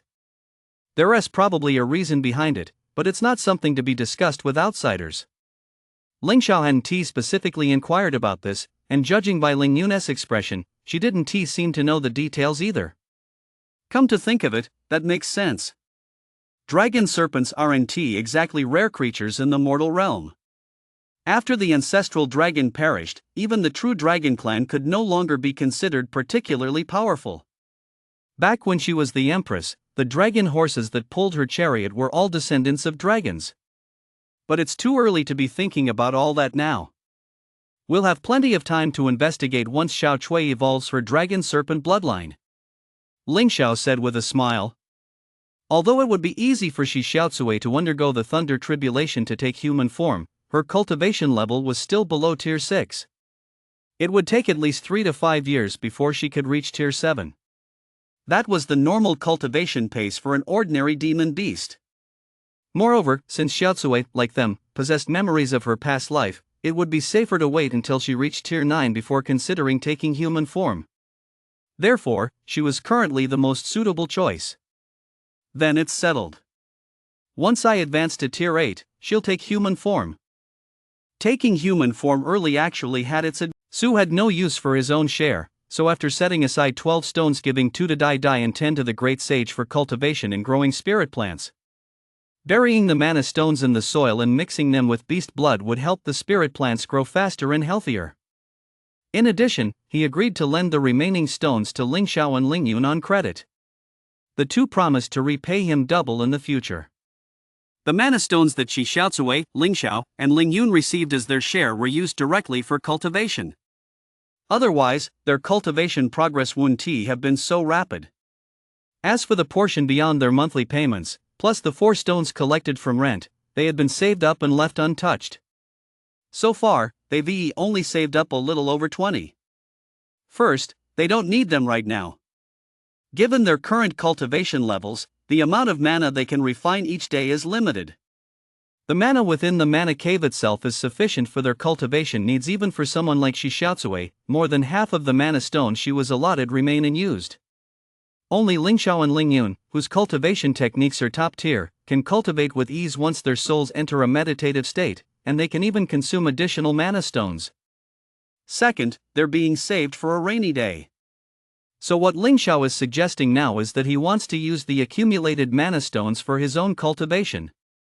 At the same time, any mana stones harvested and refined in the future should be supplied to her first.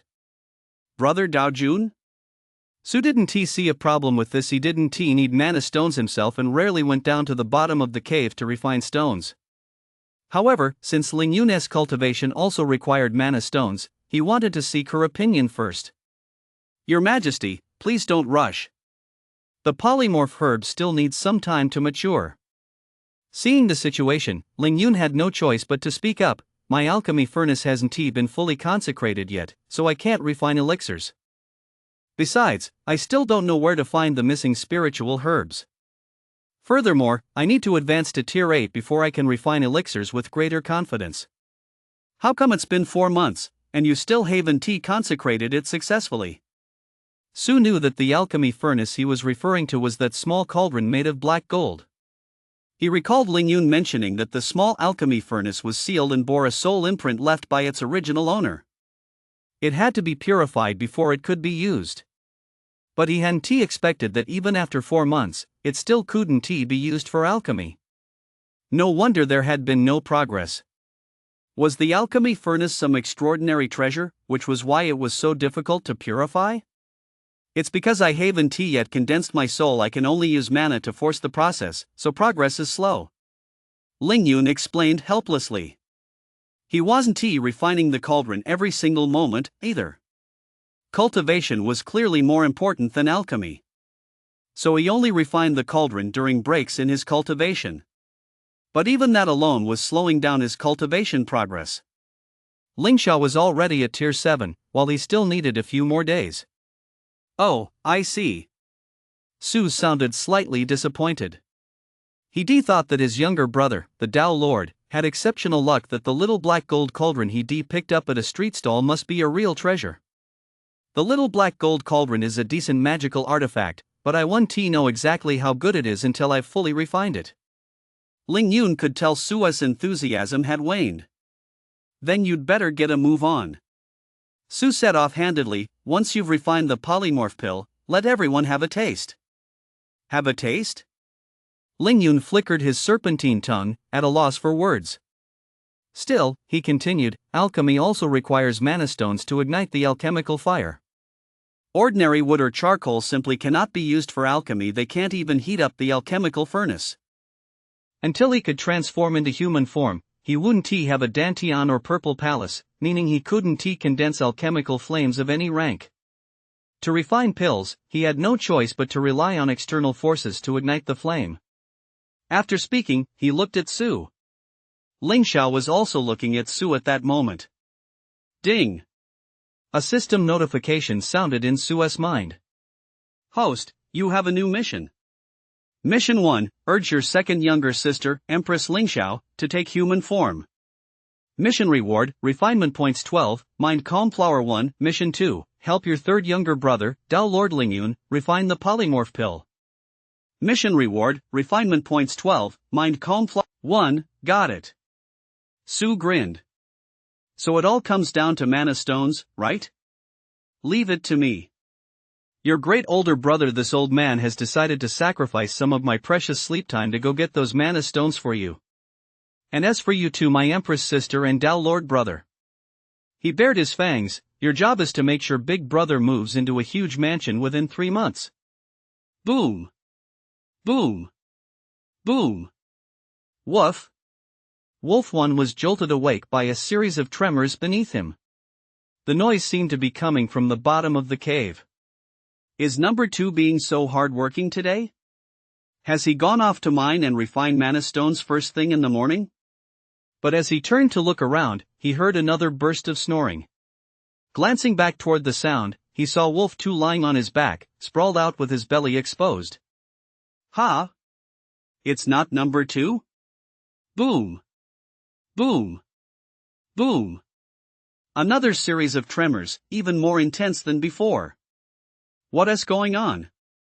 Wolf One rolled over and stood up, crouching low and pricking up his ears to listen carefully. The sound seemed to be coming from the neighboring mana cave. Woof! That snake family?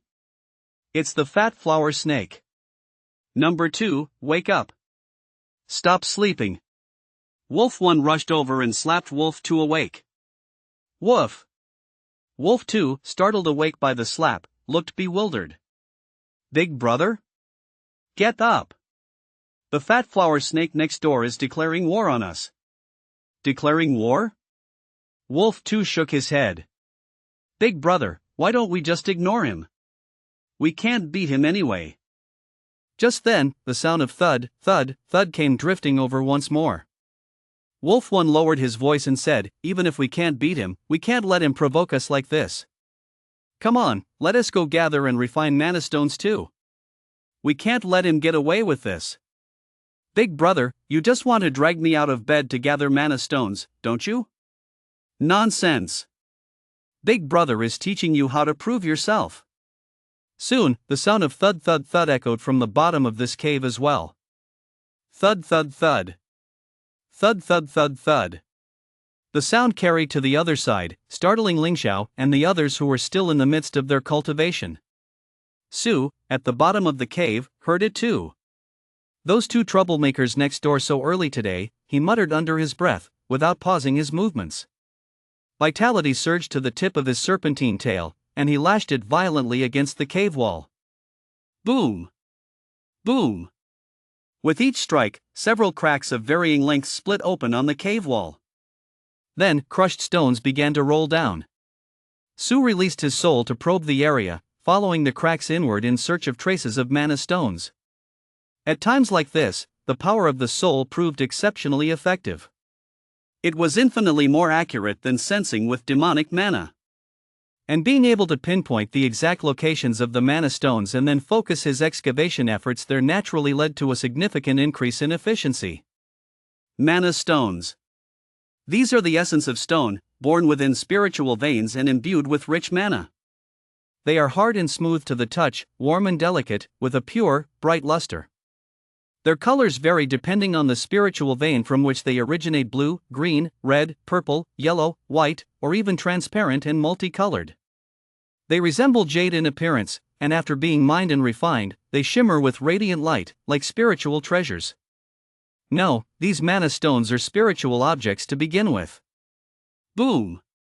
Su lashed out with his tail once more. His surging vitality struck one of the cracks, knocking loose several more fragments and widening the opening. The cave floor where the mana stones are formed lies very close to the root of the spiritual vein, so the surrounding cave walls, refined by mana, are extremely hard and difficult to break through. The more concentrated the mana, the harder the rock. Consequently, the floors of higher-grade mana caves require greater magical power to ensure efficient mining. Otherwise, there would be no need to allocate mana caves after the arena competition. This practice ensures that the demon beasts assigned to them possess sufficient strength. TSK. Su glanced at the results and wasn't very satisfied. Outside, a single swipe of his tail could shatter a boulder weighing at least a metric ton. Here, however, it could only create a small opening a few feet wide. Still, there was one advantage: he didn't have to worry about cave-ins at all. He could work without reservation. One more time. He channeled his vitality, wielding his serpentine tail like a whip, and struck with all his might. It was the perfect way to temper his physical body and elevate his physique realm. Bang! Bang!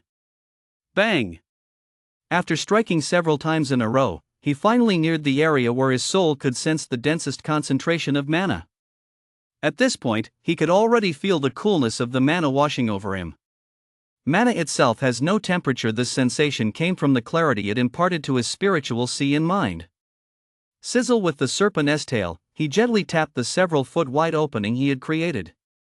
He channeled his surging vitality into the window, into the flecks of crimson that were exposed. As the red light gradually faded, Su began performing the incantation to refine mana stones, using his vitality to refine this 3-foot square jade stone. No one else would or dared to do this. It takes time for magical energy to recover, and furthermore, there is no way to determine whether the essence within this stone has reached the level required to condense into mana stones. Mana stones, or rather, ordinary mana stones, aren't simply formed and ready to be mined. Instead, the refiner must identify the part of the jade where mana is most concentrated, then use magical energy in conjunction with incantations to cut it out and refine it. According to Su's perception, the extraction process is a form of tempering, or rather, smelting. If the mana within the jade does not reach the concentration required for a mana stone, it will develop cracks or even shatter entirely under the pressure of the magical power channel through the incantation. Success. Another one. A quarter of an hour later, a dark green mana stone was drawn out by vitality and floated before him. He scanned it with his soul to confirm there were no flaws. A mana stone must be free of cracks, marks, leaks, and imperfections to be considered qualified. Otherwise, the mana within would continuously seep out until it became ordinary jade. Just as after extracting these mana stones, the mana in the remaining jade around him was rapidly seeping out. This was also why the mana cave remained constantly filled with mana. Aha! Su felt incredibly comfortable in this place overflowing with mana. He immediately decided to lie down and take a nap. Without the densest concentration of mana, this section of the cave wall would gradually become less hard than before due to the dispersion of the mana. So taking a quick nap before continuing to mine is like sharpening the axe while chopping wood. It doesn't slow down the work. Having found a good excuse for himself, he lay down without a shred of guilt. Given his efficiency, he could mine at least 2 mana stones today. This was something neither Ling Xiao nor Ling Yun could ever hope to match. Normally, a tier 7 demon beast would be considered quite good if it could mine 1 mana stone in 2 or 3 days in a high-grade, mid-tier mana cave. But Su, relying on his solid, resilient, and keen soul, as well as his boundless vitality and immense physical strength, adopted Wolf 2's brute force mining method and boosted his efficiency several-fold. He didn't even feel exhausted as a result. Therefore, even though he spent more time sleeping at the bottom of the cave than working, Ling Xiao and the others above didn't find it strange.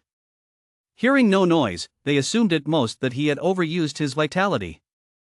Vitality is different from demonic mana and other forms of magical energy. It cannot be restored through meditation or cultivation. Therefore, needing more time to rest was only natural.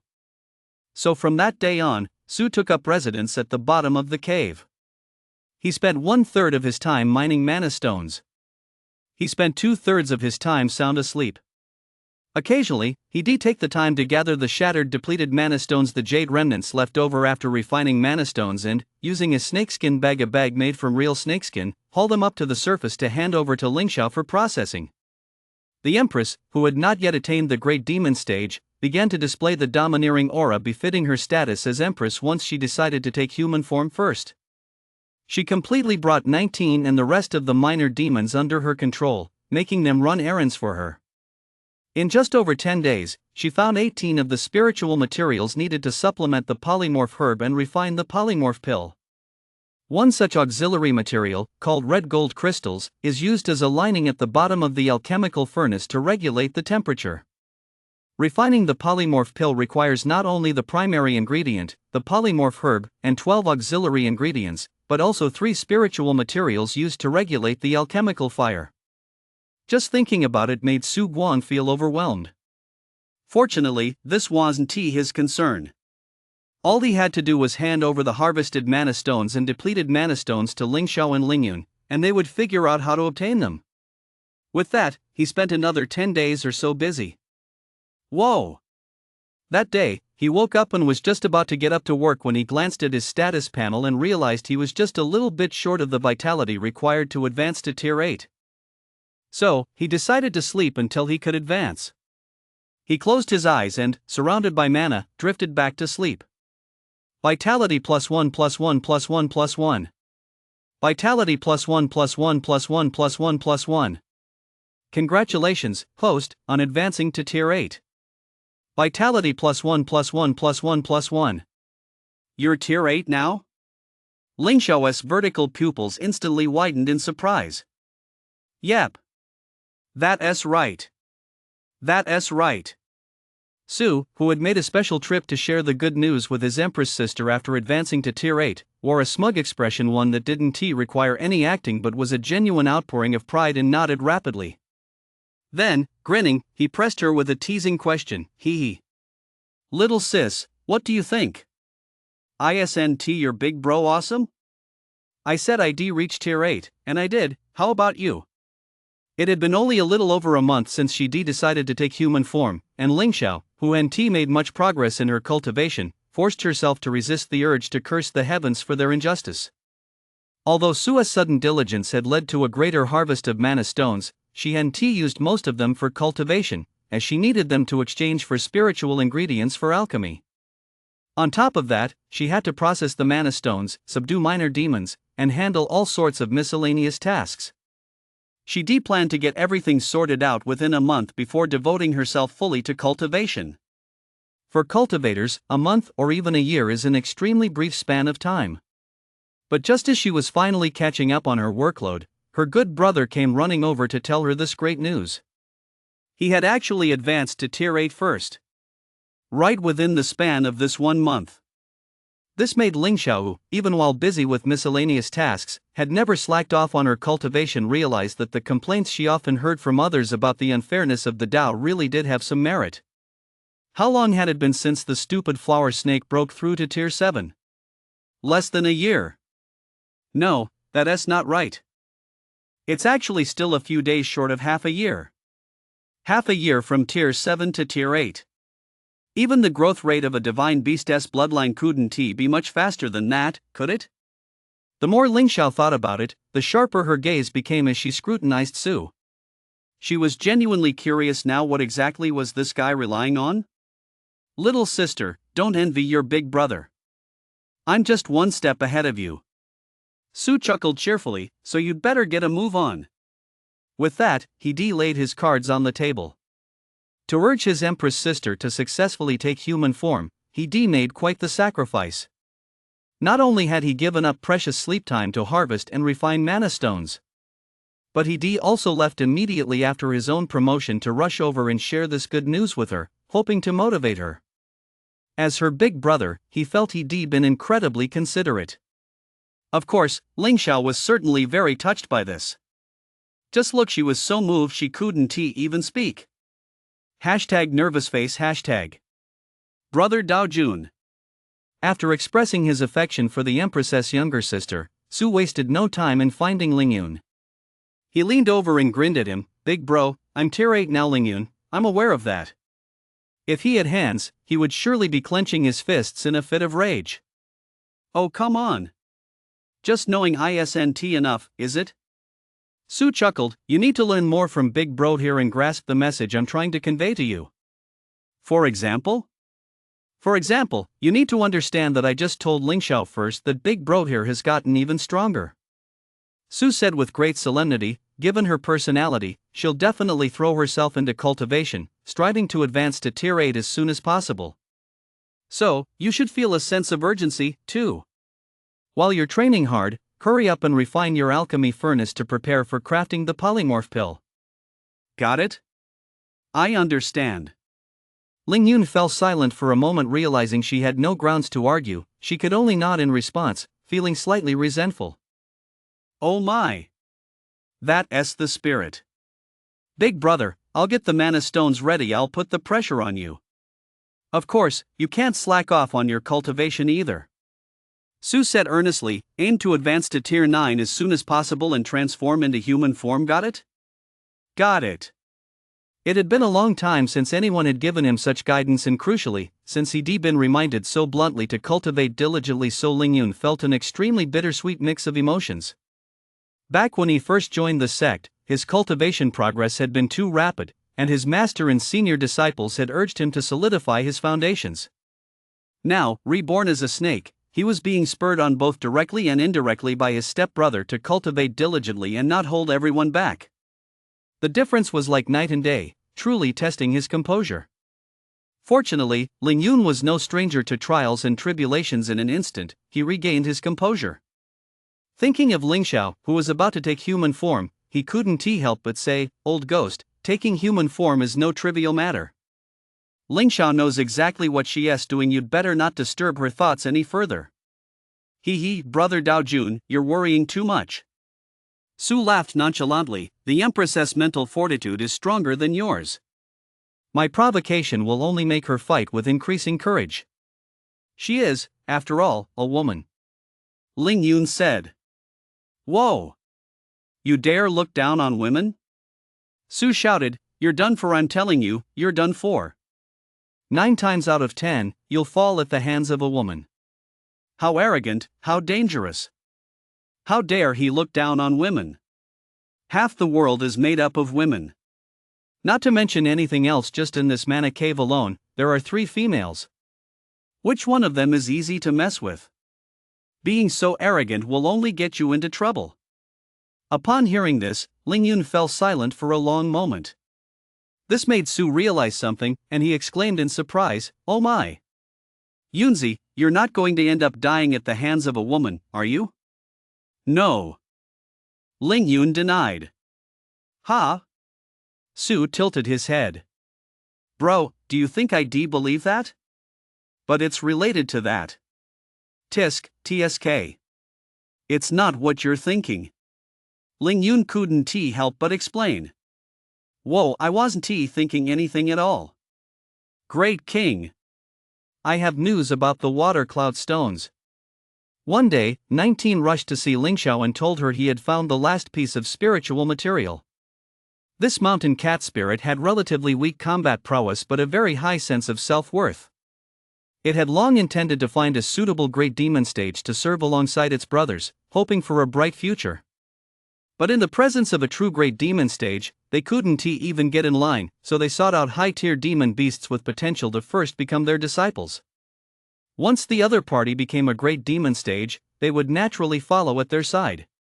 However, ordinary demon beasts rarely harbor such ambitions. They are more focused on cultivation and look down on these minor demons who aren't of much use. So, until Ling Xiao appeared, they had never encountered a great lord they could follow. Later, when they met Su and his group, 19 began to take an interest and made a point of interacting with them frequently. Especially after the group moved into a top-tier, mid-grade mana cave, the brothers all agreed to join them. Still, there was some hesitation. They didn't know when someone in this group would reach the great demon stage. Even at the fastest, they'd have to wait 3 to 5 years, at the slowest, 8 to 10 years, or possibly even longer. Whether they'd successfully survive the tribulation was also uncertain. However, a few months ago, when Ling Xiao announced her intention to achieve perfect shapeshifting first, 19 decided not to wait any longer and pledged allegiance to her on the spot. Since then, she has been running around gathering everything needed for her great king's transformation. Today, she finally found the last item. Who has it? Ling Xiao asked joyfully upon hearing the news. Another 3 months have passed, and she is not far from advancing to Tier 8. As long as she gathers this final spiritual material, everything will be ready. All that is left is to wait for the right moment. All we need is the polymorph pill. Sua's big head poked over and asked 19, Kitty, who has the water cloud stones? Spit it out already. Dare to keep me in the dark, and I'll dye your kitty head pink again. Hurry up and tell me who has the water cloud stones? It wasn't Sua's fault for threatening the little creature right off the bat. 19 had a history of this. It was a habit he picked up while recruiting employers. He loved to drop hints and leave people in suspense, making them curious enough to keep asking. So as soon as he saw the little demon trying to act all high and mighty, he cut him off immediately. Report to your majesty, I've heard that the white ape has a few water cloud stones. That Tier 8 white ape? Exactly. Although 19 had found out the white ape had them, he had no way to make contact. His brothers couldn't deal with these high-tier demon beasts, so whenever they got wind of something, they'd run to report it to Ling Xiao.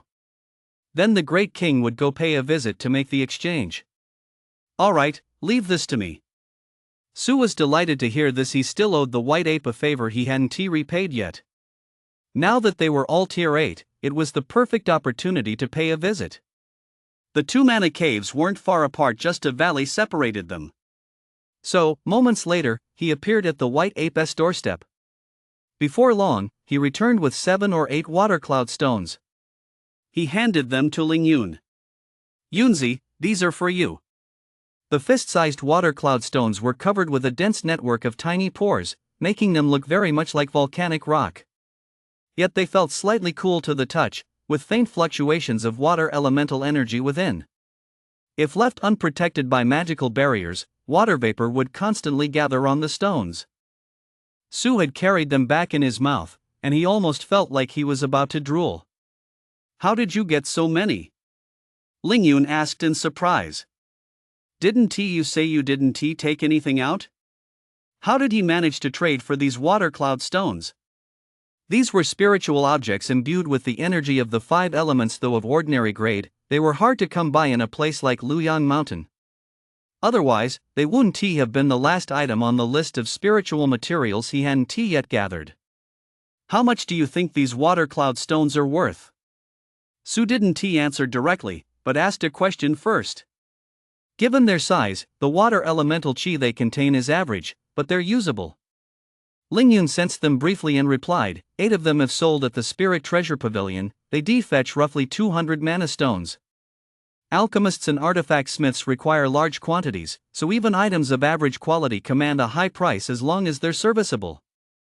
This was roughly the harvest from over a year of hard work mining and refining in this mid-grade mana cave. Even Su would need half a year to gather that much. Strictly speaking, I only need one for this alchemy session. Though he said this, Ling Yun actually hoped to keep all the water cloud stones. Will you need these in the future? That's right. Water cloud stones are one of the auxiliary ingredients used in crafting the polymorph pill. They are placed at the four corners of the alchemy furnace to balance the elements of water and fire. As the saying goes, water and fire merge to refine spiritual elixirs. They are not only essential for crafting the polymorph pill but are indispensable for refining any spiritual elixir. Since I have not yet taken human form, my control over the alchemical flame is likely far inferior to what it once was. Ling Yun briefly explained the principles of alchemy to Su. There are three most crucial elements in alchemy: the alchemy furnace, spiritual ingredients, and the alchemy fire.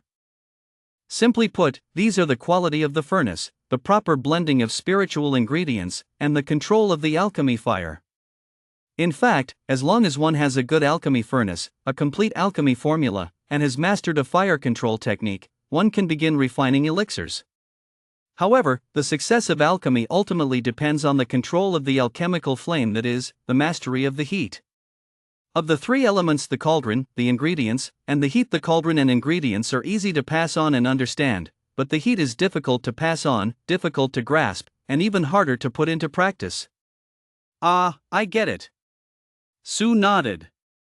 The master leads you to the door. Cultivation depends on the individual. It's just like cooking. Even with the same recipe, no matter how clearly it's explained, the dishes each person cooks will still vary greatly in flavor. High heat, low heat, a pinch of salt or oil, the exact balance depends entirely on one's own judgment. Every school and sect of alchemy has its own specialized techniques, incantations, and secret methods. Within the Taoist tradition, almost everyone knows how to refine elixirs, but true master alchemists remain as rare as a phoenix's feather or a unicorn's horn. There is a poem among alchemists that goes, "Sages pass down the medicine but not the fire. Few have ever truly understood the art of heat control." To grasp the profound mysteries of the incantations, one must ask a wise master to reveal the secrets of heaven. Since the art of heat control is referred to as a secret of heaven, one can imagine how difficult it is to master. Moreover, sometimes it's not that the master is unwilling to teach, but that the disciple may not be able to learn it. This skill, in particular, depends heavily on natural talent. It even depends on one's destiny. That is why, when lighting the furnace to refine elixirs, one must not only calculate and select an auspicious time and date, but some even pay respects to their sect's ancestors beforehand. However, none of this had much to do with Su, as he had no intention of learning the art of alchemy. Therefore, after listening, he simply asked, "Is the purpose of water cloud stones to control the heat?" Exactly. When refining elixirs, it's easy to start the fire but hard to stop it, easy to gather the fire but hard to direct it, easy to generate the fire but hard to regulate it, easy to direct the fire but hard to understand it. Ling Yun said, "But even if you realize the heat is off, knowing how to balance the water and fire within the furnace is even harder." Of course, alchemists have their own methods for this. They can place water cloud stones in the alchemy furnace in advance, or cast a spell to insert them when needed, unleashing the water elemental energy within to lower the furnace's temperature. Additionally, water cloud stones help the spiritual ingredients coalesce into a pill after they've been combined with water. Moreover, once the water elemental energy is exhausted, the water cloud stones become useless. Therefore, they're consumed in enormous quantities. They are a cultivation resource that many sects and factions keep in their treasuries as a year-round reserve. In that case, let us keep them all. Su waved his serpentine tail and said, taking full responsibility. Then, White Ape, what do you want in exchange? Ling Yun wasn't one to beat around the bush. He truly needed these water cloud stones, so he didn't argue but asked how the exchange would work. It wants a polymorph pill, Su said. After speaking, he explained, I've agreed to give it one. Also, if we have any extras after refining them, we'll sell it another one. In other words, these 8 water cloud stones are in exchange for one polymorph pill and the right of first refusal on another. That's acceptable. Ling Yun nodded. He acknowledged that he hadn't come out short on this trade. The market price of a single polymorph pill was certainly far higher than 200 mana stones. However, by providing spiritual ingredients to an alchemist, one was, according to the rules, entitled to priority in purchasing the spiritual pills he crafted from them at an extremely low price. How many polymorph pills can you produce in a single batch? Sue finally remembered to ask this crucial question. Judging by the spiritual ingredients, one batch usually yields 8 to 10 pills. Ling Yun said, but since I'm in the form of a demon beast and this is my first time refining pills, the success rate probably won't be that high. So how many can you expect? I'm confident I can get about 3 to 4. He said after a moment's thought. That's excellent. Sue slapped his tail. He thought they'd get at most 1 pill per batch. Wow, that's 3 or 4 times as many. It's not just breaking even, it's a huge windfall. And according to Ling Xiao, the spiritual materials they gathered this time were enough to make 2 batches of pills. After all, there were plenty of polymorph herbs on Dai's back. Just to be safe, they stocked up on as many other spiritual materials as possible. Ling Xiao. I've got the water cloud stones, the rest is up to Yunzi. On his way to the bottom of the cave, Su passed by Ling Xiao's chamber. You're almost tier 8, aren't you? When our whole family gets to live in a big house, it'll all depend on you. Just as he was about to leave, something felt off. Huh? Wait. Why does that sound so awkward coming from me? Like some scumbag older brother planning to buy a house with his little sister's dowry. No. He has been running around doing all this for her. How did he end up sounding like a scumbag? It should be that everyone chips in, and then they use his little sister's eligibility to buy a house. Damn it, that doesn't sound much better either. Forget it. Ling Xiao, don't worry, the best room in that big house is definitely yours. Your big brother promises. Even after you get married. Shit. The thought of his sister getting married suddenly made him want to punch that blonde-haired guy. I've got to find a chance to beat the curly-haired big lion up again. Even though Big Lion hadn't done anything to anyone, Sue didn't care. It's the only one with yellow hair around here. He gritted his teeth, feeling a sudden, inexplicable hostility toward the very idea of a brother-in-law. Did you eat something bad or something? Ling Xiao, who hadn't wanted to deal with him, couldn't help but come out to check on this guy who seemed to have lost his mind. No. Sue's tone was heavy. I just suddenly realized in this life, I really do have a little sister. Ling Xiao, get lost. Crash. One night, 3 months later. A bolt of thunder cracked through the sky. Ling Yun's first batch of polymorph pills was complete. 6 spiritual pills were produced. 10 days later, Ling Xiao, who had been a tier 8 for less than half a month, triggered the thunder tribulation. The transformation tribulation has arrived. Boom. Rumble. The thunder roared, echoing across the entire southern side of Luoyang Mountain. Woof. Wolf 1 was startled awake by the thunder and leaped to his feet. This thunder sounds strange. It's as if it's right above my head, right by my ears. Amid the rumbling thunder, there seemed to be a power that struck terror into the hearts of demon beasts. This isn't ordinary thunder. Summer brings plenty of rain, and it's common to hear thunder rumbling before a thunderstorm, especially ground lightning, which is particularly terrifying. But it's never been this intense. Ordinary thunder doesn't harbor this kind of terrifying pressure that strikes fear into his very soul. Number 2. He went over and slapped Wolf 2 awake, who was still fast asleep. With all that commotion outside, he is still sleeping like a log? He really has zero alertness. Sooner or later, a wolf will snatch him up and eat him. Woof. Wolf 2, roused from his slumber, looked bewildered. Big brother, have you been listening to yourself? We're wolves ourselves, aren't we? Besides, it's not like I chose to sleep this soundly. It's all that spotted snake next door's fault, it's so despicable. We're all mining mana stones, but for some reason, it makes an especially loud racket. Not only does it shake the earth and mountains every time, but it also mines for a while, then stops for several hours. After several hours, it starts mining again. It's not like us brothers, who only do this when we realize we can't make our monthly payments by the end of the month. That fat flower snake has been doing this non-stop for over half a year. Over half a year. Every day, for more than an hour, it pounds away at the bottom of the cave, bang, bang, bang, shaking the entire mountain and leaving it in constant turmoil.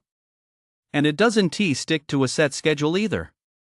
Just as I'm settling into meditation, there it goes, bang, bang, bang. Just as I'd finished eating and was about to sleep, there it goes, bang, bang, bang.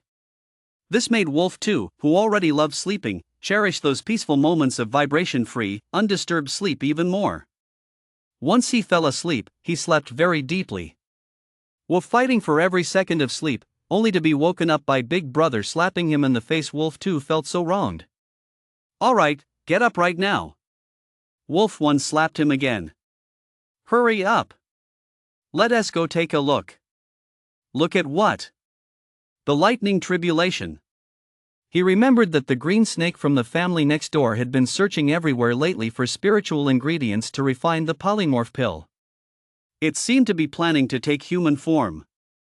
Combined with the unusual thunderclaps at this moment, it was easy to guess what was going on. 9 times out of 10, it was a thunder tribulation for a transformed being. Wolf 1 had never personally experienced a thunder tribulation, but it had heard of them. The last time a great demon stage cultivator underwent a tribulation on Luyang Mountain, though it had happened over a decade ago, some elders in the clan had actually mentioned it. They were told that if they ever encountered someone undergoing a thunder tribulation, they must stay far away to avoid being caught in the crossfire. However, after keeping their distance, they could observe the process of the tribulation, sense some of the thunder's power, and gain experience for their own future tribulations. Since they happened to come across one today, they naturally had to go take a look. They also wanted to see if the water-avoiding snake next door could successfully pass the tribulation. A moment later, Wolf 1 and Wolf 2 dashed out of Mana Cave, scrambled up to the mountaintop, and gazed into the distance, where they saw a valley not far away shrouded in a layer of pitch-black tribulation clouds. Within the swirling clouds, it seemed as if countless electric serpents were slithering through the air. Rumble! Rumble! The thunder roared once more. In the next instant, a bolt of tribulation lightning streaked swiftly toward a single point in the valley. Rumble! Is it trying to achieve perfect transformation? Recalling the hesitation the plump flower snake had shown the day after hearing their brother's words, Wolf 1 had a hunch. Its gaze was fixed intently on the tribulation lightning ahead. With such ferocity, could a tier 8 really withstand it? I've heard that of the Bai family S4 water-avoiding snakes. Aside from the mother snake Bai Xiaotsui, the green snake, and the little white snake, the plump flower snake has also ascended to tier 8. I wonder which one will be undergoing the tribulation today. Boom! Rumble! The 6th bolt of thunder. The 7th bolt of thunder. Boom! The 8th. Su silently counted in his mind the number of thunderbolts striking from the sky. It wasn't just him. Ms. Bai Xiaotsui, who had already agreed to take the surname Bai, Lingyun, as well as Dai Dai and Deshang, were all looking up at the valley where the thunder tribulation was striking. Each bolt of thunder struck swiftly, as if striking the very hearts of everyone present. It was suffocating. Besides his family, numerous demon beasts in the surrounding area were also watching. This tribulation scene, unseen on Luyang Mountain for a very long time, had attracted the attention of nearly all the demon beasts and young demons, and even 2 great demon stage beings. General Yu, a demon general stage cultivator, was absent because a great demon stage 2-headed black water poison python, which had recently been wounded by demon commander stage guards, was likely on the loose in Mount Luyang. The news had reached them a few days earlier. A bounty had been issued. However, the Su family paid it no mind. Their entire focus was on Ling Xiao's tribulation. These tribulation thunderbolts are truly terrifying. Su thought to himself. I wonder if Ling Xiao will be able to survive the tribulation. Bai Xiaotsui said anxiously, shifting restlessly. She definitely will. Su replied without a moment's hesitation. His younger sister was no ordinary person. An empress. A former empress, no less. And one who had been reborn into this life with memories of her past existence. Surviving a lightning tribulation would be as easy as pie for her, wouldn't he it? Even in the worst case scenario, if she failed, her life would certainly not be in danger. Since heaven had given her a second chance, it wouldn't take her life back so easily. Big brother, you sure have a lot of faith in Her Majesty, Ling Yun said. Of course, I have just as much confidence in her as I do in you, brother Daojun. Su smiled. You'd better hurry up and survive the tribulation as soon as possible, too. Ling Yun couldn't help but move a little further away from him. This guy seems to have lost his mind lately. He is constantly urging everyone he meets to cultivate and improve their cultivation level. Boom! The ninth bolt.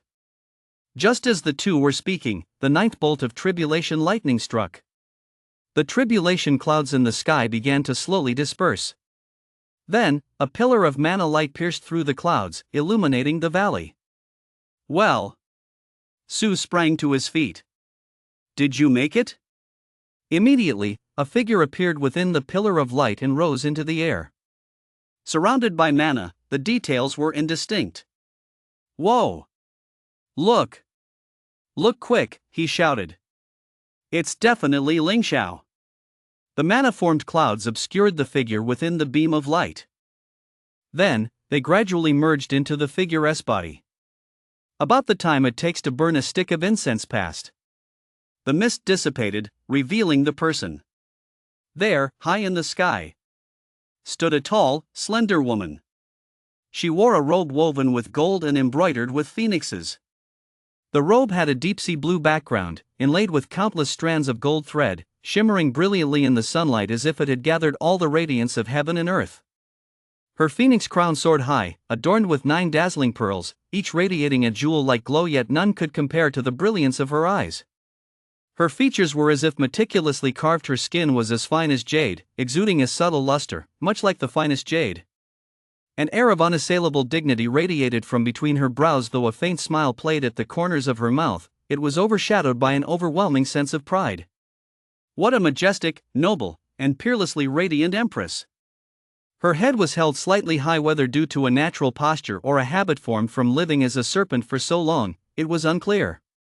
Her gaze swept slowly across the scene, her eyes seeming capable of piercing straight into the hearts of others. She descended from the sky as if strolling, her stride steady and powerful. Every step exuded an air of looking down upon the world, compelling people to bow their heads in submission. This was an aura unique to emperors, one that could only be cultivated by those who had long reigned supreme and were accustomed to standing above all others.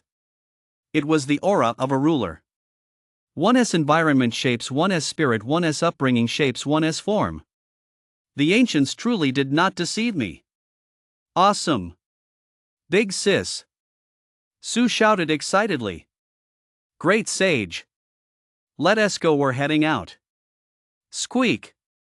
Great king, I'm here. Before dawn had broken, Su called out to the great sage and stepped through the stone gate of the mana cave. Leaving the mana cave behind, they headed straight west. Ding! Host has a new quest. Quest details: locate a spiritual vein and establish a mana cave. Reward: 16 refinement points. The system notification sounded at just the right moment. I really am destined for a life of hard work, Su muttered to himself as he swam forward. Well, I guess it's fine. At least I can earn some refinement points along the way. Ling Xiao had just taken human form and needed to stabilize his cultivation realm. He couldn't leave the mana cave lightly. After surviving the tribulation, the heaven and earth mana nourished his soul and physical body, but having endured 9 tribulation lightning strikes, he still needed rest and recovery. One wrong move, and his human form could easily disintegrate. Ms. Bai Xiaotsui had reached the critical juncture of advancing to the 6th tier. Ling Yun was not only busy refining the second batch of polymorph pills but also had to cultivate as quickly as possible to advance to tier 8. So the task of searching for the spiritual vein fell temporarily to Su. After all, apart from him, Dade, and the great sage, there was no one else in the cave with pressing matters to attend to. Dade moved slowly on land, and her large frame made it difficult for her to get around, so in the end, only a flower snake and a monkey set out. Busy, everyone's busy. It's good to be busy. Su thought to himself, I'm counting on you two to carry this old man along in the future.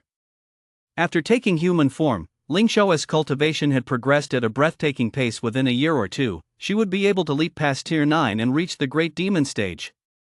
Although the Empress's younger sister had quite a temper, she never made empty boasts. It shouldn't be a problem. That Yunzi he definitely won't let himself fall too far behind. He has already fallen a step behind Ling Xiao, now he'll have to fight to catch up. As the saying goes, the bystander sees things most clearly. Between these two reincarnated powerhouses, there was a subtle sense of rivalry, each testing the other's limits and striving to keep pace.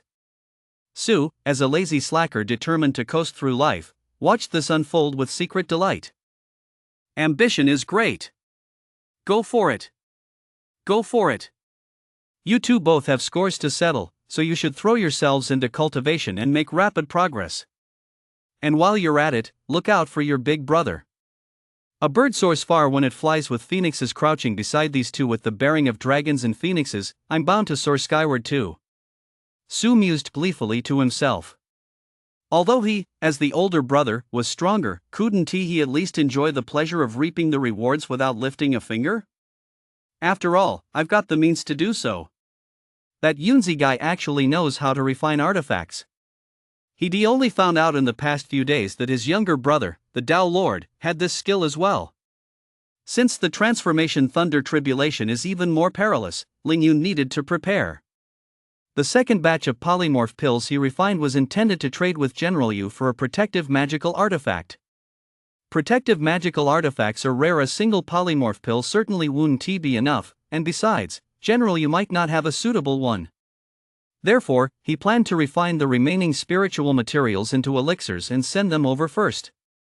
Next month, the mana stones from Luyang Mountain were to be delivered to the commander's tent on Wanyun Mountain. He could ask the Demon General Stage Escort to help exchange them for a suitable item. If a ready-made magical artifact isn't available, I'll trade for some artifact forging materials instead. The Demon Clan isn't skilled at refining chi, but they have no shortage of spiritual materials. I can still refine the traded spiritual materials into magical artifacts in time. However, doing so will leave Ling Yun with a very tight schedule. Between alchemy, artifact crafting, and cultivation, I can't let Ling Xiao leave me in the dust. TSK, this is going to be quite a busy time. Su mused with some emotion. Of course, there was no way he could share the burden. All he could do was avoid piling on more work. I was actually hoping for a storage artifact. That way, when I go to sleep, I can store demon beast meat inside. Whenever I feel like eating, I can just open it up and eat. I wouldn't have to do what I do now, leaving the mana cave when I'm hungry to have 19 exchange for food. He heard that storage pouches with embedded arrays could draw on the mana of heaven and earth to preserve whatever was placed inside, keeping it fresh indefinitely. Since Ling Yun was so busy, he didn't feel right asking him to take on more work. After all, he's my big brother. I can't exploit my little brother like that. Su mused to himself. He could exploit his Daojun brother, but only in moderation, otherwise, he might blow a fuse. He'd just have to ask the Demon General Stage Escort to bring one back for him later. At worst, he'd have to refine a few more mana stones. It's just a shame that, after nearly a year, I still haven't refined a single mid-grade mana stone. The exchange rate between mid-grade mana stones and regular mana stones isn't 1:100. It fluctuates around 1:1000. Moreover, almost no one would trade mid-grade stones for low-grade ones. Su wasn't sure why, but all he needed to know was that a single mid-grade mana stone was definitely worth 1,000 mana stones. If he could mine just one, it would be worth 3 or 4 years of hard work. TSK, Great Sage. Thinking of this, he couldn't help but turn around and call out to the little golden-haired monkey crouching on his back.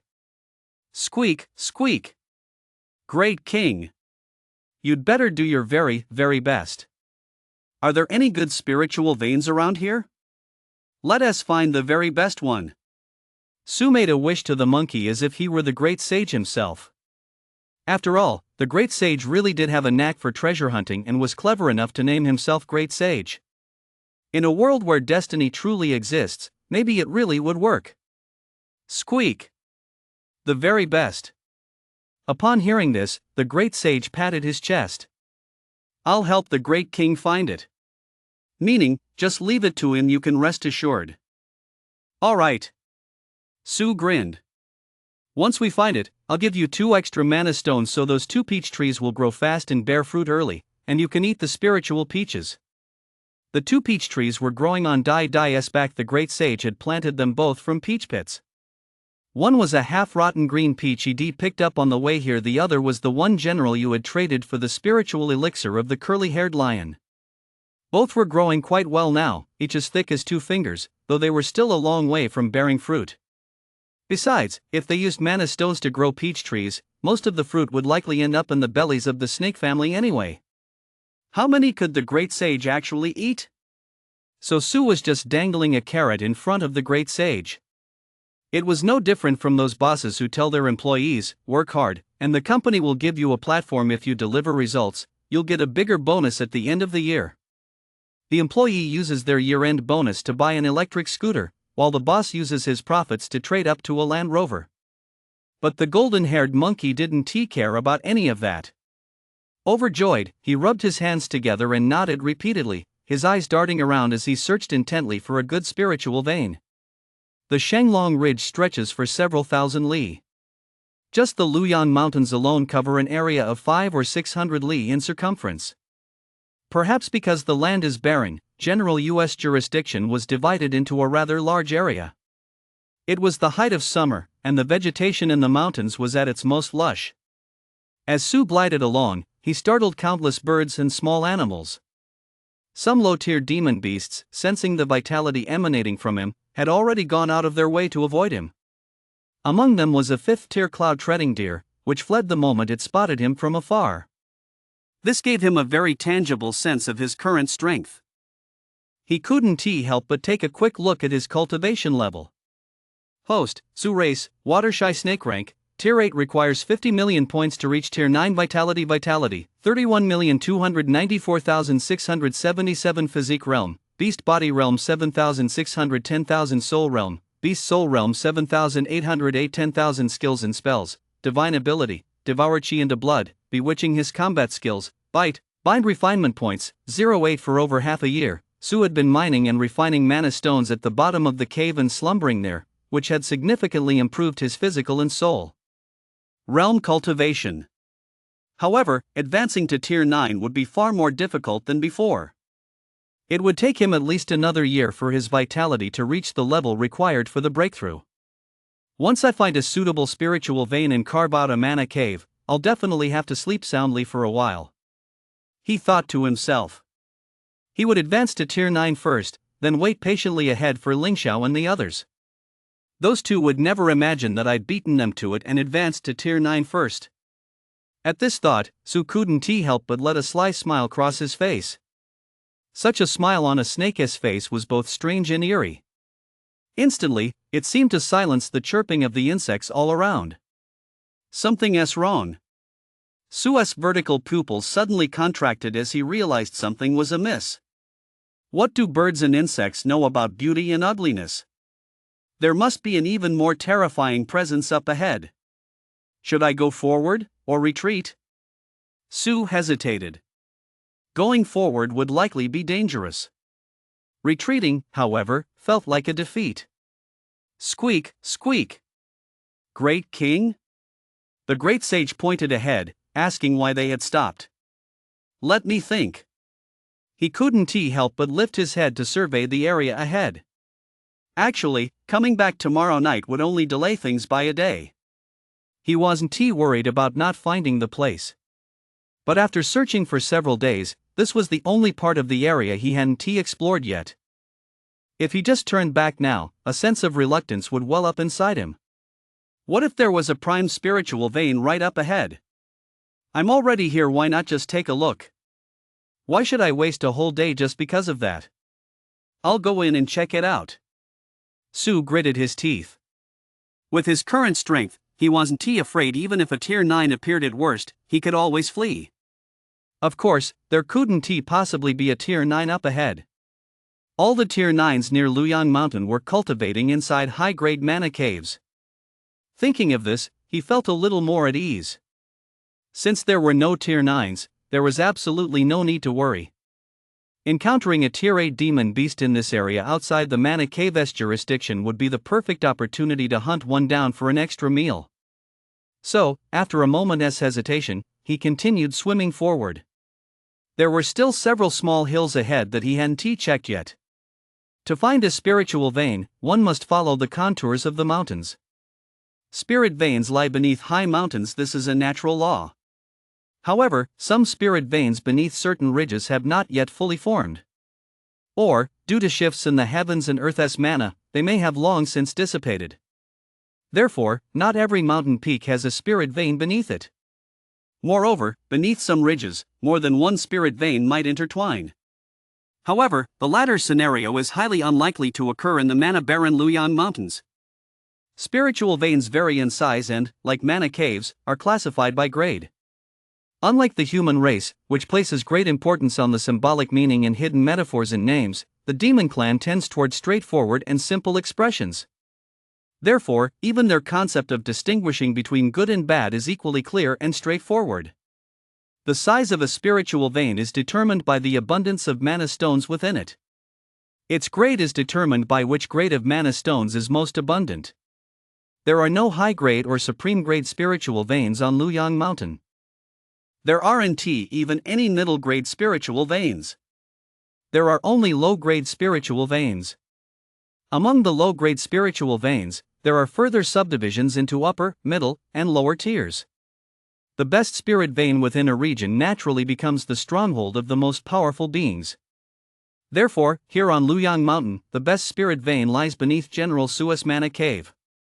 Areas where the spirit vein's grade is not high but its reserves are vast, barely qualifying as a major spirit vein, are developed into spirit vein mana caves for demon beasts to mine and cultivate.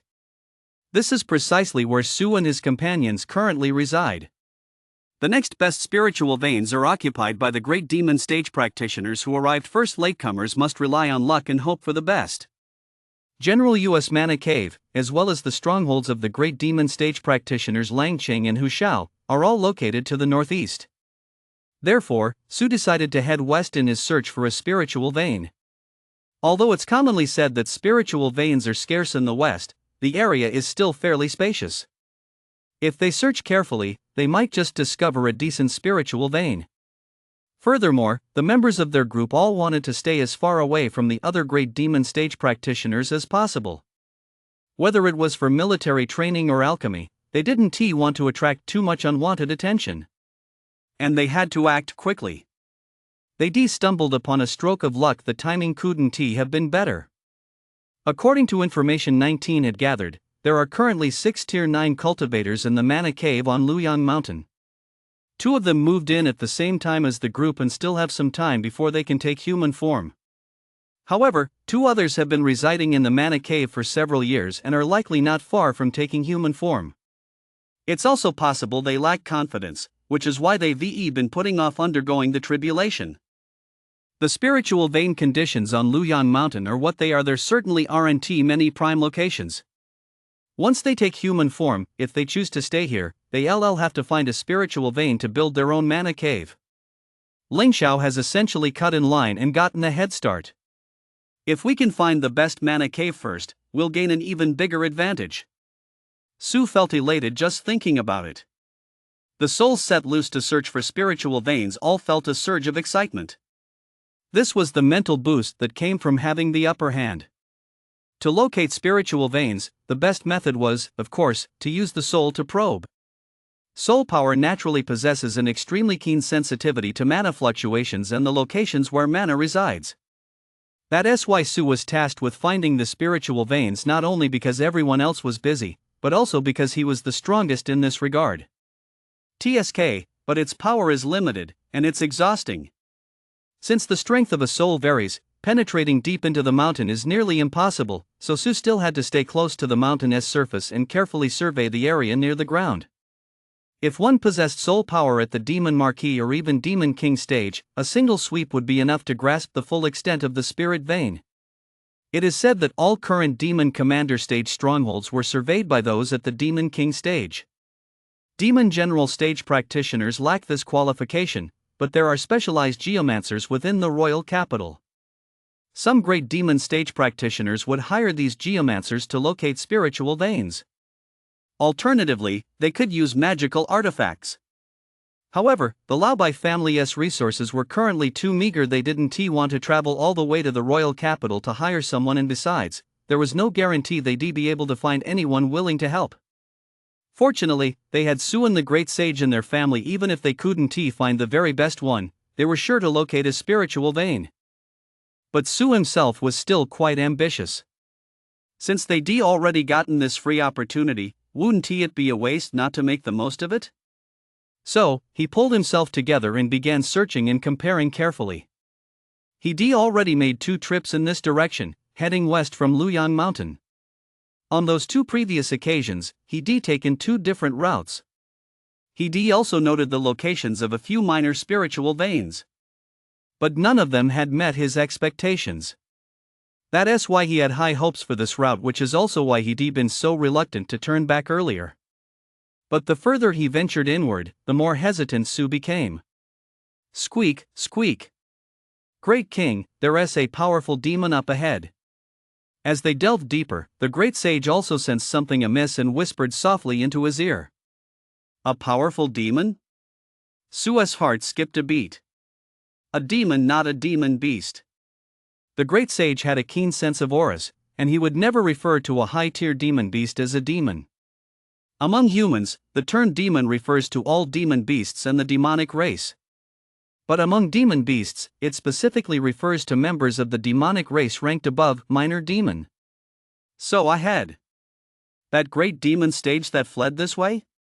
Su suddenly recalled the order General Yu had issued before Ling Xiao underwent his tribulation. It instructed them to search for a great demon stage 2-headed black water poison python. But since their entire group had been focused on Ling Xiao, they hadn't given the matter much thought. Besides, although this great demon stage creature had been severely wounded, it was a vicious foe, and now it was backed into a corner. If they ran into it, and it fought to the death, it would likely be extremely dangerous. Join the hunt? There was no need for that. Consequently, they hadn't even bothered to find out what the venomous python had done or what the specific reward was. They didn't give it much thought afterward, to the point that Su hadn't even remembered this detail just now. So, there's a good chance that great demon stage is up ahead? He was now seriously considering turning back. Even though he sensed that the mana was noticeably denser on the mountain peak ahead. But running into a great demon stage, especially one on the run, was still too risky. He had to get out of there fast before alerting it. Ding! Host, you have a new quest. Quest objective: defeat the great demon stage Blackwater Venom Python, Wushan. Quest reward: refinement points 12, ghost mushrooms 2. Holy shit. Su was just about to turn and run when he heard that ding. But that single sound made him realize instantly that he couldn't get away. Because at that very moment, his spiritual sense, which had been scanning the area, detected the aura of a certain presence. And as if sensing his intent to flee, the opponent launched a direct attack. A foul, blood-curdling stench washed over him. A valley deep within a dark, dense forest. The moonlight had just begun to fade, and the first glimmers of dawn were appearing. It was that moment when it was neither fully light nor fully dark. As far as the eye could see, only the faint outlines of mottled tree shadows were visible. It should have been the liveliest time of the morning, yet here there was not a single bird in sight, nor even the chirping of insects. Silence. So quiet it was eerie. It added a layer of mystery and tension to the life and death showdown about to unfold. The two adversaries had clashed for a split second just a few breaths ago. Both found the outcome of that clash somewhat unbelievable. Great demon stage? Wushan? The air was thick with moisture and a faint, barely perceptible whiff of poison. Su felt even his breathing grow labored. Yet his state of mind was now far more composed than it had been before his enemy had revealed himself. This was because the power the opponent had displayed in that earlier strike was not as overwhelming as he had imagined. Hiding in the shadows, concealing his aura, and launching a surprise attack. Taken together, these factors were enough to rule out the possibility that the opponent was deliberately concealing their true strength. There was no need for that. Why would a great demon stage need to hide their strength when facing a tier 8 demon beast? So he couldn't help but doubt whether the opponent was truly the great demon stage Wushan. Although both the aura and those two massive, ferocious serpent heads were telling him that such doubt was entirely unnecessary. Humph. A low, contemptuous snort emanated from the mouth of the massive black venomous python across from him. This disdainful snort carried a hint of indignation born of embarrassment and anger. It had absolutely no intention of conversing with Su. To it, a tier 8 demon beast was not even worthy of speaking to. It was nothing more than a meal. Even if he managed to dodge that strike, it was nothing more than a stroke of luck. Die! It suddenly raised its head. Its two forked heads opened their massive jaws simultaneously, spewing two streams of dark green venom. Whoosh! The venom streaked through the night sky like two arrows of death, bearing down on Su. Wherever the venom passed, the mere dark green mist it emitted caused the surrounding plants to wither instantly. Even leaves that were too close to be touched by its fumes were corroded into a shocking patch of charred black. Oh no! Su reacted quickly the moment the venomous python raised its head. He had already slid sideways to dodge it. But seeing just how potent the venom was, he knew he hadn't dodged it completely. Wow, no wonder the venom of a great demon stage snake was spewed out so brazenly, without any coordinated movements or combat techniques. It turned out there was no need for them. With something this toxic, even if you didn't come into direct contact with the venom, just being brushed by the toxic mist, you'd be lucky to survive. At the same time, he was relieved that the moment's soul sensed something was wrong. The great sage had already swept him far enough away with a single tail strike. Otherwise, if he inhaled even a breath of it, he certainly wouldn't have survived.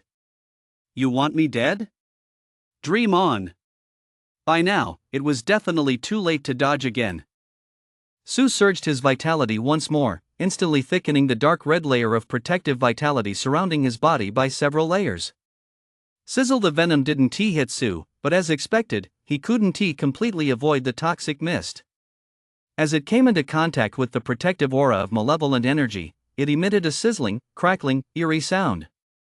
The dark green mist seemed to transform into countless threads, trying to burrow into his flesh. Fortunately, his vitality was thick enough to block it. Since he could burn through his vitality to counter it, Su knew at a glance that he'd be fine. As for the depth of his vitality, and he wasn't being arrogant, even if this great demon stage opponent spat out venom a few more times, he could still handle it. However, even for a great demon stage being, how much venom could there really be inside? It would be completely unreasonable for such a potent substance to exist in large quantities. Captain Wushan, why are you fighting me instead of running for your life? By now, Su had completely shaken off the fear he felt when attacked by the great demon stage, and his mind had returned to normal. So he immediately realized why Wushan's strength didn't match that of a great demon stage. This guy must have suffered severe injuries while on the run. Furthermore, the two attacks Wushan had just launched against him were most likely his trump cards. That is, his strongest moves. The logic was simple. This great demon stage was a hunted fugitive, constantly on the run and facing the constant danger of being tracked down and killed at any moment. This is Luyang Mountain General Yu is busy tracking you down right now. If the roles were reversed, if Su were Wushan, he'd also give it his all to kill a tier 8, aiming for a quick victory. That way, he wouldn't cause a commotion and attract the attention of the demon general stage guards stationed here. However, Wushan surely never expected that Su would be able to dodge his attacks. If even the strongest had been evaded, what was there left to fear? But Su didn't want to keep fighting Wushan either. In my opinion, you'd better run. I promise I won't chase you. This monster was over 10 zhang long, with a body as thick as a 1,000-year-old tree, entirely covered in jet black, glossy scales that shimmered with a cold, eerie green glow in the dim light. Its forked twin heads each extended a bright red tongue, and its eyes flashed with a cunning, savage, bloodthirsty gleam. To say nothing of anything else, its size alone dwarfed Su's by a vast margin. What was even more terrifying was the demonic mana fluctuation emanating from the venomous python, a power several tiers above his own. For a split second, he wasn't without the thought of hunting it down, devouring its flesh and demonic core, and boosting his cultivation. He could even claim the bounty while he was at it. But he immediately dismissed the idea. Facing a being at the great demon stage, even one severely wounded, he, a mere tier 8 demon beast, wouldn't he stand much of a chance in battle? Injuries were inevitable. How much would a severe injury hurt? And if he were poisoned, that would be even more trouble. Therefore, Su hoped that Wushan would wisely choose to retreat once he realized he couldn't kill him quickly. Don't waste your time on me, just get back to your escape. Die. However, his words seemed to thoroughly enrage the black python across from him. It raised its two massive heads high, giving Su no chance to speak, and lunged directly at him. Along with that low, death-defying growl, an overwhelming aura of power radiated from its body. Not that move again. Su cursed. Just moments ago, Wushan had used this very tactic to ambush him from the front. The aura of the great demon stage exerts a natural suppression over lower-tier demon beasts, much like a superior-tier powerhouse over an inferior one. The most dangerous aspect was that this suppression specifically targeted the soul SC of consciousness. But thanks to the dual warnings from his soul and the system quest, he managed to dodge it. Moreover, his soul power was already considerable. Even if he couldn't match Wushan, he wasn't so weak that he'd be rendered immobile by the suppression of a higher cultivation realm.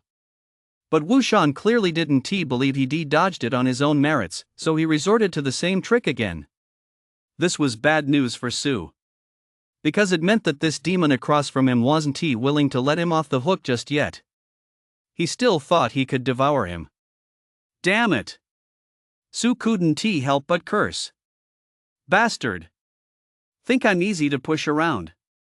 He could clearly sense that Wushan was treating him as nothing more than prey to be hunted down and devoured.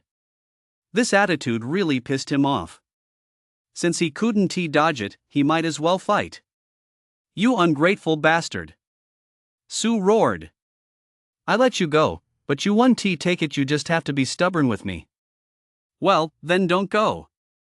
It's not like you're at the peak of the great demon stage. What's there to be so cocky about? A mere great demon stage. You dare provoke this old man? When two warriors meet on the battlefield, the brave one wins. Besides, even if I can't beat you, I can still wear you down to death. This two-headed beast is asking for it. I'll grant him his wish. As long as I make enough noise, General, you will be here in no time. You're still a worthless piece of trash. Watch me kill you. With that in mind, Su stopped dodging Wushan's attacks and charged straight at him.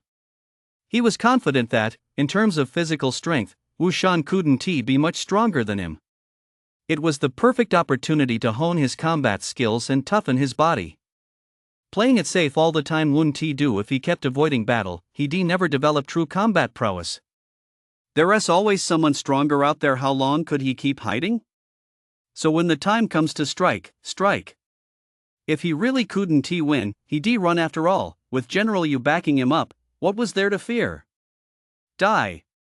Of course, to ensure General Yu arrived as quickly as possible and to unsettle Wushan's composure, he bellowed wildly as he met the attack head-on.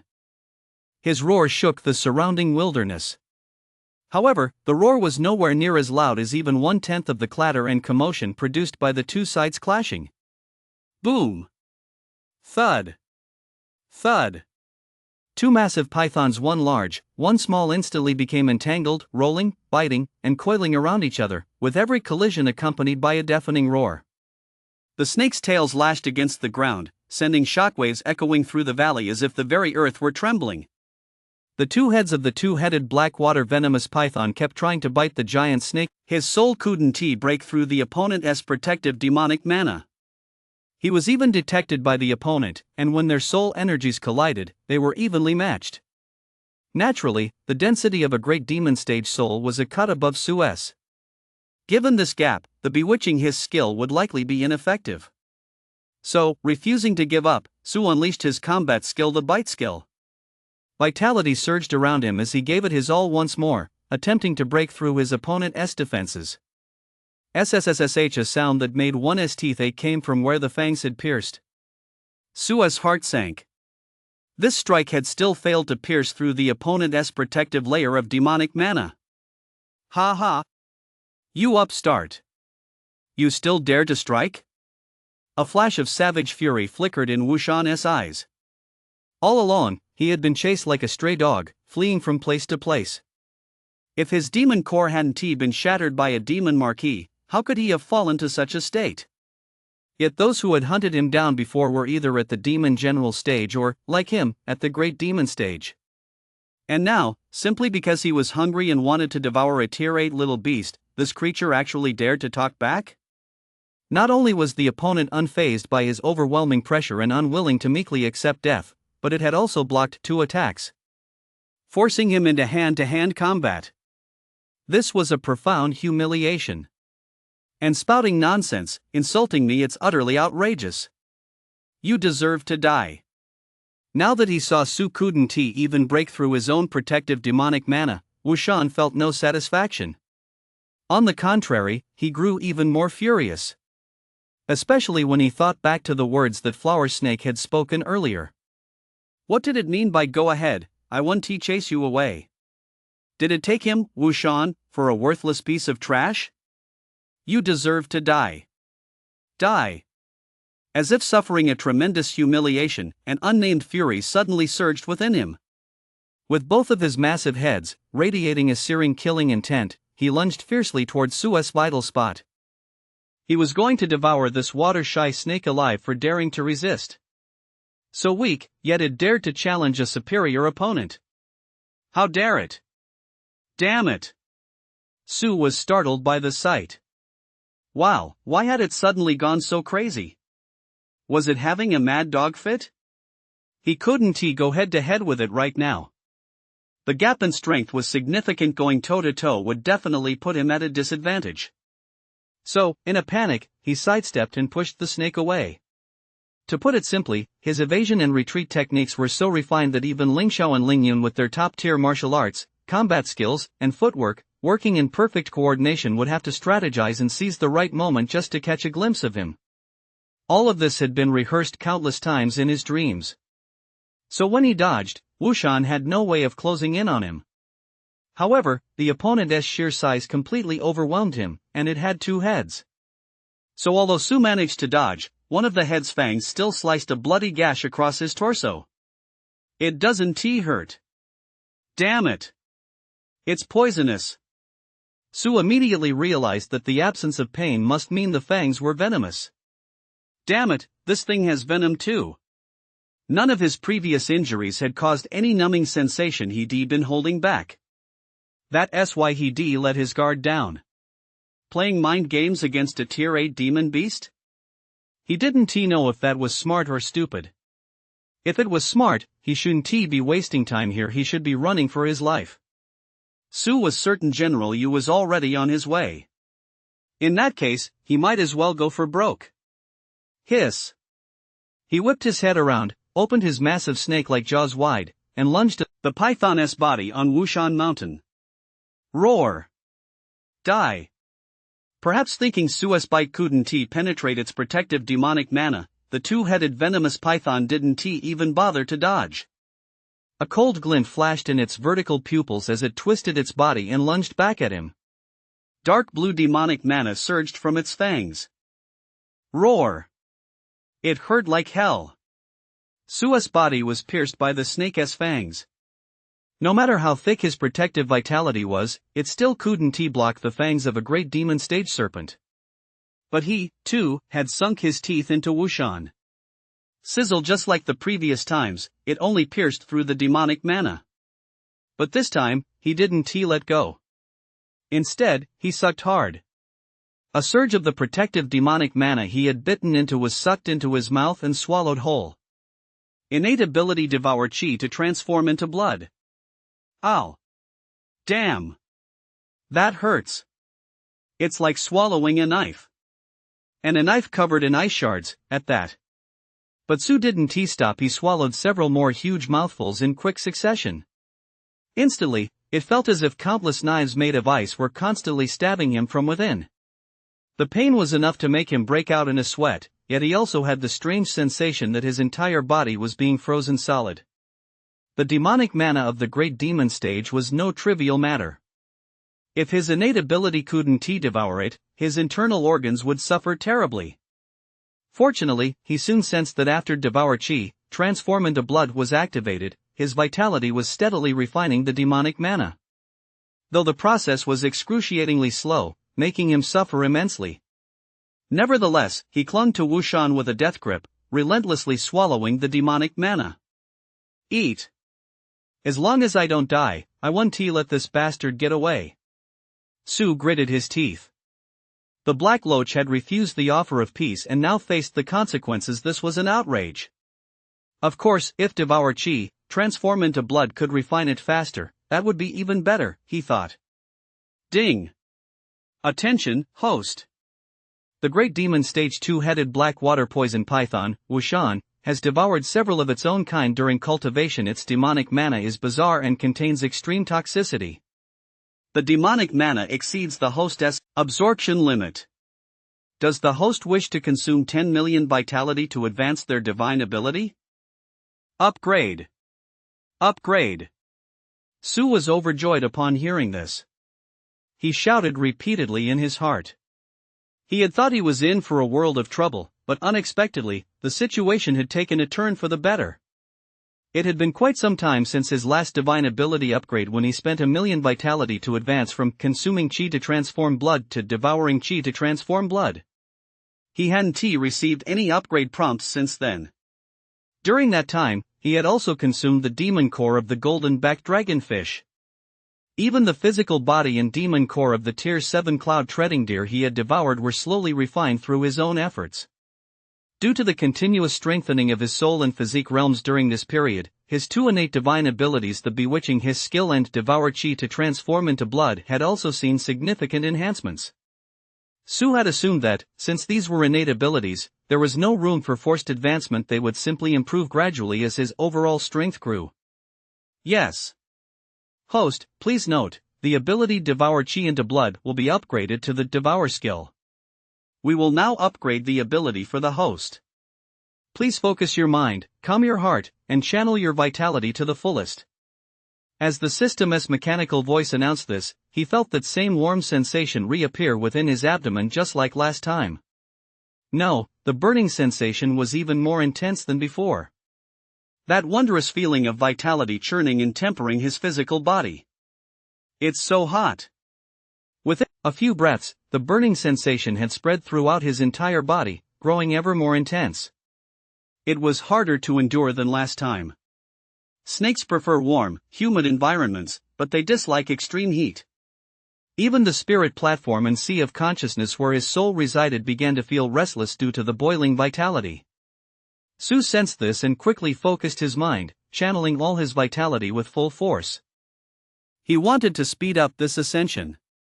At the same time, he remained firmly entwined with Wushan, the great demon stage being who was desperate to kill him. And he kept devouring the demonic mana from this two-headed venomous python's body. Damn it! Wushan was furious at Su's tenacious refusal to let go. Especially since Su's surging vitality and the violent writhing of his serpentine body prevented this great demon stage demon from inflicting the severe injuries he intended with his biting attacks. Furthermore, due to the loss of his demon core, his magical power was running dry, forcing him to abandon his plan to continue piercing and tearing apart Su's body. Hiss! Rage had completely consumed Wushan's mind, so he failed to immediately realize that the reason for his demonic mana's weakness might not be solely due to the absence of his demon core. All it wanted now was to devour this flower snake. The moment it withdrew its fangs, it let out a hiss. Its two heads twisted in different directions and immediately lunged straight for Su's vital point. At that moment, however, Su discovered that the process of devouring his opponent's demonic mana was becoming smooth and effortless. Each strand of demonic mana he swallowed was being rapidly refined, even as a burning heat spread throughout his body. Vitality plus 10 plus 10 plus 10. Soul realm plus 1 plus 1 plus 1 plus 1. Physique realm plus 1 plus 1 plus 1 plus 1. Vitality plus 10 plus 10 plus 10 plus 10 plus. The sound was like celestial music, like war drums urging him to charge, ringing incessantly in his ears. He didn't choose to block it out. Because it didn't affect his mental clarity. On the contrary, it filled Su with fighting spirit. There was only one thought in his mind as expected of the great demon stage: what a massive boost. Since it's so nourishing, wouldn't it be a shame not to take a few more bites? So, a bold idea took root in his mind. Avoid the vital areas, but don't avoid them completely. Since he wasn't as massive as Wushan, completely dodging the opponent's attacks would inevitably require him to open his mouth wide. That would mean giving up on devouring any more demonic mana. And he wasn't about to do that. Damn it! I'm not letting go. Not only did Su refuse to release his grip, he bit down even harder. With a powerful suck from his throat and tongue, he swallowed a huge gulp of demonic mana. He spent tens of millions of vitality on his talent advancement. He had to recoup at least some of it. Then, Wushan bit into the back of his serpentine body once more. The sharp fangs pierced deep into his flesh. In the next instant, a searing pain nearly caused Su to pass out. It hurt so much. He never felt such agony in his entire life across both of his lifetimes combined. Under the excruciating pain, a surge of rage welled up within him. He wanted nothing more than to turn around immediately and fight Wushan to the death. However, the more it hurt, the clearer his mind became. He knew he couldn't act recklessly. Although it looked like a pushover, his opponent was a genuine great demon stage. But to be struck and not strike back, that was a humiliation he simply couldn't bear. Immediately, he channeled his vitality, gritted his teeth fiercely, and took a long, forceful drag of Wushan's protective demonic mana. Seizing that opening, he drove his fangs a few millimeters deeper. Finally, as he took his next gulp of demonic mana, he tasted the blood of the great demon stage and discovered what it tasted like. It was fishy. He couldn't really make out the flavor, but it felt amazing. I'm sucking it in. Vitality plus 10 plus 10 plus 10. Vitality plus 10 plus 10 plus 10 plus 10. Feeling the power contained within the great demon stage's blood and hearing the vitality increase in his ears, Su felt the pain subside somewhat. But it wasn't enough. He sensed that his body could now quickly refine both the demonic mana and demon blood he swallowed, no longer feeling as though he were swallowing sharp blades of ice. Without a second thought, he began to absorb and swallow it voraciously. Moreover, the power of his innate divine ability, which was currently in the process of ascending, was gradually becoming more and more evident. With just one deep gulp, he could easily seize and swallow the demonic mana that Wushan had spent years refining. More and more with each gulp. After a few more breaths, he sensed that the resistance encountered by the snake fangs piercing into the great demon stage's body was diminishing. Wushan's protective demonic mana formed a unified whole. Whenever Su bit into a section and absorbed the demonic mana, other demonic mana would promptly flow in to replenish it. Therefore, he was unable to immediately breach this defense by devouring the demonic mana. Even by exploiting the opening, he could only advance bit by bit. However, a gap had now appeared in this flow. A golden opportunity. Su immediately realized that Wushan's strength had been compromised far more than he imagined. Perhaps he really did have a chance to kill this guy. Meanwhile, Wushan finally sensed the loss of his demonic mana. He couldn't help but roar in shock and fury. Damn it! You little beast! What kind of trickery have you used? Without his demon core, his ability to manipulate and sense his magical power had become significantly duller. It wasn't until several breaths later that he finally realized what had actually happened. Why was his demonic mana draining away? Because this flower snake had devoured his demonic mana. This is impossible. Compared to the disappearance of the demonic mana protecting his body, the fact that it had been devoured shook him to the core and filled him with dread. How could a tier 8 demon beast devour his demonic mana? The great demon stage and demon beasts were in completely different leagues of power. If he had swallowed Su's vitality and demonic mana, he could have used the absolute power of a high-tier expert to forcibly refine them. Conversely, it was impossible for a tier 8 demon beast to refine the magical power of a great demon stage cultivator. What's more, this tier 8 water-avoiding snake didn't even emit any demonic mana fluctuations. This can't be. You swallowed my demonic mana, why aren't you dead? The demonic mana Su had already swallowed was more than enough to blow him apart. Or could it be that he used his vitality to refine the great demon stage's demonic mana? Since vitality can refine mana into demonic mana, it can certainly refine demonic mana itself. No. No. The amount of vitality consumed in this manner is far beyond what any demon beast could possess. Could it be an innate divine ability? He had never heard of an innate divine ability that allowed a demon beast to devour great demon stage-level magical power. Unless it was the bloodline of a divine beast. Impossible. Shocked, countless thoughts flashed through Wu Shan's mind in an instant. But as soon as a thought arose, he immediately dismissed it. Although he had lost his demon core, his soul power remained intact. Divine beast bloodline, even if it were just a trace, he would have sensed it without fail. The bloodline aura emanating from Su was pure, and not only was there no trace of protection from a powerful being, but there wasn't even a fluctuation of demonic mana. That was precisely why, even while being hunted, Wu Shan had considered capturing and devouring him as a blood offering. But now, he felt he had been wrong. Perhaps he shouldn't have. Hiss. Suddenly, he heard the sound of a snake. Hiss. Overwhelmed by disbelief, a flurry of thoughts in that split second caused Wu Shan's mind to waver for an instant. Su didn't let opportunity slip by. In the blink of an eye, he activated another innate divine ability, the bewitching hiss skill. In fact, the soul he had split off had been circling the great demon stage the entire time, constantly searching for an opportunity to breach his defenses and attack his spiritual platform and sea of consciousness. After all, compared to breaking through protective demonic mana to assault a powerful physical body, the soul realm, which demonic beings generally struggle to refine, is a far better point of entry. This theory came from Dao Lord Lingyun. It was highly credible. So, upon sensing an opening, he didn't hesitate and immediately launched his attack. Let us take a chance. It wasn't just the divine ability.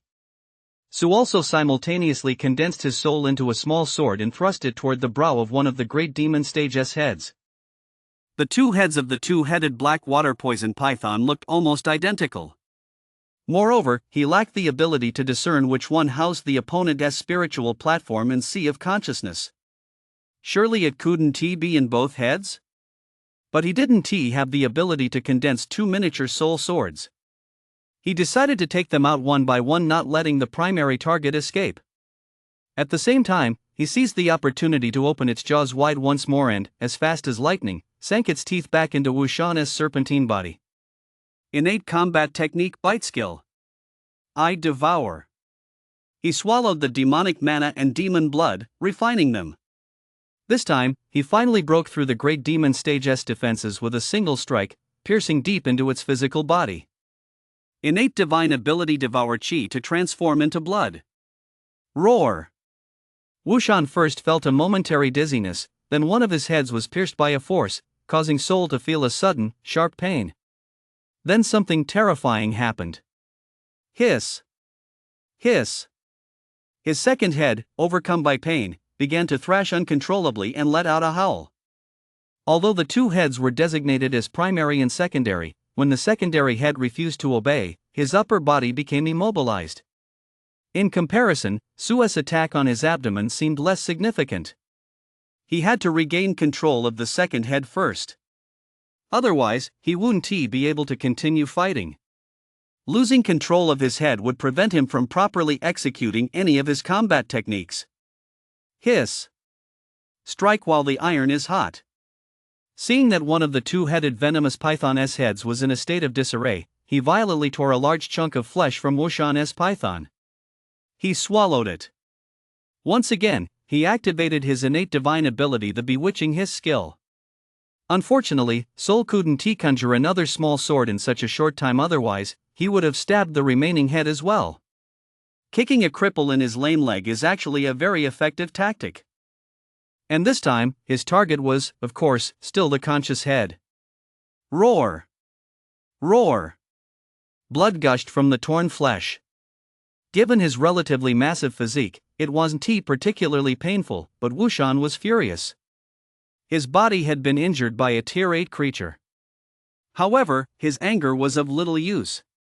Probably because the second head had gone out of control, both his soul and demonic mana were beginning to disintegrate. As a result, he was unable to fend off the attack. With his soul compromised, his movements froze for an instant. I bite. I suck. Su, of course, seized the opportunity, unleashing his bite skill once more, gulping and swallowing voraciously. Although he knew full well that if he wanted to pose a lethal threat to a great demon stage opponent, his physical body was certainly not the best option. By continuously swallowing demonic mana and now even demon blood and refining it within his body, he had repeated this process several times, yet failed to inflict what could be called a serious blow on Wushan. It was still too slow. Compared to the physical strength of the great demon stage, his consumption speed was far too slow. And the damage Wushan was inflicting on him could not be ignored. Why isn't General you here yet? Su thought to himself. He didn't want to take any more damage. Therefore, he couldn't give Wushan any opening to counterattack. He had to keep casting his innate divine ability, the bewitching hiss skill, without pause. Nor could he stop devouring. Every additional mouthful meant a further increase in vitality. Moreover, the advancement of his innate divine ability now allowed him to directly refine the swallowed demonic mana and channel it into both his soul and physique realms. This was a capability he hadn't possessed before. As a result, the battle took a bizarre turn. Quite bizarre, in fact. Of the two heads on Wushan's neck, one was hissing frantically, while the other, under the influence of Su's serpentine cries, kept oscillating between lucidity and daze. Su, meanwhile, repeated the same cycle over and over. He would bite down on Wushan, frantically absorbing several mouthfuls of demonic mana and demon blood. Then, the moment he sensed Wushan showing signs of regaining consciousness, he would violently tear off a large chunk of flesh and swallow it whole, refining it all at once. Followed by a hissing sound. Vitality plus 10 plus 10. Soul realm plus 1 plus 1 plus 1 plus 1. Physique realm plus 1 plus 1 plus 1 plus 1. Vitality plus 10 plus 10 plus 10 plus 10. The melodious plus plus plus sounds continuously spurred him on. As a result, he performed beyond his limits, sustaining this eerie stalemate for dozens of breaths. However, since the bewitching hiss skill heavily drained his soul power, he couldn't maintain it for long. So after emitting the sixth serpentine hiss, Su failed for the seventh time. Roar! Damn it! The moment he came to his senses, Wushan's eyes turned bloodshot, and he raged like a thunderbolt. Several new wounds had appeared on his body, a full tenth of his demonic mana and flesh had been devoured. The longest gash had been torn so deeply that bone was visible. He had actually been reduced to such a sorry state by a mere demon beast. By now, the second head had already drooped limply. It would no longer be a burden to him, yet he did not immediately pounce on Su. For this cunning great demon stage creature had learned the art of soul attacks from its enemies. His vertical pupils narrowed to slits as a concentrated stream of soul shot straight toward his opponent. Condensing a soul into a small sword was impossible on such short notice. But a soul robust enough to be condensed into a sharp spike piercing a demon beast's spirit sea and then exploding was more than enough to kill its opponent. The soul struck in an instant. I can't dodge it. Su's heart leapt with panic. He couldn't dodge it. What to do? If he couldn't dodge it, he'd have to take it head on. With his mouth. He opened his serpentine jaws and swallowed the soul whole. Host devoured a wisp of soul realm plus 40. Damn. Ha ha. It really worked. Su's heart was pounding, but he felt alive again. Wushan, standing opposite him, froze in surprise. Swallow soul, too? But he immediately cursed, utterly stupid. What's the difference between swallowing soul into your stomach and letting it burrow into your sea of consciousness? Is he trying to buy a few breaths' time? Blow it up, he roared. That's just fine. Let his soul be obliterated, leaving a perfectly intact physical body for it to feast on. Then, however, soul, after falling into Su's mouth, lost all connection. Clearly, he had indeed been eaten. Just like the demonic mana and flesh that had been devoured, none of it had caused this flower snake any harm. Get out of here! Run. Otherwise, he might be devoured. Nod clean, slowly, bit by bit. A bone-chilling fear welled up in Wushan's heart. Even though his remaining strength still far surpassed Su's. The great demon stage, fleeing for 1,000 li, seemed to finally snap out of it. Dragging his other drooping head in his body, which was covered in pools of blood, he turned and fled. Trying to run? No way. Wushan felt a urge to retreat. But Su had no intention of letting him go. Su immediately gave chase, unleashing a combat technique, and with a gulp, sank his teeth into the great demon stage and Wun Ti let go. Then he viciously absorbed and devoured it. Devouring the great demon stage's demonic mana and flesh and blood. The sensation of his power growing was truly addictive. Even when Wushan unleashed a burst of demonic mana and lashed out with his frenzied dragon's tail, flinging Su away, Su would immediately chase after him, ignoring the pain. Soon, the great demon stage creature had lost another several dozen gene of flesh. Suddenly, Su sensed a powerful force approaching in an instant. Then, he heard a voice filled with confusion and astonishment. He was clamped tightly onto Wushan's tail when his heart skipped a beat. Could it be that this two-headed venomous python had companions? Boom! Crack! In an instant, a figure appeared right before him. It happened almost the moment Su sensed it. He raised his hand mid-air, channeling a surge of demonic mana to form a hand seal. It clamped down on the neck of the two-headed black water venomous python. It wrenched off its head. Both of them. Then, with a flick of his finger and a hand seal, he drew out Wushan's soul and imprisoned it. Afterward, he tossed the python's heads back beside its body. Swift, effortless, fluid, and ruthless. It was done with the utmost nonchalance. From start to finish, he revealed hardly any fluctuations of magical power. Just a moment ago, Wushan, a great demon stage being capable of sending Su flying with a single tail swipe, had lost both of his serpent heads just like that, without a sound. His soul had been extracted. It was too fast. Too powerful. Even Wushan's chest, which had been thrust forward as he swam, remained erect after his heads were severed. Gulp! Su witnessed it with his own eyes, his mind reeling in disbelief. Was this the true power of a demon general stage at the height of its might? A great demon stage was nothing more than a bug to be squashed under his thumb. Although this great demon stage practitioner was already on his last legs, he was still a genuine great demon stage powerhouse. He was still stronger than Su. The hint of arrogance that had begun to rise within Su at the sight of Wushan was instantly crushed to smithereens by that single palm strike. So shocked was he that he couldn't help but gasp and swallow hard. However, he had forgotten that he was still holding Wushan's serpentine tail in his mouth.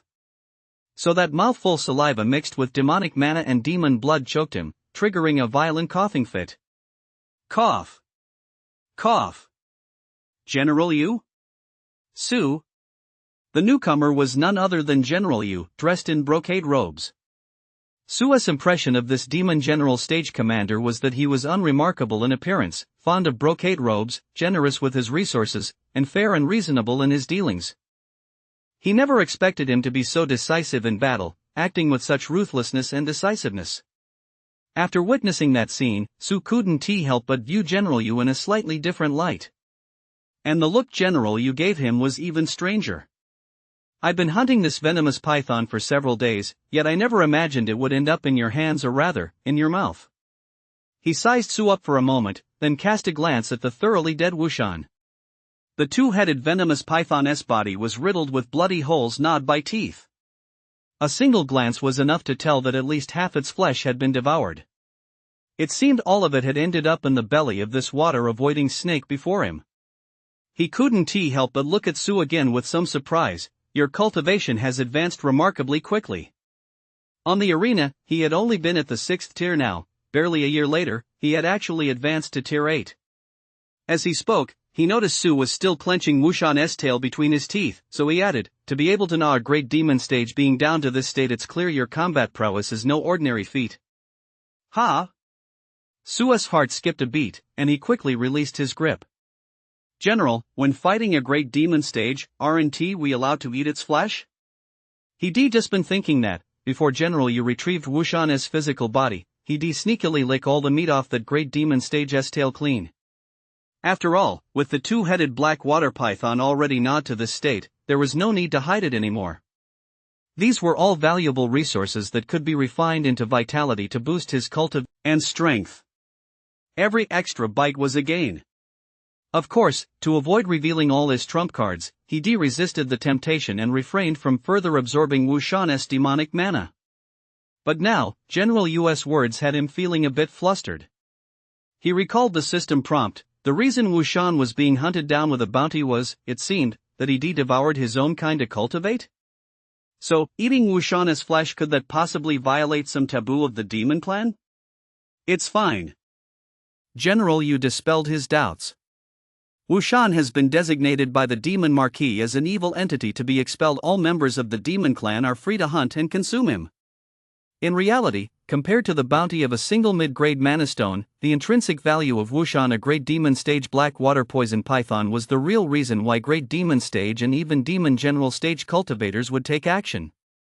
Had Wushan's demon core and his life-bound magical treasure not been destroyed by the demon Marquis' guards, he would never have managed to escape to Luyang Mountain.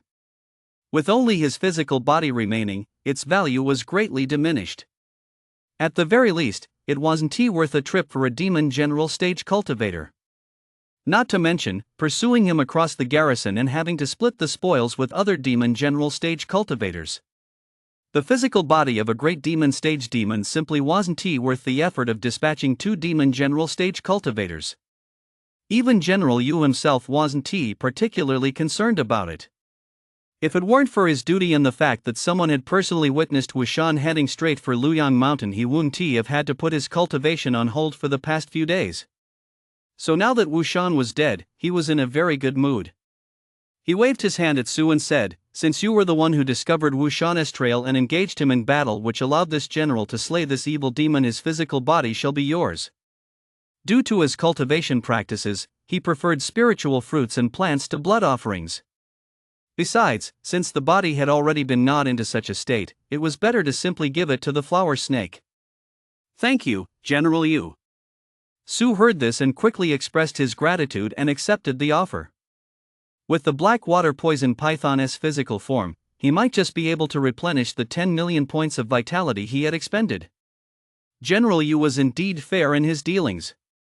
"You've earned this, there's no need to thank me. However, I have a word of caution for you." General Yu was about to leave when he paused. Turning back to Su, he said, "You and your kind snakes and pythons have a tendency to devour your own kind to cultivate. However, this practice is not only a deviation from the proper path of cultivation but is also forbidden by the laws of the demon clan. You must keep this firmly in mind and not violate it." "Thank you, General, for your advice. We understand and will certainly not disobey." These words were not spoken by Su. Just as he was about to open his mouth, a woman's voice responded on his behalf. As she spoke, the woman's figure emerged from the woods. She appeared before the two of them. Behind her followed a white snake. "Ling Xiao pays her respects to General Yu." "Ling Yun pays her respects to General Yu." The woman and the snake both bowed first toward the demon general stage suspended in midair.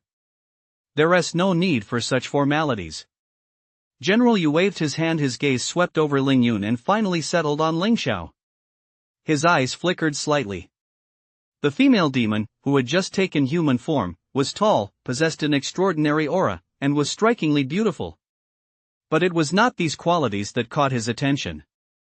"By Ling Xiao, was it you who weathered the transformation thunder tribulation a few days ago?" "Yes, General, it was indeed me. I am already aware of your transformation." General Yu nodded with a smile. "But I never expected that not only did you transform perfectly, you even manifested your life-bound magical robe." "Very good, very good. Congratulations. Continue your cultivation diligently. I eagerly await the day you reach the great demon stage." "Thank you for your praise, General." Ling Xiao replied, "I will not disappoint you."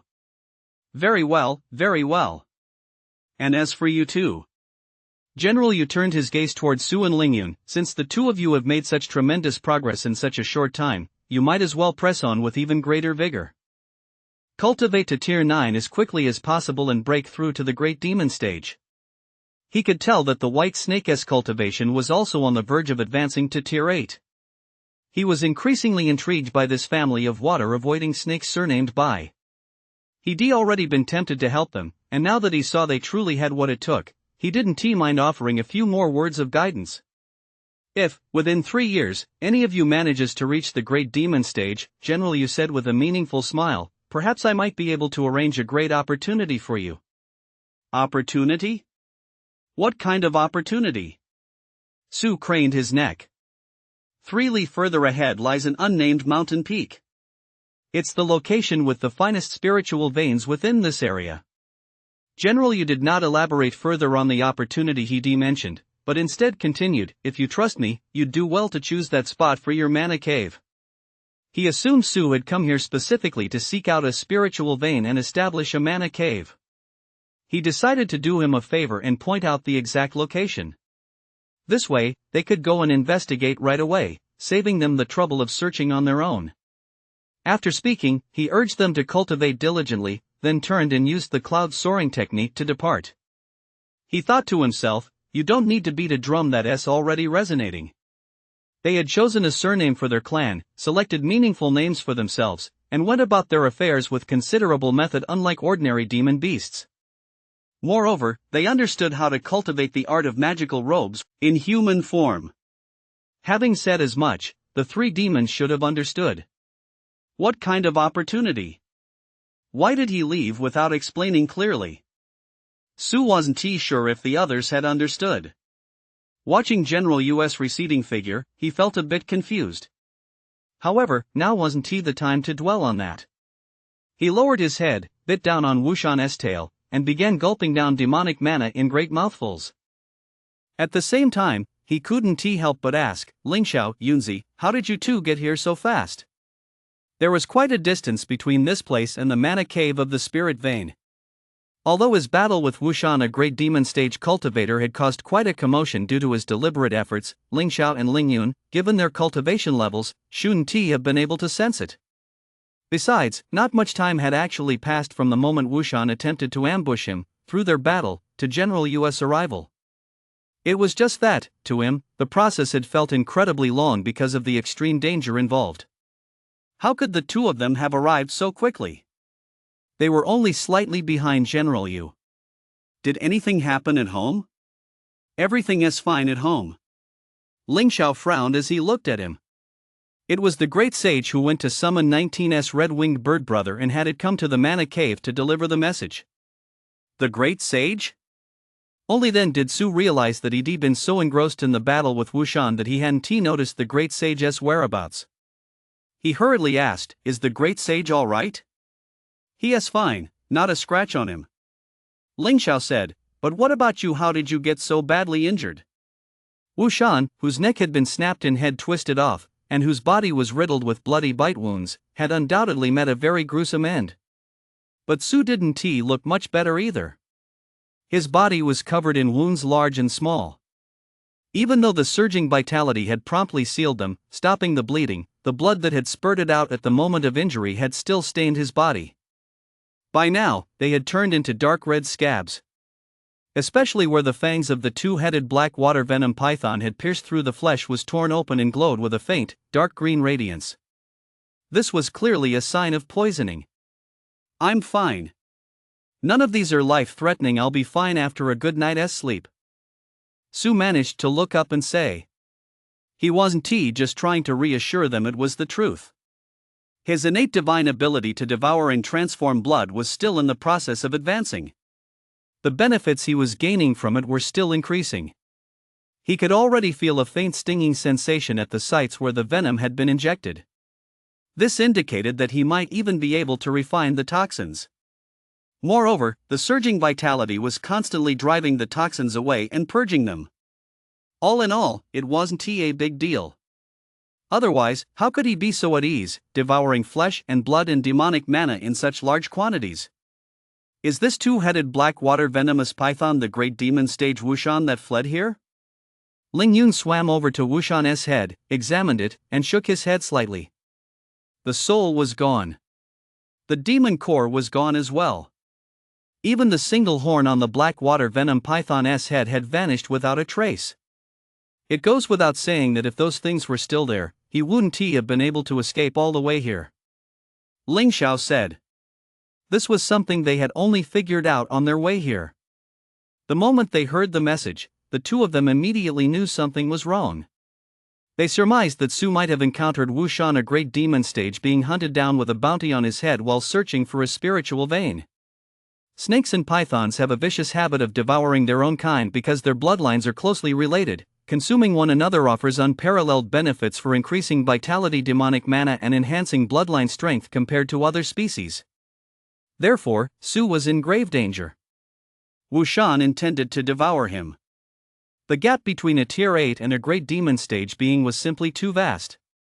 So they rushed over in a panic. I never expected that, in the end, you'd be the one to devour him. As Ling Xiao said this, her eyelid twitched involuntarily. Su is a strange one, after all. To devour the flesh and blood of a great demon stage being so voraciously and thoroughly, yet show no unusual reaction whatsoever. She even sensed that some demonic mana had been swallowed along with it. Old ghost, it seems you've grown stronger again. Ling Yun swam over and couldn't help but speak up. At first, they all thought that even if they made it to the scene, they might not even find the flower snake's remains. It wasn't until halfway there, when they heard movement, that it suddenly occurred to them, Wushan might have suffered severe injuries during his escape, and his strength was far weaker than before. Still, they felt Su's chances were slim. Now, seeing the blood-soaked wounds on the two-headed venomous python and the large flower snake feasting heartily, it was clear what had transpired during the battle. Ling Yun was almost relieved that he hadn't taken human form yet. Otherwise, he wouldn't have known what expression to put on his face in this situation. I have grown a little stronger. Su nodded in acknowledgement. You didn't see it, but it was incredibly dangerous just now. Fortunately, at the critical moment, my innate divine ability grew stronger. As Su spoke, he bit off a section of Wushan's tail and nodded clean. Then he decided he wasn't going to eat anymore. He was full. He could take it back as emergency rations. The physical body of a great demon stage being can be stored for years without spoiling. He'd eat it after waking up, when he was hungry. That would be more cost-effective. Should we head back first, or go check out that mountain general you mentioned? He asked. Let us go back, you need to tend to your injuries. Ling Xiao replied immediately, the mountain's right there, it's not going anywhere. Since General Yu had said it himself, it was as good as officially reported and settled. It didn't matter whether they checked it out or not. Tomorrow, they'd have 19 make a trip there to mark the spot, and then they could begin excavating the mana cave. So there was no need to go and inspect it while still injured. Alright, let us head back then. Su nodded upon hearing this. Since Ling Xiao was temporarily unable to revert to his serpent form, he and Ling Yun dragged Wushan's physical body back together. As they walked, he muttered, I've really had the worst luck this time. In a place this vast, how did I end up running into him of all people? It was probably inevitable that you'd run into him. Ling Xiao said, walking alongside the two of them. General Yu, a demon general stage cultivator, and two great demon stage cultivators' mana caves were all located on the eastern side of this mountain range. After all, Wushan is at the great demon stage. If he managed to escape from the demon Marquis guards, he must have some skills and tricks up his sleeve. He must have sensed them, so he avoided them and hid here. As long as Su keeps searching for spirit veins in this direction, he'll run into him sooner or later. That's true. Besides, Wushan fled toward Luoyang Mountain. He must be trying to escape to the Nanshan continent. Ling Xiao said, that's the land of chaos, a gathering place for demonic beings. He is likely biding his time, waiting for an opportunity to evade General Yu. A great demon stage who has lost much of his value won't be a top priority for the demon general stage to hunt down. The great demon stage hasn't found him these Few days. If he stays hidden patiently for a few more days, he might actually have a chance to escape. It's just a pity he ran into Sue. His efforts fell short at the very last moment. So, come to think of it, he is the unlucky one. Sue felt a sense of satisfaction. Serves him right. He had it coming. Who told this guy to be so greedy and try to eat him? Look at him now, reduced to food in this old man's mouth. Humph. Then he remembered the opportunity General Yu had mentioned, so he asked Ling Xiao and Ling Yun, "Do you two know what this opportunity refers to?" Both of them shook their heads. "I know," Sue said. "You know?" Ling Xiao was skeptical. General Yu hadn't explained it clearly. How could Sue possibly know? Could he have heard it from somewhere else? How could you possibly know? Ling Yun was skeptical as well.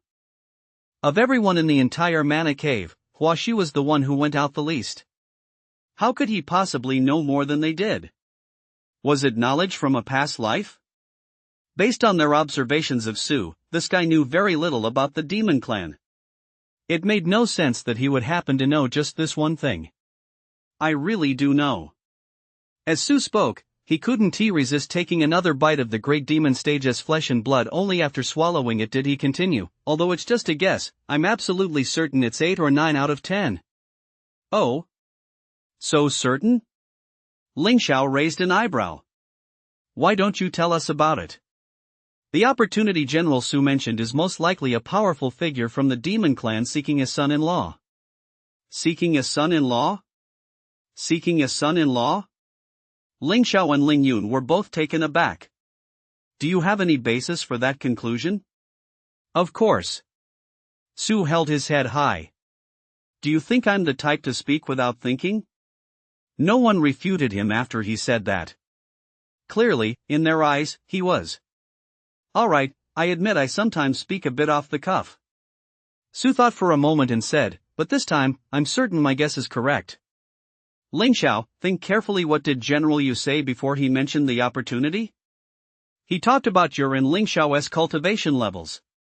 Ling Xiao had a good memory. She recalled that he had encouraged them both to reach Tier 9 as soon as possible and then break through to the Great Demon stage. Exactly. Sue nodded. General Yu first praised Ling Xiao but didn't mention the opportunity. "You've already achieved perfect transformation, so logically speaking, you're bound to advance to the Great Demon stage before either of us." If this opportunity were to fall on Ling Xiao, General Yu would likely have encouraged her directly. But he also singled out Ling Xiao and me, even saying something like the two of you. Sue grinned. "So, could it be that this opportunity is actually meant for one of us too?" Upon hearing this, Ling Xiao and Ling Yun reflected on what had just happened and couldn't help but realize that what he said made a fair amount of sense.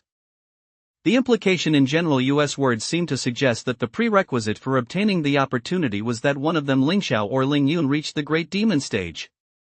It's a bit of a stretch to conclude from this that the opportunity is about finding a son-in-law. Ling Yun said. "How is it a stretch?" Sue chuckled.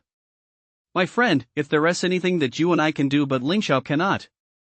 This is the only thing I can think of. Becoming the son-in-law of some powerful figure? Wrong. It's when a powerful figure's daughter gets pregnant." Though reluctant, Ling Yun had to admit that Sue was right. The Empress's unique aura made it difficult to simply categorize her as male or female. If she were willing to disguise herself as a man, there would likely be quite a few powerful demonic beings willing to take him as a son-in-law. Humph, that's right. Ling Xiao's lips curled into a smile. Even though she was the Empress and had seen countless people groveling before her and lavishing her with flattery, few men would admit it so openly. Admit that she was truly formidable. No matter how some might act on the surface, deep down they still believed that a woman ascending to the imperial throne was merely a stroke of luck. Generally speaking, by the time one reaches the Great Demon stage, they should have taken human form. Sue continued, "That must be the minimum standard for the demon clan to recruit a son-in-law, right?" "That is certainly true." Ling Yun nodded. The gap between Tier 9 and the Great Demon stage was the difference between demon beasts and the demon clan. And once she accepted Su's reasoning, looking back, she realized it made perfect sense. It seems the demon clan has a custom of seeking sons-in-law, Ling Xiao remarked. She hadn't considered this possibility before. But now she realized that the so-called fateful opportunity was likely what General Su had known, that a certain powerful figure would be selecting a husband for his daughter within the next 3 years.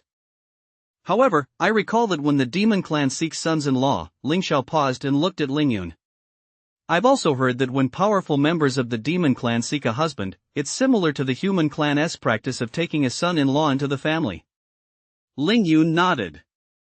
Ha! Su was dumbfounded. A son-in-law who lives with his wife's family? Wow! A son-in-law, he knew all about that. He'd heard that they had to work like slaves in their wife's family, being bossed around, and the children they bore wouldn't even take their own surname. Moreover, if they were beaten or scolded to death, it was settled by simply paying a small sum to their parents. In ancient times, they were considered of low social status. Apart from that last point, how is it any different from a woman getting married? Ling Xiao seemed genuinely surprised. Why are you making such a big deal out of this? The provision regarding low social status was also meant to prevent a son-in-law by marriage from disobeying. After all, men are physically stronger than women. Those who became sons-in-law by marriage were either from impoverished families struggling to survive seeking refuge in a wealthy household or individuals seeking social advancement by marrying into a prominent family. That's right. Ling Yun nodded. If you're unwilling, simply refuse. Since ancient times, there have been many cases of forcing virtuous women into prostitution or forcing women into marriage, but cases of forcing men into marriage as sons-in-law are extremely rare. Taking a son-in-law is all about having children. The pants are on you, can you just let someone take them off at will? Holy shit! Su stared at Ling Yun, completely dumbfounded. Bro, you're never mind. Why are you so shocked? Is what I said wrong? Ling Yun asked, puzzled. Even if I become a son-in-law by marriage, so what? In this world, isn't it always the strong who rule? A mere status as a son-in-law by marriage won't stand in the way of my path to greatness. Is that right? For a Tao Lord to say something like that is far too naive. It's obvious he hasn't experienced the harsh realities of the world. Su shot him a glance. Bro, you're stretching it a bit there, aren't you? Watch out, you might run into a tigress someday who'll drag you in as a son-in-law, beat you to a pulp, and then force you to father 17 or 18 kids. Let us see if you can still spout such flippant remarks then. Besides, this is among the demon clan. Ling Yun continued, they're different from the human clan. The demon clan doesn't have all those formalities or notions of propriety, honor, and shame. Terms like kept husband or son-in-law by marriage are concepts unique to the human realm. Low status and enduring humiliation simply don't exist here. Among the demon clan, when powerful figures select a son-in-law, it is to choose a young successor with solid strength and potential to serve the clan. Those who are chosen and who will go on to contribute to the clan are sure to receive training from the powerful figures and an abundance of the clan's cultivation resources. So it can certainly be called a great opportunity. Whose surname will the child take? Su asked. Whose surname? The one who is stronger. Ling Yun said casually. Makes perfect sense. Very reasonable. Brilliant. Su blinked and couldn't help but take another bite of the python meat. He needed to calm his nerves. Ha ha. What do you mean, whose surname will the child take? Ling Xiao laughed. 19's child, is it supposed to take the surname cat? 19's name was simply 19, it had no surname. This wasn't just true for minor demons, it applied to those at the great demon stage as well. Just like Wolf Ching and Tiger Shao, these were names they'd chosen for themselves based on the prototypes of their demonic forms. Some were too lazy to think of their own names, so an entire clan would simply adopt a similar name from someone else. Most of the time, they chose to name themselves after the strongest among them. When Lang Qing reached the great demon stage, many of the young wolf demons in his stronghold also took the character wolf in their names, modeling them after his. For example, Wolf 1 and Wolf 2. These were already considered systematic. Many demon clan names were even chosen at random.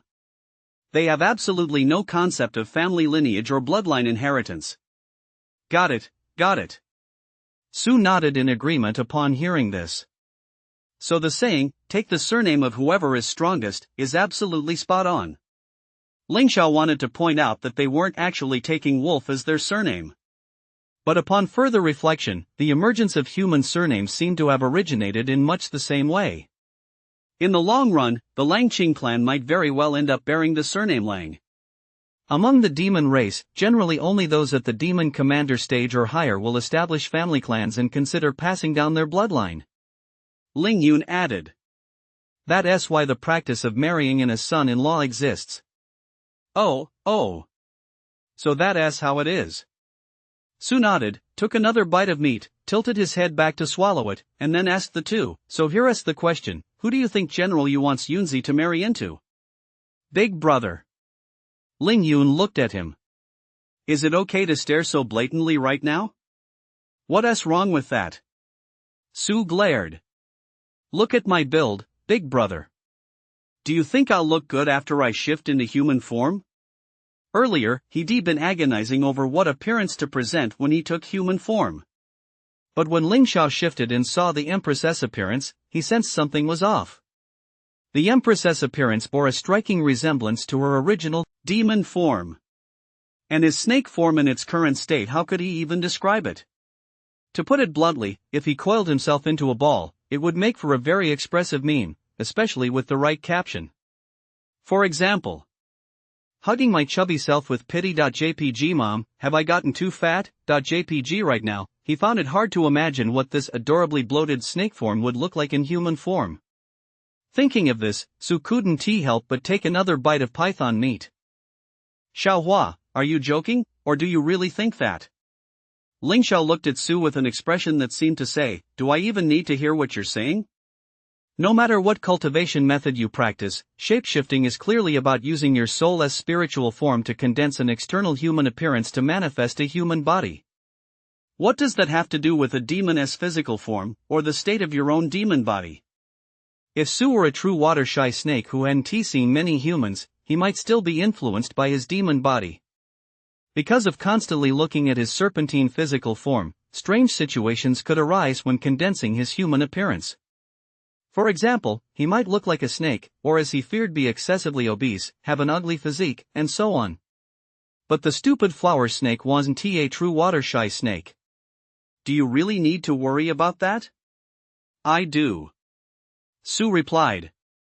For him, the transformation thunder tribulation was like a very important exam. And what he feared most was exams. He got nervous as soon as an exam began. When he got nervous, he'd make mistakes. He always had to go to the bathroom before an exam. If he got nervous during the transformation as well, then you're worrying needlessly. Ling Yun commented on Su's concerns. Even under the transformation tribulation, Ling Xiao still had enough energy left to conjure such exquisite robes.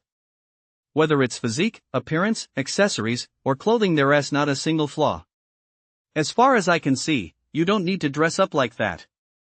It's just taking on human form. What is so hard about that? You're absolutely right. Ling Xiao added, even if you love beautiful robes and want to refine your magical robe to be exquisite, it'll just cost a bit more soul. What's there to fear? Whether the magical robe is beautiful or not doesn't affect its efficacy. This type of magical treasure forged by demons using heaven and earth mana during the transformation tribulation is similar to the symbiotic magical treasures of ancient demons from the primordial era. Ling Xiao's magical robe was crafted from Rashid snakeskin, refined using mana. Not only could it be worn over other magical robes in the future to boost defensive power, but she could also refine each newly shed skin into it to enhance its potency. It was a treasure that would grow with her. I'm guessing you just don't want to become a son-in-law, do you? The design of the robe was based on her previous favorite outfit, with just a few minor adjustments. The final result perfectly matched her vision. And the entire process went off without a hitch. Therefore, she felt that Su's concern stemmed from something else. I don't even know who I'd be marrying into yet, how could I be afraid? No matter who it's for, you're afraid, don't think we can't tell. Besides, you've definitely made some guesses, haven't you? Ling Xiao smiled at Su, as if to say, you think you can fool me? That's right. Su suddenly realized and said, I do have some ideas. You too. He looked at them, his eyes flashing with a look that said, if you don't know, I'm about to show off. Time to flaunt this old man's wit. What's so hard to guess? Ling Xiao laughed. I've already figured it out. What? Su's eyes widened. Not hard to guess? Of course it's hard to guess. With his excellent reading comprehension, he'd already figured it out just now. Yunzi, what do you think? It's not hard at all. Ling Yun replied without turning her head, the opportunity general you mentioned, if it's about finding a son-in-law, then the one selecting him will almost certainly be an elder from the Snake and Python clan. Or perhaps someone directly from the water-avoiding Snake clan, right? How did you figure that out? Same clan, it's better for having children. Among the demon clans, when both parents are from the same clan, it's easier to produce children with good bloodlines. Since the purpose of selecting a husband is to pass on the bloodline, this is naturally a key factor to consider. TSK. Su looked a bit dejected. It was really tough to show off in front of a female empress and a Dao ancestor. Compared to them, his strength lay in his agile, unconventional thinking. That's why he could find a point of entry from angles they hadn't considered.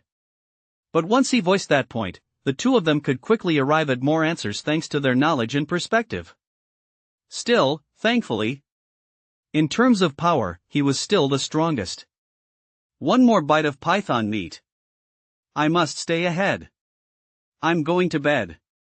Although Su was injured and still carrying a great demon stage physical body, the three of them moved quickly and soon returned to the mana cave at the spirit vein. As soon as they entered the mana cave, he spoke up. Ms. Bai Xiaotsue is in the middle of her cultivation, let us not disturb her. If she found out about my injuries, she'd definitely worry. These are just superficial wounds. After sleeping for 10 days or half a month, I'll be mostly healed. I'll tell her then. Sounds good. The other two had no objections. They each returned to their respective chambers. Su glided over to his usual sleeping spot, lay face down on the ground, curled up, and closed his eyes. Before long, he fell into a deep sleep. Vitality +1 +1 +1 +1 +1. Vitality +1 +1 +1 +1 +1 +1. Vitality +1 +1 +1 +1 +1 +1. Congratulations, host. Divine Talent Devour and Transform into Blood has successfully advanced to the Devour skill. Vitality +1 +1 +1 +1 +1 +1 +1. He was utterly exhausted. Both his body and mind had been severely drained by the fierce battle at Wushan. He slept for 3 whole days. That day, upon waking, he happened to hear the notification that his divine talent had successfully advanced.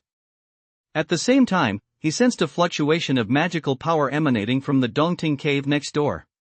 He couldn't help but cast a soul scan. Ling Yun? The magical fluctuation originated from the Dongting cave where Ling Yun resided. That guy, has he reached tier 8? I've ascended to tier 8. Ling Yun's laughter, which I hadn't heard in a long time, drifted over at that moment. Su chuckled to himself, thinking, my brother, the Tao Lord, has finally reached tier 8 as well. Next up is the push for tier 9. I'll definitely get there first. Just then, Wolf Ching's voice rang out from outside their mana cave. Su, are you there? Lang Ching's arrival wasn't for any other reason. He had come to hand over a mid-grade mana stone to Su.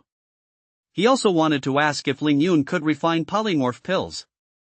If there were any finished polymorph pills for sale, he could handle the sales on her behalf. This time, he was escorting the mana stones to the city where Grand Marshal Fuli was stationed. The demon clan speaks plainly, so he told the group, as is customary, a 20% cut is taken from anything sold, the name of the demon general stage at our garrison. However, Sue and the others wouldn't have to pay it. All they had to do was entrust the entire sale to him immediately. Of course, he would ensure they wouldn't lose out on the price. Ling Xiao and Ling Yun exchanged a glance and nodded in agreement.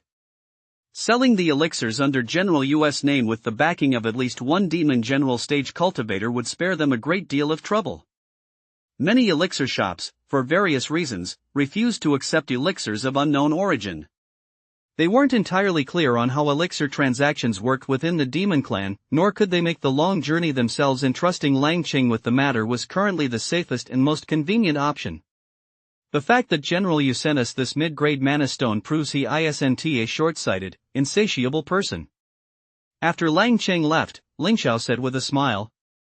In other words, this demon general stage cultivator didn't currently intend to drain the pond to catch all the fish. Or perhaps we aren't worth him breaking the rules for. Ling Yun remarked. Casually slaughtering one's own demon beasts, especially high-tier ones with potential, is strictly forbidden.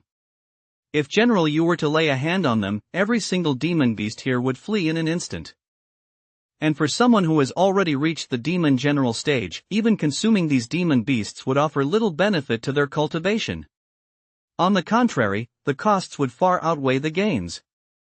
Compared to their flesh and blood, General Yu needed high-grade combat techniques, cultivation methods, divine abilities, and spiritual pills to enhance his combat power and cultivation level even more, as well as opportunities to obtain more bloodline inheritances. Every so often, the demon clan opens secret realms for bloodline inheritance. To qualify for entry, one needs the recommendation of demon commander stage cultivators, as well as the support of the demon marquis in the royal city. This is likely why General Yu wants them to advance to the great demon stage as soon as possible to seize that so-called opportunity. I never expected we'd actually guessed right. Ling Xiao couldn't help but laugh. She might not be entirely familiar with the affairs of the demon clan, but having once served as an empress, she could easily see through General Yu's intentions. The demon general stage officers stationed at the garrison were akin to local officials. The powerful ones were like the high-ranking officials and marquises in the imperial court. To build connections, especially close ones, giving gifts was a given. Why? Ling Yun asked, puzzled. Just giving gifts isn't enough, giving too little won't do either. And if you don't know how to give properly, it's easy to get into trouble. Although Ling Xiao had never given gifts herself, she'd seen too many people accept them. Besides, you have to pick a side. Giving gifts and picking a side, that's how you become one of the in crowd. But that's still not enough. Everyone knows that the best things are reserved for one's own people. The easiest way to become one of them is through marriage. Nepotism. But we have neither blood ties nor any similar close relationship with General Yu, Ling Yun said. Within the sect, there were also struggles for interests and power. He had never participated, but he had been an observer countless times. So what Ling Xiao was saying, he had seen similar schemes before. A mid-grade mana stone. That was certainly a generous offer. But this was the bounty posted for Wushan. General Yu had slain the two-headed poison python, yet the bounty also included a share for the stupid flower snake. To call it a favor done while the opportunity presented itself might be an understatement, but it certainly didn't show much regard either. Just wait now that Lang Cheng has seen you advance to tier 8, he is bound to make a gesture as well. Not necessarily. Su, who had been staring at the mid-grade mana stones without saying a word, finally spoke up. General Yu isn't the kind of demon general stage who needs to curry favor with us just to befriend powerful figures. What makes you say that? He is strong, very strong. Su said, I've seen him in action. Over the past few days, while fast asleep, he had repeatedly replayed the previous battle in his mind, and the conclusion he reached was that General Yu was very strong. The fact that he is stationed at the edge of the mountain range means his strength ranks among the top within the demon general stage. Ling Xiao nodded. I heard from 19 that General Yu ascended to the Demon General stage 10 years ago and ranked among the top 3 under Demon Commander stage Fuli. Moreover, he has only been cultivating for a Jazi. It is precisely because of this strength and his long lifespan that he. But I was mistaken. After all, the Demon General stage is different from ordinary human officials. Cultivators are often arrogant, and demon cultivators are even more defiant and unruly. Given his own strength, he likely didn't need to court anyone's favor. As long as there's a pretext to forge a connection with a powerful figure, one will naturally be taken seriously. So, rather than a gesture of goodwill, it was more of a tacit transaction. In exchange, Su and his group were willing to serve as that pretext. Even helping them sell spiritual pills and agreeing to purchase protective magical artifacts seemed more like a gesture of benevolent support. If that's the case, then this mid-grade mana stone will suffice. Ling Xiao said with a hint of regret. This meant they wouldn't receive any further benefits from the Demon General stage in the future. Furthermore, this benevolent support was something they felt obligated to reciprocate. Should they refuse? Of course not. Can I just swallow this thing right now? Su, at the mid-grade mana stones and suddenly blurted out. It startled both Ling Xiao and Ling Yun. What did you say? Are you crazy? Not only must they survive, but they must thrive to even have that opportunity. In the northern wasteland mountains, countless wild beasts die every day. After becoming a demon beast, one must advance to the high tier within 20 years to even have a chance at breaking through to tier 9. In other words, even if everything goes smoothly, it takes 20 to 30 years. Of course, among the demon race, bloodline inheritance determines cultivation potential and speed, and some beasts do encounter all sorts of serendipitous opportunities. It's not unheard of for those blessed with good fortune to stumble upon extraordinary encounters. But it's absolutely impossible for them to advance to tier 8 in just 2 years, like they did. And in the Chohua Snake's opinion, that was still too slow. Old ghost, are you still half asleep? Ling Xiao felt like slapping him to snap him out of it. Calling you weak, where does that leave me and my younger brother, the Tao Lord? But Wu Shan was crushed to death by General Yu. Su couldn't help but keep recalling the moment General Yu crushed Wu Shan. The more he thought about it, the more overwhelmingly powerful it seemed. And then, he couldn't help but feel how weak he was. Such stimulation easily stirs up greed. As the saying goes, greed knows no bounds. He used to be human, now he's a snake. He's got the best of both worlds. This kind of thrill makes even a lazy slacker want to roll over and give it a shot. Of course, such a burst of energy probably wouldn't last long. Sleeping to replenish vitality was the only way he could be confident he'd stick with it. So Su didn't even entertain the idea of training. Instead, he thought about quick fixes like swallowing a mid-grade mana stone or something to rapidly boost his strength. Can't I really swallow one? He asked, refusing to give up. My combat power is even weaker than Wu Shan's. General Yu crushed him with a single palm. I bet 3 fingers would be enough to crush me. I really want to train faster. On the surface, he was speaking to Ling Xiao and the others, but in reality, he was asking the system. The system remained silent, offering no response. No response meant no. Ling Xiao and Ling Yun also fell silent in response to his words. Unlike the system, however, their silence seemed to carry a deafening torrent of curses. Su wisely blocked out their telepathic voices immediately. As long as I can't hear it, you can't curse at me. But he forgot that these two could still speak out loud. You old ghost, are you deliberately trying to upset me? Ling Xiao said, folding her arms and frowning. How about we have a fight? Su glanced at her and thought to himself, you can't beat me anyway. But his injuries hadn't fully healed yet. Not wanting to worry Xiao Chui or completely enrage his empress sister, he kept it to himself. Even with his powers severely depleted, Wu Shan is still a genuine great demon stage cultivator. His physical strength and combat prowess speak for themselves. No matter how skilled Ling Xiao was, she could hardly read anything from his serpentine face, so she continued, as a tier 8, isn't it only natural that you're weaker than him? The path of cultivation grows increasingly difficult. However, demon beasts that advance to the higher tiers will soon realize that the progress made before tier 8 pales in comparison to what lies ahead. And this feeling will stay with them forever. If they have the chance to keep going, that is. The hurdles will always be there, and they become increasingly difficult to overcome. Tier 8 to Tier 9 is the first hurdle. Tier 9 to shape-shifting is the second.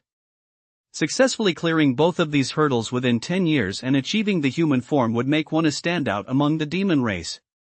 Moreover, there is a 90% chance they will be reduced to ashes under the thunder tribulation. Cultivation among the human race is the same, said Lingyun. For an average Tier 9 demon, accumulating enough demonic mana to achieve the human form takes well over 10 years. However, if one can advance from the Great Demon stage to the Demon General stage within 50 years, they would be considered a prodigy among the demon race. The difference in difficulty between the two is self-evident. General Yu reached the Demon General stage in just 60 years, proving his extraordinary talent.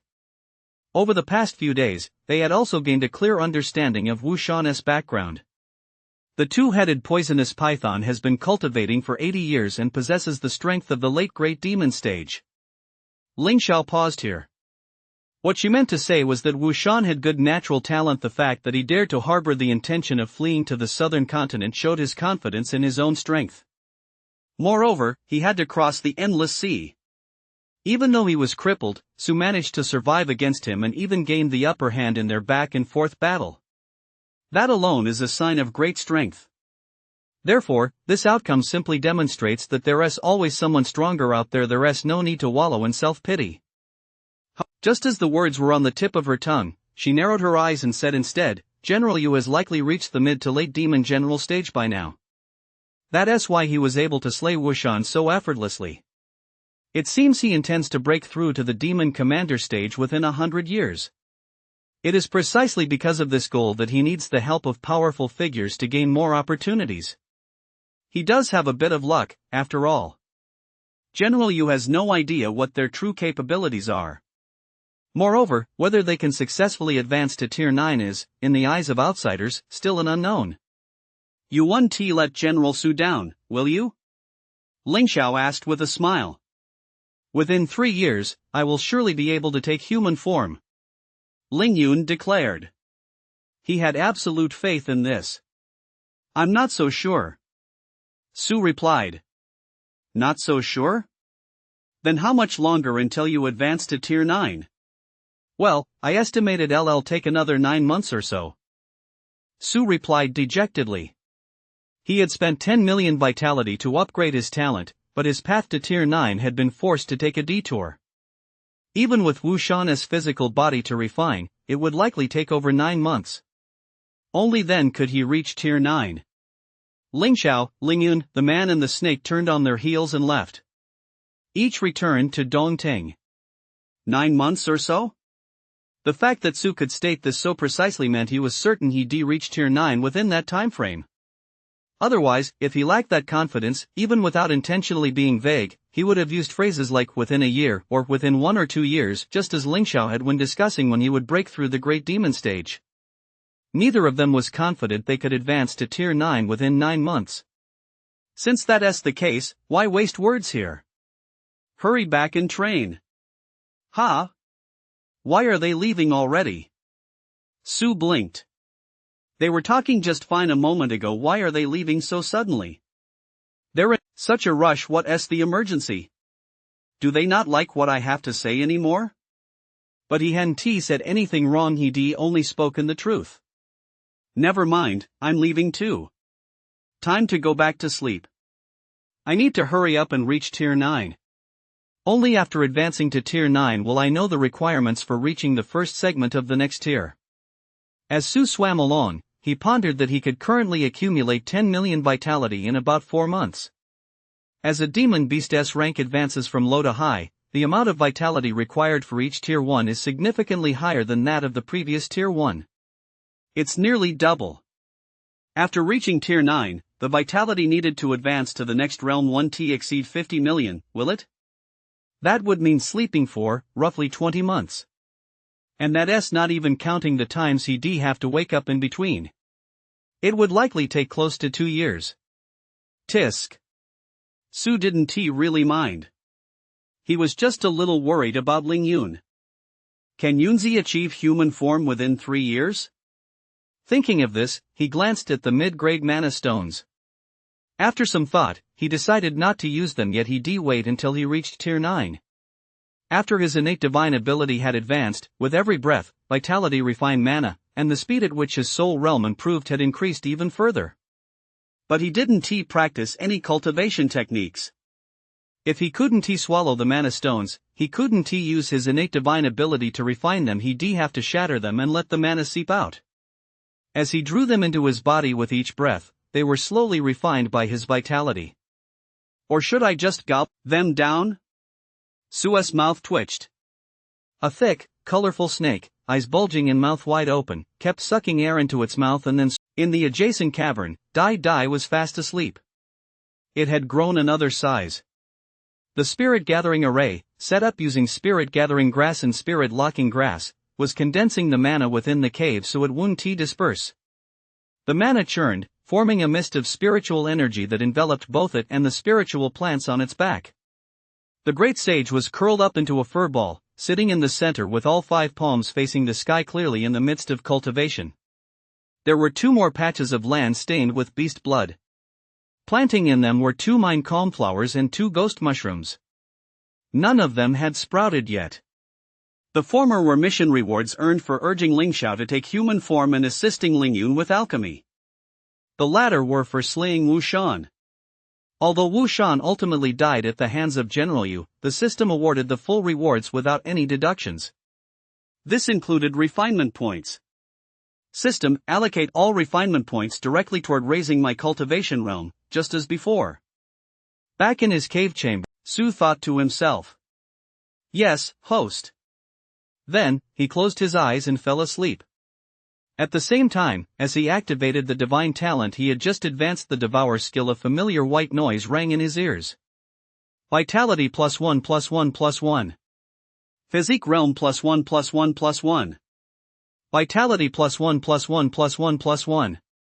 He extended his serpentine tail and tapped the back wall of the cavern. This confirmed his suspicion.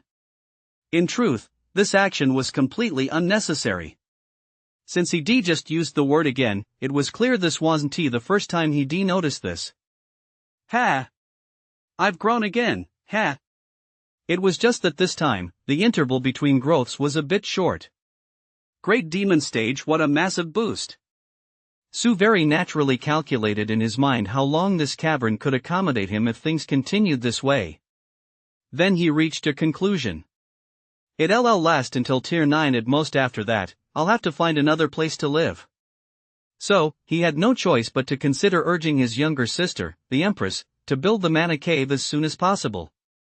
Just then, he heard commotion outside. It seemed they were discussing the construction of the mana cave.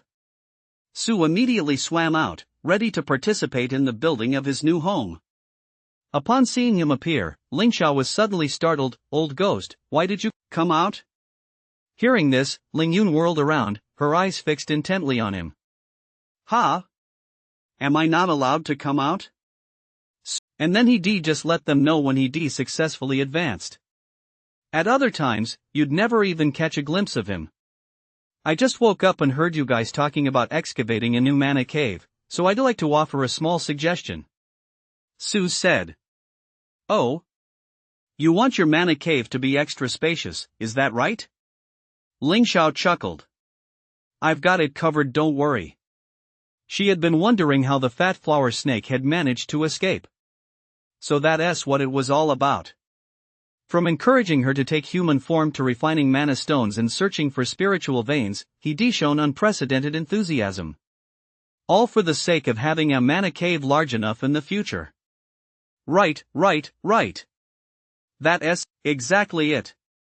Su chuckled. By the way, how long will it take to finish building our mana cave? It had better be quick, otherwise, this place won't be big enough for him. It does need to be done quickly. Ling Xiao glanced at Su's size, recalled what had happened earlier, and couldn't help but nod. And Dai's mana cave will need to be bigger, too. She thought of the wing-chasing turtle, whose growth rate in terms of size alone wasn't necessarily much slower than Sue's. Of course, as the guardian of the Bai family's spiritual plant garden, rapid growth wasn't a bad thing. It's not just about building it big, we also need to leave room for future expansion. Ling Yun couldn't help but interject. No one knew just how massive Sue's size would eventually become. The size and growth rate of the purple gold wind-chasing turtle also depend on its bloodline heritage. Building it too large now might not last more than a few years. Besides, we don't know how long we'll be staying here. It's better to leave some space when building it. If it runs out, we can just dig more later. That's exactly what I had in mind. Ling Xiao nodded. That's why I intend to build the mana cave like this. As she spoke, she casually tapped her finger, drawing a 5-petaled flower on the ground. Just like this. We'll carve out 5 separate mana caves around the spiritual vein. The mountain peak above the spiritual vein was shaped like a lotus flower, with exactly 7 or 8 petals spreading out. If we carve out 5 of these areas, the space will definitely be large enough.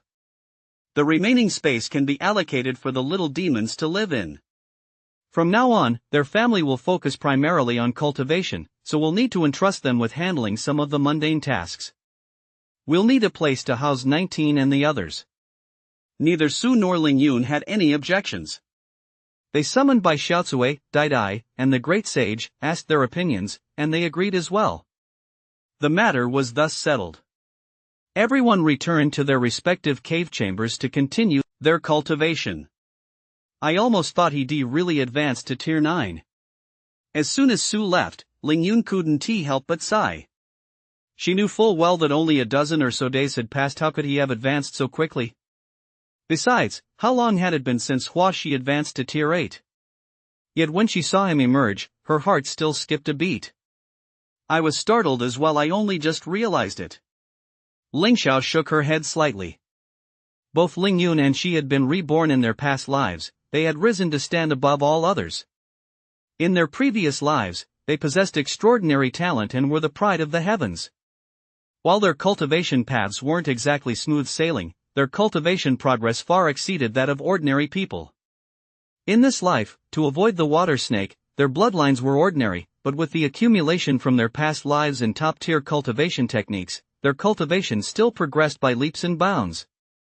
They had devoted themselves entirely to cultivation without giving it much thought. It wasn't until recently, when Lang Qing sent over some mid-grade mana stones, that Su suddenly brought it up, complaining that his strength was too weak and his own cultivation progress too slow. The two of them explained to him just how much time ordinary demon clans spent on cultivation. Only after saying this did they realize just how astonishing their own cultivation speed was. And Su's was even more terrifying. He has actually always been one step ahead of both you and me. Ling Yun said. When we were both low-tier demon beasts, we could still attribute it to differences in bloodline inheritance. Ling Xiao said, but even after condensing our demon cores, he was still able to advance a step ahead of us. Not only that, but Su's combat prowess allowed him to engage in a fierce battle with a half-crippled great demon stage being. His innate divine abilities are also astonishing. According to legend, only descendants of ferocious beasts are capable of devouring the flesh and blood of a great demon stage being while still at the tier 8 level. Could the cultivation technique he practices be superior to ours? Ling Xiao frowned. Your Majesty, when have you ever seen him cultivate? Ling Yun asked. The cultivation techniques of the celestial realm originate from the Tao ancestor. The general principles of cultivation techniques in the Earth realm originate from the Orthodox Xian sect. Both stem from the same lineage, and so do the demon clan's cultivation techniques. I have never heard of any cultivation technique that allows one to grow stronger simply by sleeping. How peculiar. Ling Xiao raised an eyebrow. Could it be a special bloodline within the demon clan that I have never heard of? The demon clan relies on innate bloodline talents, giving them greater combat power than humans of the same rank. Occasionally, a special bloodline emerges, producing individuals of extraordinary talent and brilliance. I have heard of ferocious beasts consuming blood or other celestial and earthly energies to enhance their combat power. However, he continued, his voice now filled with even greater puzzlement, that still requires condensing a demon core, cultivating demonic mana, and refining the energy of blood in slaughter. Otherwise, they would lose their sanity and become mindless, senseless monsters. The flower snake doesn't possess a single trace of demonic mana. Nor has it ever expelled a demon core. It's one thing that we can't figure out this old ghost of a flower snake's origins, but now we don't even have a clue about the cultivation technique he practices or his innate supernatural abilities. Ling Xiao furrowed her brows.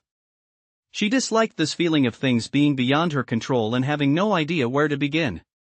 The ancient demon clan once flourished for 10,000 years. It's only natural that there are secrets you and I don't know about, Ling Yun said. Since he is currently a friend rather than an enemy, we'll just have to wait and see how things play out over time. I'm going back to cultivate. He glanced at Ling Xiao. Your Majesty, don't let handling trivial matters interfere with your cultivation. After all, they'd been relying on Sue's favor all along. There was no point in saying more. She had to devote herself fully to cultivation. For a Dao Lord and an Empress to be constantly held back, it didn't look good in terms of face and dignity. Humph. I know that. Ling Xiao lifted her chin slightly. Starting with this promotion to Tier 9, I will definitely be a step ahead of you both. Your Majesty, don't speak so definitively. Ling Yun said as she swam along. Who was to say I want to reach Tier 9 first and ascend to the Great Demon stage? Xiaoqing, Xiaobai, are you two also confident you can advance to Tier 9 within 9 months? A white snake's head poked out from ahead, flickering its tongue as it asked. Ms. Bai Xiaozue was very concerned about whether her own offspring could all be so formidable. Then it'll come down to who triggers the thunder tribulation first. After Su returned to the cavern hall, he paid no attention to what was happening outside. But even without releasing his soul, he knew just how much Ling Xiao and Ling Yun wanted to surpass him in cultivation. So, how can an older brother lose to his younger sisters and brother? Even if you're an Empress or a Dao Lord, that's out of the question. Therefore, he immediately began devouring the flesh and blood of the Great Demon stage. The physical body of the two-headed venomous python had been in his cavern hall all along. The others in the mana cave, due to the gap in their cultivation levels, were simply unable to digest it. So Su had it all to himself. To replenish his depleted vitality more quickly, and to advance to Tier 9 faster. This time, he didn't want to simply treat the flesh as food to fill his stomach. Instead, he chose to devour it, activating his innate divine ability to refine it while he slept. Of course, he couldn't bear to waste it. The Great Demon stage had perished, and its soul had been captured and confined by General Yu. The demonic mana within its physical body would continue to dissipate. It was best to use the Devour skill promptly to directly enhance his soul and physique. First, he feasted to his heart's content. Then he closed his eyes and went to sleep. He activated his innate divine ability, the Devour skill, Vitality +1+1+1+1. Physique Realm +1+1+1+1. Vitality +1+1+1+1+1+1. Soul Realm +1+1+1+1+1. After that, he never left the cavern again. As long as the flesh and blood within his body, along with the demonic mana, were fully refined, he would devour more, then go back to sleep and refine it all over again. Until this day, 6 months later. Vitality +1+1+1+1+1+1. Congratulations, host, you have advanced to Tier 9. Su opened his eyes and woke up one day. He heard the notification sound for his promotion to Tier 9. Just as he was about to glance at his stats panel, he heard people shouting outside. Xiao Hua. Xiao Cheng. Xiao Bai. Wake up quickly. The mana cave is finished. Bai Xiaozue's voice rang out inside the mana cave, let us get ready to move. The mana cave is finished? I didn't expect it to be built so quickly. Su immediately darted out of the cave chamber, wagged his tail joyfully, and dashed toward the front hall. Because his body was so massive and heavy, his sudden movement caused him to collide with the stone wall of the mana cave, producing a thunderous crash. As soon as Ling Xiao, Ling Yun, and the others saw this, they simply stepped aside. They waited until he had charged out before following behind him, swimming out at a leisurely pace. So by the time he reached the cavernous main chamber, he found that the others hadn't arrived yet. Ha! What ha? Move over a bit. Ling Xiao, from behind, kicked Sua's snake tail. Don't you know how big you are? Blocking the way like this, I don't even have room to step. 4 months ago, the ugly flower snake had undergone another molt. Since then, Sua's body had once again entered a phase of rapid growth. Every time Ling Xiao passed by, he worried that if Su kept growing, he'd end up collapsing the mana cave. Fortunately, after finishing the flesh from the great demon stage and returning to eating ordinary demon beast meat for the past 2 months, Sua's physical growth has gradually slowed down. Otherwise, he might not have been able to wait until the heart of Mana Cave was completed. He would have had to go to the valley outside the cave to sleep for a while. Of course, the flower snake probably wouldn't care wherever he sleeps is the same, isn't it? Little flower, you're growing so fast. Dade, the purple gold wind-chasing turtle, expressed her admiration and envy at Sua's size. Growing well, the bigger you get, the stronger you become. Turtle Lord, you're not slow yourself. Su returned the compliment, and in the process, shifted his body to make room for Ling Xiao and Ling Yun. You two should stop complimenting each other like this.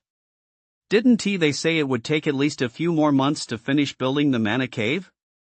Su hadn't left the cave hall, but he still heard some of what was happening outside. 3 months ago, Ling Xiao had said it would take another half a year to finish building the Mana Cave. With the two of you around, the new Mana Cave is bound to be built faster, isn't it? Ling Xiao said with a chuckle. To speed up the excavation of the Mana Cave, she had gone so far as to use up all her mana stones. Not a single one was left. Ling Yun also took out 2 polymorph pills she had refined and handed them to Lang Qing to sell. Of course, these 2 spiritual pills were not only used to secure the early completion of the Mana Cave, the rest would be exchanged for artifact refining materials. During this time, General Yu had provided quite a bit of assistance. However, these were all just small favors. It seemed he had no intention of completely winning them over to his side. He simply hoped to enlist their help.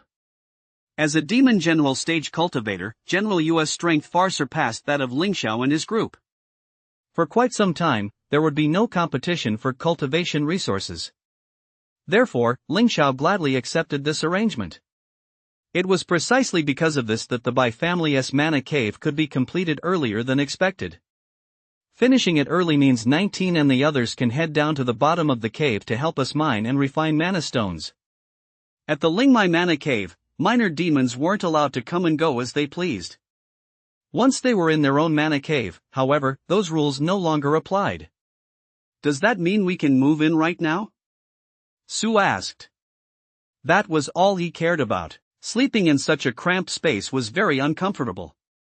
It's hard to even turn over in bed. Let us move into a bigger place ASAP. Yep. We can move in today. Bai Xiaotsui said with a beaming smile. Seeing her so happy, Sua's heart skipped a beat. He cast a quick soul scan and exclaimed joyfully, Xiaotsui, have you advanced to tier 7? That was fast. From when she advanced to tier 6 until now, it's been at most 7 months? Xiaotsui is at tier 7? Ling Xiao and Ling Yun both turned to look at the big white snake. The once imposing white snake was now smaller than its own children. Even Ling Yun, who cared least about having a massive physique, had already surpassed it. The mother snake was an ordinary water-avoiding snake with average bloodline and innate talent, so this rate of growth was somewhat beyond their expectations. But on second thought, it was also to be expected. After all, over the past few months, the entire snake family had been cultivating, and aside from Su, everyone else had an unlimited supply of mana stones. Ling Xiao had even packaged and sold the skeleton of Wu Shan to Lang Qing. All of it was exchanged for mana stones. Although they didn't fetch a high price due to the demonic mana dissipating too rapidly, Su had consumed it, they still managed to get 10 mana stones in exchange. Furthermore, the cultivation technique Bai Xiaotsui is currently practicing is the complete version of the true art of transforming into a dragon, which Ling Yun and Ling Xiao had painstakingly selected. The two also take time to correct any errors or oversights in her practice. With ample mana, a suitable cultivation technique, and the protection of the Empress and the Tao Lord. It was no surprise that she advanced from the 6th tier to tier 7 within 7 months. Well then, our family has had a double celebration today. Ling Xiao laughed. It's actually a quadruple celebration. Su chuckled, the great sage has reached the 5th tier and even condensed a demon core. Oh? Ling Yun smiled. That's wonderful. I'll find a suitable cultivation technique for you right away. In his view, once a demon beast had cultivated a demon core, the next step was to condense a demon pill, at which point he could teach it a cultivation technique. At that point, its cultivation would advance by leaps and bounds. The great sage is currently in charge of tending to those spirit plants. If its cultivation progresses, it might even be able to hasten their maturation. They were well aware of the great sage's capabilities. Your Majesty, do you happen to have any cultivation methods for those with the bloodline of the spirit monkey? If it could practice the corresponding cultivation technique, it would certainly be like adding wings to a tiger. Perhaps they could consider purchasing some spirit seeds and entrusting them to the great sage to cultivate. Ling Yun intended to refine elixirs, so he would inevitably need spirit-rooted plants in the future. Planting them early would save the trouble of hunting them down later. He hadn't considered this before because spirit seeds were hard to come by on Mount Luyang. At the same time, he felt that cultivating and growing spirit plants took far too long. So he hadn't devoted much thought to it, leaving it to the great sage to plant those spirit seeds that had appeared out of nowhere. But now that this little monkey had already condensed a demon core, he couldn't help but think he should plant more useful spiritual plants. I recall a text called The 10,000 Methods of the Azure Emperor, though my memory of it is incomplete. Ling Xiao's expression was somewhat peculiar at that moment, and he wasn't looking at Ling Yun as he spoke. Instead, he was staring at Su. Never mind. Ling Yun chuckled, I recall some of it as well. We can cross-check our memories and...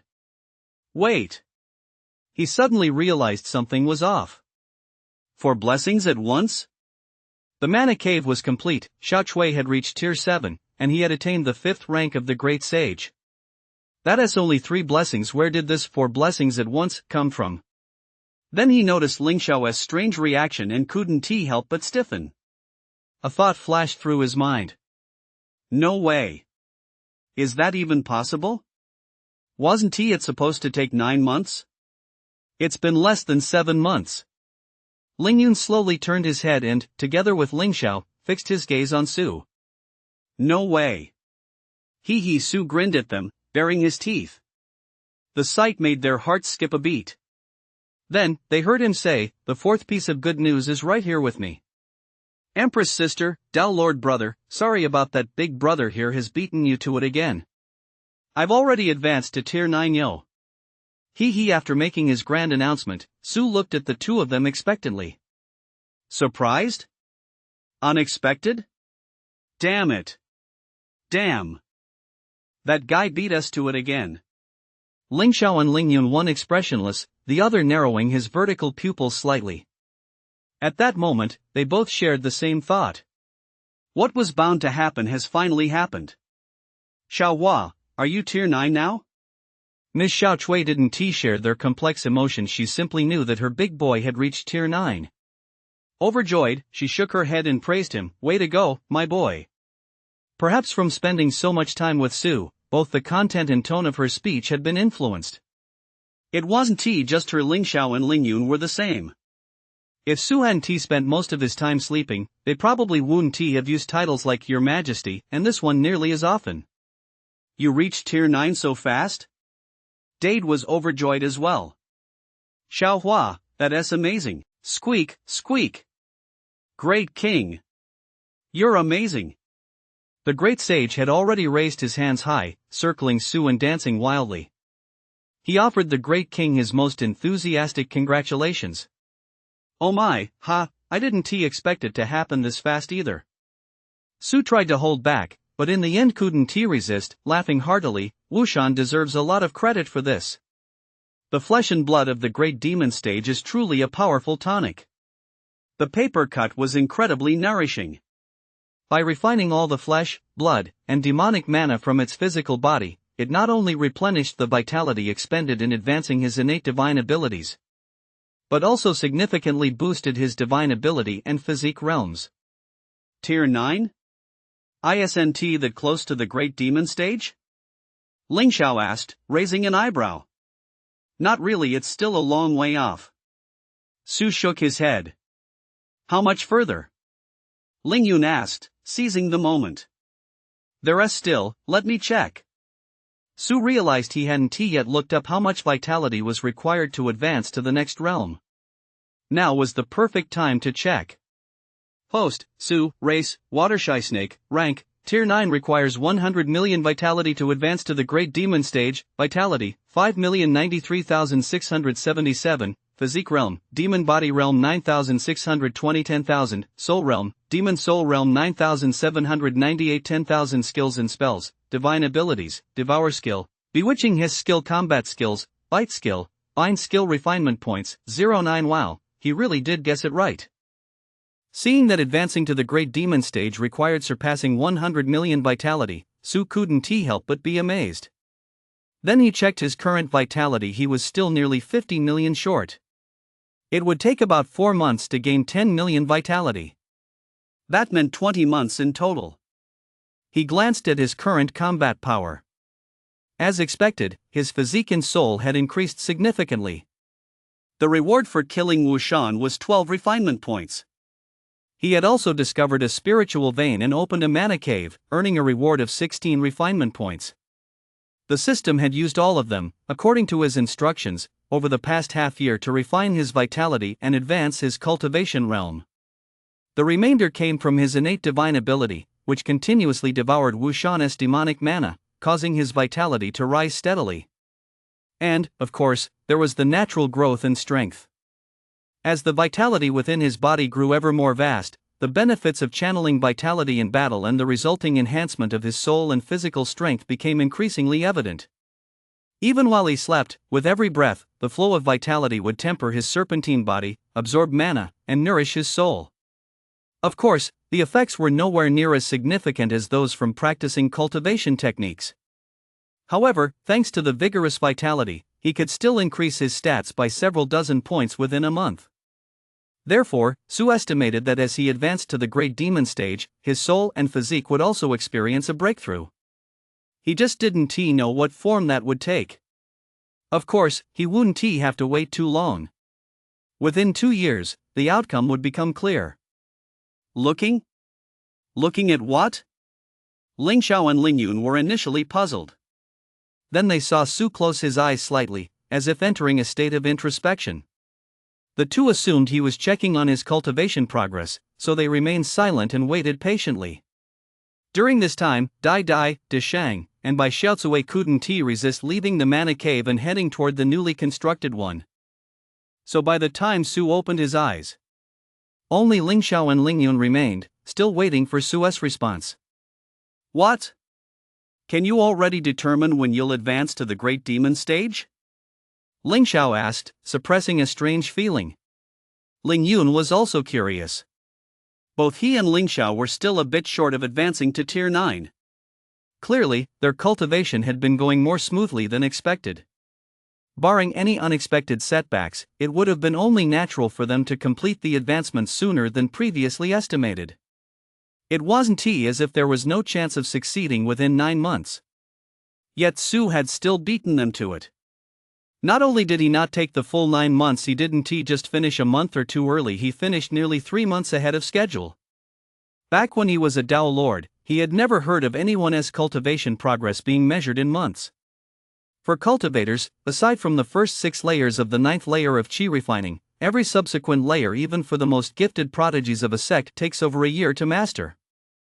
A Tier 8 demon beast advancing to Tier 9 is even more comparable to the breakthrough from the 8th to the 9th layer of Qi refining. Having memories from a past life doesn't mean one can achieve this overnight. It's possible to accelerate the process, but to cut the time required by more than half?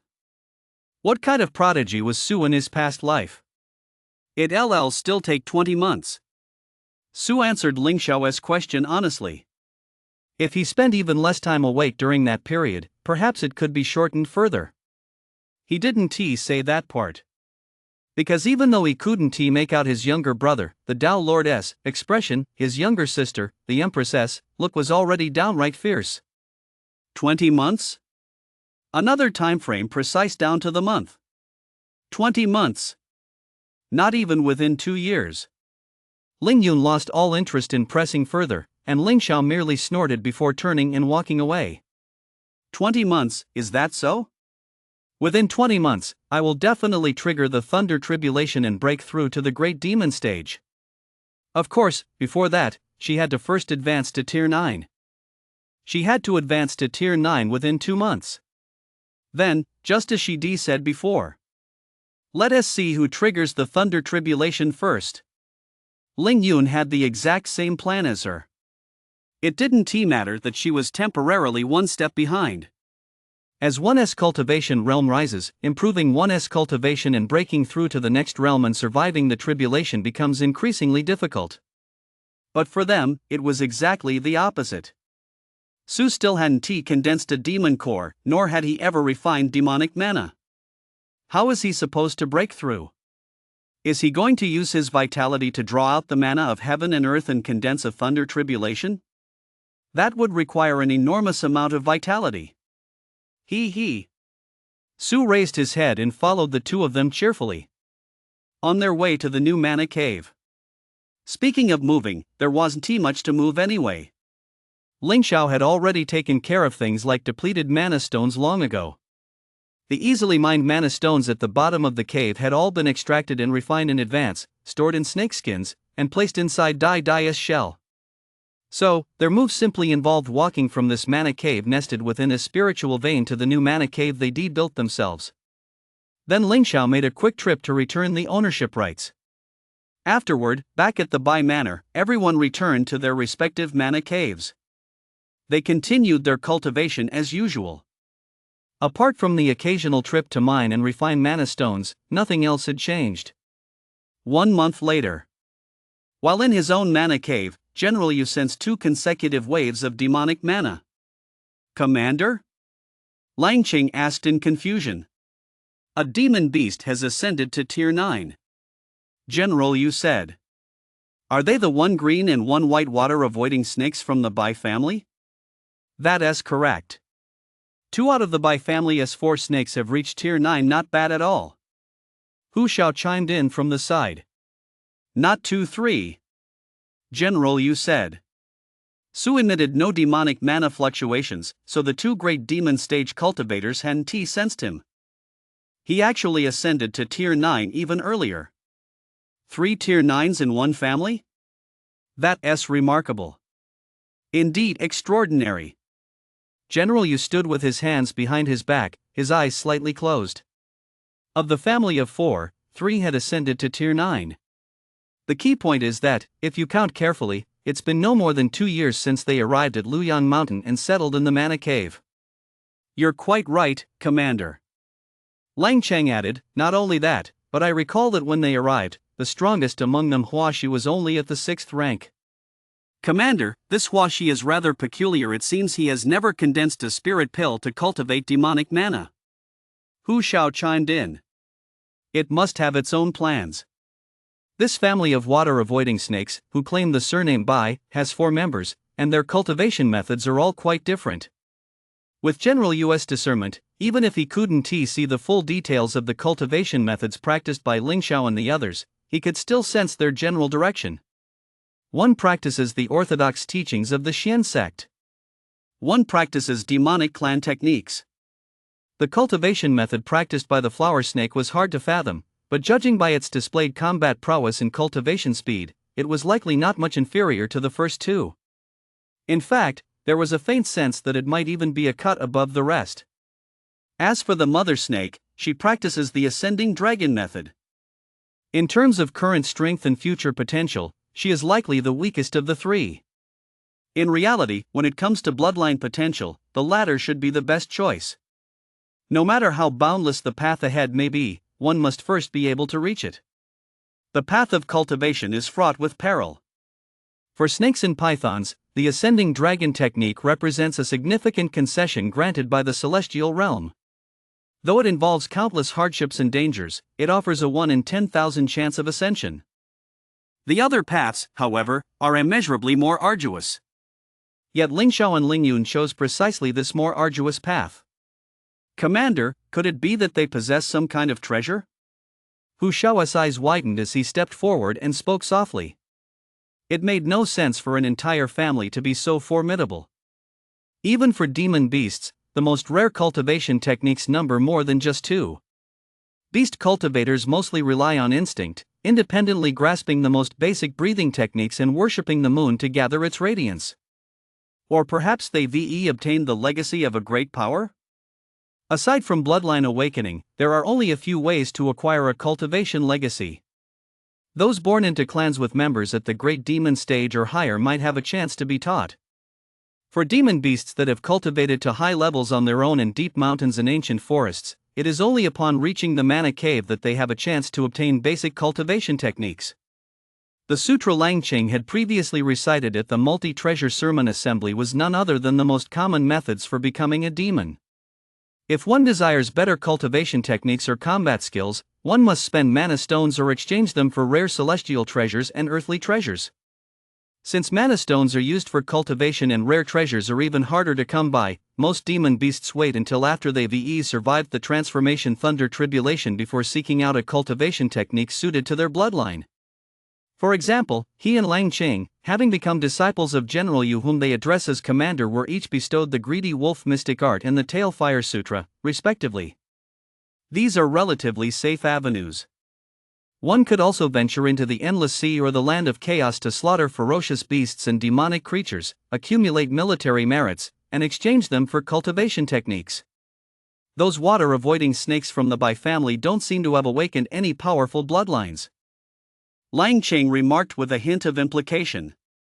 As for the legacies of great sages, they would certainly include treasures in addition to cultivation techniques. They have nothing of value on them. Perhaps they're hidden somewhere. Or maybe swallowed whole? The flower snake's innate talent for devouring might very well be due to that treasure. After the 2 great demon stage cultivators finished speaking, they secretly cast their gazes toward the demon general stage. Ha ha. So what if there are treasures? So what if there aren't? General Yu roared with laughter. You lot need to test this general here. My future is bright. I have no intention of abandoning the righteous path to take a deviant course. He had once warned Su that the demon clan had its own laws and order. Higher-ranking powerhouses had no justification for harming lower-ranking demons if reported. Exile would be their only option. Of course, the crux of that statement was his bright future. If he were backed into a corner, he wouldn't care about any laws or rules. Commander, they're still just demon beasts. But their combat prowess is far from ordinary. General Yu waved his hand and laughed. Besides, as for these so-called treasures, it's not even certain they exist. And even if they do, they might not be of any use to me. Some treasures among the demon clan can only be refined by those with the appropriate bloodline. There are too many unknowns. Furthermore, the target is far too large. The Bai Manor now houses not only 4 water-avoiding snakes, but also a wind-chasing tortoise killing, which would be quite troublesome, as well as 2 or 30 minor demons. Slaughter them all? That's too risky. A treasure that might very well be a figment of the imagination isn't reason enough for him to throw caution to the wind. It's not worth it. Nor is it necessary. We'd be better off waiting. A hint of a smile flitted across General Yu's refined face. I am not the sort to revel in bloodshed. Why foster enmity with such promising young talents when I can forge bonds of gratitude and loyalty instead? He had been doing just that all along. There was no reason to change his mind now. Those who break the law fall outside its protection. The demon clans of the northern wastes may be killed without hesitation. I have no intention of doing someone else's dirty work. You are truly wise, General. Lang Chang and Hu Shao bowed in admiration, clasping their hands together. You too, there's no need to flatter me. General Yu waved his hand with a smile.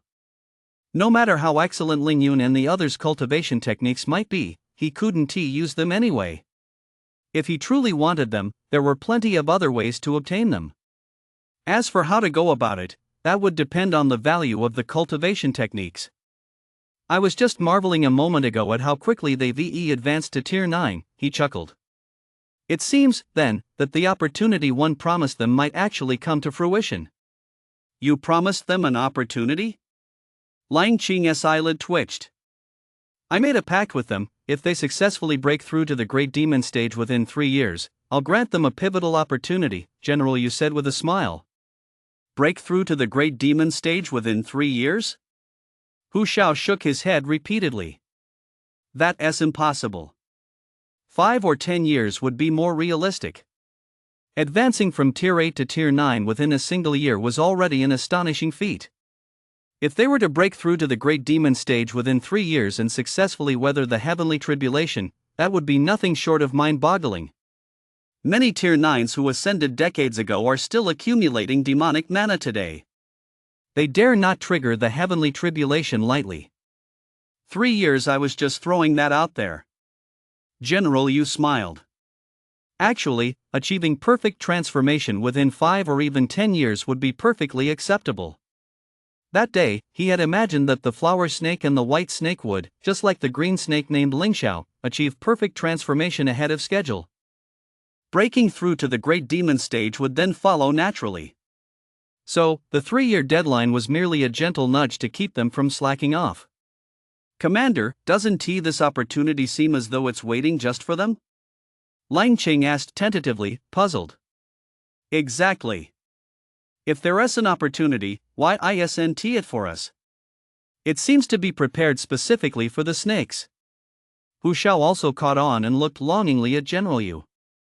This opportunity isn't meant for you, General Yu said with a smile. What kind of opportunity is this? Why are we ineligible, yet those snakes are? The Bisui Marquis family has 3 unmarried daughters. The wolf and the tiger exchanged glances. It was true that when a demon marquis sought a son-in-law, he would naturally try to choose from within his own kind. You needn't be disheartened, just focus on your cultivation. General Yu looked at them and encouraged them. Once I've advanced to the demon commander stage, I'll bring you both to the commander's mansion. Yes, General. Yes, General. The two bowed in respect. In their hearts, they were both wondering which of the Bai family's 3 Tier 9 cultivators would be the first to advance to the Great Demon stage and successfully take human form. If both brothers were to take human form and did so at the same time, wouldn't that be quite a spectacle? Since the opportunity hadn't fallen to them, it would be nice to have a show to watch. However, everyone including General Yu felt that this spectacle would likely take several years to unfold. It might even be necessary to wait until the last of the Bisui Marquis' 3 daughters held a contest to select a husband. And so, one day, 2 years later, suddenly, a surge of demonic mana caused calamity clouds to gather in the sky. A heart-stopping aura of might descended. Lang Chang and Hu Xiao both froze in surprise. Rising to their feet, their expressions a mix of shock and confusion, they gathered together. What is going on? Who is facing the tribulation? None of the Tier 9 cultivators in the Mana Cave are supposed to be facing the tribulation. Could it be the Bai Manor to the west? Impossible. Even if we go by General Yu's estimate of 3 years, it's still a year too early. Boom! Rumble! Rumble! Outside, the sound of thunder suddenly rolled in waves. Whoa! Su, who had been idly digging a pit at the bottom of the Mana Cave to mine and refine mana stones, immediately widened his eyes upon hearing the sound. He was instantly wide awake. Who is about to face the tribulation? Is it those 2 back home? The Empress's second younger sister? Or the Tao Lord's 3rd younger brother? He immediately sent his soul out to scan the area, and the next moment, letting out a howl, he turned and charged out of the Mana Cave. Empress's younger sister, you've finally come to your senses. Wow, someone was finally going to undergo the Great Demon stage lightning tribulation. Just how bored had he been waiting these past few months? So bored he counted every rib and scale on his body. His serpentine form now had a total of 1,399 pairs of ribs and 9,894 scales. Not only that, but he also dug a passage from the bottom of the cave all the way to the end of the spiritual vein. He mined and refined over 40 mana stones alone. What could he do? After eating his fill, he had nothing else to do.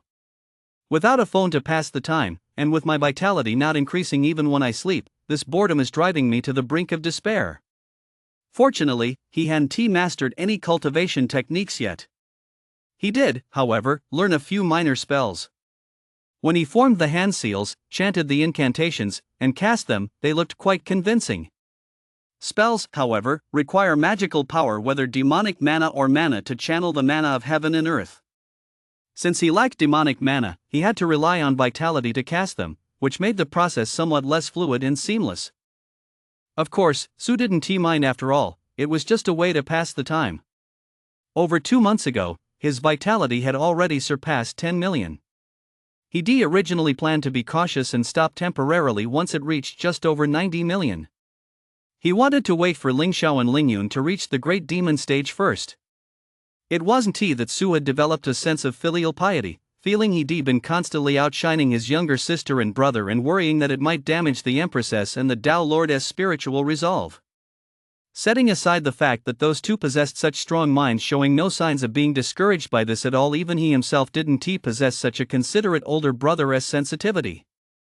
The main reason was that he hadn't yet survived the Thunder Tribulation and didn't know how powerful it was.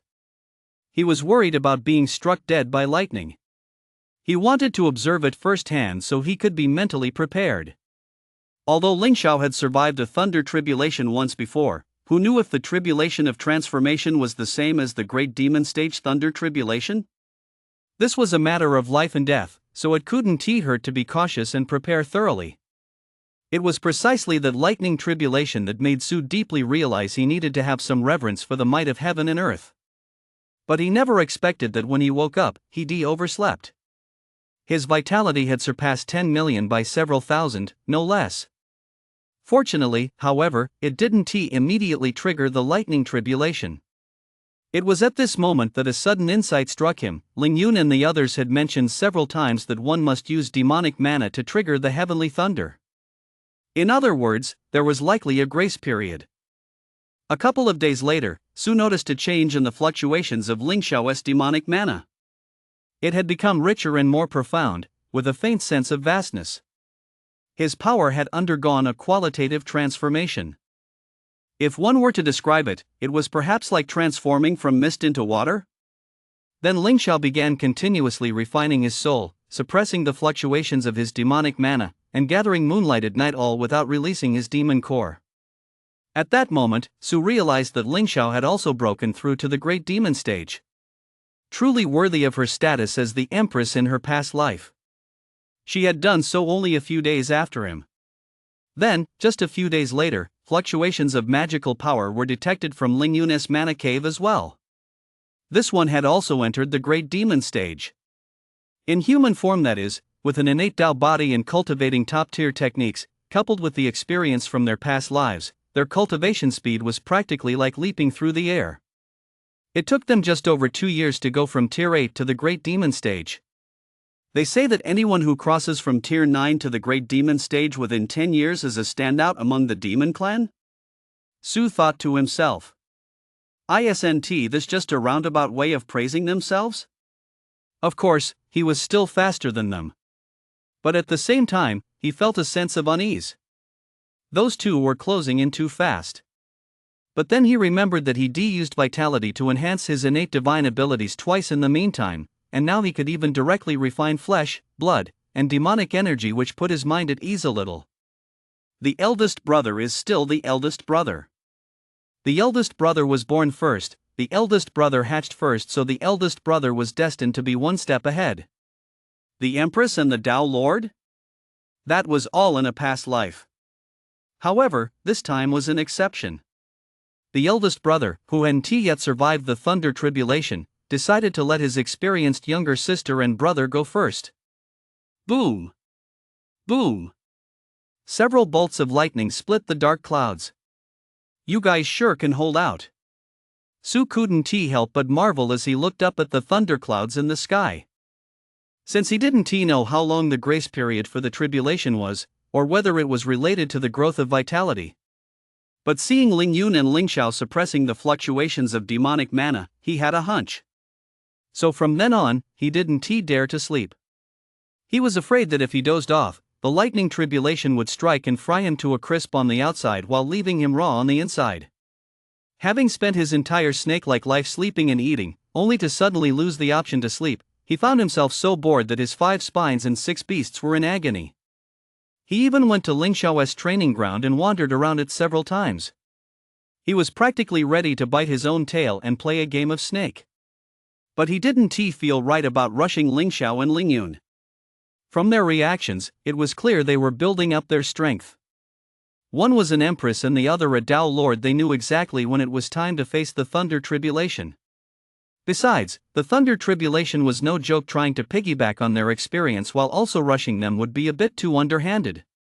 After all, in this lifetime, he was their own older brother. Whenever a thought too beastly for words crossed his mind, Su would remind himself of this. Bored? Then refine some mana stones and count the scales on his body again. Though the latter requires concentration and a calm mind, otherwise, he'd easily fall asleep. Finally, Ling Xiao is finally about to face the tribulation. The day has finally arrived. At that moment, dark blue thunderclouds were surging forward like a vast army. The rumbling was unceasing. The thunderclouds piled up in layer upon layer, deep and pitch black, as if divine beings and demons awakened from the depths of the heavens were roaring in fury. It was high noon. Yet the dark clouds, obscuring the sky and blocking out the sun, had swallowed the daylight whole. Each dark cloud resembled a range of towering peaks, carrying an irresistible force as it pressed down upon the earth, slowly but surely. An atmosphere of extreme oppression filled the air, making even breathing feel labored. Amid this oppressive stillness, the thunder began to brew silently. At first, it was a low rumble, like a primordial beast turning over in its slumber. Gradually, the roar grew louder and louder. It was as if it were tearing open a gap in the sky to unleash something even more terrifying. Crack! In the blink of an eye, a bolt of lightning split the sky. Silvery white and blazing, it illuminated this world shrouded in darkness. Holy shit! Su sprinted out of the mana cave and raced toward the location Ling Xiao had chosen for his tribulation, a valley far from the spiritual vein where they were. Looking up at the scene, he couldn't help but feel a chill run down his spine. He stopped in his tracks.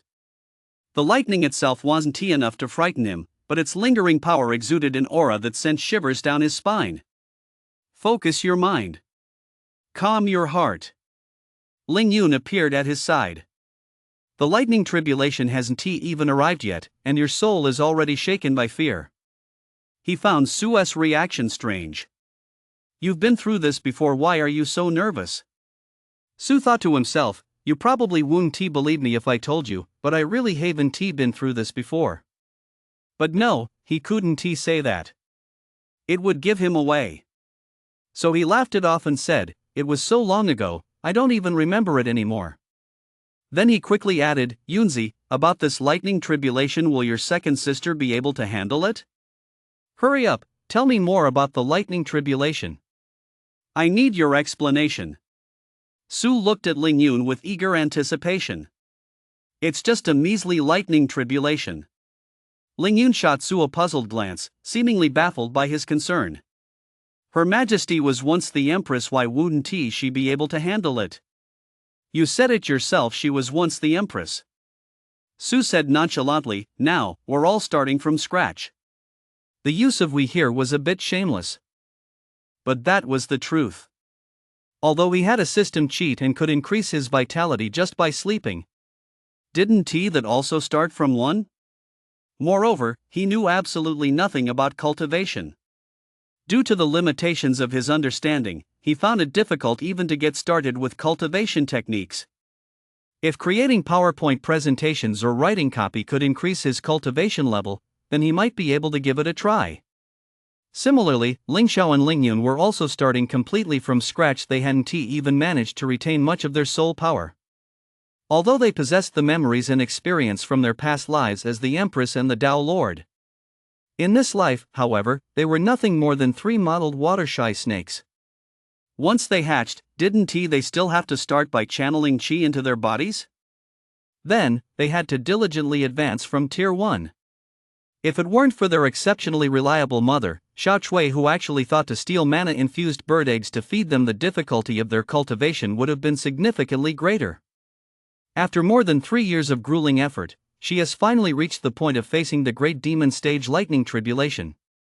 Of course, at this pace, she is an absolute standout among the demon race.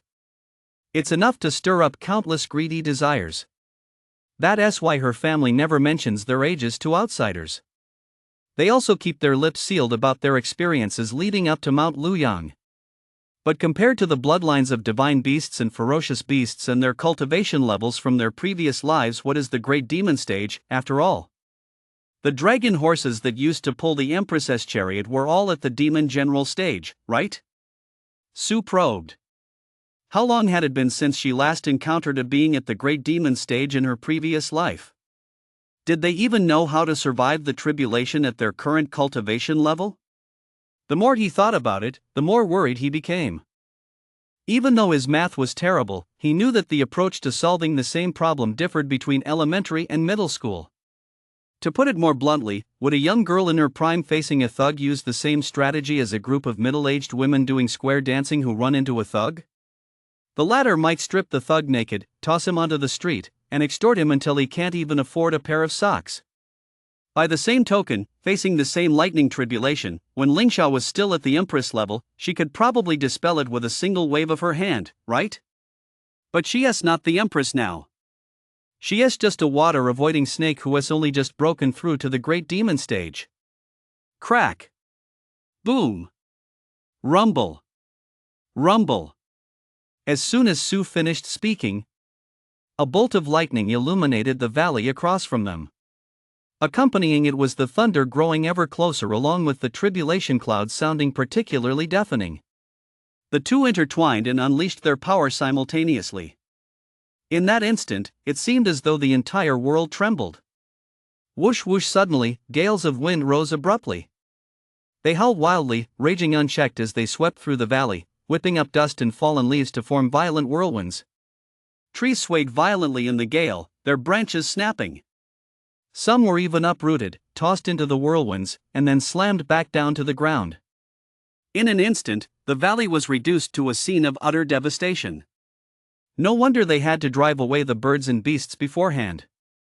Boom! Rumble! Dark clouds, thunder, lightning, tornadoes. Good heavens! The scene before him reminded Su of the apocalyptic scenes he'd once seen in movies. But those were all fake. What he was facing now was real. And the real lightning tribulation hadn't even struck yet. Indeed, his decision to wait and be cautious had been a wise move.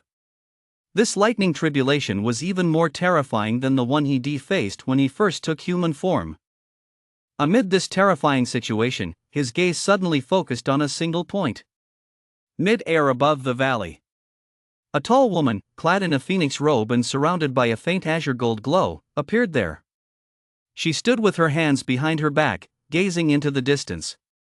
On her robe, a golden phoenix as if embroidered with gold thread fluttered as the gale whipped her sleeves and skirt.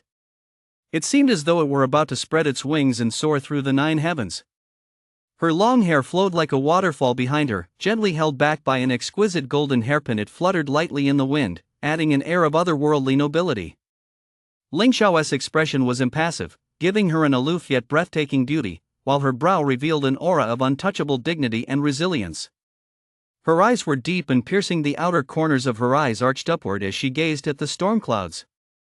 She appeared calm, but Su could tell at a glance that she was being provocative. Provoking the lightning tribulation? Wow, my proud Empress sister is really something. What puzzled Su even more was, Yunzi, why isn't Ling Xiao wearing her phoenix crown? The ceremonial robes are a complete set. The phoenix crown, the phoenix robe, and a pair of cloud slippers. Once magical power is channeled, it forms a defensive formation that envelopes the entire body. It's a shield even more robust than protective demonic mana. If even one element is missing, defensive power drops by 30%. Yet right now, Ling Xiao isn't wearing the phoenix crown, she is only clad in her robe and cloud shoes. The golden hair ornament on her head looks beautiful, but it's merely a casual illusion conjured with magical power. It offers absolutely no defense whatsoever. Sure, it looks a bit more carefree than wearing the phoenix crown, but what is this moment? She is in the midst of a tribulation. Swapping out her headpiece just for the sake of looking good? That's outrageous. Old ghost, Her Majesty isn't the kind of person who would risk her safety just for the sake of looking good. Ling Yun couldn't stand it anymore and spoke up. She has her reasons for doing this, of course. What reasons? Su snorted. Ling Xiao isn't that kind of person? Give me a break. When this Empress's second younger sister first reincarnated, her mind might have been influenced by her physical body. It exposed her true nature. Not only did she despise him for being a flower snake with an unattractive pattern, but also because she herself was a solid-colored green snake, she was overjoyed. What's wrong with the Empress? Can't the Empress like beautiful things? One her love of beauty cause her to make mistakes? If I remember correctly, Ling Xiao said at the time that she'd been tricked by some scheme? It was a beauty trap. The realm-breaking tribulation thunder is triggered by the tribulation crosser's own demonic mana. Ling Xiao didn't know this, so he explained on Ling Xiao's behalf. During the formation of the tribulation clouds, the tribulation lightning is also generated based on the tribulation taker's strength. In other words, among tribulation takers at the same realm, those with stronger cultivation will face a fiercer lightning tribulation than those who are weaker. But correspondingly, after the lightning tribulation, more heaven and earth mana will descend. It will be directly proportional to the power of the tribulation lightning. Furthermore, any power on the tribulation crosser's person beyond their own magical power is sensed by the tribulation clouds, increasing the thunder tribulation's power. Relying on external forces, such as protective magical artifacts, will attract even more powerful tribulation clouds. The spirit image robe exists somewhere between one's own magical power and external forces. Therefore, according to the experience of human cultivators, as long as the robe isn't worn in its entirety, the power of the tribulation clouds 1t increase. Su fell silent for a moment. So that's how it is. Sure enough, no matter which world they come from, human cultivators possess an innate, bloodline-based talent for summarizing lessons learned and exploiting loopholes. At that moment, the tribulation clouds in the sky had reached their peak intensity. The lightning tribulation was about to begin. Crack! Boom! It gave neither the one undergoing the tribulation nor the onlookers any chance to react. From within the tribulation clouds, a bolt of lightning descended with a thunderous roar amid the howling winds. It split the gloom and hurtled straight toward Ling Xiao. It seemed to contain the power to shatter the heavens and destroy the earth. It illuminated the entire sky as if it were broad daylight. Splash! Torrential rain poured down. Sua's snake-like mouth opened slightly as he gazed at the thunderbolt, a formidable sight that seemed capable of shattering the heavens and destroying the earth. He wondered to himself, if this struck him, would he end up as grilled skewers? He wasn't the only one. All around near and far the demon beasts watching the tribulation couldn't help but feel a sense of dread. The lower-tier demon beasts had long since prostrated themselves on the ground, not daring to look directly at the figure in the sky, let alone the thunder itself. At this moment, those who dared to continue observing the heavenly tribulation were no ordinary beings. However, faced with the earth-shaking heavenly tribulation, Ling Xiao merely nodded slightly, her gaze unwavering. The first bolt of the heavenly tribulation struck, the lightning flashing toward her.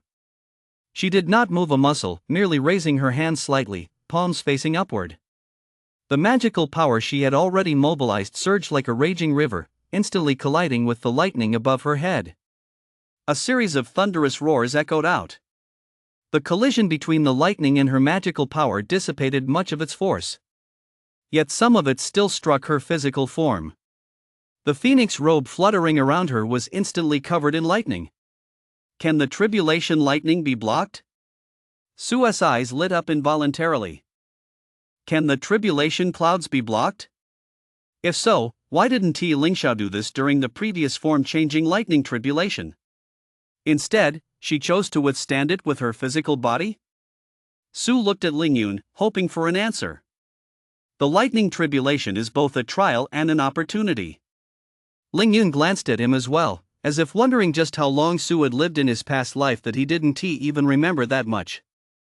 Therefore, generally speaking, cultivators do not choose to resist it with spiritual power. It can be blocked, but very few do so. When the tribulation lightning pierces through a cultivator's body, it not only tempers the physical body but also serves as a test for the sea of consciousness. Some audacious individuals even use the tribulation lightning to refine their soul. After enduring the lightning tribulation, both the body and the soul reap great benefits. This is of immense help to cultivators in refining their soul into a young god. Moreover, a young god condensed through the tribulation lightning will possess an unparalleled advantage when facing future tribulations. When Lingxiao took physical form, she also harnessed the power of the tribulation lightning. As a result, she obtained more heaven and earth mana and manifested her magical robes. Lingyun continued, however, upon entering the great demon stage realm this time, she does not seem intent on allowing the tribulation lightning to pierce her physical body and spiritual platform. Or rather, she does not intend to devote all the tribulation lightning to the cultivation of these two aspects. Is she unsure of herself? Su asked in confusion. So she is using her magical power to dissipate a few bolts of tribulation lightning first? No. Lingyun shook his head. He knew that Lingxiao had, in fact, entered the great demon stage 2 months ago. She had been accumulating demonic mana all this time. Since she has decided to undergo the tribulation now, it means she is completely confident in her success. For her, defeating Su was certainly important, but she would never let that stand in the way of an opportunity to improve her cultivation. Using the tribulation thunder for cultivation was, of course, also a cultivation opportunity. If her imperial majesty were that clueless, she would never have ascended to that throne. The supreme throne, which holds all the power and authority in the realm, cannot be secured solely by innate talent in cultivation. There are 9 bolts of tribulation thunder in total. This is only the first one. Lingyun said, judging by what is to come, she must have other plans. Boom! Rumble! Crack! As the two spoke, the second bolt of the heavenly tribulation had already struck. No matter the form of the tribulation, each bolt of lightning grows more ferocious than the last. Yet Lingxiao stood as still as a deity, unflinching. She gathered her magical power once more, concentrating it entirely in her arms and palms. Just as she had done with the first bolt of lightning, she raised her hands to block it with her power. Whoosh whoosh, the gale, which seemed capable of tearing everything apart, could not come within an inch of her. A faint blue glow shone from her robes. Her figure stood amidst the lightning this time. She was pierced by even more bolts, yet her expression remained impassive, elegant, and composed. It was as if this heavenly tribulation were nothing more than a minor trial on her path of cultivation. She doesn't seem to lack confidence. Su observed the scene and remarked. During the tribulation, none of her subordinates who might otherwise feel disrespected showed any signs of panic around her. 19 of them hadn't even left the mana cave. So Lingxiao had no need to put on a show. Besides, putting on an act would distract her. The fact that she could still maintain her composure at least indicated that she wasn't truly panicking inside. Then why would she pass up the benefits of having the tribulation lightning temper her body? Su was puzzled. Lingxiao follows the demon clan's path of cultivation. She pursues a return to ancestral bloodlines, the ultimate physical prowess, and a powerful soul.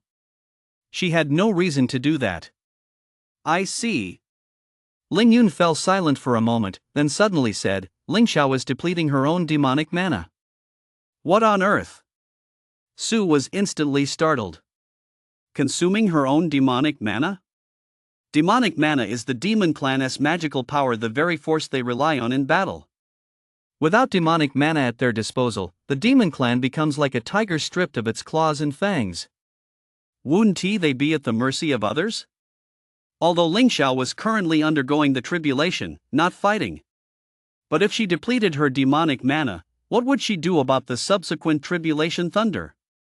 Earlier, when he braced himself against the tribulation lightning, he used demonic mana to shield his vital organs and absorb some of the lightning's damage, preventing himself from being reduced to ashes? It's about expending demonic mana, not using it all up. Ling Yun's tone was casual, for he had guessed Ling Xiao's purpose in doing this. What purpose? Su asked, annoyed.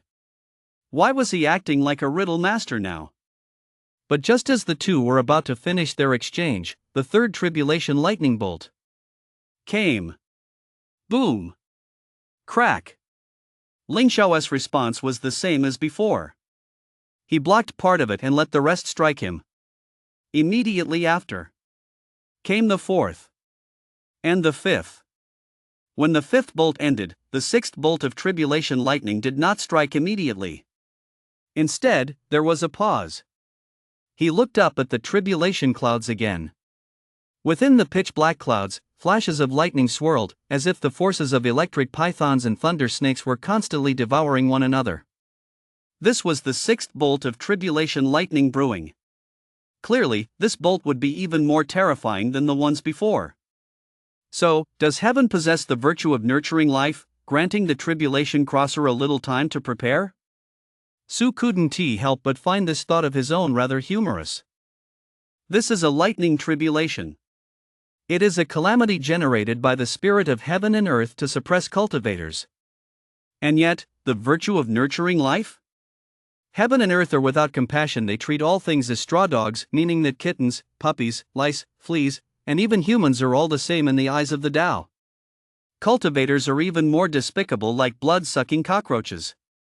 Ugh! Protruder. Su was disgusted by his own imagination. Old ghost? Ling Yun moved slightly away from Su. Are you about to throw up from fear? He'd seen it before, cowards who accidentally wandered into a cultivator's tribulation site, so terrified they lost control of their bowels and bladder and vomited uncontrollably. Throw up? Oomph, as if. Su lifted his head, but seeing that Ling Yun didn't seem convinced, he added, I was just wondering if I swallowed the tribulation lightning, would it feel like it's piercing my throat? Just thinking about it makes my throat feel prickly, and I start to gag. Ugh! Ling Yun flickered her snake tongue. Su rubbed his scalp with his tail, realizing he'd perhaps boasted a bit too much. He quickly changed the subject. You mentioned earlier that Ling Xiao wasted a few tribulation lightning bolts. Did she have something in mind? If I'm not mistaken, she intends to use the next 3 lightning tribulations to temper her demonic body. Ling Yun narrowed his eyes slightly. He was also eager to dismiss certain associations that had arisen earlier due to Su's words, so he followed up by saying, besides, perhaps the previous tribulation bolts weren't wasted after all.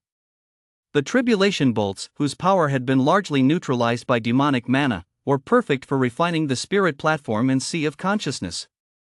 They could also make one's physical form and spiritual image more solid and stable. The demonic body would also adapt in advance to the terror of the thunderbolts. This would pave the way for the upcoming tempering. Why do we need to expend demonic mana first when tempering the demonic body? Su still didn't understand. At the same time, he realized how little he knew about cultivation. Perhaps he should familiarize himself more with cultivation techniques and tactics in the future, especially spells and the like. It would be even better if he had access to the handwritten notes or travel journals of senior practitioners. He was very interested in those. He could definitely read through them first and store them in his sea of consciousness. He could watch them like a movie while sleeping. Using his imagination to turn them into a TV series would be great, too. Hey! It seemed he'd found a great way to make the most of his long hours of sleep without getting bored. If demonic mana isn't consumed, it will be forced to surge and resist the tribulation lightning when the demonic body is damaged. Ling Yun remarked. The Empress is indeed a resolute figure. To suppress the demonic mana and not resist the tribulation thunder. would inevitably disperse the soul's power. This is not conducive to the full-hearted refinement of the soul. What Ling Xiao seeks, however, is precisely the strength of the soul. The demonic body comes second. But the spirit platform and sea of consciousness are far too important. Once damaged, the loss would be irreversible. Therefore, the full force of the tribulation lightning must not be allowed to strike the sea of consciousness. Instead, the majority of the lightning must be directed onto the demonic body. There are still 3 of the most dangerous bolts of tribulation lightning remaining. She was certain she could withstand them. Yet there was no way to alleviate the agony they would bring. What a terrifyingly strong heart! Ling Yun marveled with delight, then turned to Su. Big brother, since you don't remember the thunder tribulation, you've probably also forgotten what's most crucial during the tribulation, haven't you? Then you must remember this well. During a tribulation, whether it be a thunder tribulation or a wind and fire tribulation, the greatest fear is a wavering soul, an unstable mind, and the emergence of fear and cowardice. So the most crucial thing is an unshakable, steadfast belief. Crack! Boom! The 6th bolt of tribulation lightning struck. Ha ha! So it's that green snake from earlier, the one that took human form, who was undergoing the tribulation. When he saw that it was Ling Xiao facing the tribulation, Hu Xiao couldn't help but burst into laughter. It had truly startled him. He thought it would be the little white snake or the flower snake undergoing the tribulation. In comparison, the fact that Ling Xiao, who had already successfully taken human form at Tier 8, revealing his extraordinary potential, was facing the great demon stage's thunder tribulation was actually easier for him to accept. Although, that cultivation speed was equally astonishing. Glancing again at the tribulation clouds gathering in the sky, he couldn't help but frown once more. Those tribulation clouds, Lang Qing, in general, you were also looking at them. The former looked puzzled, while the latter raised an eyebrow. The might of the thunder contained within those clouds seemed a bit too powerful. Then, as the first bolt of lightning struck, Lang Qing couldn't help but let out a surprised "eh." It was indeed stronger than his own tribulation lightning. Then, what surprised them even more was Ling Xiao's method of dealing with the tribulation. Was he actually consuming demonic mana to create a shield around his demonic form to resist the tribulation lightning? How can Ling Xiao be so impatient? Hu Xiao frowned as soon as he saw this. He assumed that Ling Xiao lacked the ability to survive the tribulation, couldn't suppress his cultivation level, and was forced to face it. Or perhaps the lightning tribulation was more intense than he anticipated. That's why he resorted to this desperate measure. It was a what's the point of trying attitude, just taking as many strikes as he could. Big cat, don't jump to conclusions just yet. Why are you still so impulsive? Calm down and wait to see what happens. Lang Qing disagreed with his assessment. He interacted with Ling Xiao a few times and didn't think she was the kind of demon beast that acted without a plan. Even the most foolish of beings knew to treat the lightning tribulation with caution. Since this green snake from the Bai family had successfully taken human form, it meant her soul power wasn't weak. She should have been able to suppress her cultivation level and postpone the tribulation for the time being. At the very least, she shouldn't be so helpless as to be unable to sense the power of the thunder tribulation in advance. General Yu watched with his hands behind his back, saying nothing. The thunderbolts struck with blinding speed. The first few came almost one after another, giving the tribulation taker no chance to catch her breath. Until just before the 6th bolt struck. But this brief interval signaled the arrival of an even greater danger. By now, Hu Xiao was certain that Ling Xiao was doomed. This green snake has already expended too much demonic mana. The next bolt of tribulation lightning will likely shatter her spiritual core and damage her physical body. She might even be reduced to ashes in the midst of the thunder and fire. Lang Qing couldn't help but furrow his brow, stealing a glance at General Yu.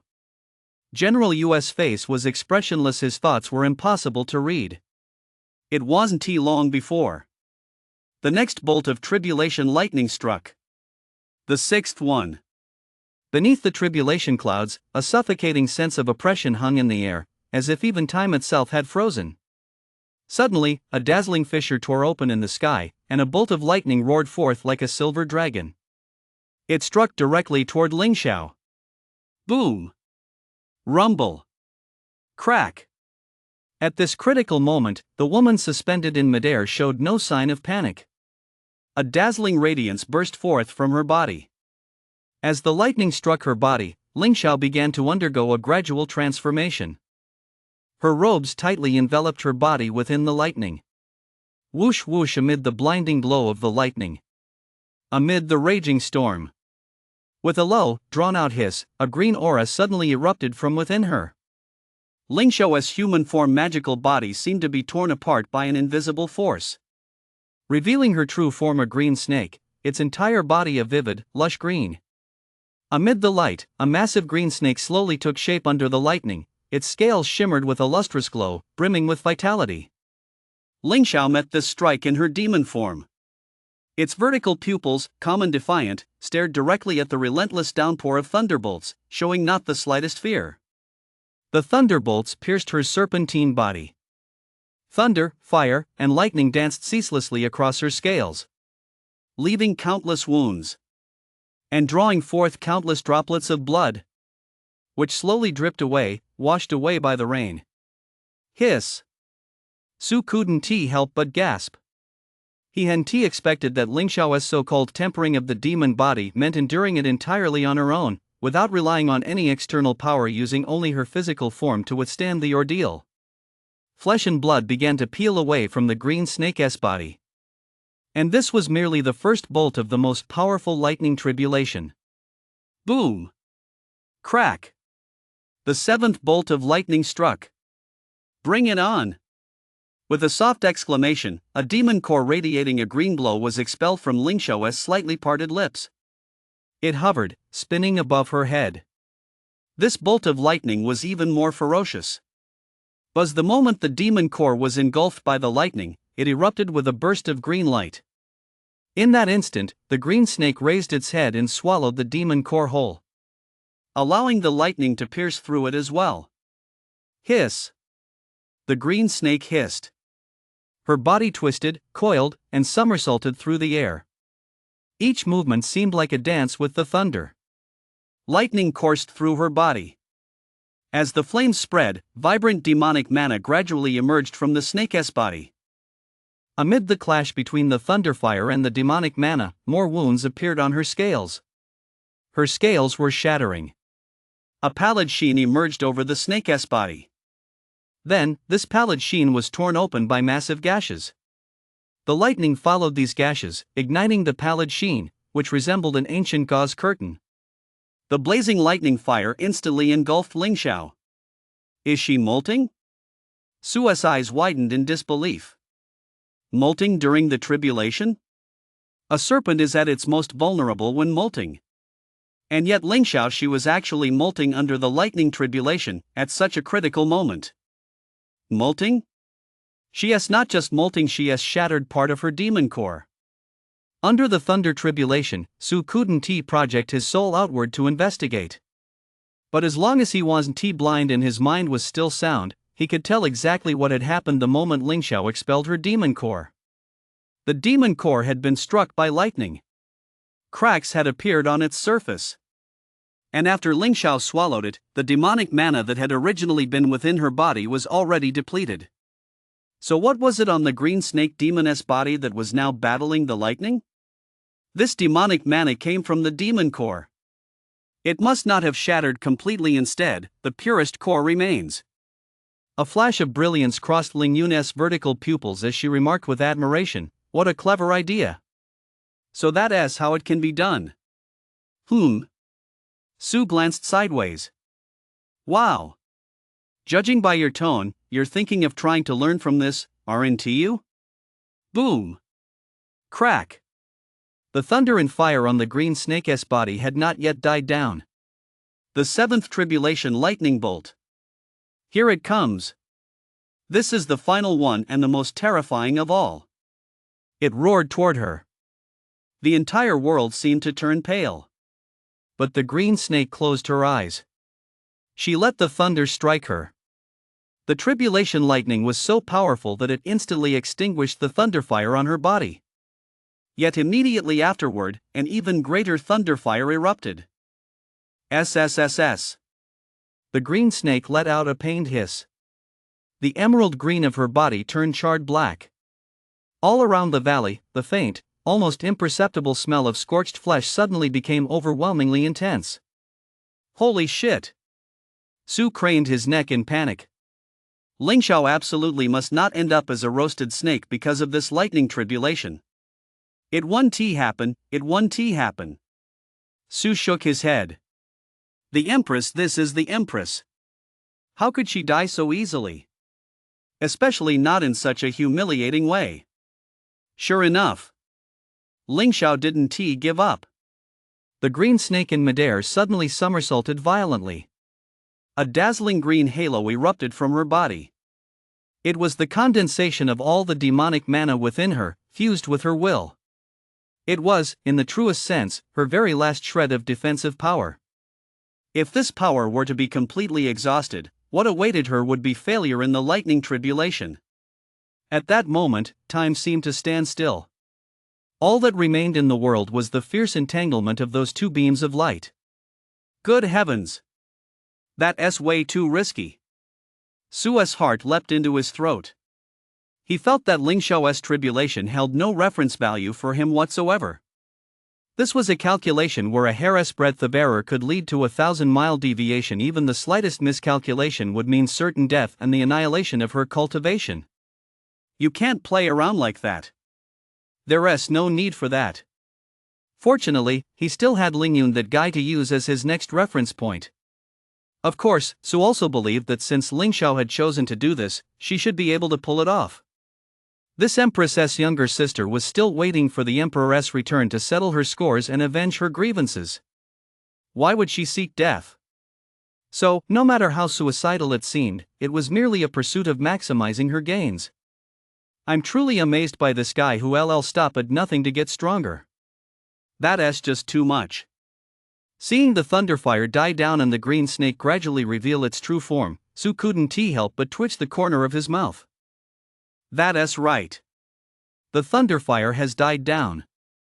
The power of the thunder began to dissipate as well. The tribulation thunder is terrifying, undoubtedly so. But after all, it is not a sentient being. As long as the one undergoing the tribulation has endured the final bolt of tribulation thunder, and within a dozen or so breaths, their soul remains intact and their physical body has not collapsed. And, of course, they still possess demonic mana within their body. And within those dozen or so breaths, they can drive away the thunder that has lost its momentum. Then they can be considered to have survived this tribulation. But those few dozen breaths are more than enough for the tribulation survivor to die a most gruesome death. Only someone like Ling Xiao, who had survived many lightning tribulations in a past life, been taught the methods of surviving them by countless others, and possessed his own unique approach, would dare to do such a thing. Oh no, Green Snake Sister has become Black Snake Sister. Su joked as he let out a sigh of relief. What trace of green could you even see on the green snake now? She was pitch black, looking like a roasted sweet potato just pulled from the bottom of a pot. The outer layer must be a hardened, charred crust by now, right? Ha! Speaking of roasted sweet potatoes, I'm actually getting a little hungry. Su muttered. Why don't you go back and eat something? Ling Yun suggested after a moment's silence. He felt that if Flower Snake kept spouting such nonsense, once Ling Xiao finished his tribulation, the two of them were bound to get into a fight. But that wouldn't be good. Mainly, he wanted to join in too. However, he'd have to wait a little while. Hum, the howling wind died down, and the torrential rain gradually subsided. Yet, from within the tribulation clouds, intense mana fluctuations suddenly erupted. Streams of mana, invisible to the naked eye, swirled like eddies as they descended into the valley. They began to converge around the green snake, who had successfully weathered the tribulation, forming wisps of cloud like white mist. It coiled around the green snake, enveloping her. Thread by thread, it nourished her physical form. Flowing in and out through her mouth and nose, it was inhaled, exhaled, and refined. Within a few breaths, a faint sound of something cracking could be heard coming from the green snake's body. Crackle, crackle, boom. the green snake landed in the valley. She climbed up a 1,000-year-old ancient tree, slithering upward. Her massive body nearly covered the entire tree, yet her movements were exceptionally graceful, as if every inch of her scales and every twist contained boundless power and beauty. As she twisted, countless black and red snakeskins peeled away from her body, revealing a body covered in vibrant green scales. The emerald hue was even more beautiful.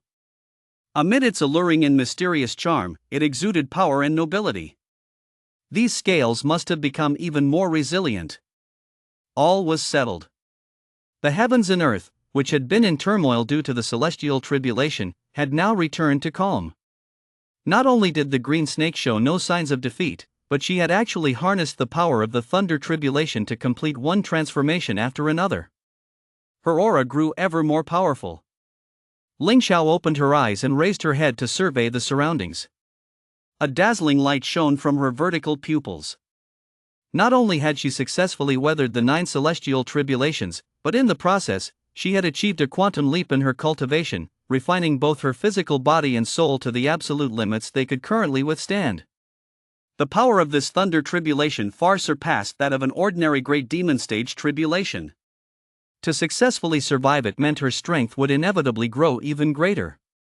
To actually survive a thunder tribulation like this? Lang Qing couldn't help but marvel. He, too, had once endured the great demon stage thunder tribulation that Ling Xiao had just faced, and the peril of that ordeal remained fresh in his memory.